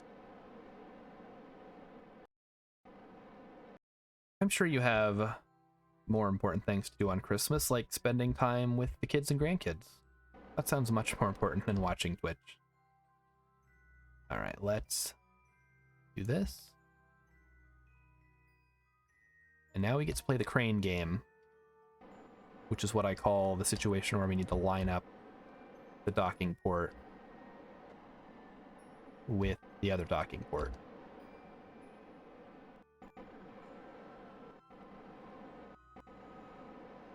Okay. Let's turn and see what's going on.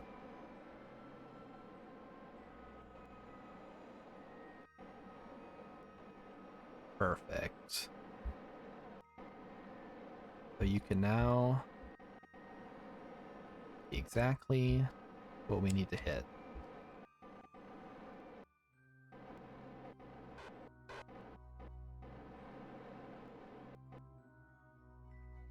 Perfect. So we are all lined up. It's the last piece of the puzzle, everyone. Oop. All right, so we've got both probes docked. The tanks are full. Everybody's all aboard. The only thing we would possibly be missing that I would be concerned about would be a repair kit, but I'm not that concerned about it, so we're not going to bother. Murdoch is in France, and now everyone is sleeping. Well, that's some, like, awesome... Well, wait, are you from France, or are you visiting France? Because that's two separate cool things. All right, I think we're going to go ahead and... Actually, we'll leave these out, because we need to actually time warp a lot. So, head to the Space Center. 2 people in France. That's impressive. Lots of French in the chat. Jasprinks, hello. Welcome. Thanks for stopping in on this Christmas Day Eve stream. You've arrived just in time. You're German. Oh, that's awesome. Blah, blah, blah. I don't care. So, now is the time where we set our final alarms.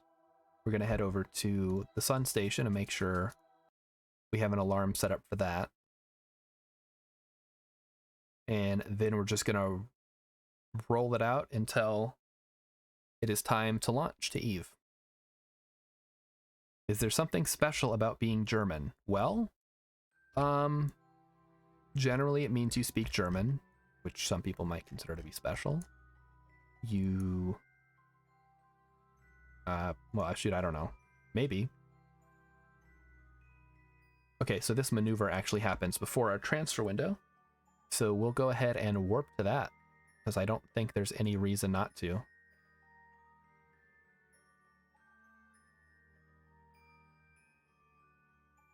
Yeah, we're just gonna roll through a lot of stuff here.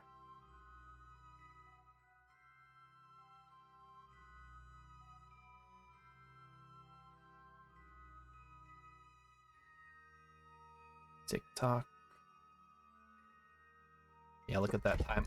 Time is going by. All right, hang on. My cat has once again jumped up here to say hello, so I'll need to move him. And he scratched me up when he jumped, so give me a second. Ouch. Ouch, ouch, ouch. We are back.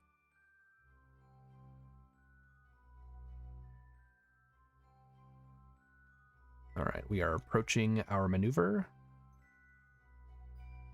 So for those of you who were here on Monday, we set this maneuver up so we could get this sun station into a more circular solar orbit.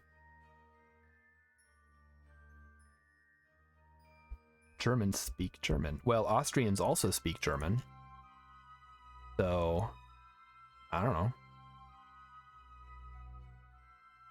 See how our old friend D-Lock is doing. Flying the old model of Sun Station. That is done. And let's go.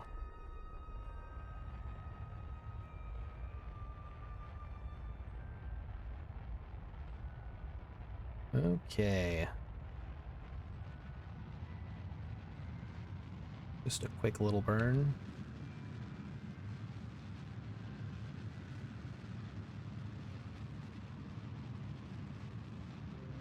Come on. Are you saying it's debatable that Austrians speak German because they speak German poorly?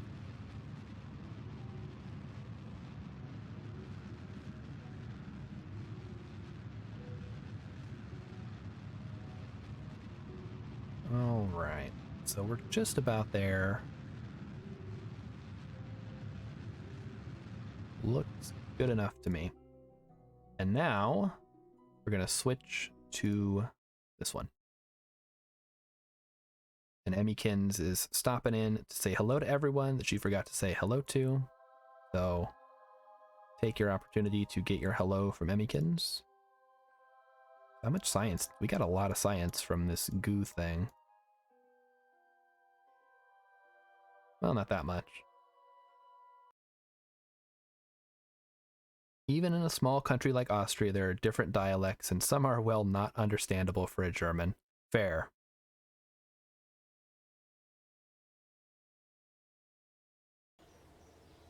We'll have to ask Fred next time we see him how legible or intelligible the German is in Austria. All right. Do we have any fresh science data from space, science data from surface? And that's all we need.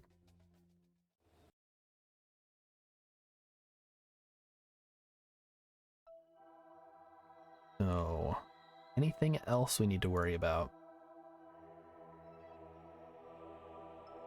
Nope, just this one. We're going to go ahead and put this in a slightly higher parking orbit of about 100 kilometers, I think.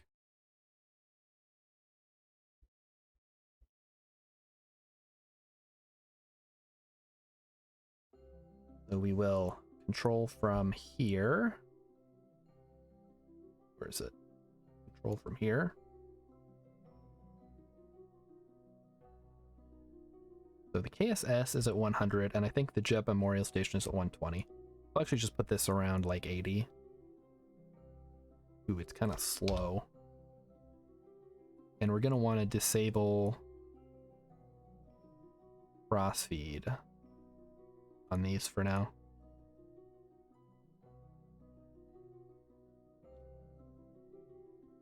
Some Bavarian dialects are quite terrible to understand for a German from the north. Grüß Gott. That's all that I remember from Bavarian.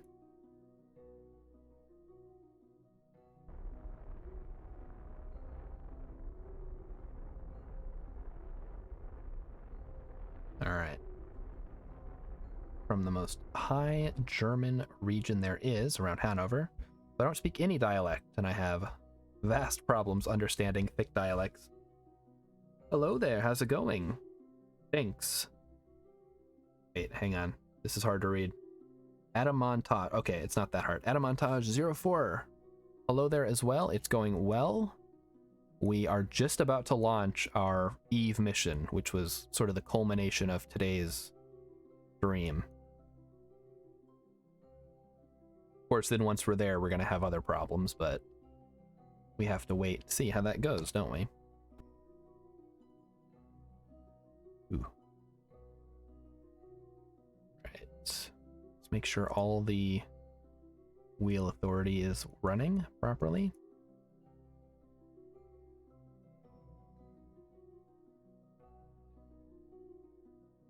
The most northern part of Germany is Schleswig-Holstein.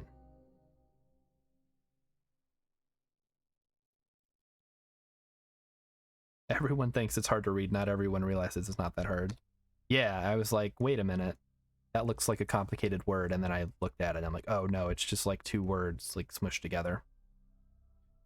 All right, Vulcan Rider was stationed in Rhineland-Pfalz down toward the French border. Neat. When I lived in Germany, I lived near Regensburg. So that's my German fact for the day.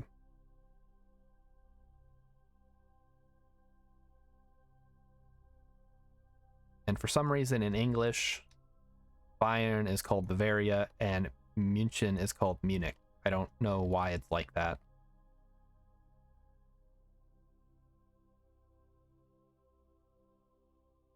I'm sure somebody can explain. Just, I guess, people who speak English have a hard time pronouncing words, despite the fact that so much of English comes from German. I think there would be no issues there. I know someone from Hamburg who can't understand his own grandparents when they go into dialect because they speak such a deep Plattdeutsch dialect.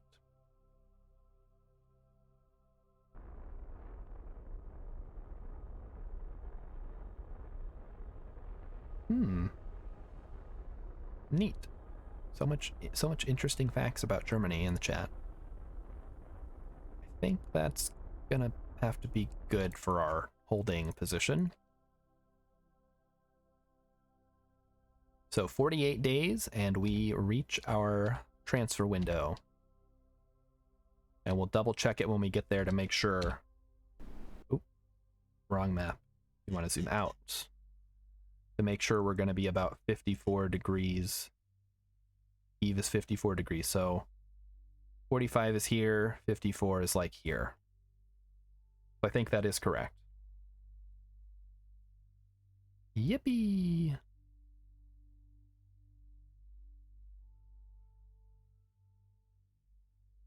Ooh, look at it go.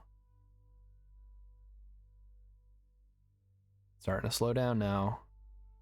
Here it comes. All right.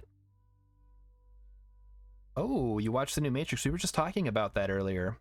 Most people say it's crap. I think it's quite good, like very good. But it's strange. It's meant to be strange, like intentionally. Yeah, that seems to be... That's what I've heard as well. Like, people have either really liked it or really hated it. And, I don't know. I probably won't ever get around to seeing it just because I've got so much other stuff I still need to catch up on. So, now it is time to do the thing. So we want to be burning on this side of the planet. And, all right. Delta V. Does anybody know the Delta V to go from... You know what? I'm just going to look it up real quick. Give me a second.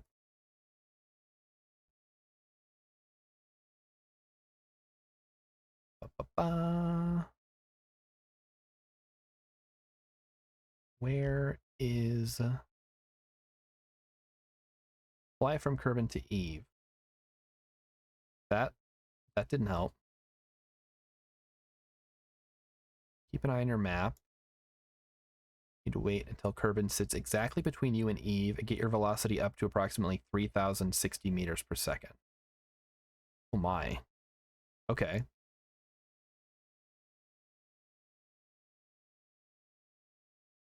Don't understand. You mean Plattdeutsch? There's so much German stuff. I don't know. All right, so Eve is here, so we want to go here, I guess.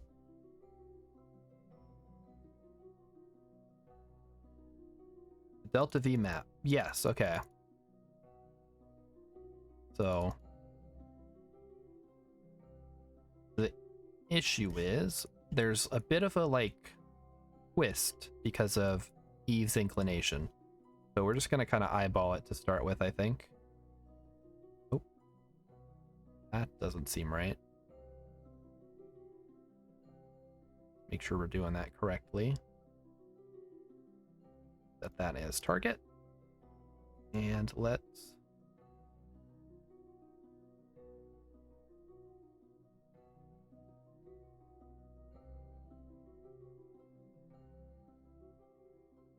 Oh, okay, I see. I think we're on the wrong side. That's why. Yeah, there we go.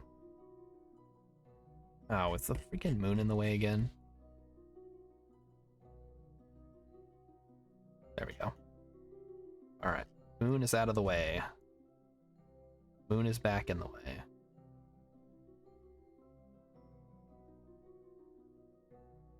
Moon is definitely... No! Moon is definitely in the way again. Okay, there we go. We got it, guys. Don't worry. We just have to avoid the mun. have the backseating tag. Yeah, no, you're good. Feel free to just throw whatever. This isn't like a spoiler-free walkthrough or spoiler-free playthrough or anything. I'm just trying to get good.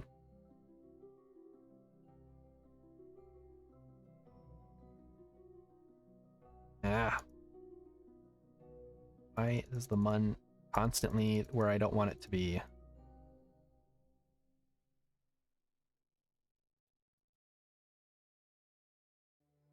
Come on.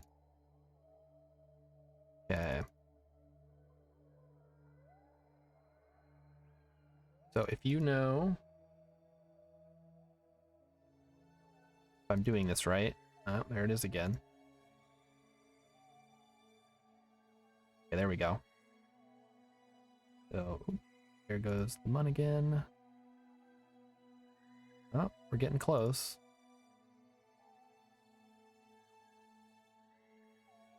Gonna bring it in like that. How much is that? That's 1,000 already. And there are our first counter lines. Oh, choose. Okay. I remember that one too. That's like goodbye.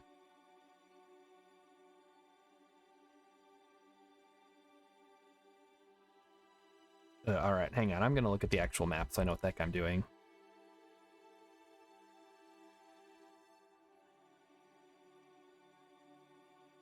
I think most Germans know choose. Adios. Ciao. Cheat sheet. All right, so 90. So 950 plus 90 is 1,040. So we'll start with 1,040 and work from there.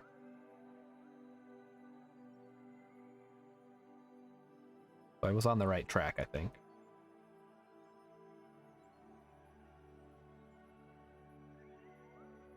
All right, there we go. And hey, look at that. That's exactly what I wanted to start with. Okay. Now we just need to finagle the maneuvers so that they get in the right place.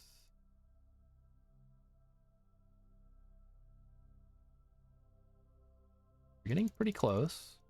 Very close. All right. Yeah, we've lost our very close now. I assume it's because of the... No. Because we would be here. Or no, we would be here and Eve would be there. I'll get it. Don't worry, chat. We're gonna figure it out. Okay, this is like the complete wrong way now.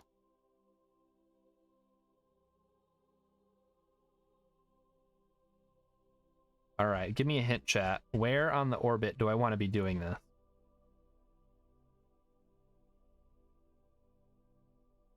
Your English is fine. Yeah, Spring. It's always interesting to hear about other languages and their dialects.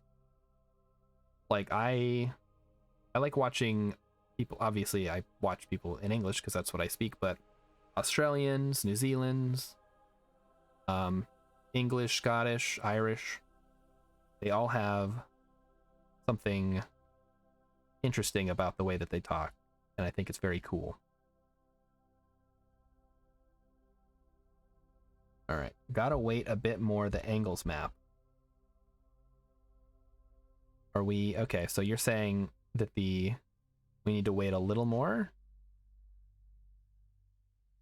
Kerbin's gonna be like 45 degrees ahead of Eve. All right, I thought it was negative 54. It's 54 degrees behind. Let Eve catch up with you. Okay, how much longer? Should I just put in another alarm?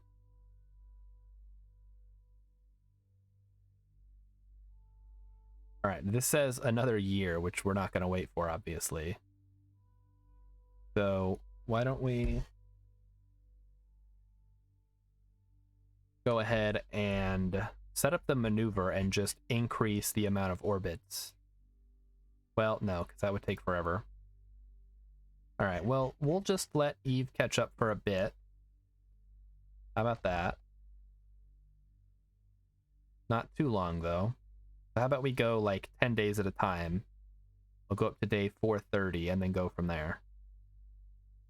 If Kerbin is at 6 o'clock, then Eve should be at like 7:30 o'clock. Wait, like way down here?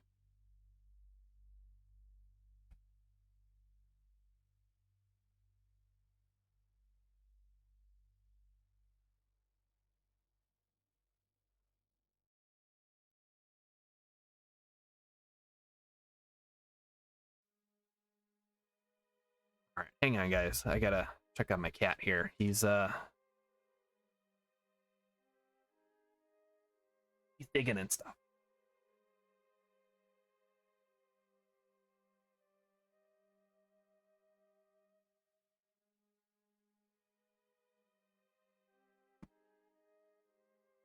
All right, I don't know what he's doing. He's just being a cat, I guess. Or even 8 o'clock? All right. So we're at 6 right now. We want it to be like here-ish.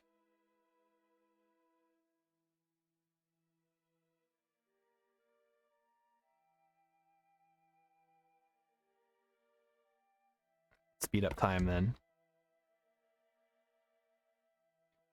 You can let it reach 8, then try to build a maneuver. You'll see you're getting much closer to Eve than before. Okay. We'll give it a go.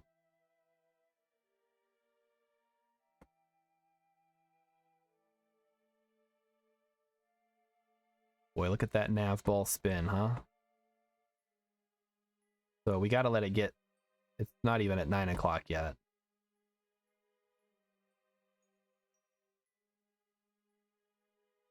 Wait, that's 90 degrees. Hang on, 54 degrees would be... Yeah, okay. I had it backwards. I was thinking this is 45, which, now that I remember my angles, that is not correct.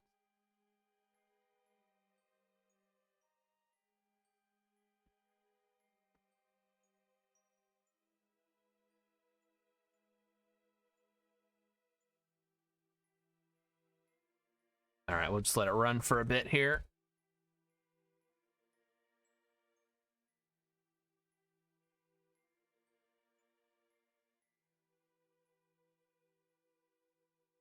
It's still going. It's still going.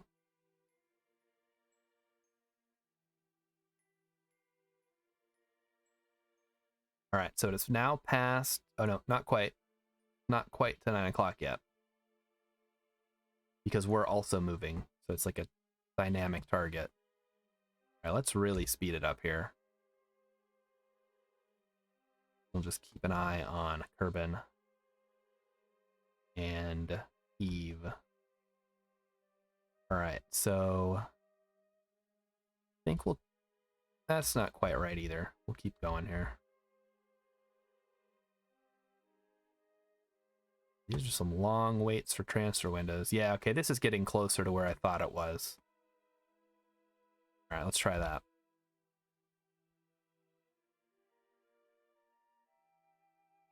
So what did we say? 1040?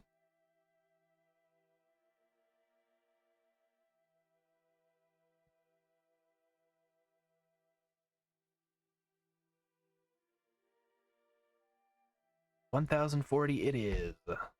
Give it a go. The nav ball makes you... Yeah, it was going a little speedy there. I probably could have done that from the other spot where there wouldn't be a nav ball.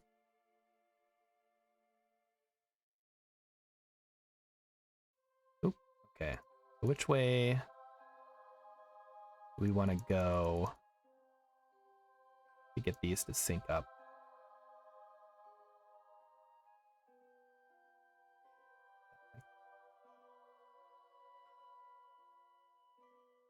You can set another maneuver at your descending node to change inclination. Yeah.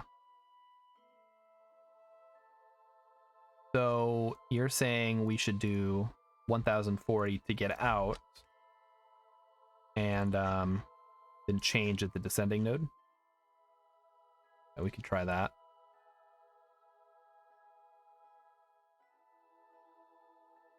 because we want to be online, right? Like that, kind of.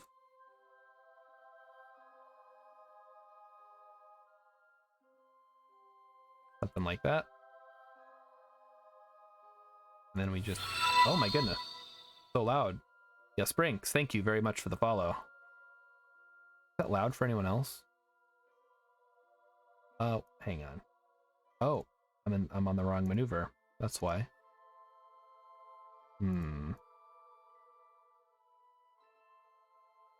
See if... Make sure... Oh, another one!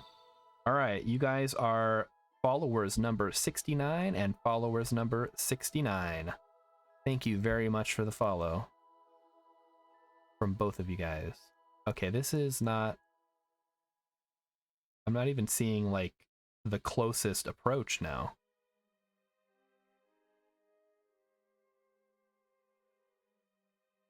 Oh, there it is. Okay, we got it.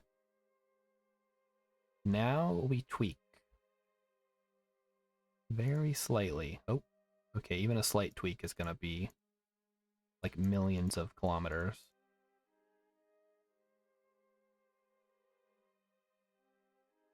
Okay, now we tweak maneuver number 2. Oh, all right. Eyeballing pays off once again, chat. Hey, Cloudcaster's back. I've been running Kerbal since 8. Yeah, man, 12 hours. 12-hour Kerbal stream. Hope you had a good Christmas. So let's check on Eve and see if we can't get this exactly how we want it. Maneuver 2. Like so. Oh, geez, I screwed it up. No, we had it first. Where did it go? What the heck? Okay, I changed nothing. What just happened?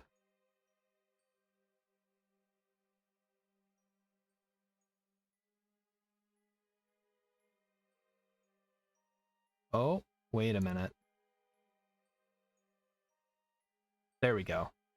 I don't know why that happened. Increase the scale a bit. Light click for a man, yeah, giant orbit shift for the rendezvous. KSP is on sale. Yeah, it's only $9.99 in USD, and I highly recommend at least getting the base game and trying it out. If you like any base management, sci-fi, simulation, any of those genres, I think you'll find a way to get something out of it, whether in the base game or with mods. And scooching it down, scooching it down. Beautiful, look at that. So we want to be on a mostly equatorial orbit, right? And I suppose we can kind of tweak it. Ah, perfect. Beautiful, look at that. Down a little bit more. Okay, first thing I gotta ask, what is Eve's atmosphere? Or what is the height of it? So I'm not slamming into it at interplanetary velocities.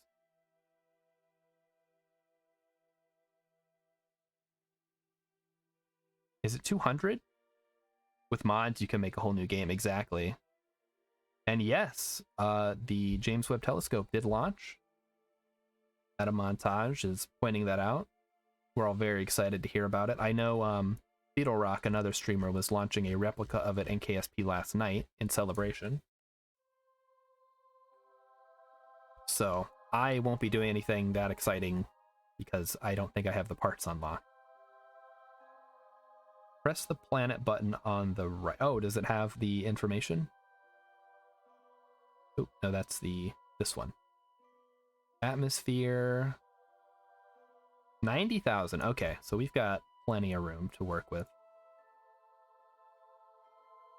So if we go to right there, that should be good. All right, let's give it a go. So our first burn is going to be 2 minutes, and it's going to be 1,040. And then the rest of it, what's the second one going to be? Oh, not too bad. Like 400. Each atmosphere is 90. You can click on the little button. Okay, thank you. I know I've seen that before, but I forgot that it was there in the map mode. I thought you had to go into the whatchamacall to look at it. Tracking station. I'm getting hype. Let's go. We've been working on this all day. It's time to launch to Eve. Final checks and preparations. Let's make sure everybody's happy. We've got a pilot. We've got 2 scientists. We've got Bill Kerman. They're all ready to go. So let's do this. No more time to fix anything. If it's broken, it'll be broken until we eventually maybe get some kind of, I don't know, a second station out there to fix it. Ooh, Murdoch watched the first part of the launch and looked pretty well engaged. Yeah, it sounded like this morning people were telling me that it had gone well because I hadn't had a chance to check it out yet. Ooh. Let's burn, huh? Oh boy. Slowly turning. This isn't ideal.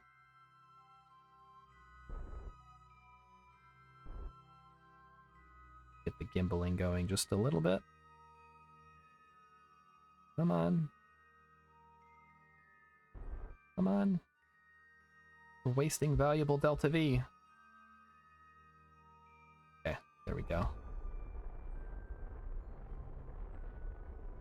Got it. Got it.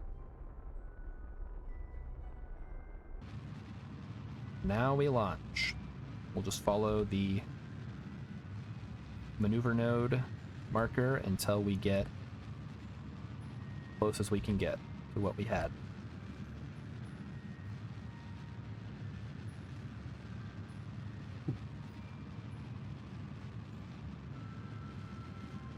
I'm in Florida, and whenever they launch something, you can see it fly over your house. It's awesome. That is awesome. Nice. That would be... because people like fly in from all over to watch stuff, but you just got a front row seat. It's awfully convenient. And thank you, Victims of Fun, for stopping in. 12-hour Kerbal stream. This is my gift to everyone for getting me to 50 followers so I can be an affiliate and get all the cool stuff. Right from your front lawn. Yeah, just Sanchai.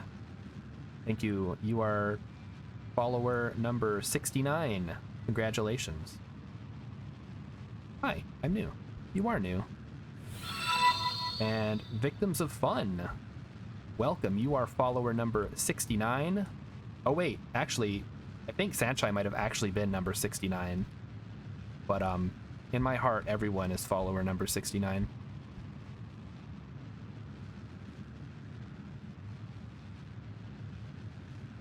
And welcome to the Kerbal stream, everyone. I generally play Kerbals on Mondays, but I might have to expand my schedule because it seems like there's a whole lot of interest. Although I do want to do Oxygen Not Included as well. So, if you're into any of those space management, sci-fi, simulation games, stop on in later and check it out. I'm always doing something fun, and I'm hoping to do some collaborations here in the future. Mostly non-gaming stuff, probably. So. Oh, okay. We're gonna call that good enough, I think. Yeah, because we're on target for that now, right? All right, here we go. It is time now. Come on. Always happens. Feel like Sisyphus. All right, add the maneuver. Yep.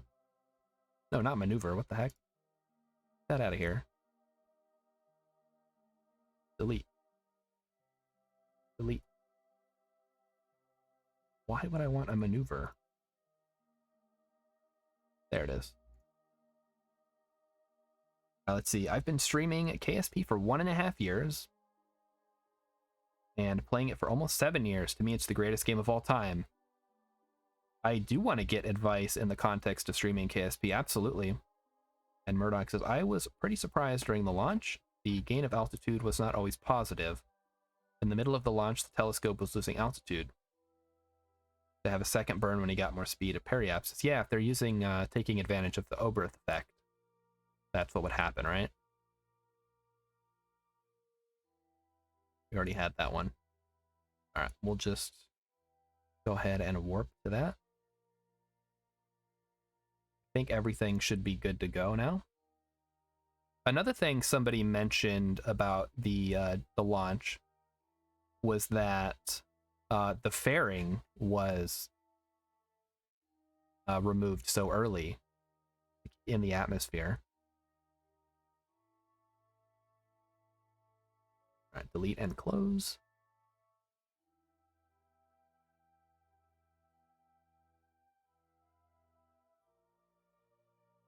You said that. That's right, yeah. Like somebody said it, and you're still around, so you can claim it.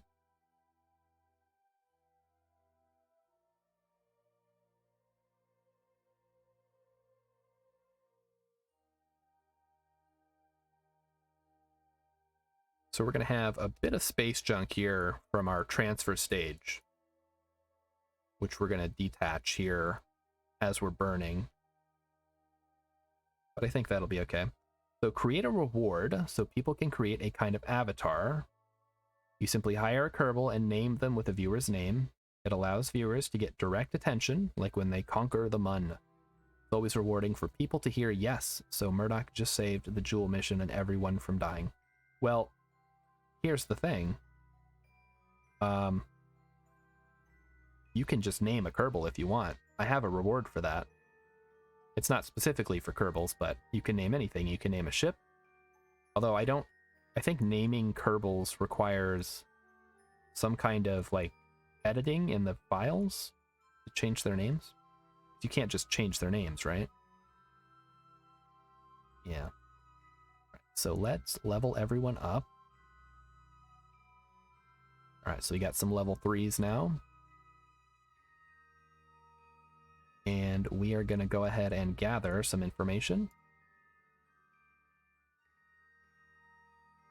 Process in the lab. Process in the lab. Process in the lab. Clean experiments. Yeah, Vulcan Rider just started playing recently, so he's always hanging out in the streams, learning all the new techniques. Which I started playing really before people streamed, or at least that I was aware of people streaming. So most of my tutorial stuff came from YouTube. That's where I learned it. Let's get that out of the way. First scientific data from the sun. Then some temperature data. Transmit. You can install a mod for that called Ship Manifest. It allows you to change Kerbals, pretty much everything, including gender, appearance, and the class and their name. Oh, that's cool. Chat starts fighting to get their seats in. That's cool. Yeah, I was doing that with RimWorld. There's a chat integration mod for that.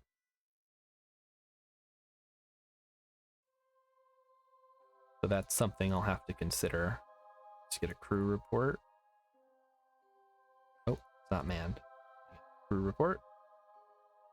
Process in the lab, and then transmit. There's already the idea. Yeah, like, people are free to name whatever in the game as best as I can. Like, obviously, if the game doesn't allow certain things, then I don't do it. I also streamed RimWorld. Chat loved it. I loved it. I did not love it. Me and RimWorld have a certain relationship with each other, but I try my best. I think Oxygen Not Included will be a little more my speed. I've played that a lot, and I'm decent enough at it. And you can name the dupes in that one too. Alright, so we'll get some EVA science real quick. I guess we'll have Hippon top out. And there should be an EVA science kit around. Oh, I didn't bring one of those, did I? Ah, well, fine. Let's just get some science from out here. Keep. And back in you go. Let's see. I used to stream Borderlands too, but people would constantly bash my gameplay when all I wanted to do was have fun. Yeah, I wouldn't. I try to avoid playing games that I'm bad at. Well, mostly because I don't have fun if I'm bad at the game. Although I was playing Spelunky 2 last night, and a lot of failure going on, let's just say that much. Although I did make it to Sunken City twice, I think. Which isn't bad for 4 hours of streaming. Or it wasn't even 4 hours, it was like 3 hours, I think.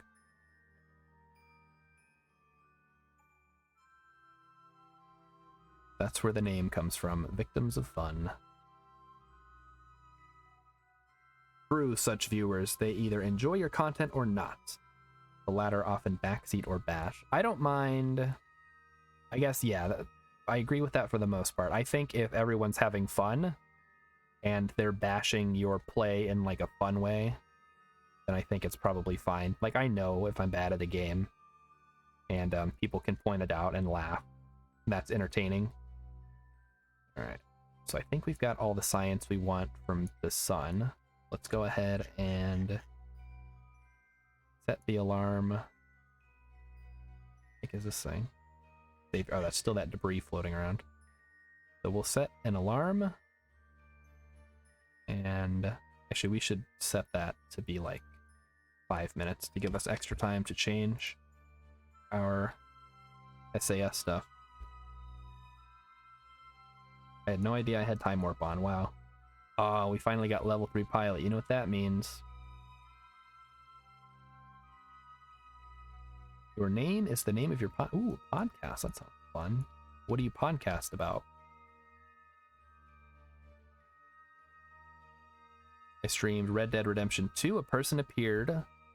Definitely was the first time they chatted. You know what the first message? Did you know you could do X in this game? Well, did you?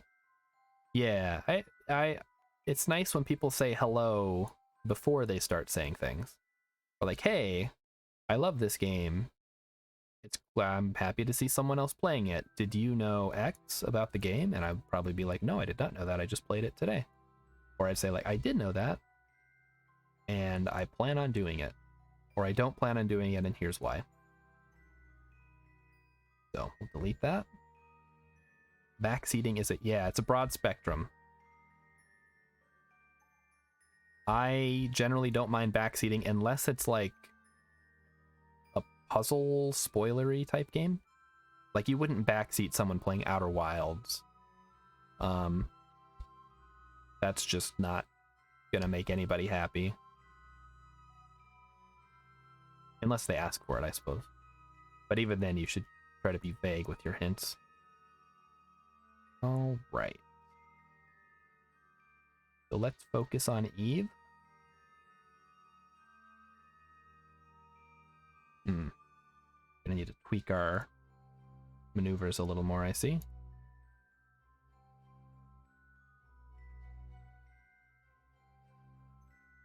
Since it seems like we lost a little bit of our velocity. The rule of thumb is when a streamer asks for something, oh yeah. I don't get the rendezvous with these, yeah. That's fair, yeah. In KSP especially, I'll ask a lot because, I don't know, I haven't done most of this stuff very much. I could do a Duna mission. Probably no problem. Although I'd probably ask again, like, when is a good transfer window, because looking that stuff up would take me out of the game so here we go. Oh.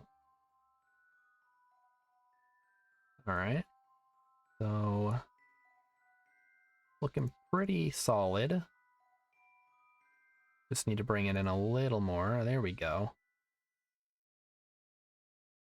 Get it to right around 100,000.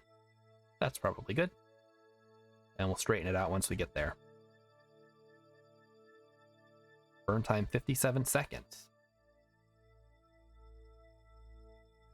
Alright, what am I missing? Merry Christmas! Linux Guru Gamer. Ooh, we have a Linux Guru in the chat, guys. Vulcan Rider, there's your go-to. Duna, yeah, Duna is 45, that's easy. And I've done Duna more than Eve, and I haven't done any of the other planets. My goal for this series, since this stream is part of a longer series, is to get to every planet at least once. Not necessarily there and back, just at least there.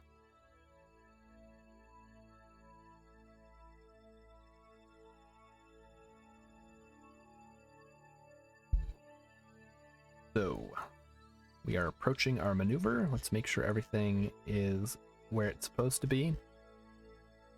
Focusing on Eve to make sure we can keep an eye. For those who don't know, Linux Guru Gamer is the maintainer of many mods in the KSP community. I think it's at least, wow, that's impressive. I don't use mods myself for a variety of reasons, but I'm glad that so many exist.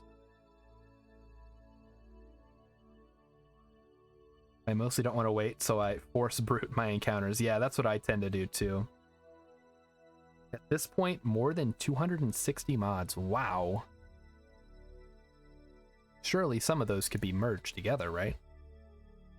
Runs away ashamed. Well, technically, 50 plus encompasses greater than 260, so it is correct. Nope. No merging. So they're all individual, interesting, useful mods. That's pretty cool. Okay, I think we're almost ready to burn. You're keeping them alive. Okay, so yeah, because I know a lot of people will like make a mod and put it out there, and then for one reason or another they stop working on it. You're adopting them. That's cool. Nice when people do that. Okay, so we're gonna have to ditch our transfer stage here, and it'll just go live in the solar system, I guess. Oh. What the heck is going on here? Oh no. Chat. I forgot to disable crossfeed. This is a disaster. Enable. There we go. That's better.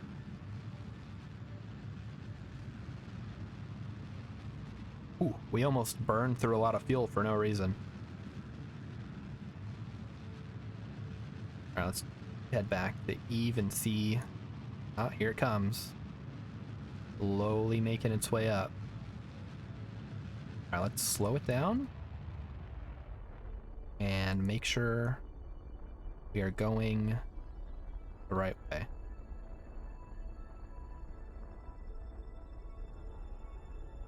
Nice and easy. We might have to actually do a bit of a thrust limiter on the engine if we need to do even more to get it the way we want it. Oh, look at that. That's beautiful, chat. I love it.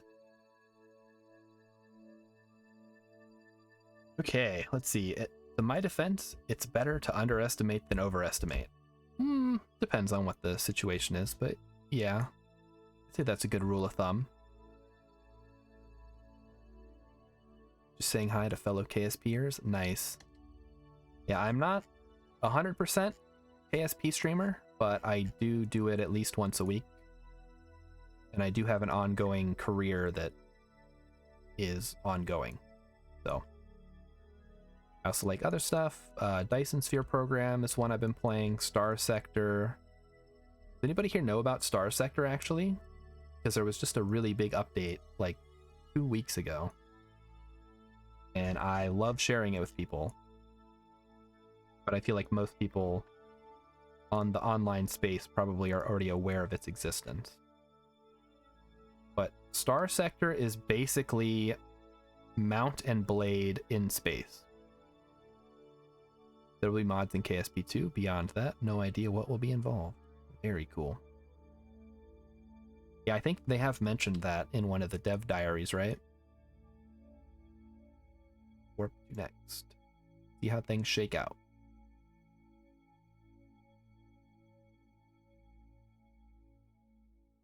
Holding my breath. Look at that.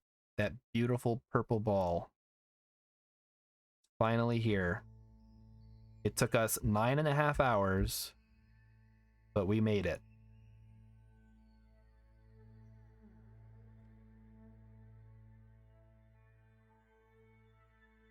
I got up before the sun came up, and I'm still playing and the sun has gone down. And we made it. Mount and Blade in space, like in the newest Star Wars part when they ride over the Star Destroyer? Not quite. It's just more of you have a ship and you can have other ships in your fleet. And there's a strategic map where you fly around, and there's a battle map where you battle and give orders to your fleet. So it's Mount and Blade in that sense, and the sense that you can create your own colonies and use them to generate income for you and your army, or fleet in this case. So depending on which parts of Mount and Blade you like, you might find it interesting.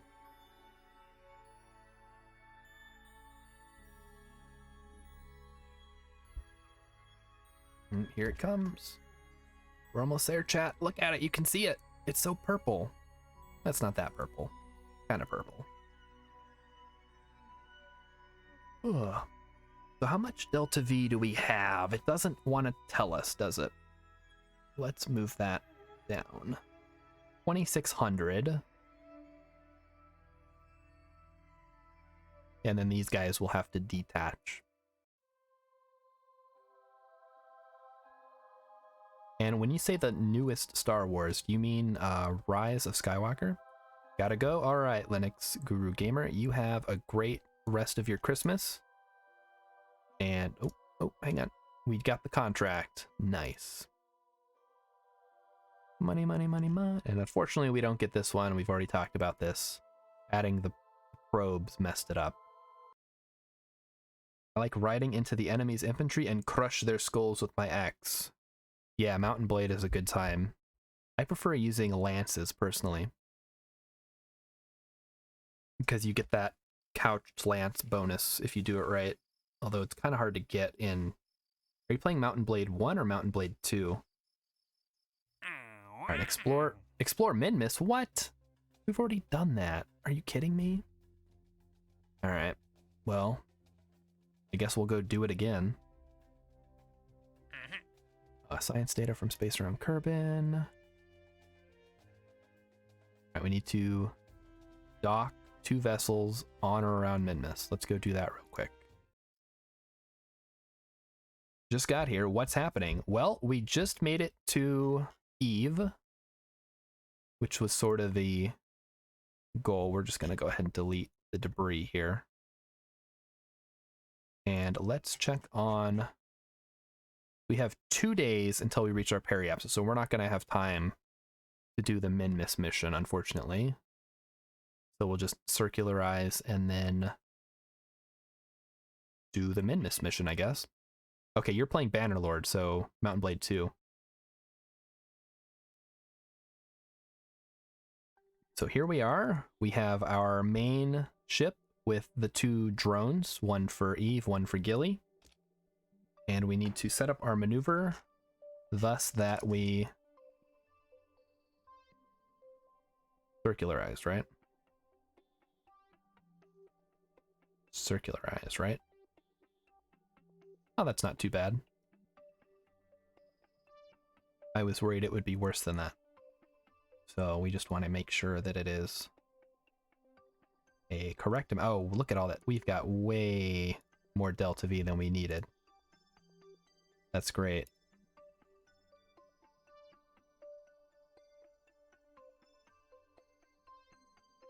Slowly, slowly. So what? We're at like 100 meters. We can't, yeah, we're at 100. Okay, that should be good for now. We can figure it out the rest from there. So, let's go ahead and speed up time then. Oh, actually, while we're out here, we should grab the science, right? So, temperature, R&D, pressure in the lab, clean the experiments.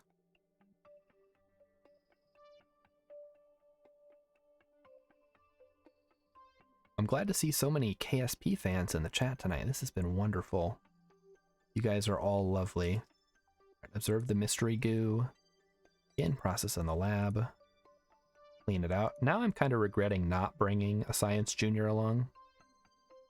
But I think we'll have enough science. It should be okay. Alright. Bill, pop out. I need you to grab EVA science. And go back. You store data and process.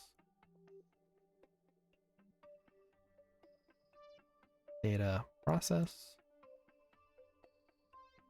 And no, you are wonderful. Oh, okay, well, thank you very much. And process.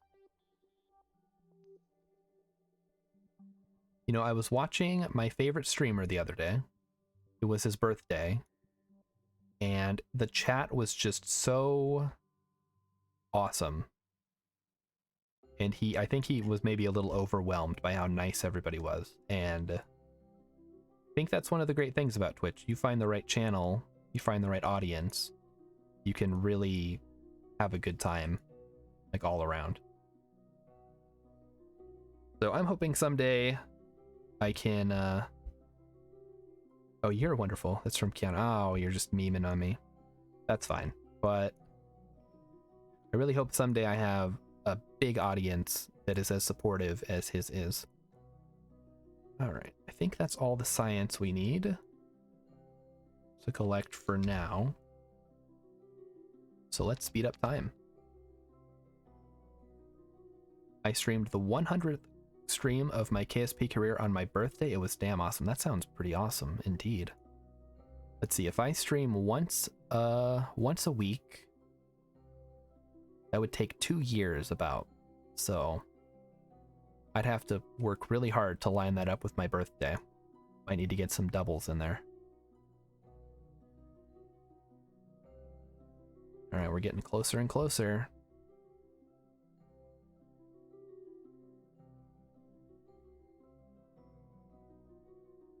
Oh, what's the other meme from Megamind? Where like Metro Man is talking to the crowd and someone's like, I love you, Metro Man. And he's like, no, I love you, random citizen, or I love you, random citizen. That's also another good call and response type meme. But I slowed down a little bit too early. So we need to burn for 4 minutes, it says. Oh, okay, this got a little overshot, I guess. Let's fix that. A little bit more.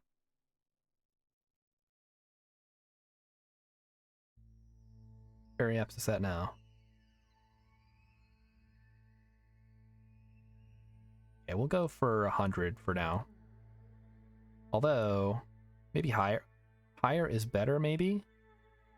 Does anybody know what counts as high and low orbit? That might be something I want to look at. Was that No, it was Metro Man was the hero character played by Brad Pitt. Megamind was the villain played by Will Ferrell. Although eventually, spoiler alert, Megamind becomes kind of a hero in his own way. After Metro Man, spoiler alert, allegedly dies. Great movie. Highly recommended if you like sort of satiristic takes on the superhero genre. Okay, well, I've totally overshot the start of the burn here, but I think we'll be fine.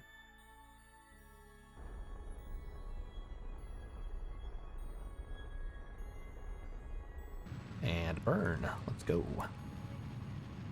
So we didn't end up needing the heat shield, so good call. I think that was I'm in Timeout who suggested not going with the heat shield because it would just cause more problems than it would solve. And we ended up not dipping into the atmosphere because we brought enough Delta V. Love it too. Best scene is what separates villains from supervillains. It's the entrance, yes. And then he goes into his welcome to the jungle thing, right? That part's great. Also, for everyone who's new here, I do usually have a cam. For whatever reason, it stopped working about 2 hours into the stream today, and I couldn't get it restarted, so I turned it off. So if you prefer streamers who stream with a cam, I do have it. It normally works. I'll have to troubleshoot it a little bit after the stream. And if you don't like people who stream with a cam, then more power to you, I guess. The people I tend to watch generally go either way. Some days they use the cam, sometimes they have a VTuber thing, sometimes they don't have a cam at all, it's just the voice. I think it works out pretty well. Kitty Lynn, hello! Welcome back. I hope you're having a great Christmas. Always nice to see some more familiar faces. So we are still burning. Keep an eye on our periapsis. I think we can probably just burn retrograde at this point. We have entered orbit of Eve.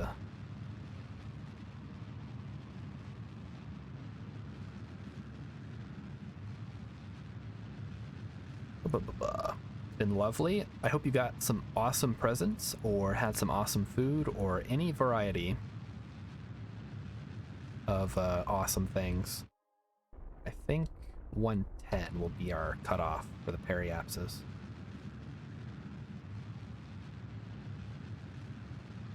And I think at some point, so I've been using my phone as my webcam basically.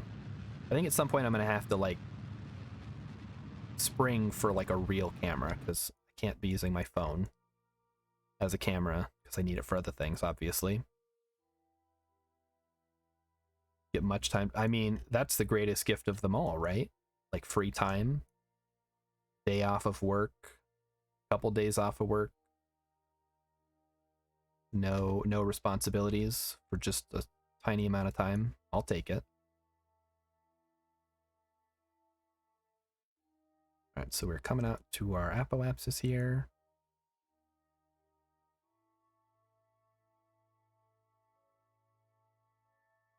Is that Space Australia? It sure is.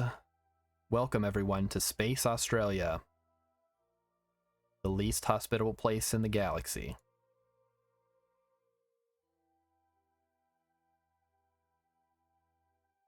I don't like to come here usually, but we had a mission for it, so I had to do it. All right, so we're gonna go ahead and slow down again. We still got plenty of Delta V to work with. This is great. So we'll have extra fuel we can maybe use to refuel other ships that arrive in the future. Just kidding. Next to regular Australia. Had a montage, bought a new mic in November. It started bugging right away. At random time, it made my voice sound like a chipmunk. Sometimes it also completely turns off. It's been hours, no result. It's not the USB thing, not the driver thing. Could be a Mobo or Windows thing. That's crazy. Wow. Yeah, I think Yeah, I'll have to troubleshoot the cam. I think it might have just bugged out because it's my phone, so if somebody texts me, it like closes the program. And then when I tried to open it back up, it wouldn't connect. So probably easy enough to fix. I just didn't want to like spend 20 minutes on the stream troubleshooting tech stuff. That's not fun unless you make it fun, and I don't think I can make it fun. Airplane mode? Yeah, that might have to be the case. All right. So there we go.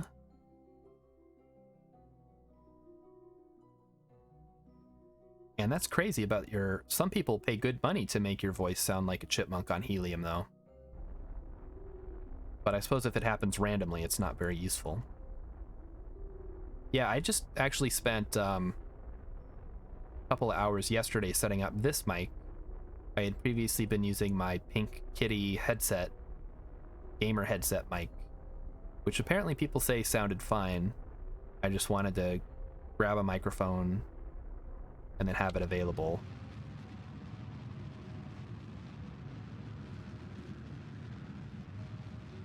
And I hope it sounds good. I hope you guys can hear me and you can't hear any of the other crap that's going on in this ancient house that I live in. Seems like everything creaks or squeaks or makes random rattling sounds in the middle of the night. Pink Kitty headset? Why? It's technically my wife's, but it's the only working microphone in the house, so until now. Now I have this one. Most definitely it's not the mic thing. Why? Because I have bought another one. Fortunately, I've already sold the second one. So you got a new mic, and the new mic is doing the same thing? That's unfortunate. Wait a minute, wait a minute. Chat, we're going the wrong way. Was nobody gonna tell me about this? We're going this way. We're supposed to be going... I mean, it doesn't really matter, like, in the grand scheme of things. I guess we'll just have two stations, one going prograde and one going retrograde. I don't think we have enough Delta V to fix that, honestly. Yeah, that's not happening. Alright, that's fine. I don't think it matters too much.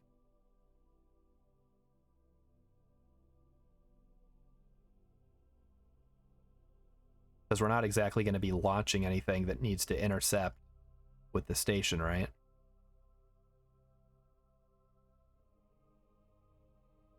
Although that may make going to Gilly a little tougher. Don't put them in the same orbit.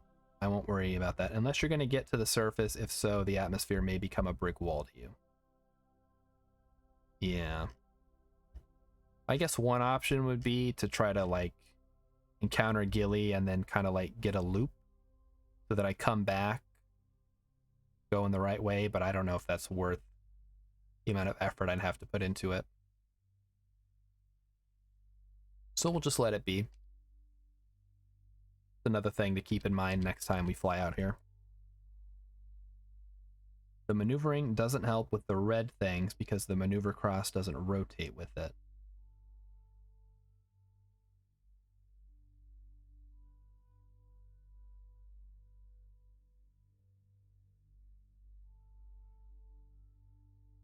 Alright.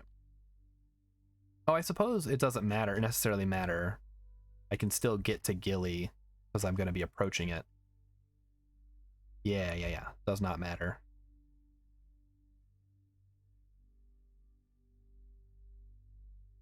Wait, doesn't Eve actually rotate the other way, though? Or am I just thinking of Venus?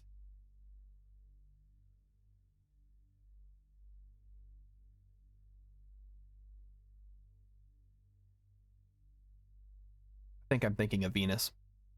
You have extra fuel on board for your mothership? Because it Delta V. Oh no, we're not going back. This was a one-way trip for these Kerbals. This is a permanent space station in orbit of Eve now. It's just here to do science and serve as a relay. Yeah, if I was coming here to come back and return, I would have made a much better ship. So that'll have to be a mission for another day. Focus the cam on Eve, then we can tell. Okay.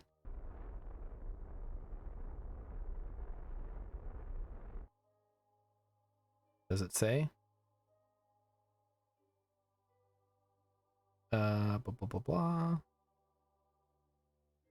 No. Rotation period.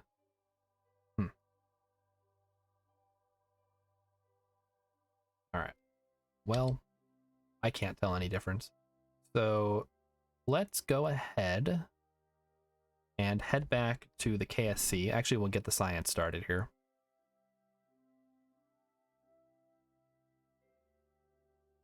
And start research. So this should be cranking out a lot of science. Maybe not that much. Let's get some extra science here. Crew report. Process in the lab. Temperature. Process. Process. And goo. Can't see any rotation without... Yeah, I'm not too worried about it. I know Venus is like that. I just thought Eve, being a Venus analog, would be like that, but I don't think it actually is. Although that would certainly make it interesting to try to land on and return, like even more interesting than it already is, since it would be a little bit different.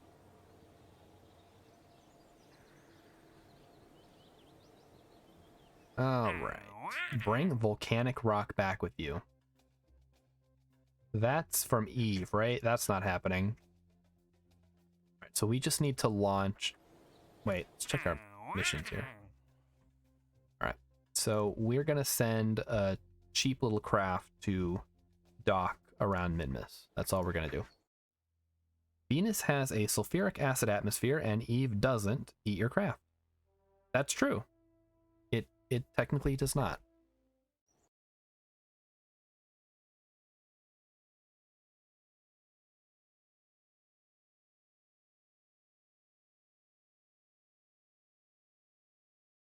I hope maybe they'll have that in KSP 2, where you have to like use special shielding to protect your craft.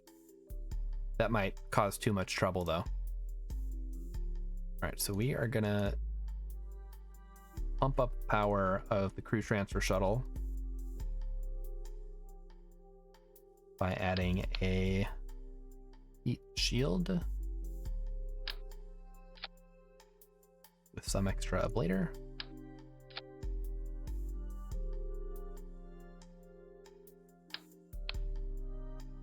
How much delta V does this stage have? 1.81. Yeah, we can add an extra dealio here. Venus has like 90 atmosphere on the surface. Eve has like 5. Okay. Yeah, but you gotta remember it's scaled down from the same way that Kerbin is, right? I don't know the exact numbers, but sure it syncs up all right, right? All right, so this should get us most of the way there. This should get us all the way to wherever we're going. I just have to remember to ditch the thing. Disable that actually. All right, so we're gonna send this out. We're gonna rendezvous.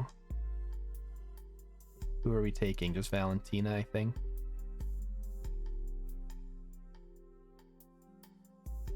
And we'll go ahead and grab some experiment kits and a repair kit. Just for fun. Right. Cities on Kerbin would be nice too. We need to have penalties for crashing in the wrong spot. Yeah. A lot of that stuff, I feel like some things were in... A lot of things were in the works with KSP, right? And it just kind of got shelved as development continued.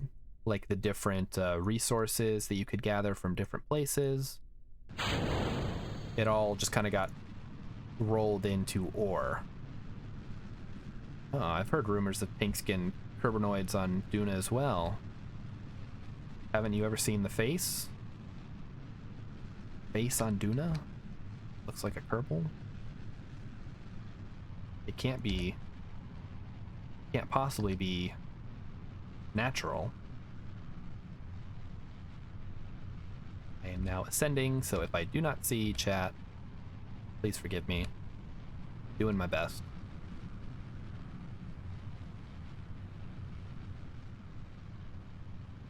All right, we are going up and up and up.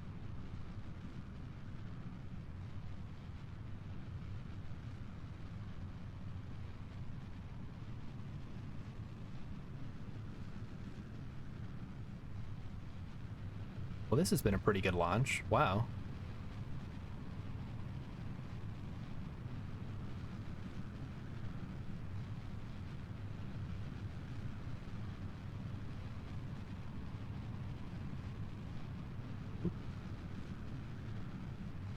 All right, there we go.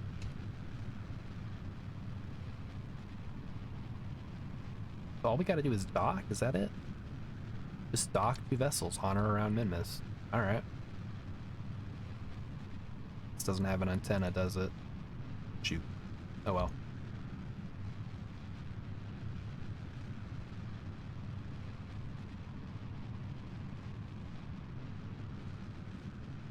What do you guys think of MechJeb? We've seen some polarized opinions in here in the past on MechJeb. And I just want to kind of get a gauge of other people's, now that we have some fresh folks. See what other people think. Because it's one of those mods, right, that like people either recommend and say, oh yeah, how can you play without MechJeb? Or they like really dislike, like how can you play with MechJeb? It's like not playing the game. Humor incoming. Can I ask you to show the image I'm going to link in chat? Okay, maybe. Let me try to finish this ascent though. I think I have no idea what you're talking about. You've never heard of MechJeb? So MechJeb is a mod that basically adds an autopilot to the game. And you can set it up so it will launch for you, it'll transfer for you. It basically flies the ship. So some people swear by it, some people swear at it. Yeah, the MechJab available now at McDonald's. It's MechJeb, mech as in like a mechanical, and jab as in the Kerbal, Jebediah. Yeah, Montage has that. So let's ditch the thingy. Shake it off. There it goes.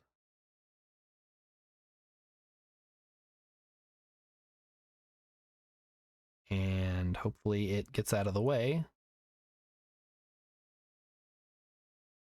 Yeah, it looks like it's going off in a bit of a direction there. Perfect. And then we just need to circularize.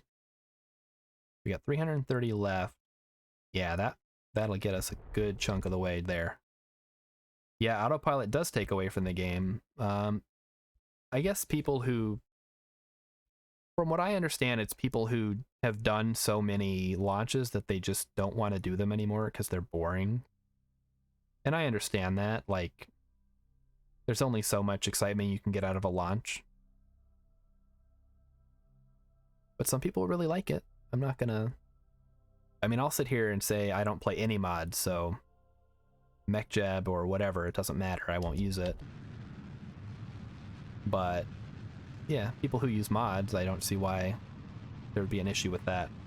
Alright, so you have linked an image that I am supposed to show on stream, so let me finish the circularization here.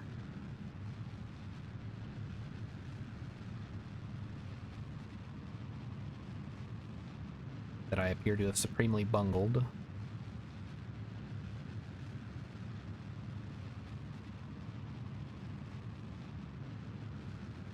Bungled it.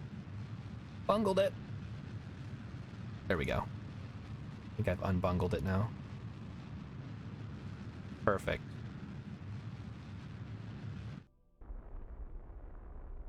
All right. I think we're good.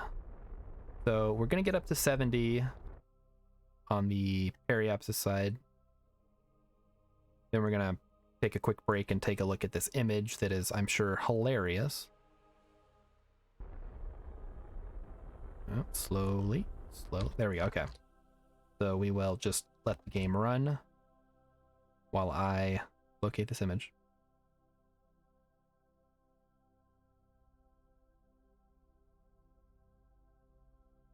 All right, so here it is. I'll bring it up on screen shortly.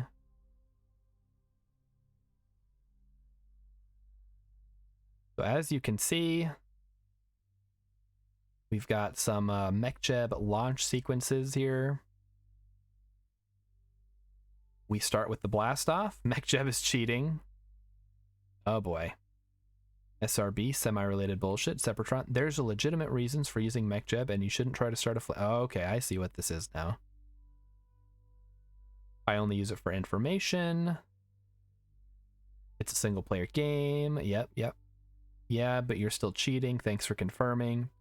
I can play a single-player sandbox game however I want.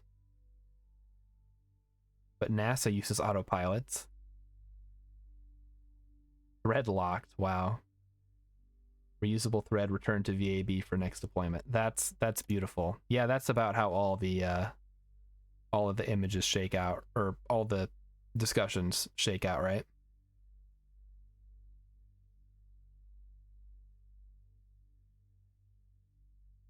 So we'll switch on back now. Yeah, I don't use mech-jeb. I don't know, I wouldn't use it. If KSP2 has some kind of unlockable autopilot you can get via research or whatever, I'll probably use it then. But in the meantime, I have a responsibility to myself and to my viewers to not use any mods. All right, we go anti-normal for this as we approach the ascending node. I saw one go kind of well, but only with moderator involvement. Oh boy. I wouldn't say mech-jeb is cheating, I just think it's kind of boring. Like, part of the game is designing your crafts in such a way that you can fly them effectively. And if you're designing a craft so that mech-jeb can just fly it for you, I don't know, it's just the game's playing itself now.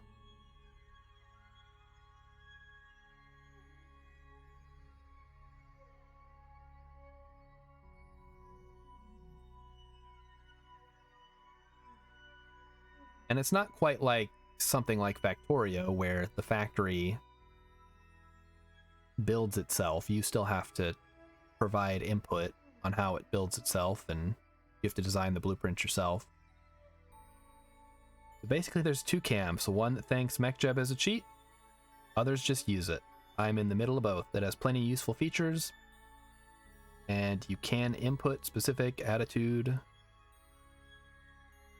You can input specific attitude, for example.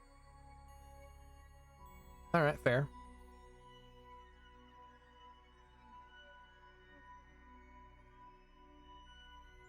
Admiral Fluffy, are you new?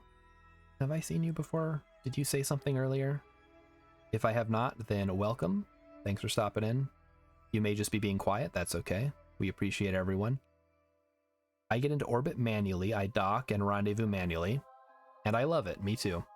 But I also want to tell the rocket, hold exactly 10 degrees. Yeah, you can't do that in stock. your options are quite limited in that regard. I think there's stuff you can do maybe with like trimming and the cow controller and stuff, but probably not really.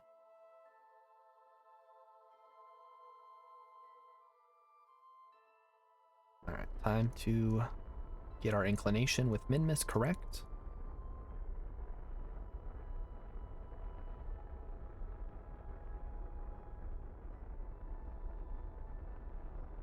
And everyone who is watching and enjoying and having a good time, you guys are all having a very Merry Christmas, and if you enjoy my content, feel free to follow. It is free.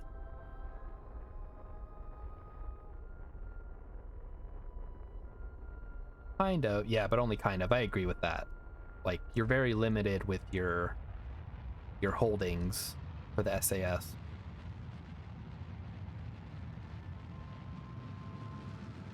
Whoop.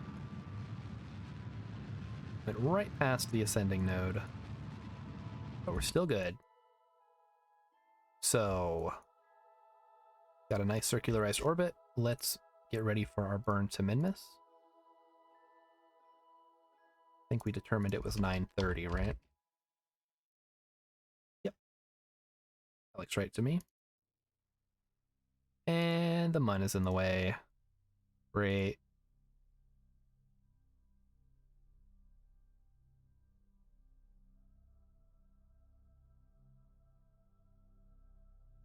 And there it is again.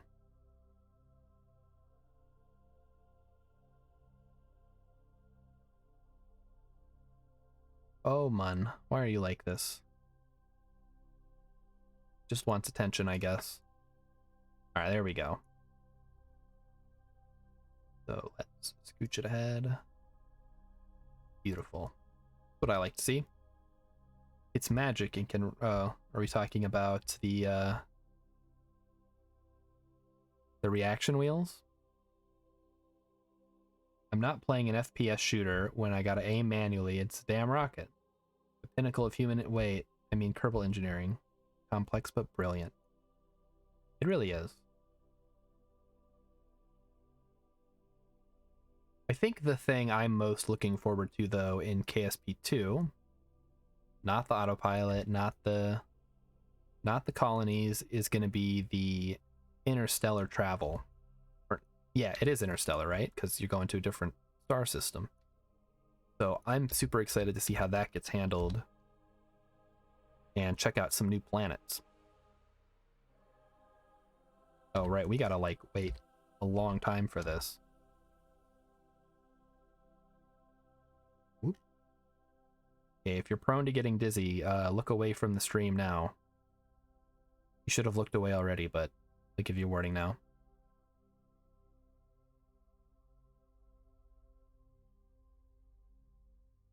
I hope they won't do any loading screens. Yeah, I don't think there would be, right? There couldn't be.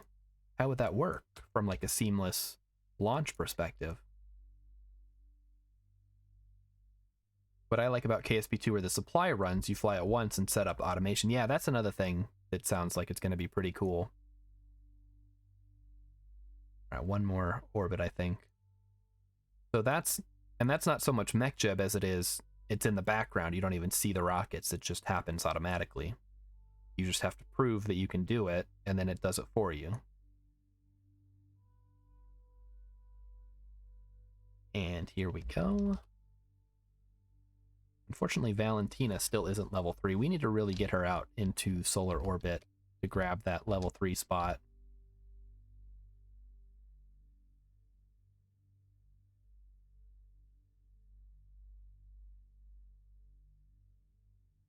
Kind of weird, huh? I need to be all the way out here for a prograde burn. But yeah, for those of you who aren't familiar with sort of what's in store for KSP2, so far I think we're expecting multiplayer, the supply runs thing, interstellar travel, colonies, it's another big one, and building in space or on one of your colonies, which is going to be really cool. So you'll be able to launch from like I don't know, oh, what's the one in Jewel? Totally forgot the name. The one that everybody goes to that has air. That one. Like refueling a fuel station. In KSP1, you don't really do it because it's so damn tedious to land, mine, fly up again. Blah, blah, blah. Oh, the KSP New Knowledge Base. Nice. Lathe, that's the one. Yeah, so you can kind of check out what's in store in that little post. Or the forums, or whatever it is.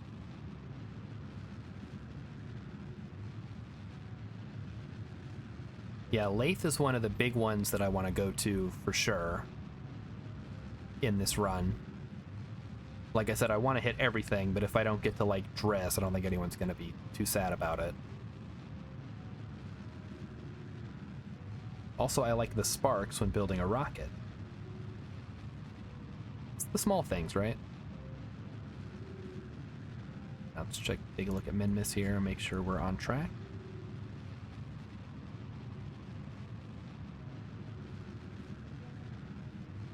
Yeah, it's nice that someone's kind of like cataloged all that stuff. Although I don't want it to go the way of like No Man's Sky, where somebody cataloged every single thing that the developer ever said and then are mad when it's not in the game for one reason or another. So as long as interstellar travel's in there, that's my big thing. All right, there we go. Should be good enough for a rendezvous, right? And while we are waiting on that, why don't we check in on our science labs and get some science transmitted. That's always fun, right? Everybody likes science.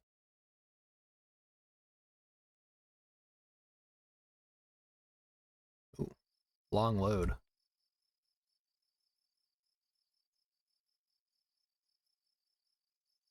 There we go. Alright, nothing new here. As long as it's not like No Man's Sky. Yeah, well, here's hoping, right? KSS has some science.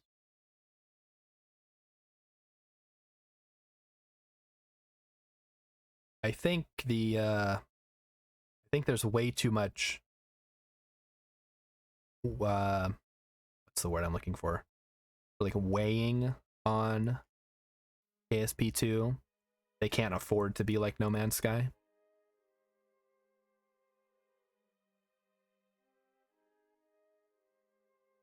There we go. Transmit science. 275 science. That's not bad. Well, we got no charge. Oh, we do have charge. We're good.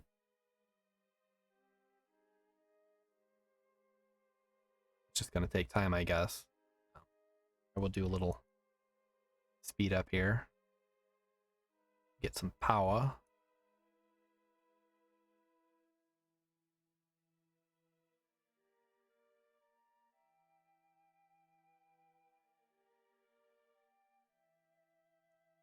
Although, now I'm a little concerned that this thing's not going to get enough power. At least it's Take-Two. Yeah, I mean, there are worse publishers that could have it, right? Like, at least there's not a KSP mobile game yet. All right, let's try to transmit science.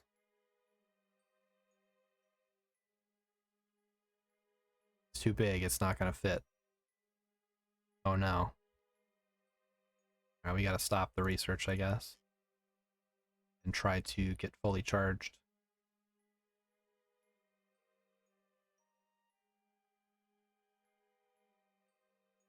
I mean, didn't Sony publish No Man's Sky, though? Or did they just hype it up?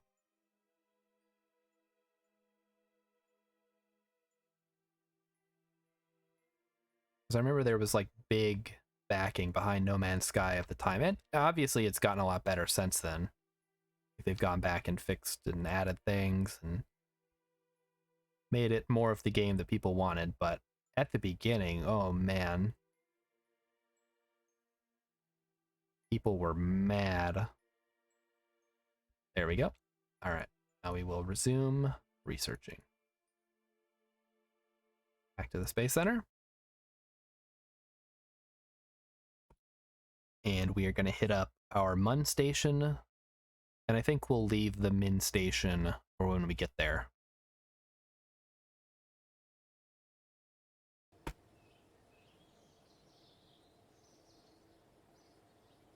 Ooh, the loading. All right, there we go. That puts us up to 500 science. That's pretty good. That'll get us another unlock. All right. Mun station.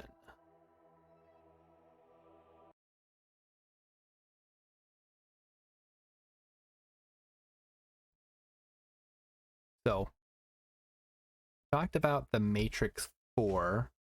Are there any other movies coming out next year that people are kind of hyped for? I know there's been a bit of a slowdown with the movies, obviously for reasons. The labs are OP. Yeah, I don't know about OP. Like, you still need to let them run and get stuff to them. But yeah, they definitely make it easy to get science. Probably easier than it should be.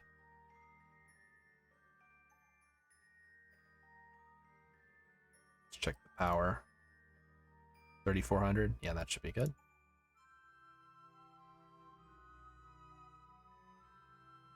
You can do the same at an automated rate with the ground sciences stuff. Yeah, got the ground sciences set up running as well.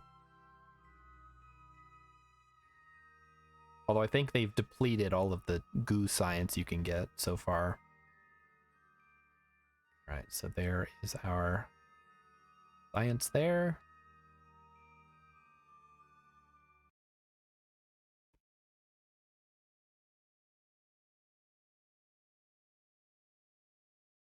They are OP when their science data is full.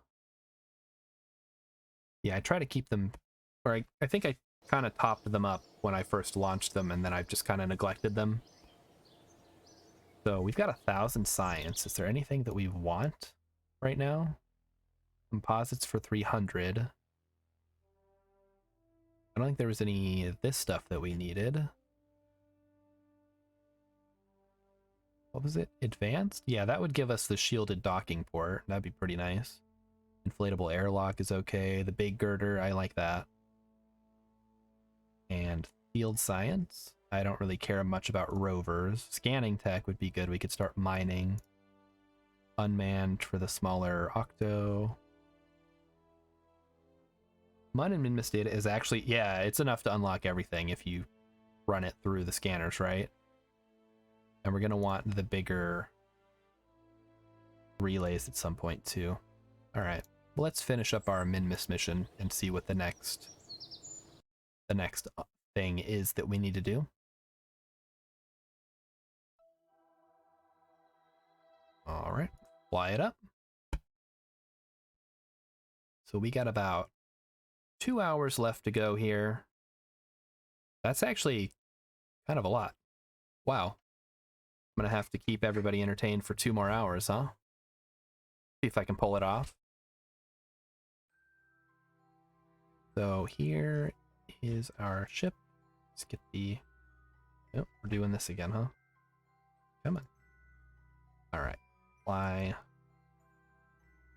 Changes. And a warp. There we go.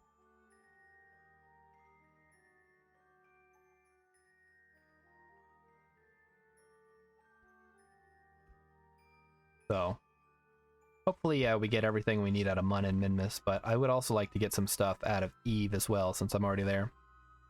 There's some magic in playing MSF. That's 20. And watching a KSP stream in the background at night. I see. Oh, Microsoft Flight Simulator. Oh, and drinking wine. Ah, I see.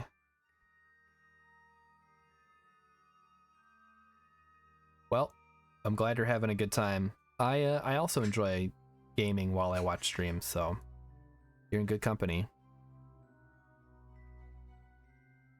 Whether it's the same game or a different game or something else entirely. Periapsis. Up. 3 minutes out. And a warp. Flight sim, yeah. I'm like, I've seen that acronym before. What is it? Yeah, Microsoft Flight Simulator 2020. All right, delete. So now we need to get in an inclination.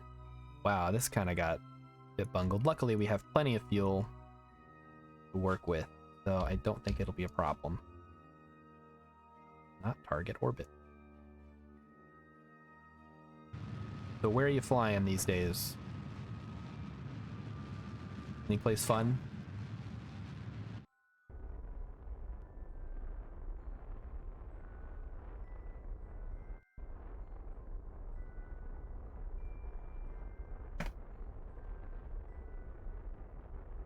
Right.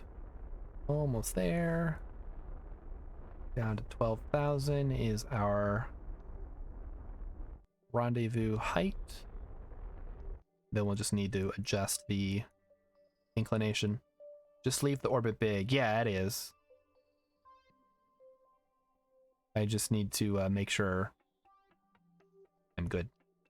Should be fine.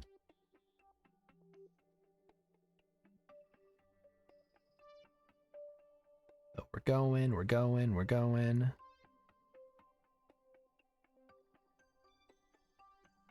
And we will adjust our node here.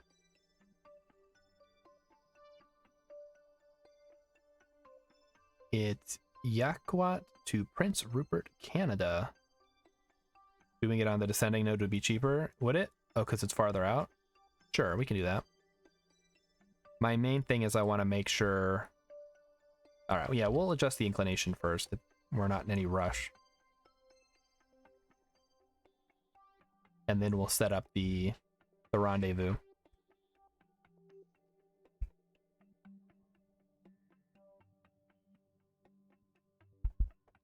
Alright. Loop around once. And get this set up.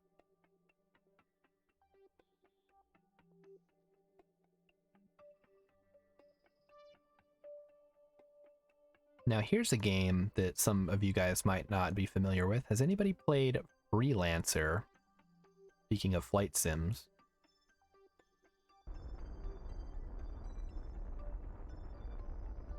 Because, I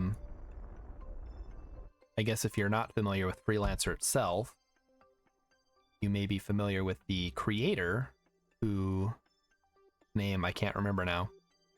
He's the guy who's doing Star Citizen. Space arcade game. Yeah, 2003 sounds about right. And that was done... Okay, Chris Roberts is his name. And so, I don't know. I'm just thinking about it because it was a lot of fun back in the day. It was kind of like a proto Elite Dangerous, maybe? Not quite as realistic. Like there were hyper lanes and stuff and warp gates and all that.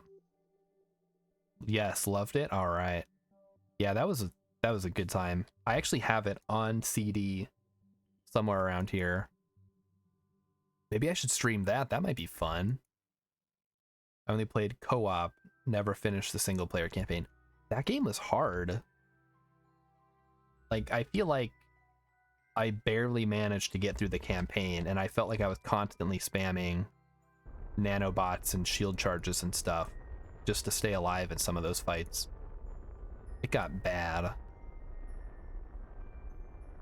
But I think I played online like once, but I kept getting killed by somebody spamming torpedoes at one of the landing ring gate things. And I'm like, well, I guess I don't get to play today. Do I know Rebel Galaxy? I've heard the name. I don't know it, like, what it is.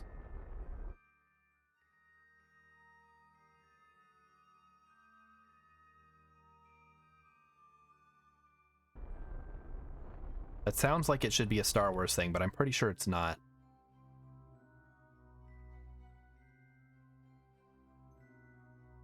Just a little bit more.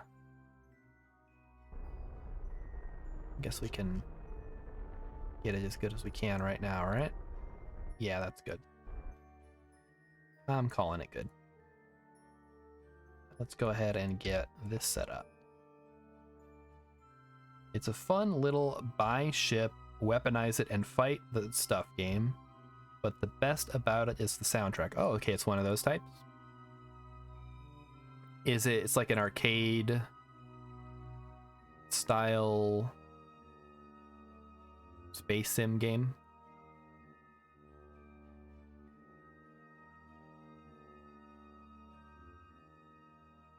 All right. So here we are. We are ahead. I think we'll need to probably slow down after this. So make sure we're online and get up to the intersect. Be ready to rock.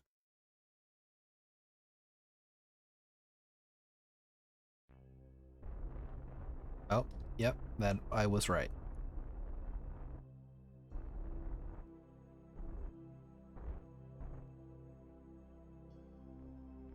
I call that good. It's Minmus. You can get away with pretty much anything here.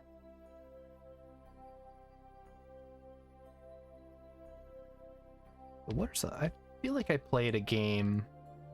You guys all know like War Thunder and stuff, right? I played a game with some people a couple of years ago. Maybe more than a couple at this point. It was like War Thunder, but it was in space. So it was, I guess, like Space Thunder, but that wasn't what it was called. I just remember it was kind of fun. Like you'd have two teams and you'd outfit your spaceship, and then you would go fight over, you know, some checkpoints or whatever, and then at the end you'd win or lose. Minmus is quite forgiving. Yes. Oh, the rovers on Minmus are... Ugh. Okay, so your typical RPG in space, you get your ship, make missions and stuff. All right. That's pretty cool. I like little games like that. To varying degrees of, like, there's, you got like Space Rangers 2. You've got, like I said, Star Sector is like that. Ooh, it's like Space Trader Simulator or whatever on Steam. That's not what it's called. Yeah, a lot of games like that that are just fun space RPG type games. Yeah, I don't like doing rovers on either Minmus or Mun just because of the problems I've had in the past with them. Oh, we need to switch to target mode, don't we? Luckily, our target was basically our orbit as well. When I'm sick of the low gravity, I set it to ×10 gravity. Really nice on Minmus like that.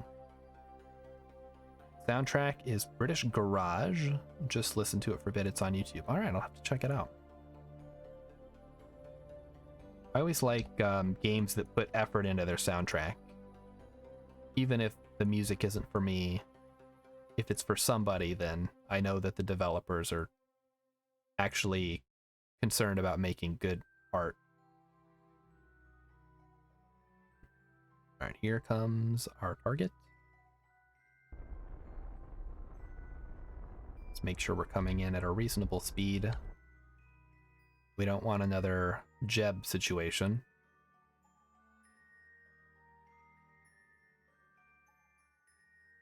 And we'll make sure we are facing the right direction. And I already removed the cap, so we're good there. Good. The best soundtrack to me is Unreal Tournament. Classic Unreal Tournament. I think you'd probably get a lot of people saying Doom as well from that era, although Doom was obviously predates Unreal by quite a bit.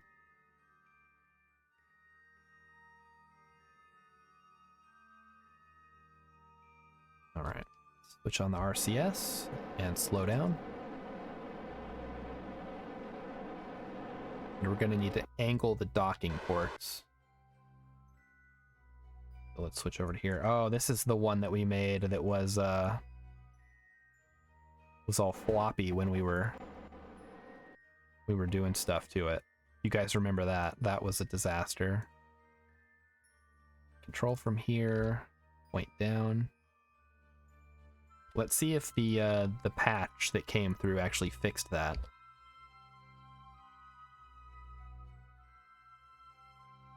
It just has this Wild West feeling to it, and the game is kind of like Wild West in space. Seems like there's a lot of that style of like space western. I think Firefly was like that, right? It's just kind of a classic trope.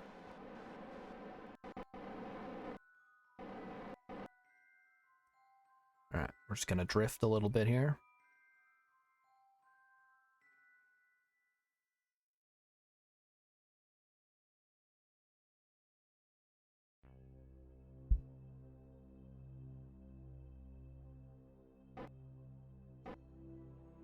So does anybody here play any tabletop RPGs? D&D, Shadowrun, Call of Cthulhu, Cyberpunk, any of that fun stuff? I brought this up a little earlier about how I wanted to maybe start running a game again, but I don't know if I want to go back to D&D at this point. So I've got actually a couple of systems that I've like bought the books for. I want to see if anybody else has any ideas. All right, we are lining up. My partner, we run our channel on Twitch and YouTube, is a tabletop RPG maniac. Oh no.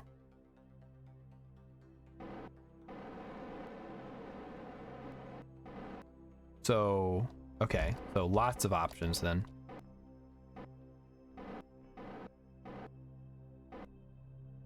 Let's turn, we're turning. Oh, whoop. Come on.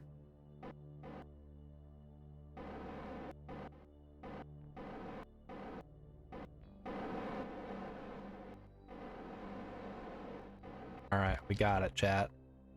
Look at that. Oh, Pangolin's back. My husband plays and DMs Shadowrun and D&D 5th edition. Cool.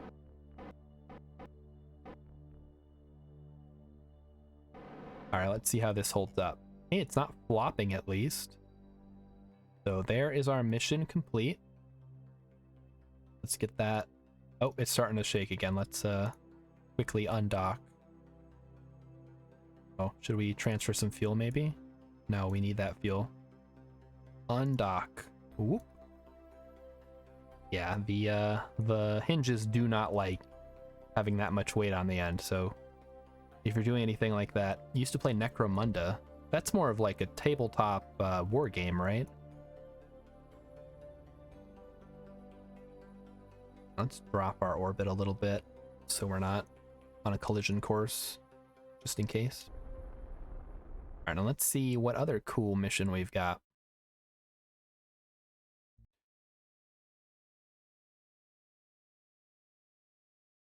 And actually, while I'm doing that, I think I'm going to take my second quick break of the session. So I'm going to play a quick, couple of quick ads and run to the bathroom. Gang warfare instead of legions. Yeah, I've seen that. All right, so hang on, chat. Gonna run this real quick. Turn off the ad, the pre-rolls for everybody. Don't go anywhere. I will be right back.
All right. I am back. Hello, everyone. Thought I could hold it, but not for another hour and a half, that's for sure. So, Pangolin, regarding your Necromunda, I have some friends that play Kill Team, which I think is pretty similar. And somebody did say Shadowrun. Oh, it's puppy luck.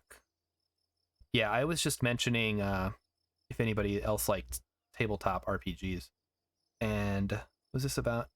The SAS is wobbling the engine through gimbal while the whole station is wobbling. Yeah, those hinges are not designed to deal with that.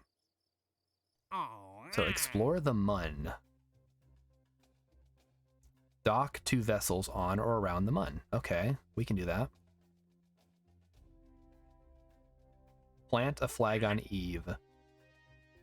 That will probably never happen, to be honest. All right, let's go ahead and dock something at the Mun now. I need to find more people who are willing to learn the convoluted system that Shadowrun 6th World is doing. Yeah, that's one of the barriers, right? To, getting new players.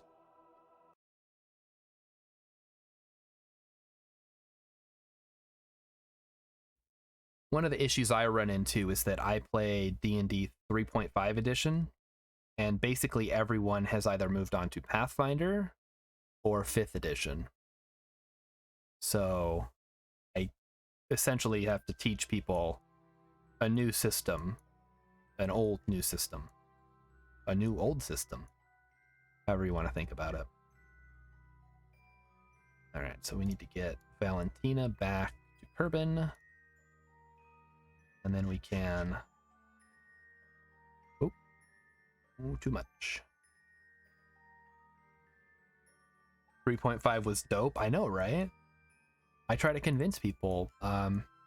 Emmykins, I had her play in a 5th edition game with me, and she was kind of interested in running a game, and I'm like, hey, why don't you check out some of the stuff I have for 3rd edition? And she was like, this is way better. Why are we playing 5th edition? I'm like, I don't know, because that's what everybody plays. Because they tricked everybody. They made 4th edition that nobody liked, and then they decided to bring back a watered down version of 3rd edition instead of just going back to that.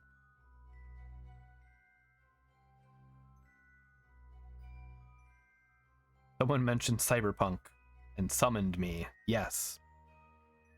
Have you ever played the Cyberpunk role-playing system? Because I know that obviously the game came out, but it was based on an actual role-playing system. Those of you who don't know, it is pretty well regarded actually in like grognard circles. That should be good. Cyberpunk, yeah, 2020 is the name that I was looking for. 4th edition was just D&D Tactics. Yeah, pretty much. Which I guess, but that's the thing though. D&D is essentially a tabletop war game with RPG elements tacked on. I think the issue was making those tacked on role-playing elements go away entirely. Because I played a couple sessions of 4th edition, and there was like 0 role-playing. And I don't seem to recall there being any spells that affected anything outside of combat. 5th was trying to change that into more RPG. Yeah. Emmykins better not have COVID.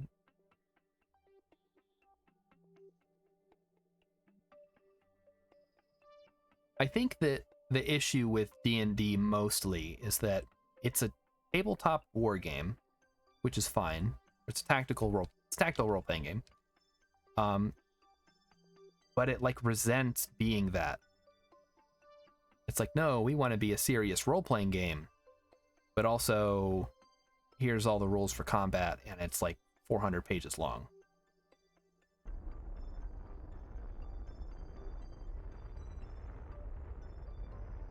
Love my emotes? Thank you. The vid. What is the vid?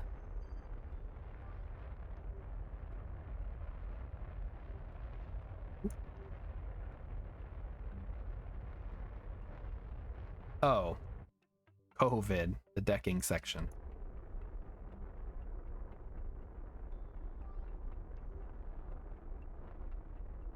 We are slowly changing our periapsis. Perfect. All right. So another system that I've been playing a lot, or I haven't played a lot recently, but we had been playing a lot of, was Stars Without Number, which is a future space-based role-playing game. It's kind of like Traveler. You've played that. But it has rules in it that kind of lend itself well to cyberpunk stories as well. So it's sort of a mishmash of just like sci-fi concepts that you can mold however you like. So while the game itself has a lot of rules for ship-to-ship combat, fleet battles, traveling between stars, you can just spend a whole campaign on one planet just doing planet-based things. You don't actually have to involve yourself with the ship stuff. And there's also rules for like mechs, for playing robots and AIs, all kinds of cybernetics you can install. So if you're looking for a more stripped down cyberpunk-y game, you should check that out. I think you can get it for like $30 on DriveThruRPG.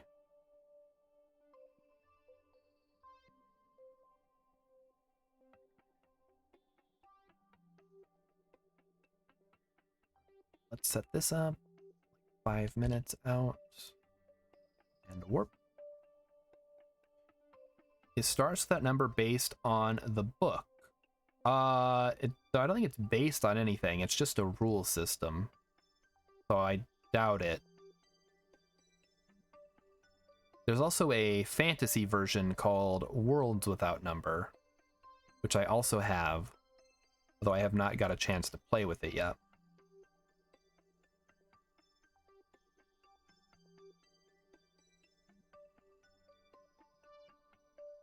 But I had a lot of fun using it for sort of an exploration-based game, like exploring new sectors of the galaxy.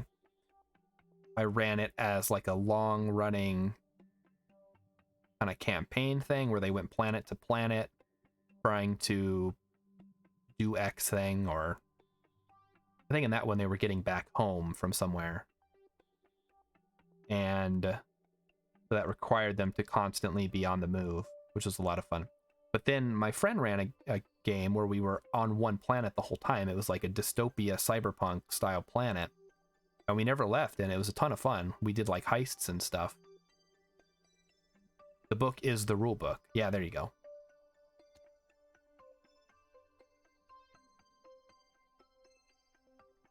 Now let's speed up time. Do we need anything from space? No. Textures are loading in. There we go. Oh, we're kind of coming at a weird angle on the desert. So we'll be a little bit south and west of the KSC, it looks like. Make sure we don't burn up.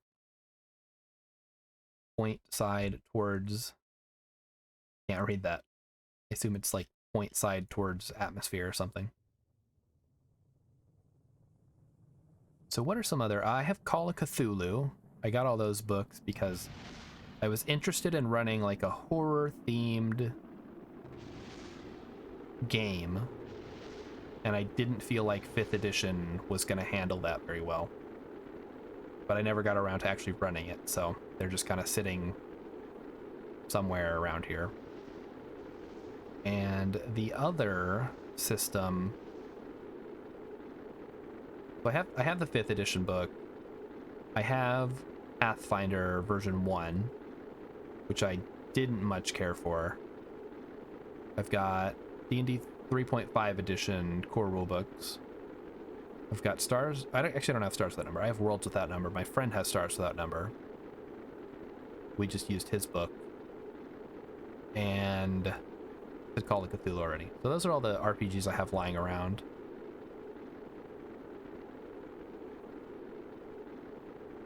But yeah, I'm interested in getting back into doing a little more world building when I have some time. If I can ever find time doing these 12-hour streams.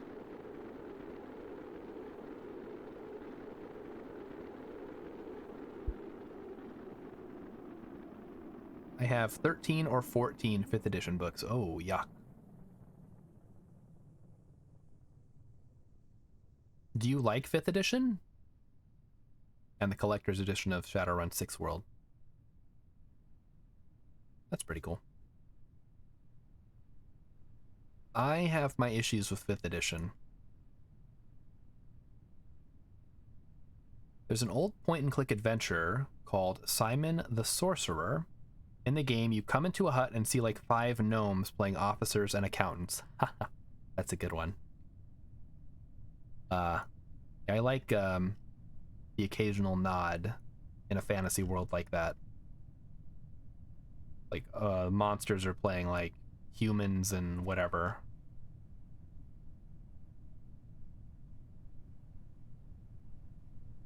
All right, I think we can pop the chutes now. I like how easy it is to teach people who've never played. I know enough 3rd edition stuff that I can just alter the stuff I don't like easily. Yeah. I feel like with a lot of D&D, at least with 3rd and 5th, you don't really have to teach much. You just kind of have to say, tell me what you want to do and I'll tell you the rules for it. Because it's pretty straightforward. Like, I want to attack. All right, easy. I want to push him off the cliff. All right, that's a bull rush. It's or combat maneuver in 5th edition. So there's really not too much rule teaching. I mean, I guess like your class abilities. But the good thing about that is, assuming you're starting at level 1, your players can sort of learn that as they go. Because you don't start with very much.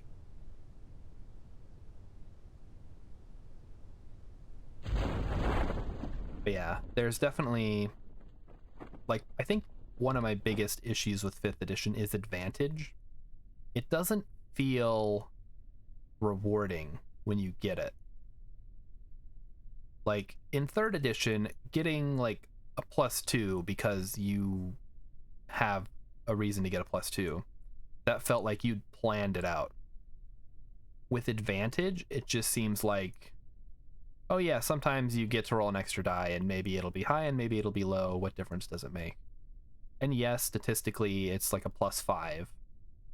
But I'm not interested in statistics. I'm interested in numbers.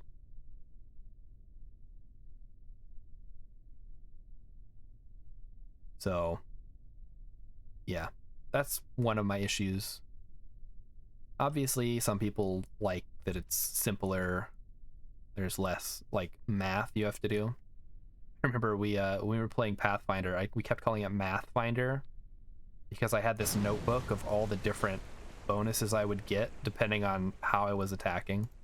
And yeah, that can get a little out of hand. But at the same time, I think it really rewards you for building your character in a smart way or acting in a certain way. You can mechanically see the numbers going up. So like, okay, we're flanking. We have a spell cast on us, so we get to do extra. We have an extra chance to hit. But instead, in 5th edition, it's like, okay, you have advantage, roll 2 dice, whatever. It's easier, yes, but it's less satisfying. Plant a flag. Science data. We'll do that.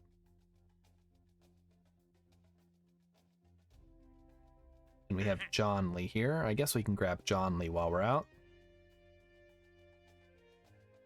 Let's take a look at them.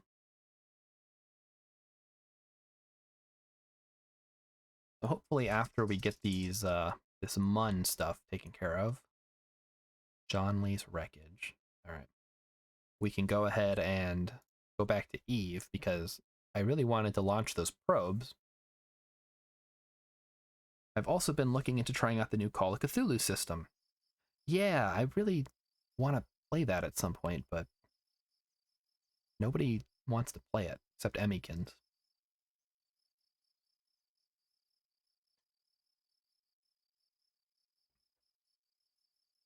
All right, let's load up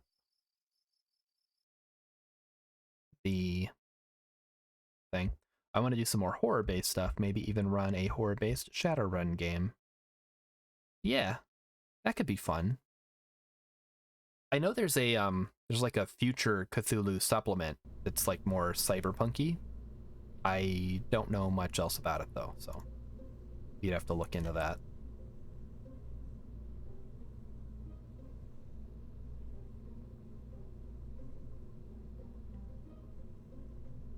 All right, so let's load up Valentina here.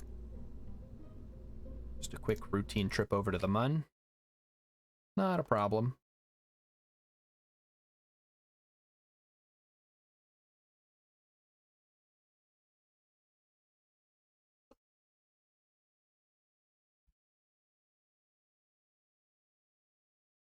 Oh, it's still loading.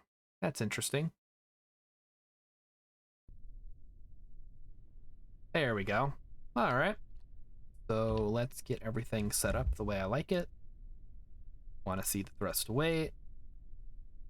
Want to see our apoapsis. All right, here we go. Pangolin's Gift for Christmas, 16 games on Steam. Offer wishlist. Holy moly. That's pretty darn good.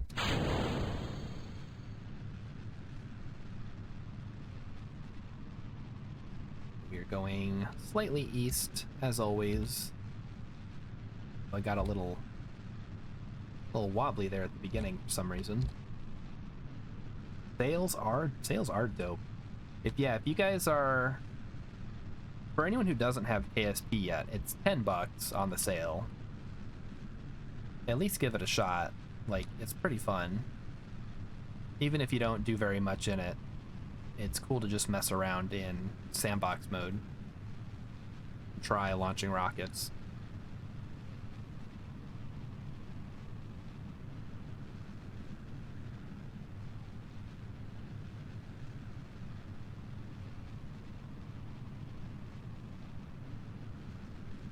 All right. This is a pretty standard Ascent, I think. These missions are actually kind of boring now that I think about it. No wonder people use MechJeb.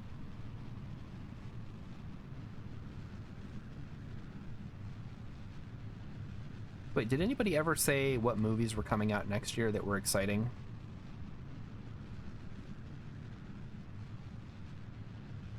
I want to say the new Doctor Strange comes out next year, right? Some people are probably hyped about that after the Spider-Man movie.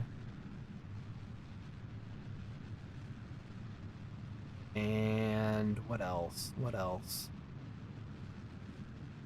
Is there like a new DC movie coming out that people are upset about? The Batman, there we go, that's the one I'm thinking of.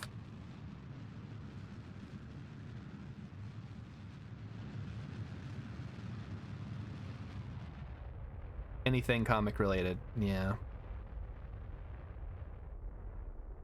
I just added KSP to my wish list. Too late. You already bought the games. You missed your chance. John Wick 4 got delayed for a year. Now it's like May 2023. All right, so waiting on that one. And then Dune Part 2, I guess, is also 2023. I'm excited to see what Robert Pattinson does with the Batman character. I lost my dang mind over the comic book movies. You like the way the Batmobile looks in the trailers? If you have G-force tolerance for Kerbal enabled, there are some fun knock tourist out missions you can do. Yeah, I'll have to do an even more like hard core career, because turns out hard doesn't enable a lot of the stuff that I would consider hard. Like mostly all it does is turn down rewards, turn up penalties, and make it so you can't quick save. Oh, it's a Dodge Challenger Batmobile. 1971 or so. Yeah, I'm not a car guy, so that stuff isn't super appealing to me personally, but I'm glad other people are enjoying it.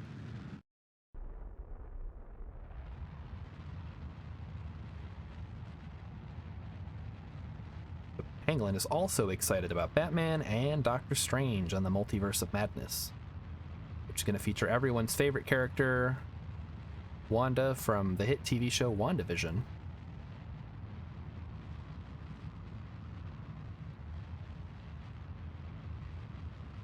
How are we doing? We should probably get going here, huh? Little bit more oomph.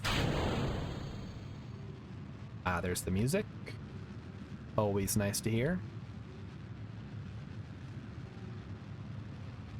And oh, games too. I know there's probably some big games that I'm just not following. KSP 2 obviously comes out end of next year, hopefully, fingers crossed. But is there anything else you guys know of? I feel like I'm so out of the loop on new games though. There we go. Very cool. Silk Song. Oh, that's the Hollow Knight thing, right?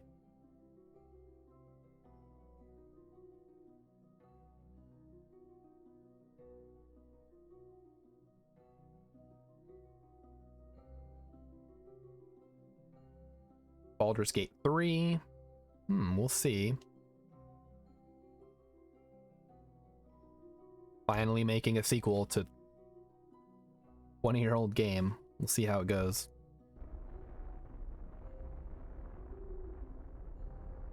I might cry if Silk Song isn't out this upcoming year.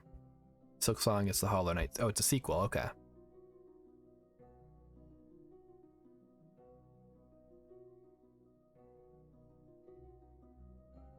Oh, all right. So this is just a pretty, at this point, MUN missions are kind of routine, right? Like, we go up, we circularize, we go over there, we do the thing, we come back. So not much to talk about here. All right, Puppy Luck loves the new Baldur's Gate. Oh, the early access, okay. Oh, Choo Choo Charles. Yeah, I'm kind of excited about that. I want to try it. I know it's like a meme game, right? Like, ooh, play it on stream and look at all the funny faces that you make. So I'll check it out. I like the concept. Like, it's just a weird, like, it's horror, but not like horror kind of game.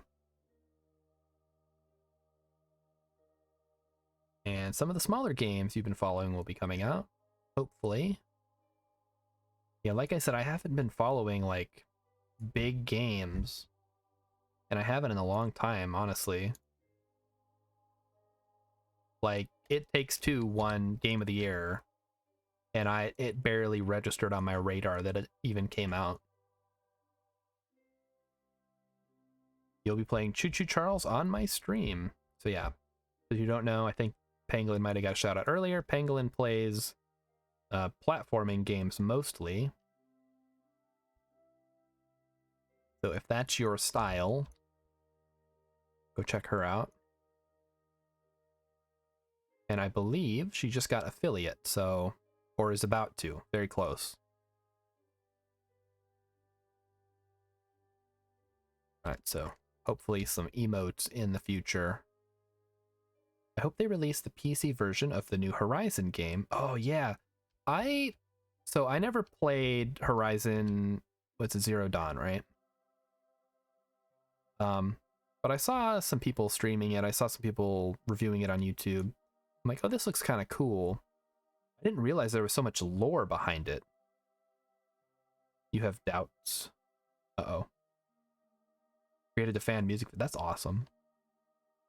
Yeah, I need to get into more non-streaming content production just to get more familiar with audio-visual stuff. Horizon Zero Dawn is a PlayStation exclusive for a year, the new one. Twitch dashboard says you're still at 49. Yeah, it can take a while to update.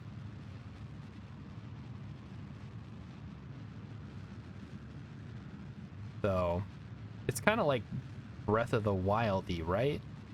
Or that style of game, like open world exploration, combat, yada yada.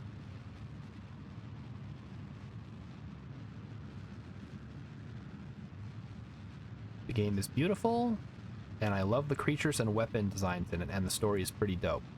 All right.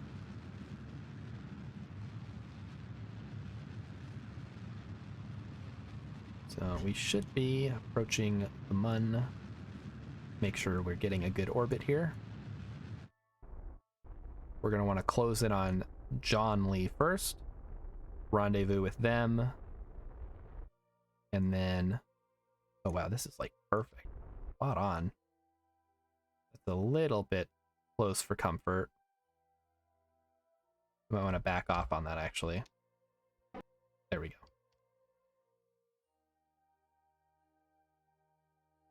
So we'll go ahead and set up the alarm. I haven't played Zero Dawn yet, but I will probably at some point, Pangolin says. Yeah, it does look very cool. Is it on PC? Sanchai says, your voice is soothing, 10 out of 10 would recommend. I've heard that so much, and I personally don't hear it, probably because I have to listen to myself all the time, and it, you know how that is when you hear your voice through your own head, it sounds different than in real life. But hey, I'm glad people are enjoying it as much as they are. I was concerned my voice would be off-putting. Oh, wow. Okay. That was kind of a weird, jerky warp. Yes, the voice is good. Cool. Maybe I should narrate some stuff, or... I don't know.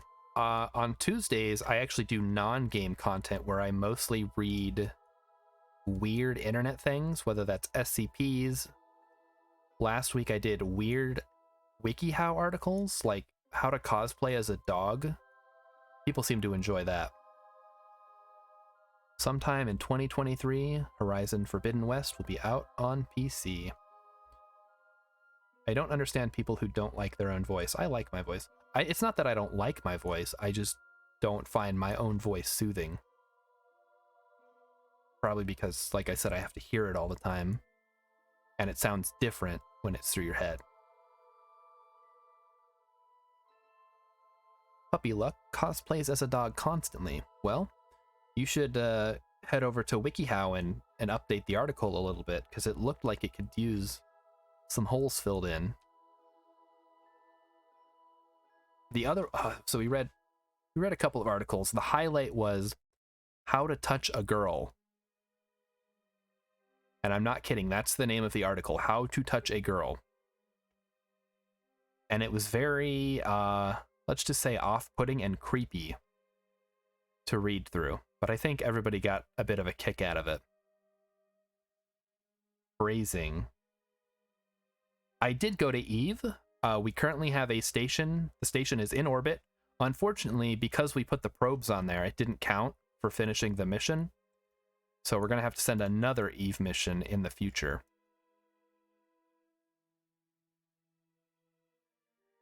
So I'm wrapping up some explore the blank missions that I can do in Kerbin Space, and hopefully that'll unlock either Gilly or some Eve missions. How to touch a girl. Don't touch them with your leg. Do it with your hand or your lips. Well, the article was more like, how can you trick a girl into letting her touch you? Because once you break the touch barrier, then you've scored a point. Or something like that. It was a retrograde orbit. Yeah, it was. How to touch a girl. Ask her. Well, okay, see, you're assuming this person can talk to girls. Just, the article had, it had problems. The main problem was, why are you trying to touch the girl in the first place? And it seemed like the goal was just to touch the girl, and there was no follow-up to that. That kind of article is written by someone that wasn't hugged very much, or Yeah, maybe. It was certainly written by someone who has some kind of problem. You're assuming this person can talk to girls. Yeah.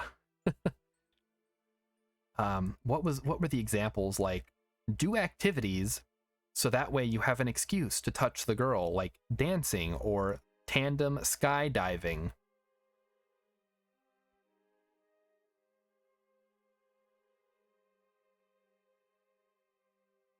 And the best part was one of the Q&A questions was, I've tried everything and nothing works. What if I just force it? And the answer, of course, was like, no, don't do that. But like, really, dude? That's the question you're gonna ask? Like, what if I just force it? Perverted article, moving on. Oh, that wasn't the most perverted article, believe me. But so we'll probably be back doing that at some point. I'll find some more articles I'll ask around. But this Tuesday, I'm thinking of either looking at the Mystery Flesh Pit National Park or more SCPs.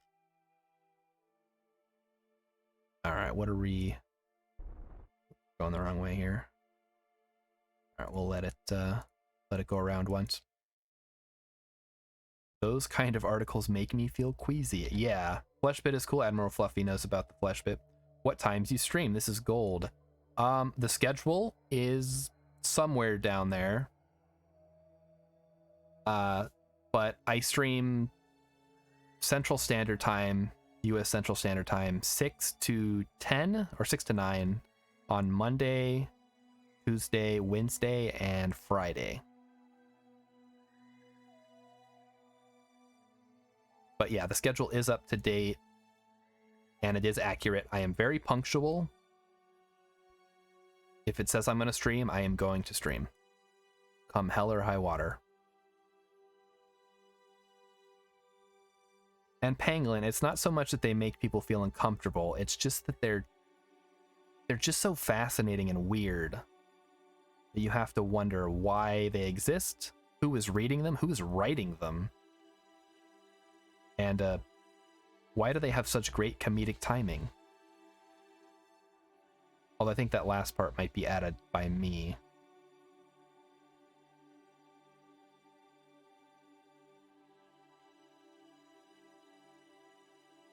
And as far as the schedule goes, currently Mondays is Kerbals.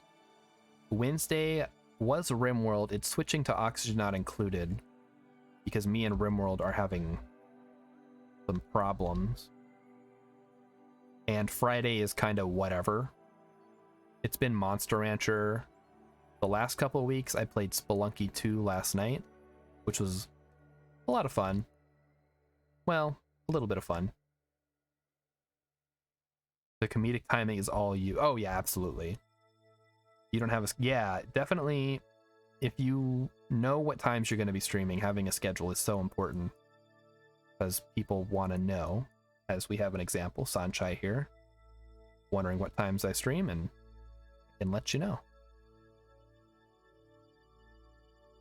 So this right now is around the time I would be an hour into streaming. If that helps whatever time zone you're in. I guess we're doing another loop. Although maybe... Hang on, we're not that far out, actually. We'll just let it ride. Now feel my pain. You announce a stream at, let's say, 8 p.m., then you're suddenly stuck in traffic. And it takes 2.5 hours to get home from work instead of 1.5. That sounds extremely painful. Luckily for me, I walk home from work. And I leave work the same time every day. No exceptions. Like, I am out that door at 5 o'clock. There's no way I'm staying. Have you built real-life inspired crafts, or do you build what is essential? I generally stick to what works. So in my case, for example, this is just a It's basically a resupply shuttle. It's not based on anything, but I mean, you could kind of compare it to like, you could probably compare it to something. But no, I don't build anything based on real life. Ouch, I announce streams right as I go live. Oh no. I don't really announce streams because I don't know, nobody like follows me on Twitter or anything, so nobody's listening to announce to. But I think Twitch does a pretty good job of letting people know when I go live, if you're following, obviously. Work from home, yeah, that's where it's at, man. I got to work from home a lot in 2020, and I'm super bummed that I can't really do that anymore. Everybody moved back into the office. Pangolin has free form Fridays as your one set day at least. Yeah, that's pretty good.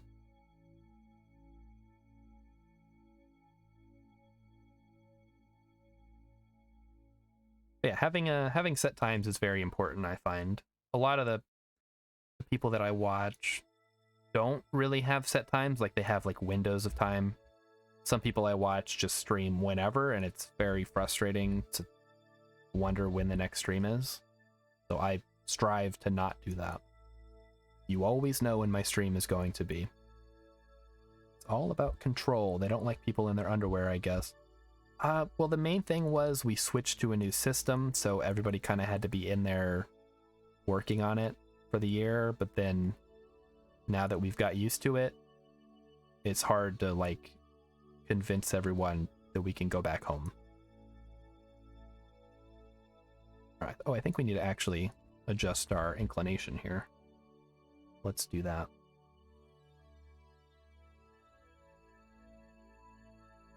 But yeah, they probably didn't like me working in my pajamas. That's true. Now I gotta wear stupid clothes. We only move into the office if needed / desired. That would be awesome if that was an option. And what else? So I can't go into a room and mash a power button. Do it anywhere on the planet. Have you considered a kilt? You know what?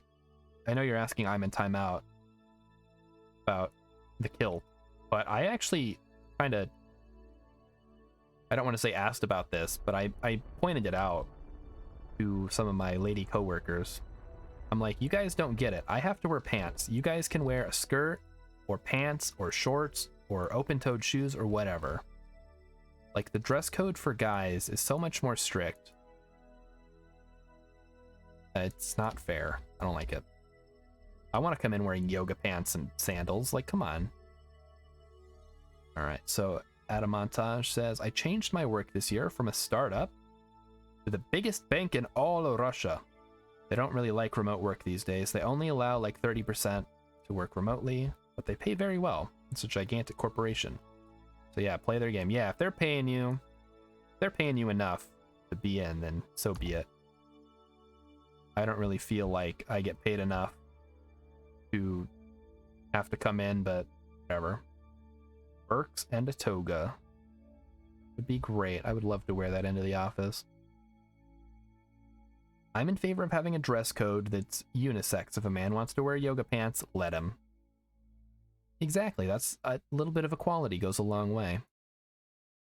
Now, whether I would want to wear yoga pants in public, that's another question. The answer is probably not. Ooh, we're gonna close right in on this thing. Beautiful. People want to see me wearing yoga pants in public? Again, probably not. But you know what? That should be my prerogative.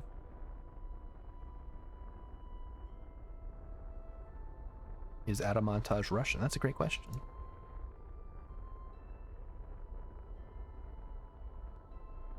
Whoop, whoop. Yes, I am Russia. Rolls the R.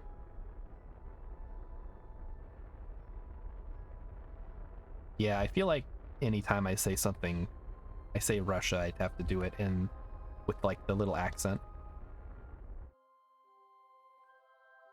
One of my favorite bands is out of Russia. Oh.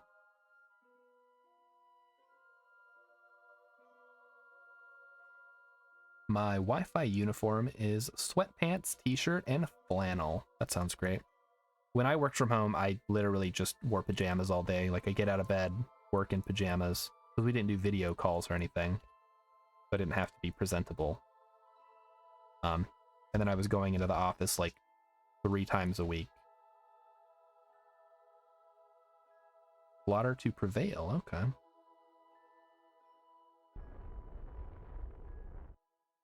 It makes me kind of mad when women get super lax dress codes while the male one is strict because it makes me feel like I'm being treated like I somehow can't keep up with the men, and the men should be able to enjoy a skirt if they want. Exactly. I just want to wear sandals, man. I gotta like stomp around in these stupid dress shoes all day, my feet get all hot. Platforming Pangolin's favorite Russian band is Leningrad. Some interesting bands I have never heard of. Slaughter to Prevail. Deathcore. You understand Russian or just like the music? A question one must answer.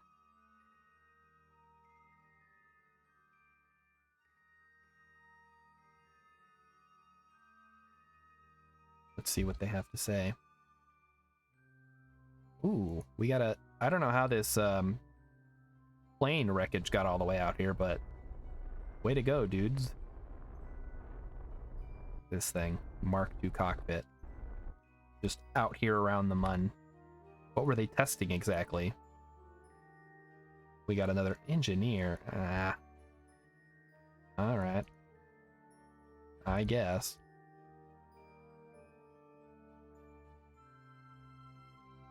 Ivan Terrible has an amazing voice. I don't understand the Russian. Pangolin has been studying it on Duolingo. Thought Leningrad changed the name to St. Petersburg. Yes, they did.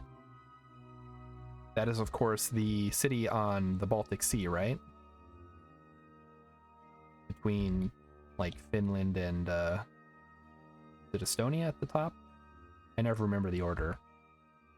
Like, and I should know, because Kerpe is Lithuanian, and I think Lithuanian's the most southern one.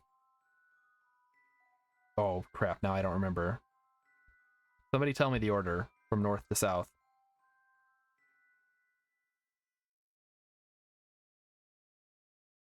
It's Latvia, Lithuania, and Estonia, but I don't know the order.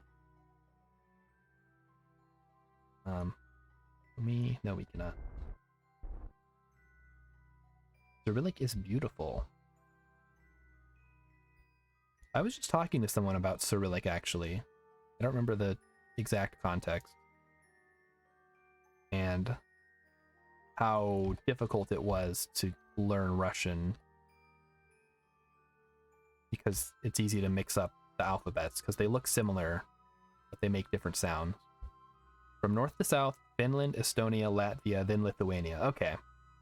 Thank you, Adamontage. I always remember they're there, I just don't remember the order. It's kind of like Minnesota, Iowa, Missouri, Louisiana, I think? Makes like a little elf. Or a chef or something. Alright, so we need to get out to Mun Station. Let's do that. Luckily we have a nice round orbit, so we can just set up a little transfer. Look at that. Beautiful. Make sure we are looking at the right thing. Perfect. And if you want to check out Slaughter to Prevail, check out the song Demolisher. His voice reaches a depth I've never heard before in metal. Cool. I'm not a big metal guy myself. I don't listen to a lot of music. But I hope somebody who does gets a chance and learns something new. I know that's weird to say, like, I don't listen to a lot of music, but it's true, I really don't. Like, I spend most of my time either watching streaming, or watching just YouTube videos in general.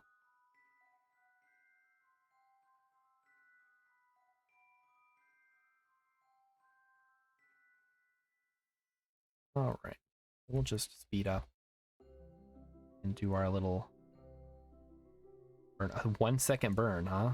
Guess we can use the RCS for that, right? I thrive on music. I DJ sometimes online, and I'm looking into producing some songs myself. That does sound pretty cool. Shuttle listens exclusively to Blackpink. It's true. My favorite is whichever one is the most annoying. Emmykins can back me up. I like K-pop. Guys, listen, I like Twice and I like IU. I don't like all K-pop. And I only like them because Emmykins listens to the K-pop like constantly.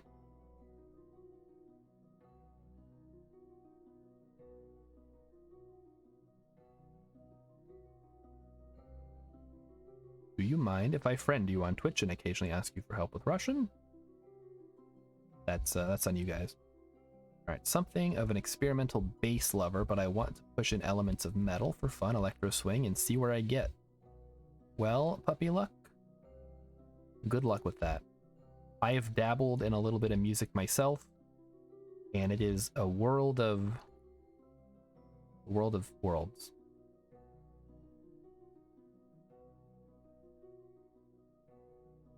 So, Adamontage was a metalhead, you're 15 to 25. Then I just started loving music in all of its glory. Listen from anything. Okay, Katy Perry. Yeah. Sona Yacht, I'm not familiar with. Power Noise. The song is just a freight train passing by. So literally just sounds. That's pretty cool. So much stuff going on in the chat tonight. This is wonderful. Well, if you guys are having fun, I hope I'll see you guys back here in the future with some different games, hopefully, and maybe some non-game stuff. And if we get enough viewers at some point, we can do some community games too. I really enjoy Gartic Phone. We could maybe do some Jackbox, if you guys are into that. Words on Stream, I guess, is kind of popular, but I've never really played it, or hosted it, I guess I should say. The puppy luck just follows Pangolin around. So Pangolin, if you could please, you could just come to the stream more often and bring Puppy with you, that would be great.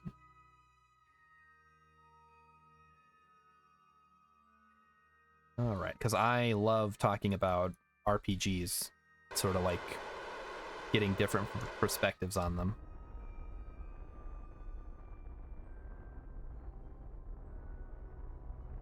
Oop. All right, let's take a look. Ooh, look at that separation. That's beautiful. Roger that. Good deal. Yeah, just stop streaming, spend all your time in here. It'll be great. You won't regret it.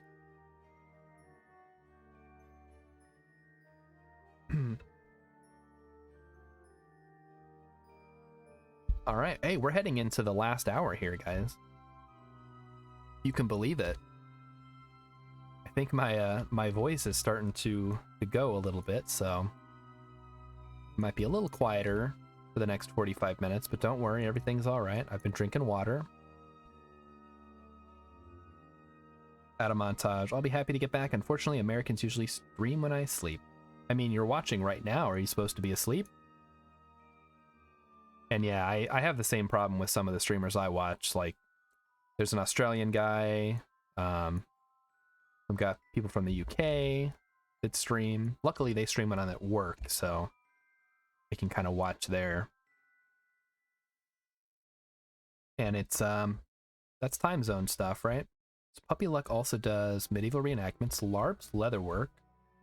So you're like a Ren Fair kind of guy, huh? You're a vet?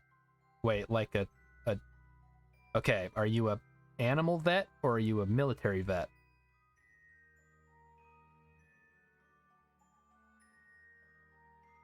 But it's Saturday, so you don't have to wake up early. Fair. Yeah, that's true. Well, hey, anytime you can make it is a good time. Veteran, okay. Same here, yeah. 4 a.m. Oh goodness. Yeah, my schedule is not conducive to me staying up that late. So yeah, if you got other stuff going on, get your sleep. Sleep is so important. I neglected sleep in high school and was like, oh, it's fine. I don't need sleep. And now I'm grumpy all the time. Don't be like me.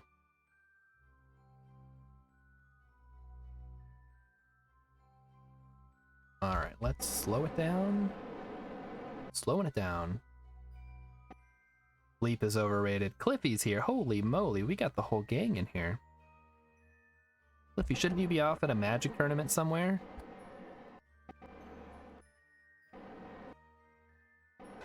Oop. And yeah, Cliffy got those weird hours. Sleeping all day, streaming all night. Going to furry conventions. I forget, Starshard, what branch are you? I was Army. Not so much Ren fairs. Yeah, I was actually going to ask about that. Or did I ask about that? Totally blank on it. They're more capitalist wastelands. Yeah. Magic. Play Magic? Yeah, I think Pangolin mentioned that she played Magic.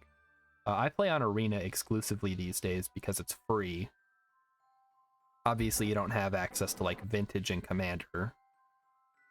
But I never really played those formats anyway, so it doesn't affect me.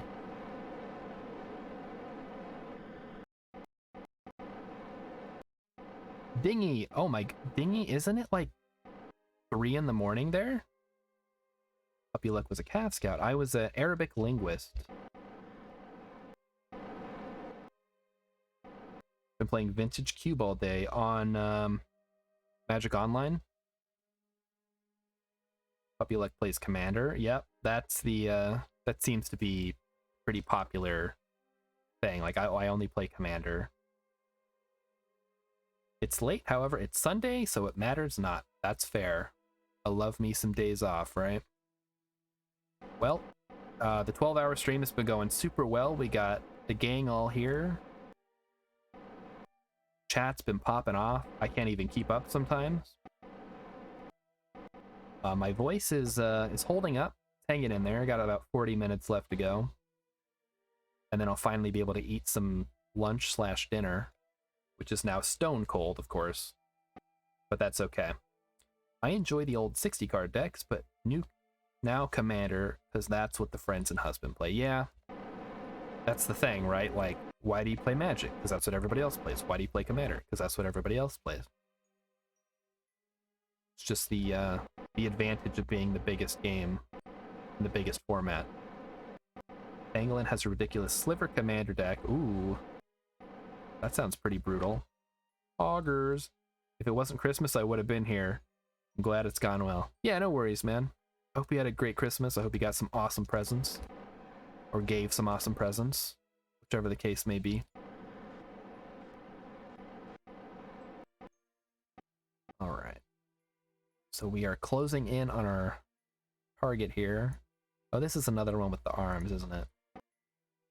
Yeah, this was before I realized that the arms were a liability. So let's go ahead and switch. Drop down. Dive. Slivers are pretty ridiculous. I mean, yeah, that's just how slivers are, right? You can actually play... If you play on Arena, there's historic Slivers Brawl, which is basically Commander. And I was watching a video, the guy who had made the deck, and it was pretty nuts. Like, the first sliver. Is the first sliver in Commander? Or is that strictly on Arena? Oh yeah, I think it might have been in the jump start, or the jump whatever that was exclusive on Arena. Which sucks, because that's a really good Commander. Okay. Let's make sure we are lined up here. Now go up. First sliver is in Commander, okay. And you don't run that as your Commander.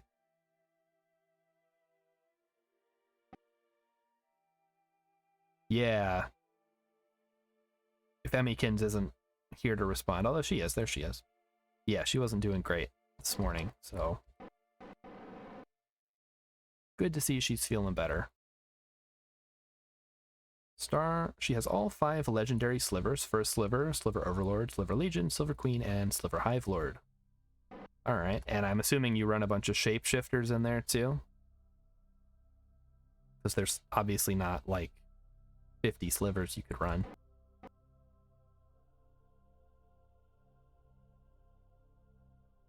I think there were some pretty good shapeshifters printed in Time. Yeah, then the smaller ones for sure. Got a question for me. Amnesia Rebirth, is it worth it? Are you asking because I have it in my library? Because I've never actually played it. I've heard it's good. I think I got it on a Humble Bundle and just never got around to playing it, so... Sorry, I can't be more helpful.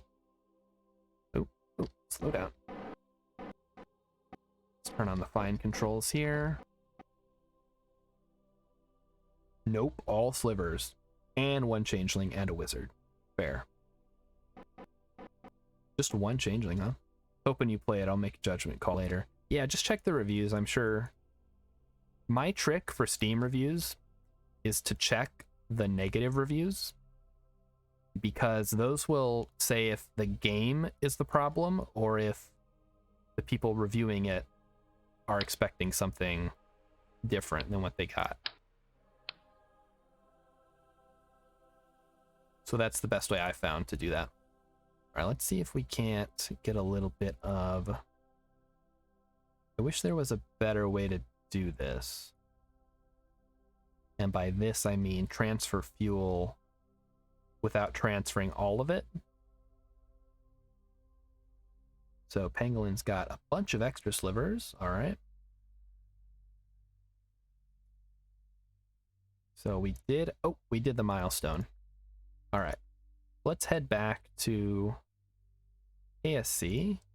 Who's on here? Valentina, Gurley. Mike is the one flying this one. Bob is the scientist on board. Right, we were going to send the science out.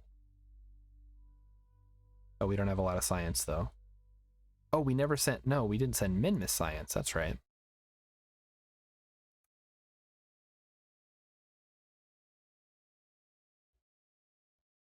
So what? Time zones are such a pain in the butt, aren't they? Like, obviously it wasn't a problem back in the old days because you weren't traveling that fast, but now streams and people being live...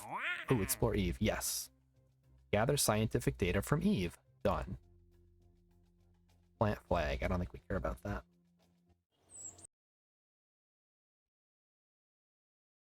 So I'm not advocating for some kind of like universal time. It just bums me out. Just like an observation. Plus then people would like have to get up in the middle of the night because it's whatever time universally. I've threatened to make a silver Eldrazi deck. Oh my. Some are weird. I was stationed in Alaska, got deployed to Afghanistan, and Alaska was 11.5 hours behind. Yeah, I don't know why there's like the weird half hour in Afghanistan. I remember that too when I was there. I'm like, okay, this is weird, but whatever. Because it's like GMT plus, what, like 6.5 or 7.5 for some reason. All right, let's check in on this. Transmit science. Let's go.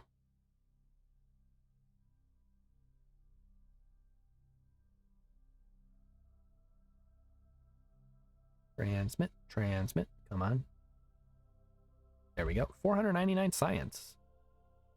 How much data is left? Another 391. Awesome.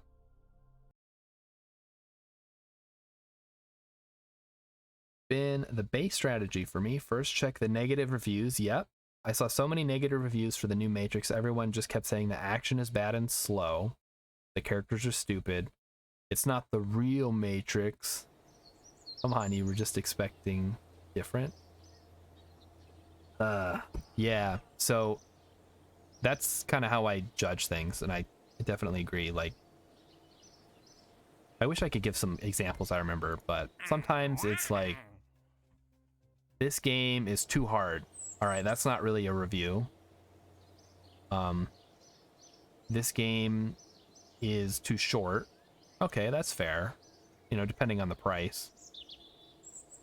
Or if it's like, so what I like to see is someone like, I play a lot of X games, and this is, because usually it's, you know, X is a genre of some kind. I play a lot of strategy games, let's say. And I find that the strategy in this game is extremely shallow, and you're forced into making certain decisions constantly, and there's no freedom in your ability to tackle problems.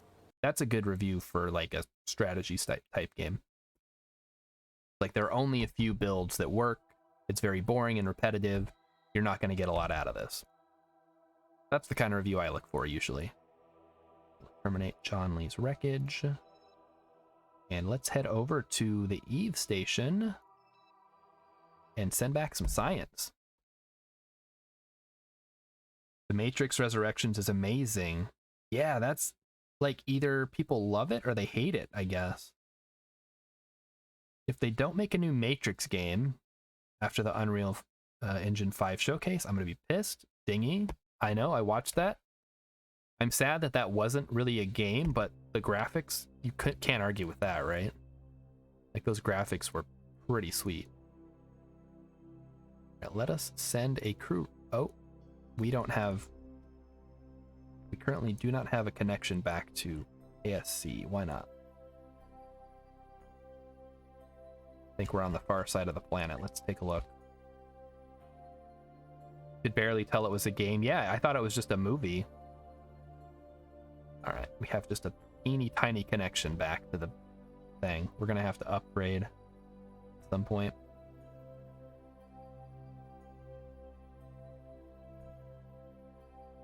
Beautiful. So there is our money. So that takes a lot of power. Back to the Space Center we go. I saw countless reviews of Cyberpunk saying it was very quick and small, like 15 hours of gameplay. Yeah, like that kind of review wouldn't bother me. I think the bigger reviews were like, I don't remember what most people were saying at the beginning. Some don't, and then write negative emotional reviews. Yeah, you really have to be able to kind of parse that stuff. Okay, we need to do a spacewalk, and then transfer vessel, or transfer crew between any vessels near Eve. Well, that's not going to happen. I guess we'll take it, though. Alright, so since I didn't send 2 vessels to Eve, because I didn't think about it, I think we're just going to go ahead and launch the probes, then. Where is Eve station? There it is, to the bottom. So what's the deal with the Eve station? Oh, it didn't satisfy the contract. So here, I'll show you. Basically what happened was, because we docked the probes to it, it didn't count as being launched in one piece. So it must be fully assembled when launched. Even though it met that criteria before we docked, once we docked, it removed that. So we weren't able to dock anything to it. And so that's why it didn't work. All right, so let's go ahead and kind of want to be on the sunny side though. So let's speed up time a bit. And that should be good. Should give us plenty of window. We're going to go ahead and undock.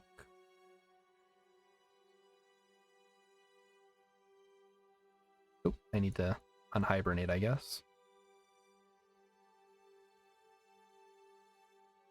Wait a minute. Why can I not? Where's the power? There's no power, chat. Why is there no power? Oh god, okay, hang on, we can fix this. Oh no, it's drifting away. How do I... This thing doesn't really have RCS, does it? Alright, here's what I'm going to do. We're going to enable crossfeed. This is going to get charged up. I'm going to turn off stop research. There we go. Alright, so we're going to have to do a quick little transfer here.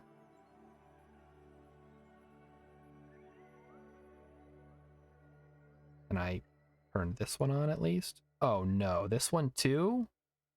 The heck? Okay, whatever.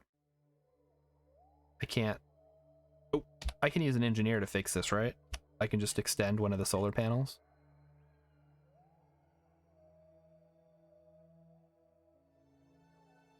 Okay. Curvels can... Yeah, okay. Yeah.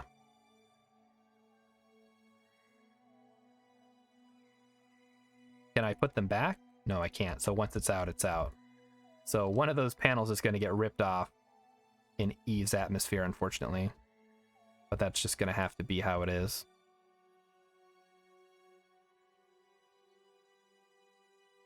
Alright, let's get him back in there. Need to lurk? Alright, Banglin, yeah. You gotta lurk, you gotta eat. We're wrapping up here soon, so feel free to pop in towards the end. Alright. So we have power. Let us...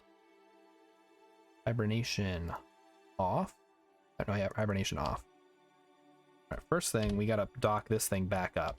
So let's do that.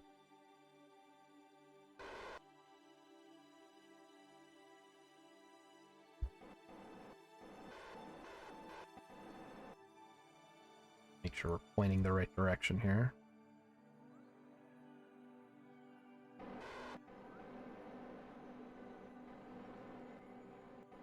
Okay, Star, my guy. Yeah, you're gonna have to go. It's bedtime.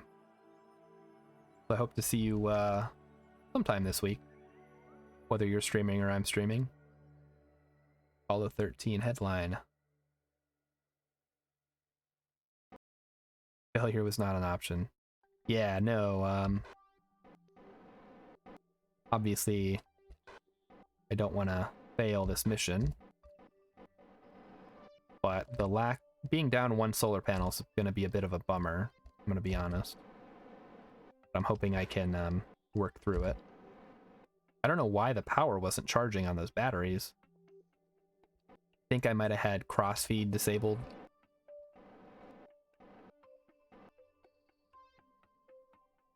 So slow it down.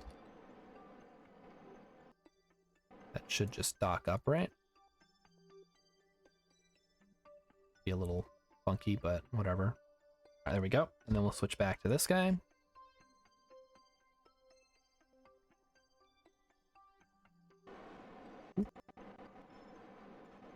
So let's take a look at what we got here. The F-bomb is allowed here in the chat, yes. Bear hosting for 4 viewers. Bear is back. We saw Bear this morning, I think. Is that right? Thanks for the host. It's been almost 12 hours.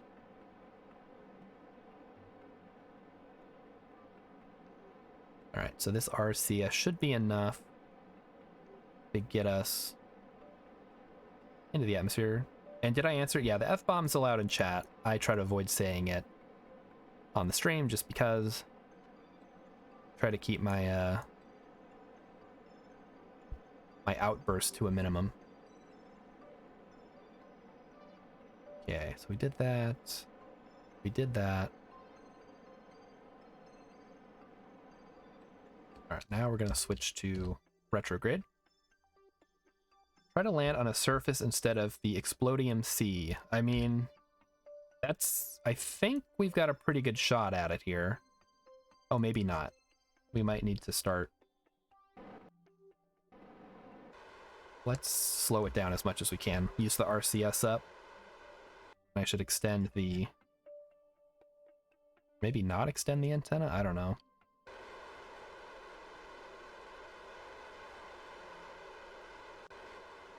And again, if this doesn't work, that's fine. We'll have plenty of opportunities in the future to do more Eve missions if necessary. I would like to do Duna next, probably.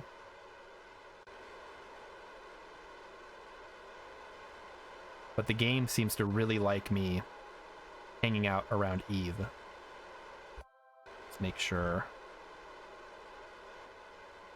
we're getting a good connection here. Yeah, the only thing I'm worried about is losing connection with the KSC, so as long as it stays high enough, should be good.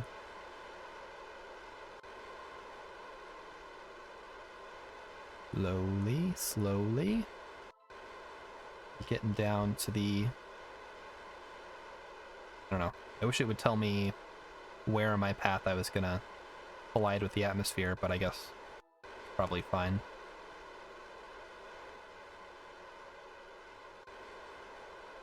There it is. Oh wow, we have way too much monopropellant. So why the F-bomb? I wanted to stream Cyberpunk 77. I have the whole story. I only stream in Russian. So for viewers' convenience, I had to enable Russian language. They ruined everything with the voiceover. It's so bad, I cannot even explain why.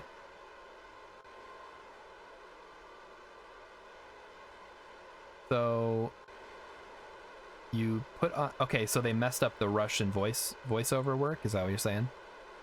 I wish the game would offer contracts based on when the planets will be in phase. Ooh, that would be much more convenient, right?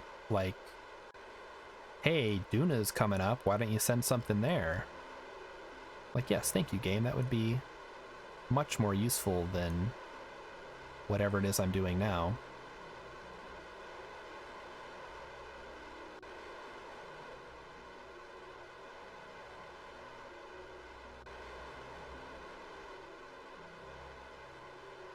I don't know where we're gonna land. We might end up in the Explodium Sea, to be honest. But as long as we have connection with the station, we'll try to avoid that. They messed up everything in terms of localization. Translation is fine with the voiceovers. Duh. Alright. That sucks.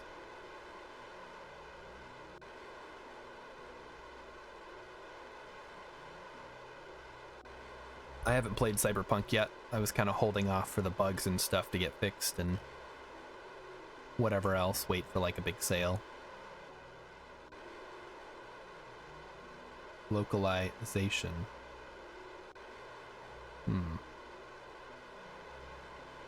Oh. Oh, I don't actually know if it's S or Z. I think it depends on which brand of English you're speaking. Just burning all the RCS here. Glad we brought it now. Yeah, so hopefully we land somewhere around here instead of here or here. I guess I have the engines. I can kind of steer a bit. Once you enter Eve's atmosphere, it curves your trajectory down pretty quickly. Okay. Yeah, that's what I'm kind of counting on. So hopefully it's not in this particular spot. Alright. So this thing's just gonna go, right? Nothing we can do about it. And here we go. So let's actually ditch the RCS tank. There it goes.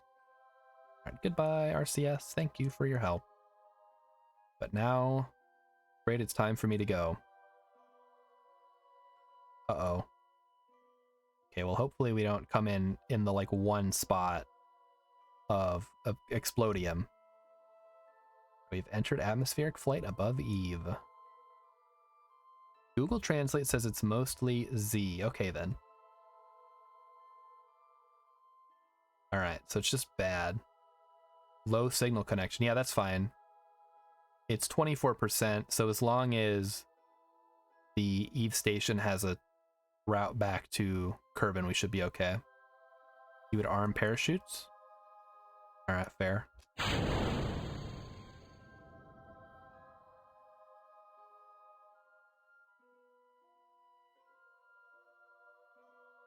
Oh, yeah, there it goes. Limited probe control. So we'll have to extend out the Communitron of... Wait, can we do that? Yeah, we can.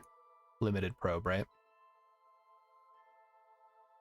Is it safe to extend this now, or should I wait till we've slowed down more? I'm concerned with it, like, ripping off. So what? Oh, okay, the solar panel's overheating. That's fine. We expected that.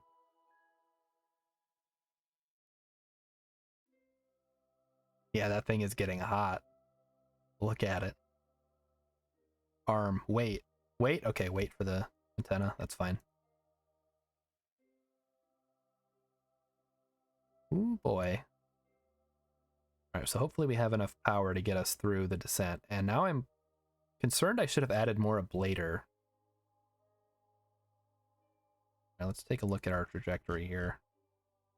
It is not curving down as fast as I would like. And I'm a little concerned we're going to end up in this portion of the explodium. That antenna rips off very easily. Yeah, that was my concern. Alright, this thing's going to go. Alright, there it goes. Now the rest of this should go pretty quickly, right? Dang it, we're going to come down right on top of this C. That sucks. Probably fine, though. Probes usually have a built-in antenna, so just wait for the signal after landing or splashing down. Okay. About a 50% chance of landing. Yeah, that's what it looks like. If we can make it out here, but I don't foresee that happening. Oh, there's that. Yep, that ablator is just about gone. Lots to see ahead. Maybe we'll get lucky and land here? Or on one of these islands? Yeah, I don't think we're making it out here, unfortunately.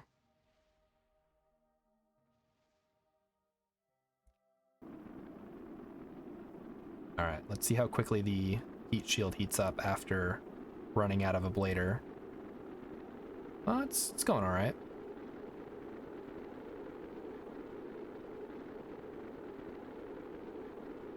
The heat shield has quite a bit of, like, heat resistance just built in, right?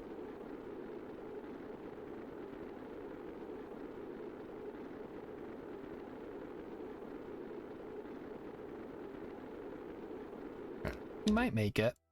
Yeah, okay, I think we might get land. Got a pretty good chance here. Unless something, like, crazy happens. Like, for example, we stop short and end up in the drink here, but we're going pretty darn fast. That's why it's called a heat shield. Yeah. Oh yeah, it looks like it's already done cooling down. Nice. Ooh, yeah, we're slowing down fast now. Oh no! Chat, we're gonna come in on the ocean. Wow. You guys weren't kidding about that curving down fast, huh? Alright, that's fine. We'll just splash down. Oh, there go the thingies. Oh, wait. Maybe. Think we can angle our descent, perhaps? And land on the tip of this island?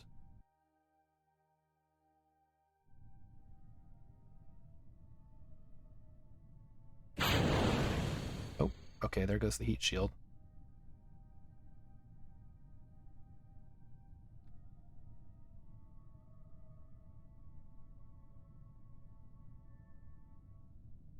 Unfortunately, I've got no control. Alright, let's see what people have. Maybe planet rotation will help? I don't think it will. I think it's making it worse, if anything. Or maybe it is. Are we falling this way? Or are we going this way? Oh, wow. That's going to be close, whatever it is.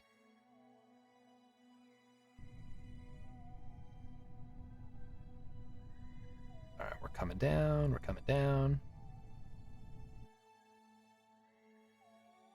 Seems like we're still pretty high up. Can you extend the gear? Yeah.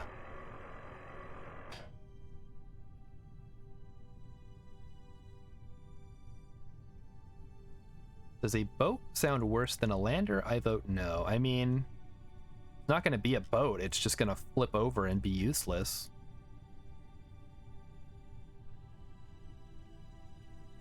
But I think I can maybe use the thruster to move towards this island if we're not already going to land on it. So let me see. I have to go this way. Yeah, it's set up weird. Does anyone know why I have limited probe control? Is it just because we left range of the satellite? Oh, still going. Crap. Is it safe to extend the antenna? Or will it still rip off? Because I feel like we're going pretty slow. That's a lot of delta V. Yeah, I don't know how useful it's going to be on Eve, though, is the problem. Think you can push toward the island? Alright, I'm going to attempt to extend the antenna. Oh, here comes the heat shield. It's coming back up. Or should I wait for the chutes to open? Way too fast? Okay, no antenna. Got it. I wish there was a thing that said it's safe or not. And yeah, the station might be long gone by the time we can actually extend it. Yeah, it's already past the horizon. I think we're just gonna have to wait, see where we land. Wait. Alright. But it's definitely looking like we're going in the drink here, from what I'm seeing. When do these open? I guess we could, like, open them now, and that would slow us down quite a bit. Why do you think splashing down is pointless? Same science, different biome. Yeah, it is, but it'll, like, flip over, and the solar panels might not work as well. It's not, like, a huge deal. I put lander legs on it so it could land on the land. You can't. The max value is 5,000 meters. Alright.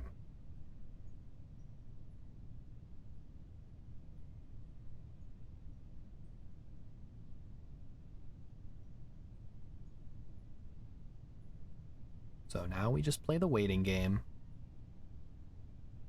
Hopefully our ghillie probe does a little bit better. I definitely want to try to do that before we wrap it up for the night.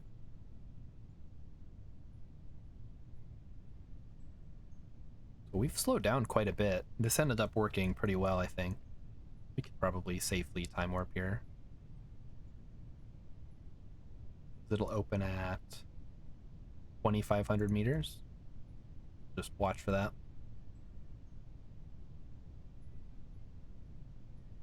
At least it didn't burn up. Yeah, I don't think that was a concern with the heat shield on. Obviously, we lost one of the solar panels. But that was more user error than engineering flaw, right?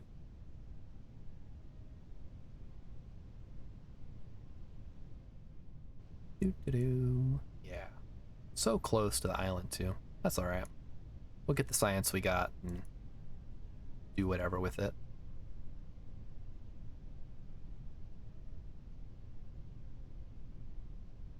Pressure data. We are nice and slow. Look at that.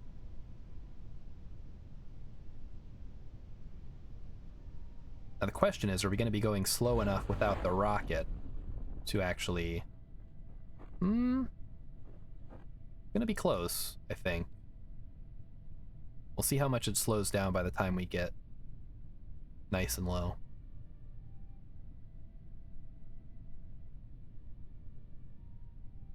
Now, of course, we're going to have the opposite problem on Duna, where the atmosphere is like a hint of atmosphere.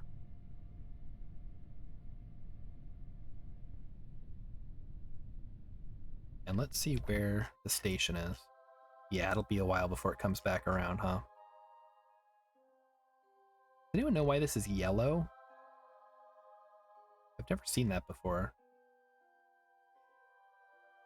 Okay, now it's gray. Weird. There isn't much electric charge? What are you talking about? There's 200. Might want to set those antenna to train. Oh, Because it to not do it all at once. Yeah. We'll transmit. Allow partial.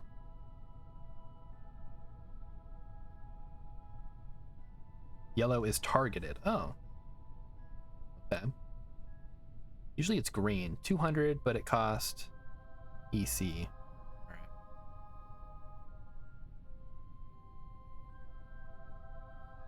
So we're going to be going about 9 meters. Also, does anybody else find it weird that the music keeps playing even when you're on another planet with atmosphere? Maybe it's just me.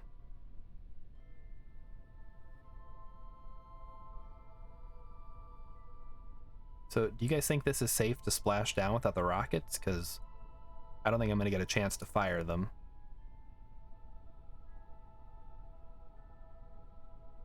I guess if not, it'll take out the lowest parts first, right? Slow us down. I think, yeah, it only doesn't play when you're in turbo atmosphere. So it's, I don't know, maybe they should have different songs depending on where you're at. And kersploosh. Oh, that wasn't too bad. And now it's gonna flop over. Guess we can do that. Beep beep. We have splashdown in the oceans of Eve. We did not lose the landing gear. That wasn't too bad. But yeah, KSP, because this is all like Kevin MacLeod royalty-free music. And I cannot rotate or anything, so I guess we'll extend the solar panel now and hope for the best. It's gonna be underwater, but maybe it'll still work. It still works. Rotate the solar panel. Oh, there it goes. It figured itself out. So we did it. We landed a probe on Eve, sort of. So I guess we'll go ahead and try the Gilly probe before we wrap it up for tonight. I've got some Christmas dinner calling my name.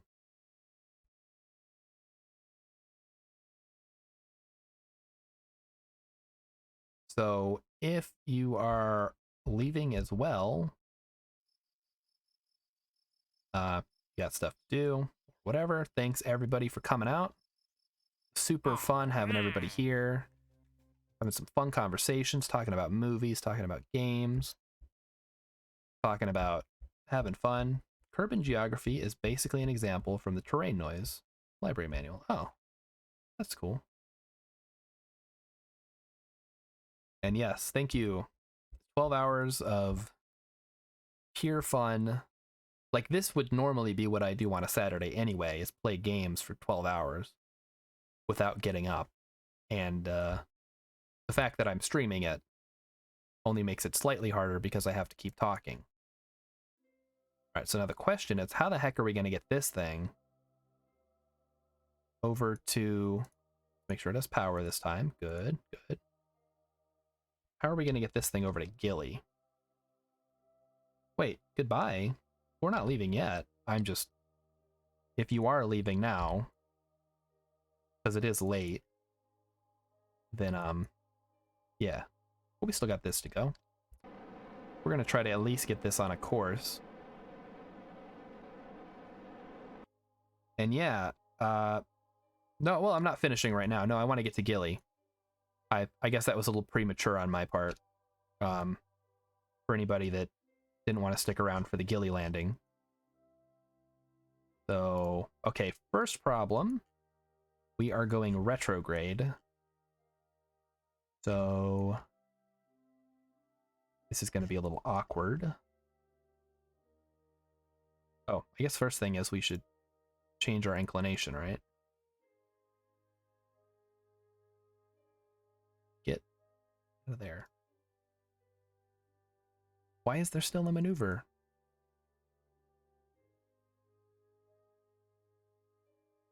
Oh, I'm clicking the wrong button, that's why. Aha! Okay, there we go. Alright. Yeah, I'm in a retrograde orbit, yes. Oh, it's going to be funky, isn't it? So we're going to need to descend at the descending node, right?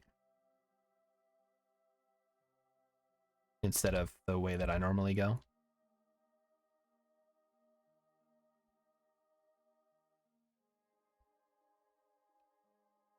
You won't have delta V to... Yeah, no, there's not going to be any inclination. We're just going to come at it from like a funny angle.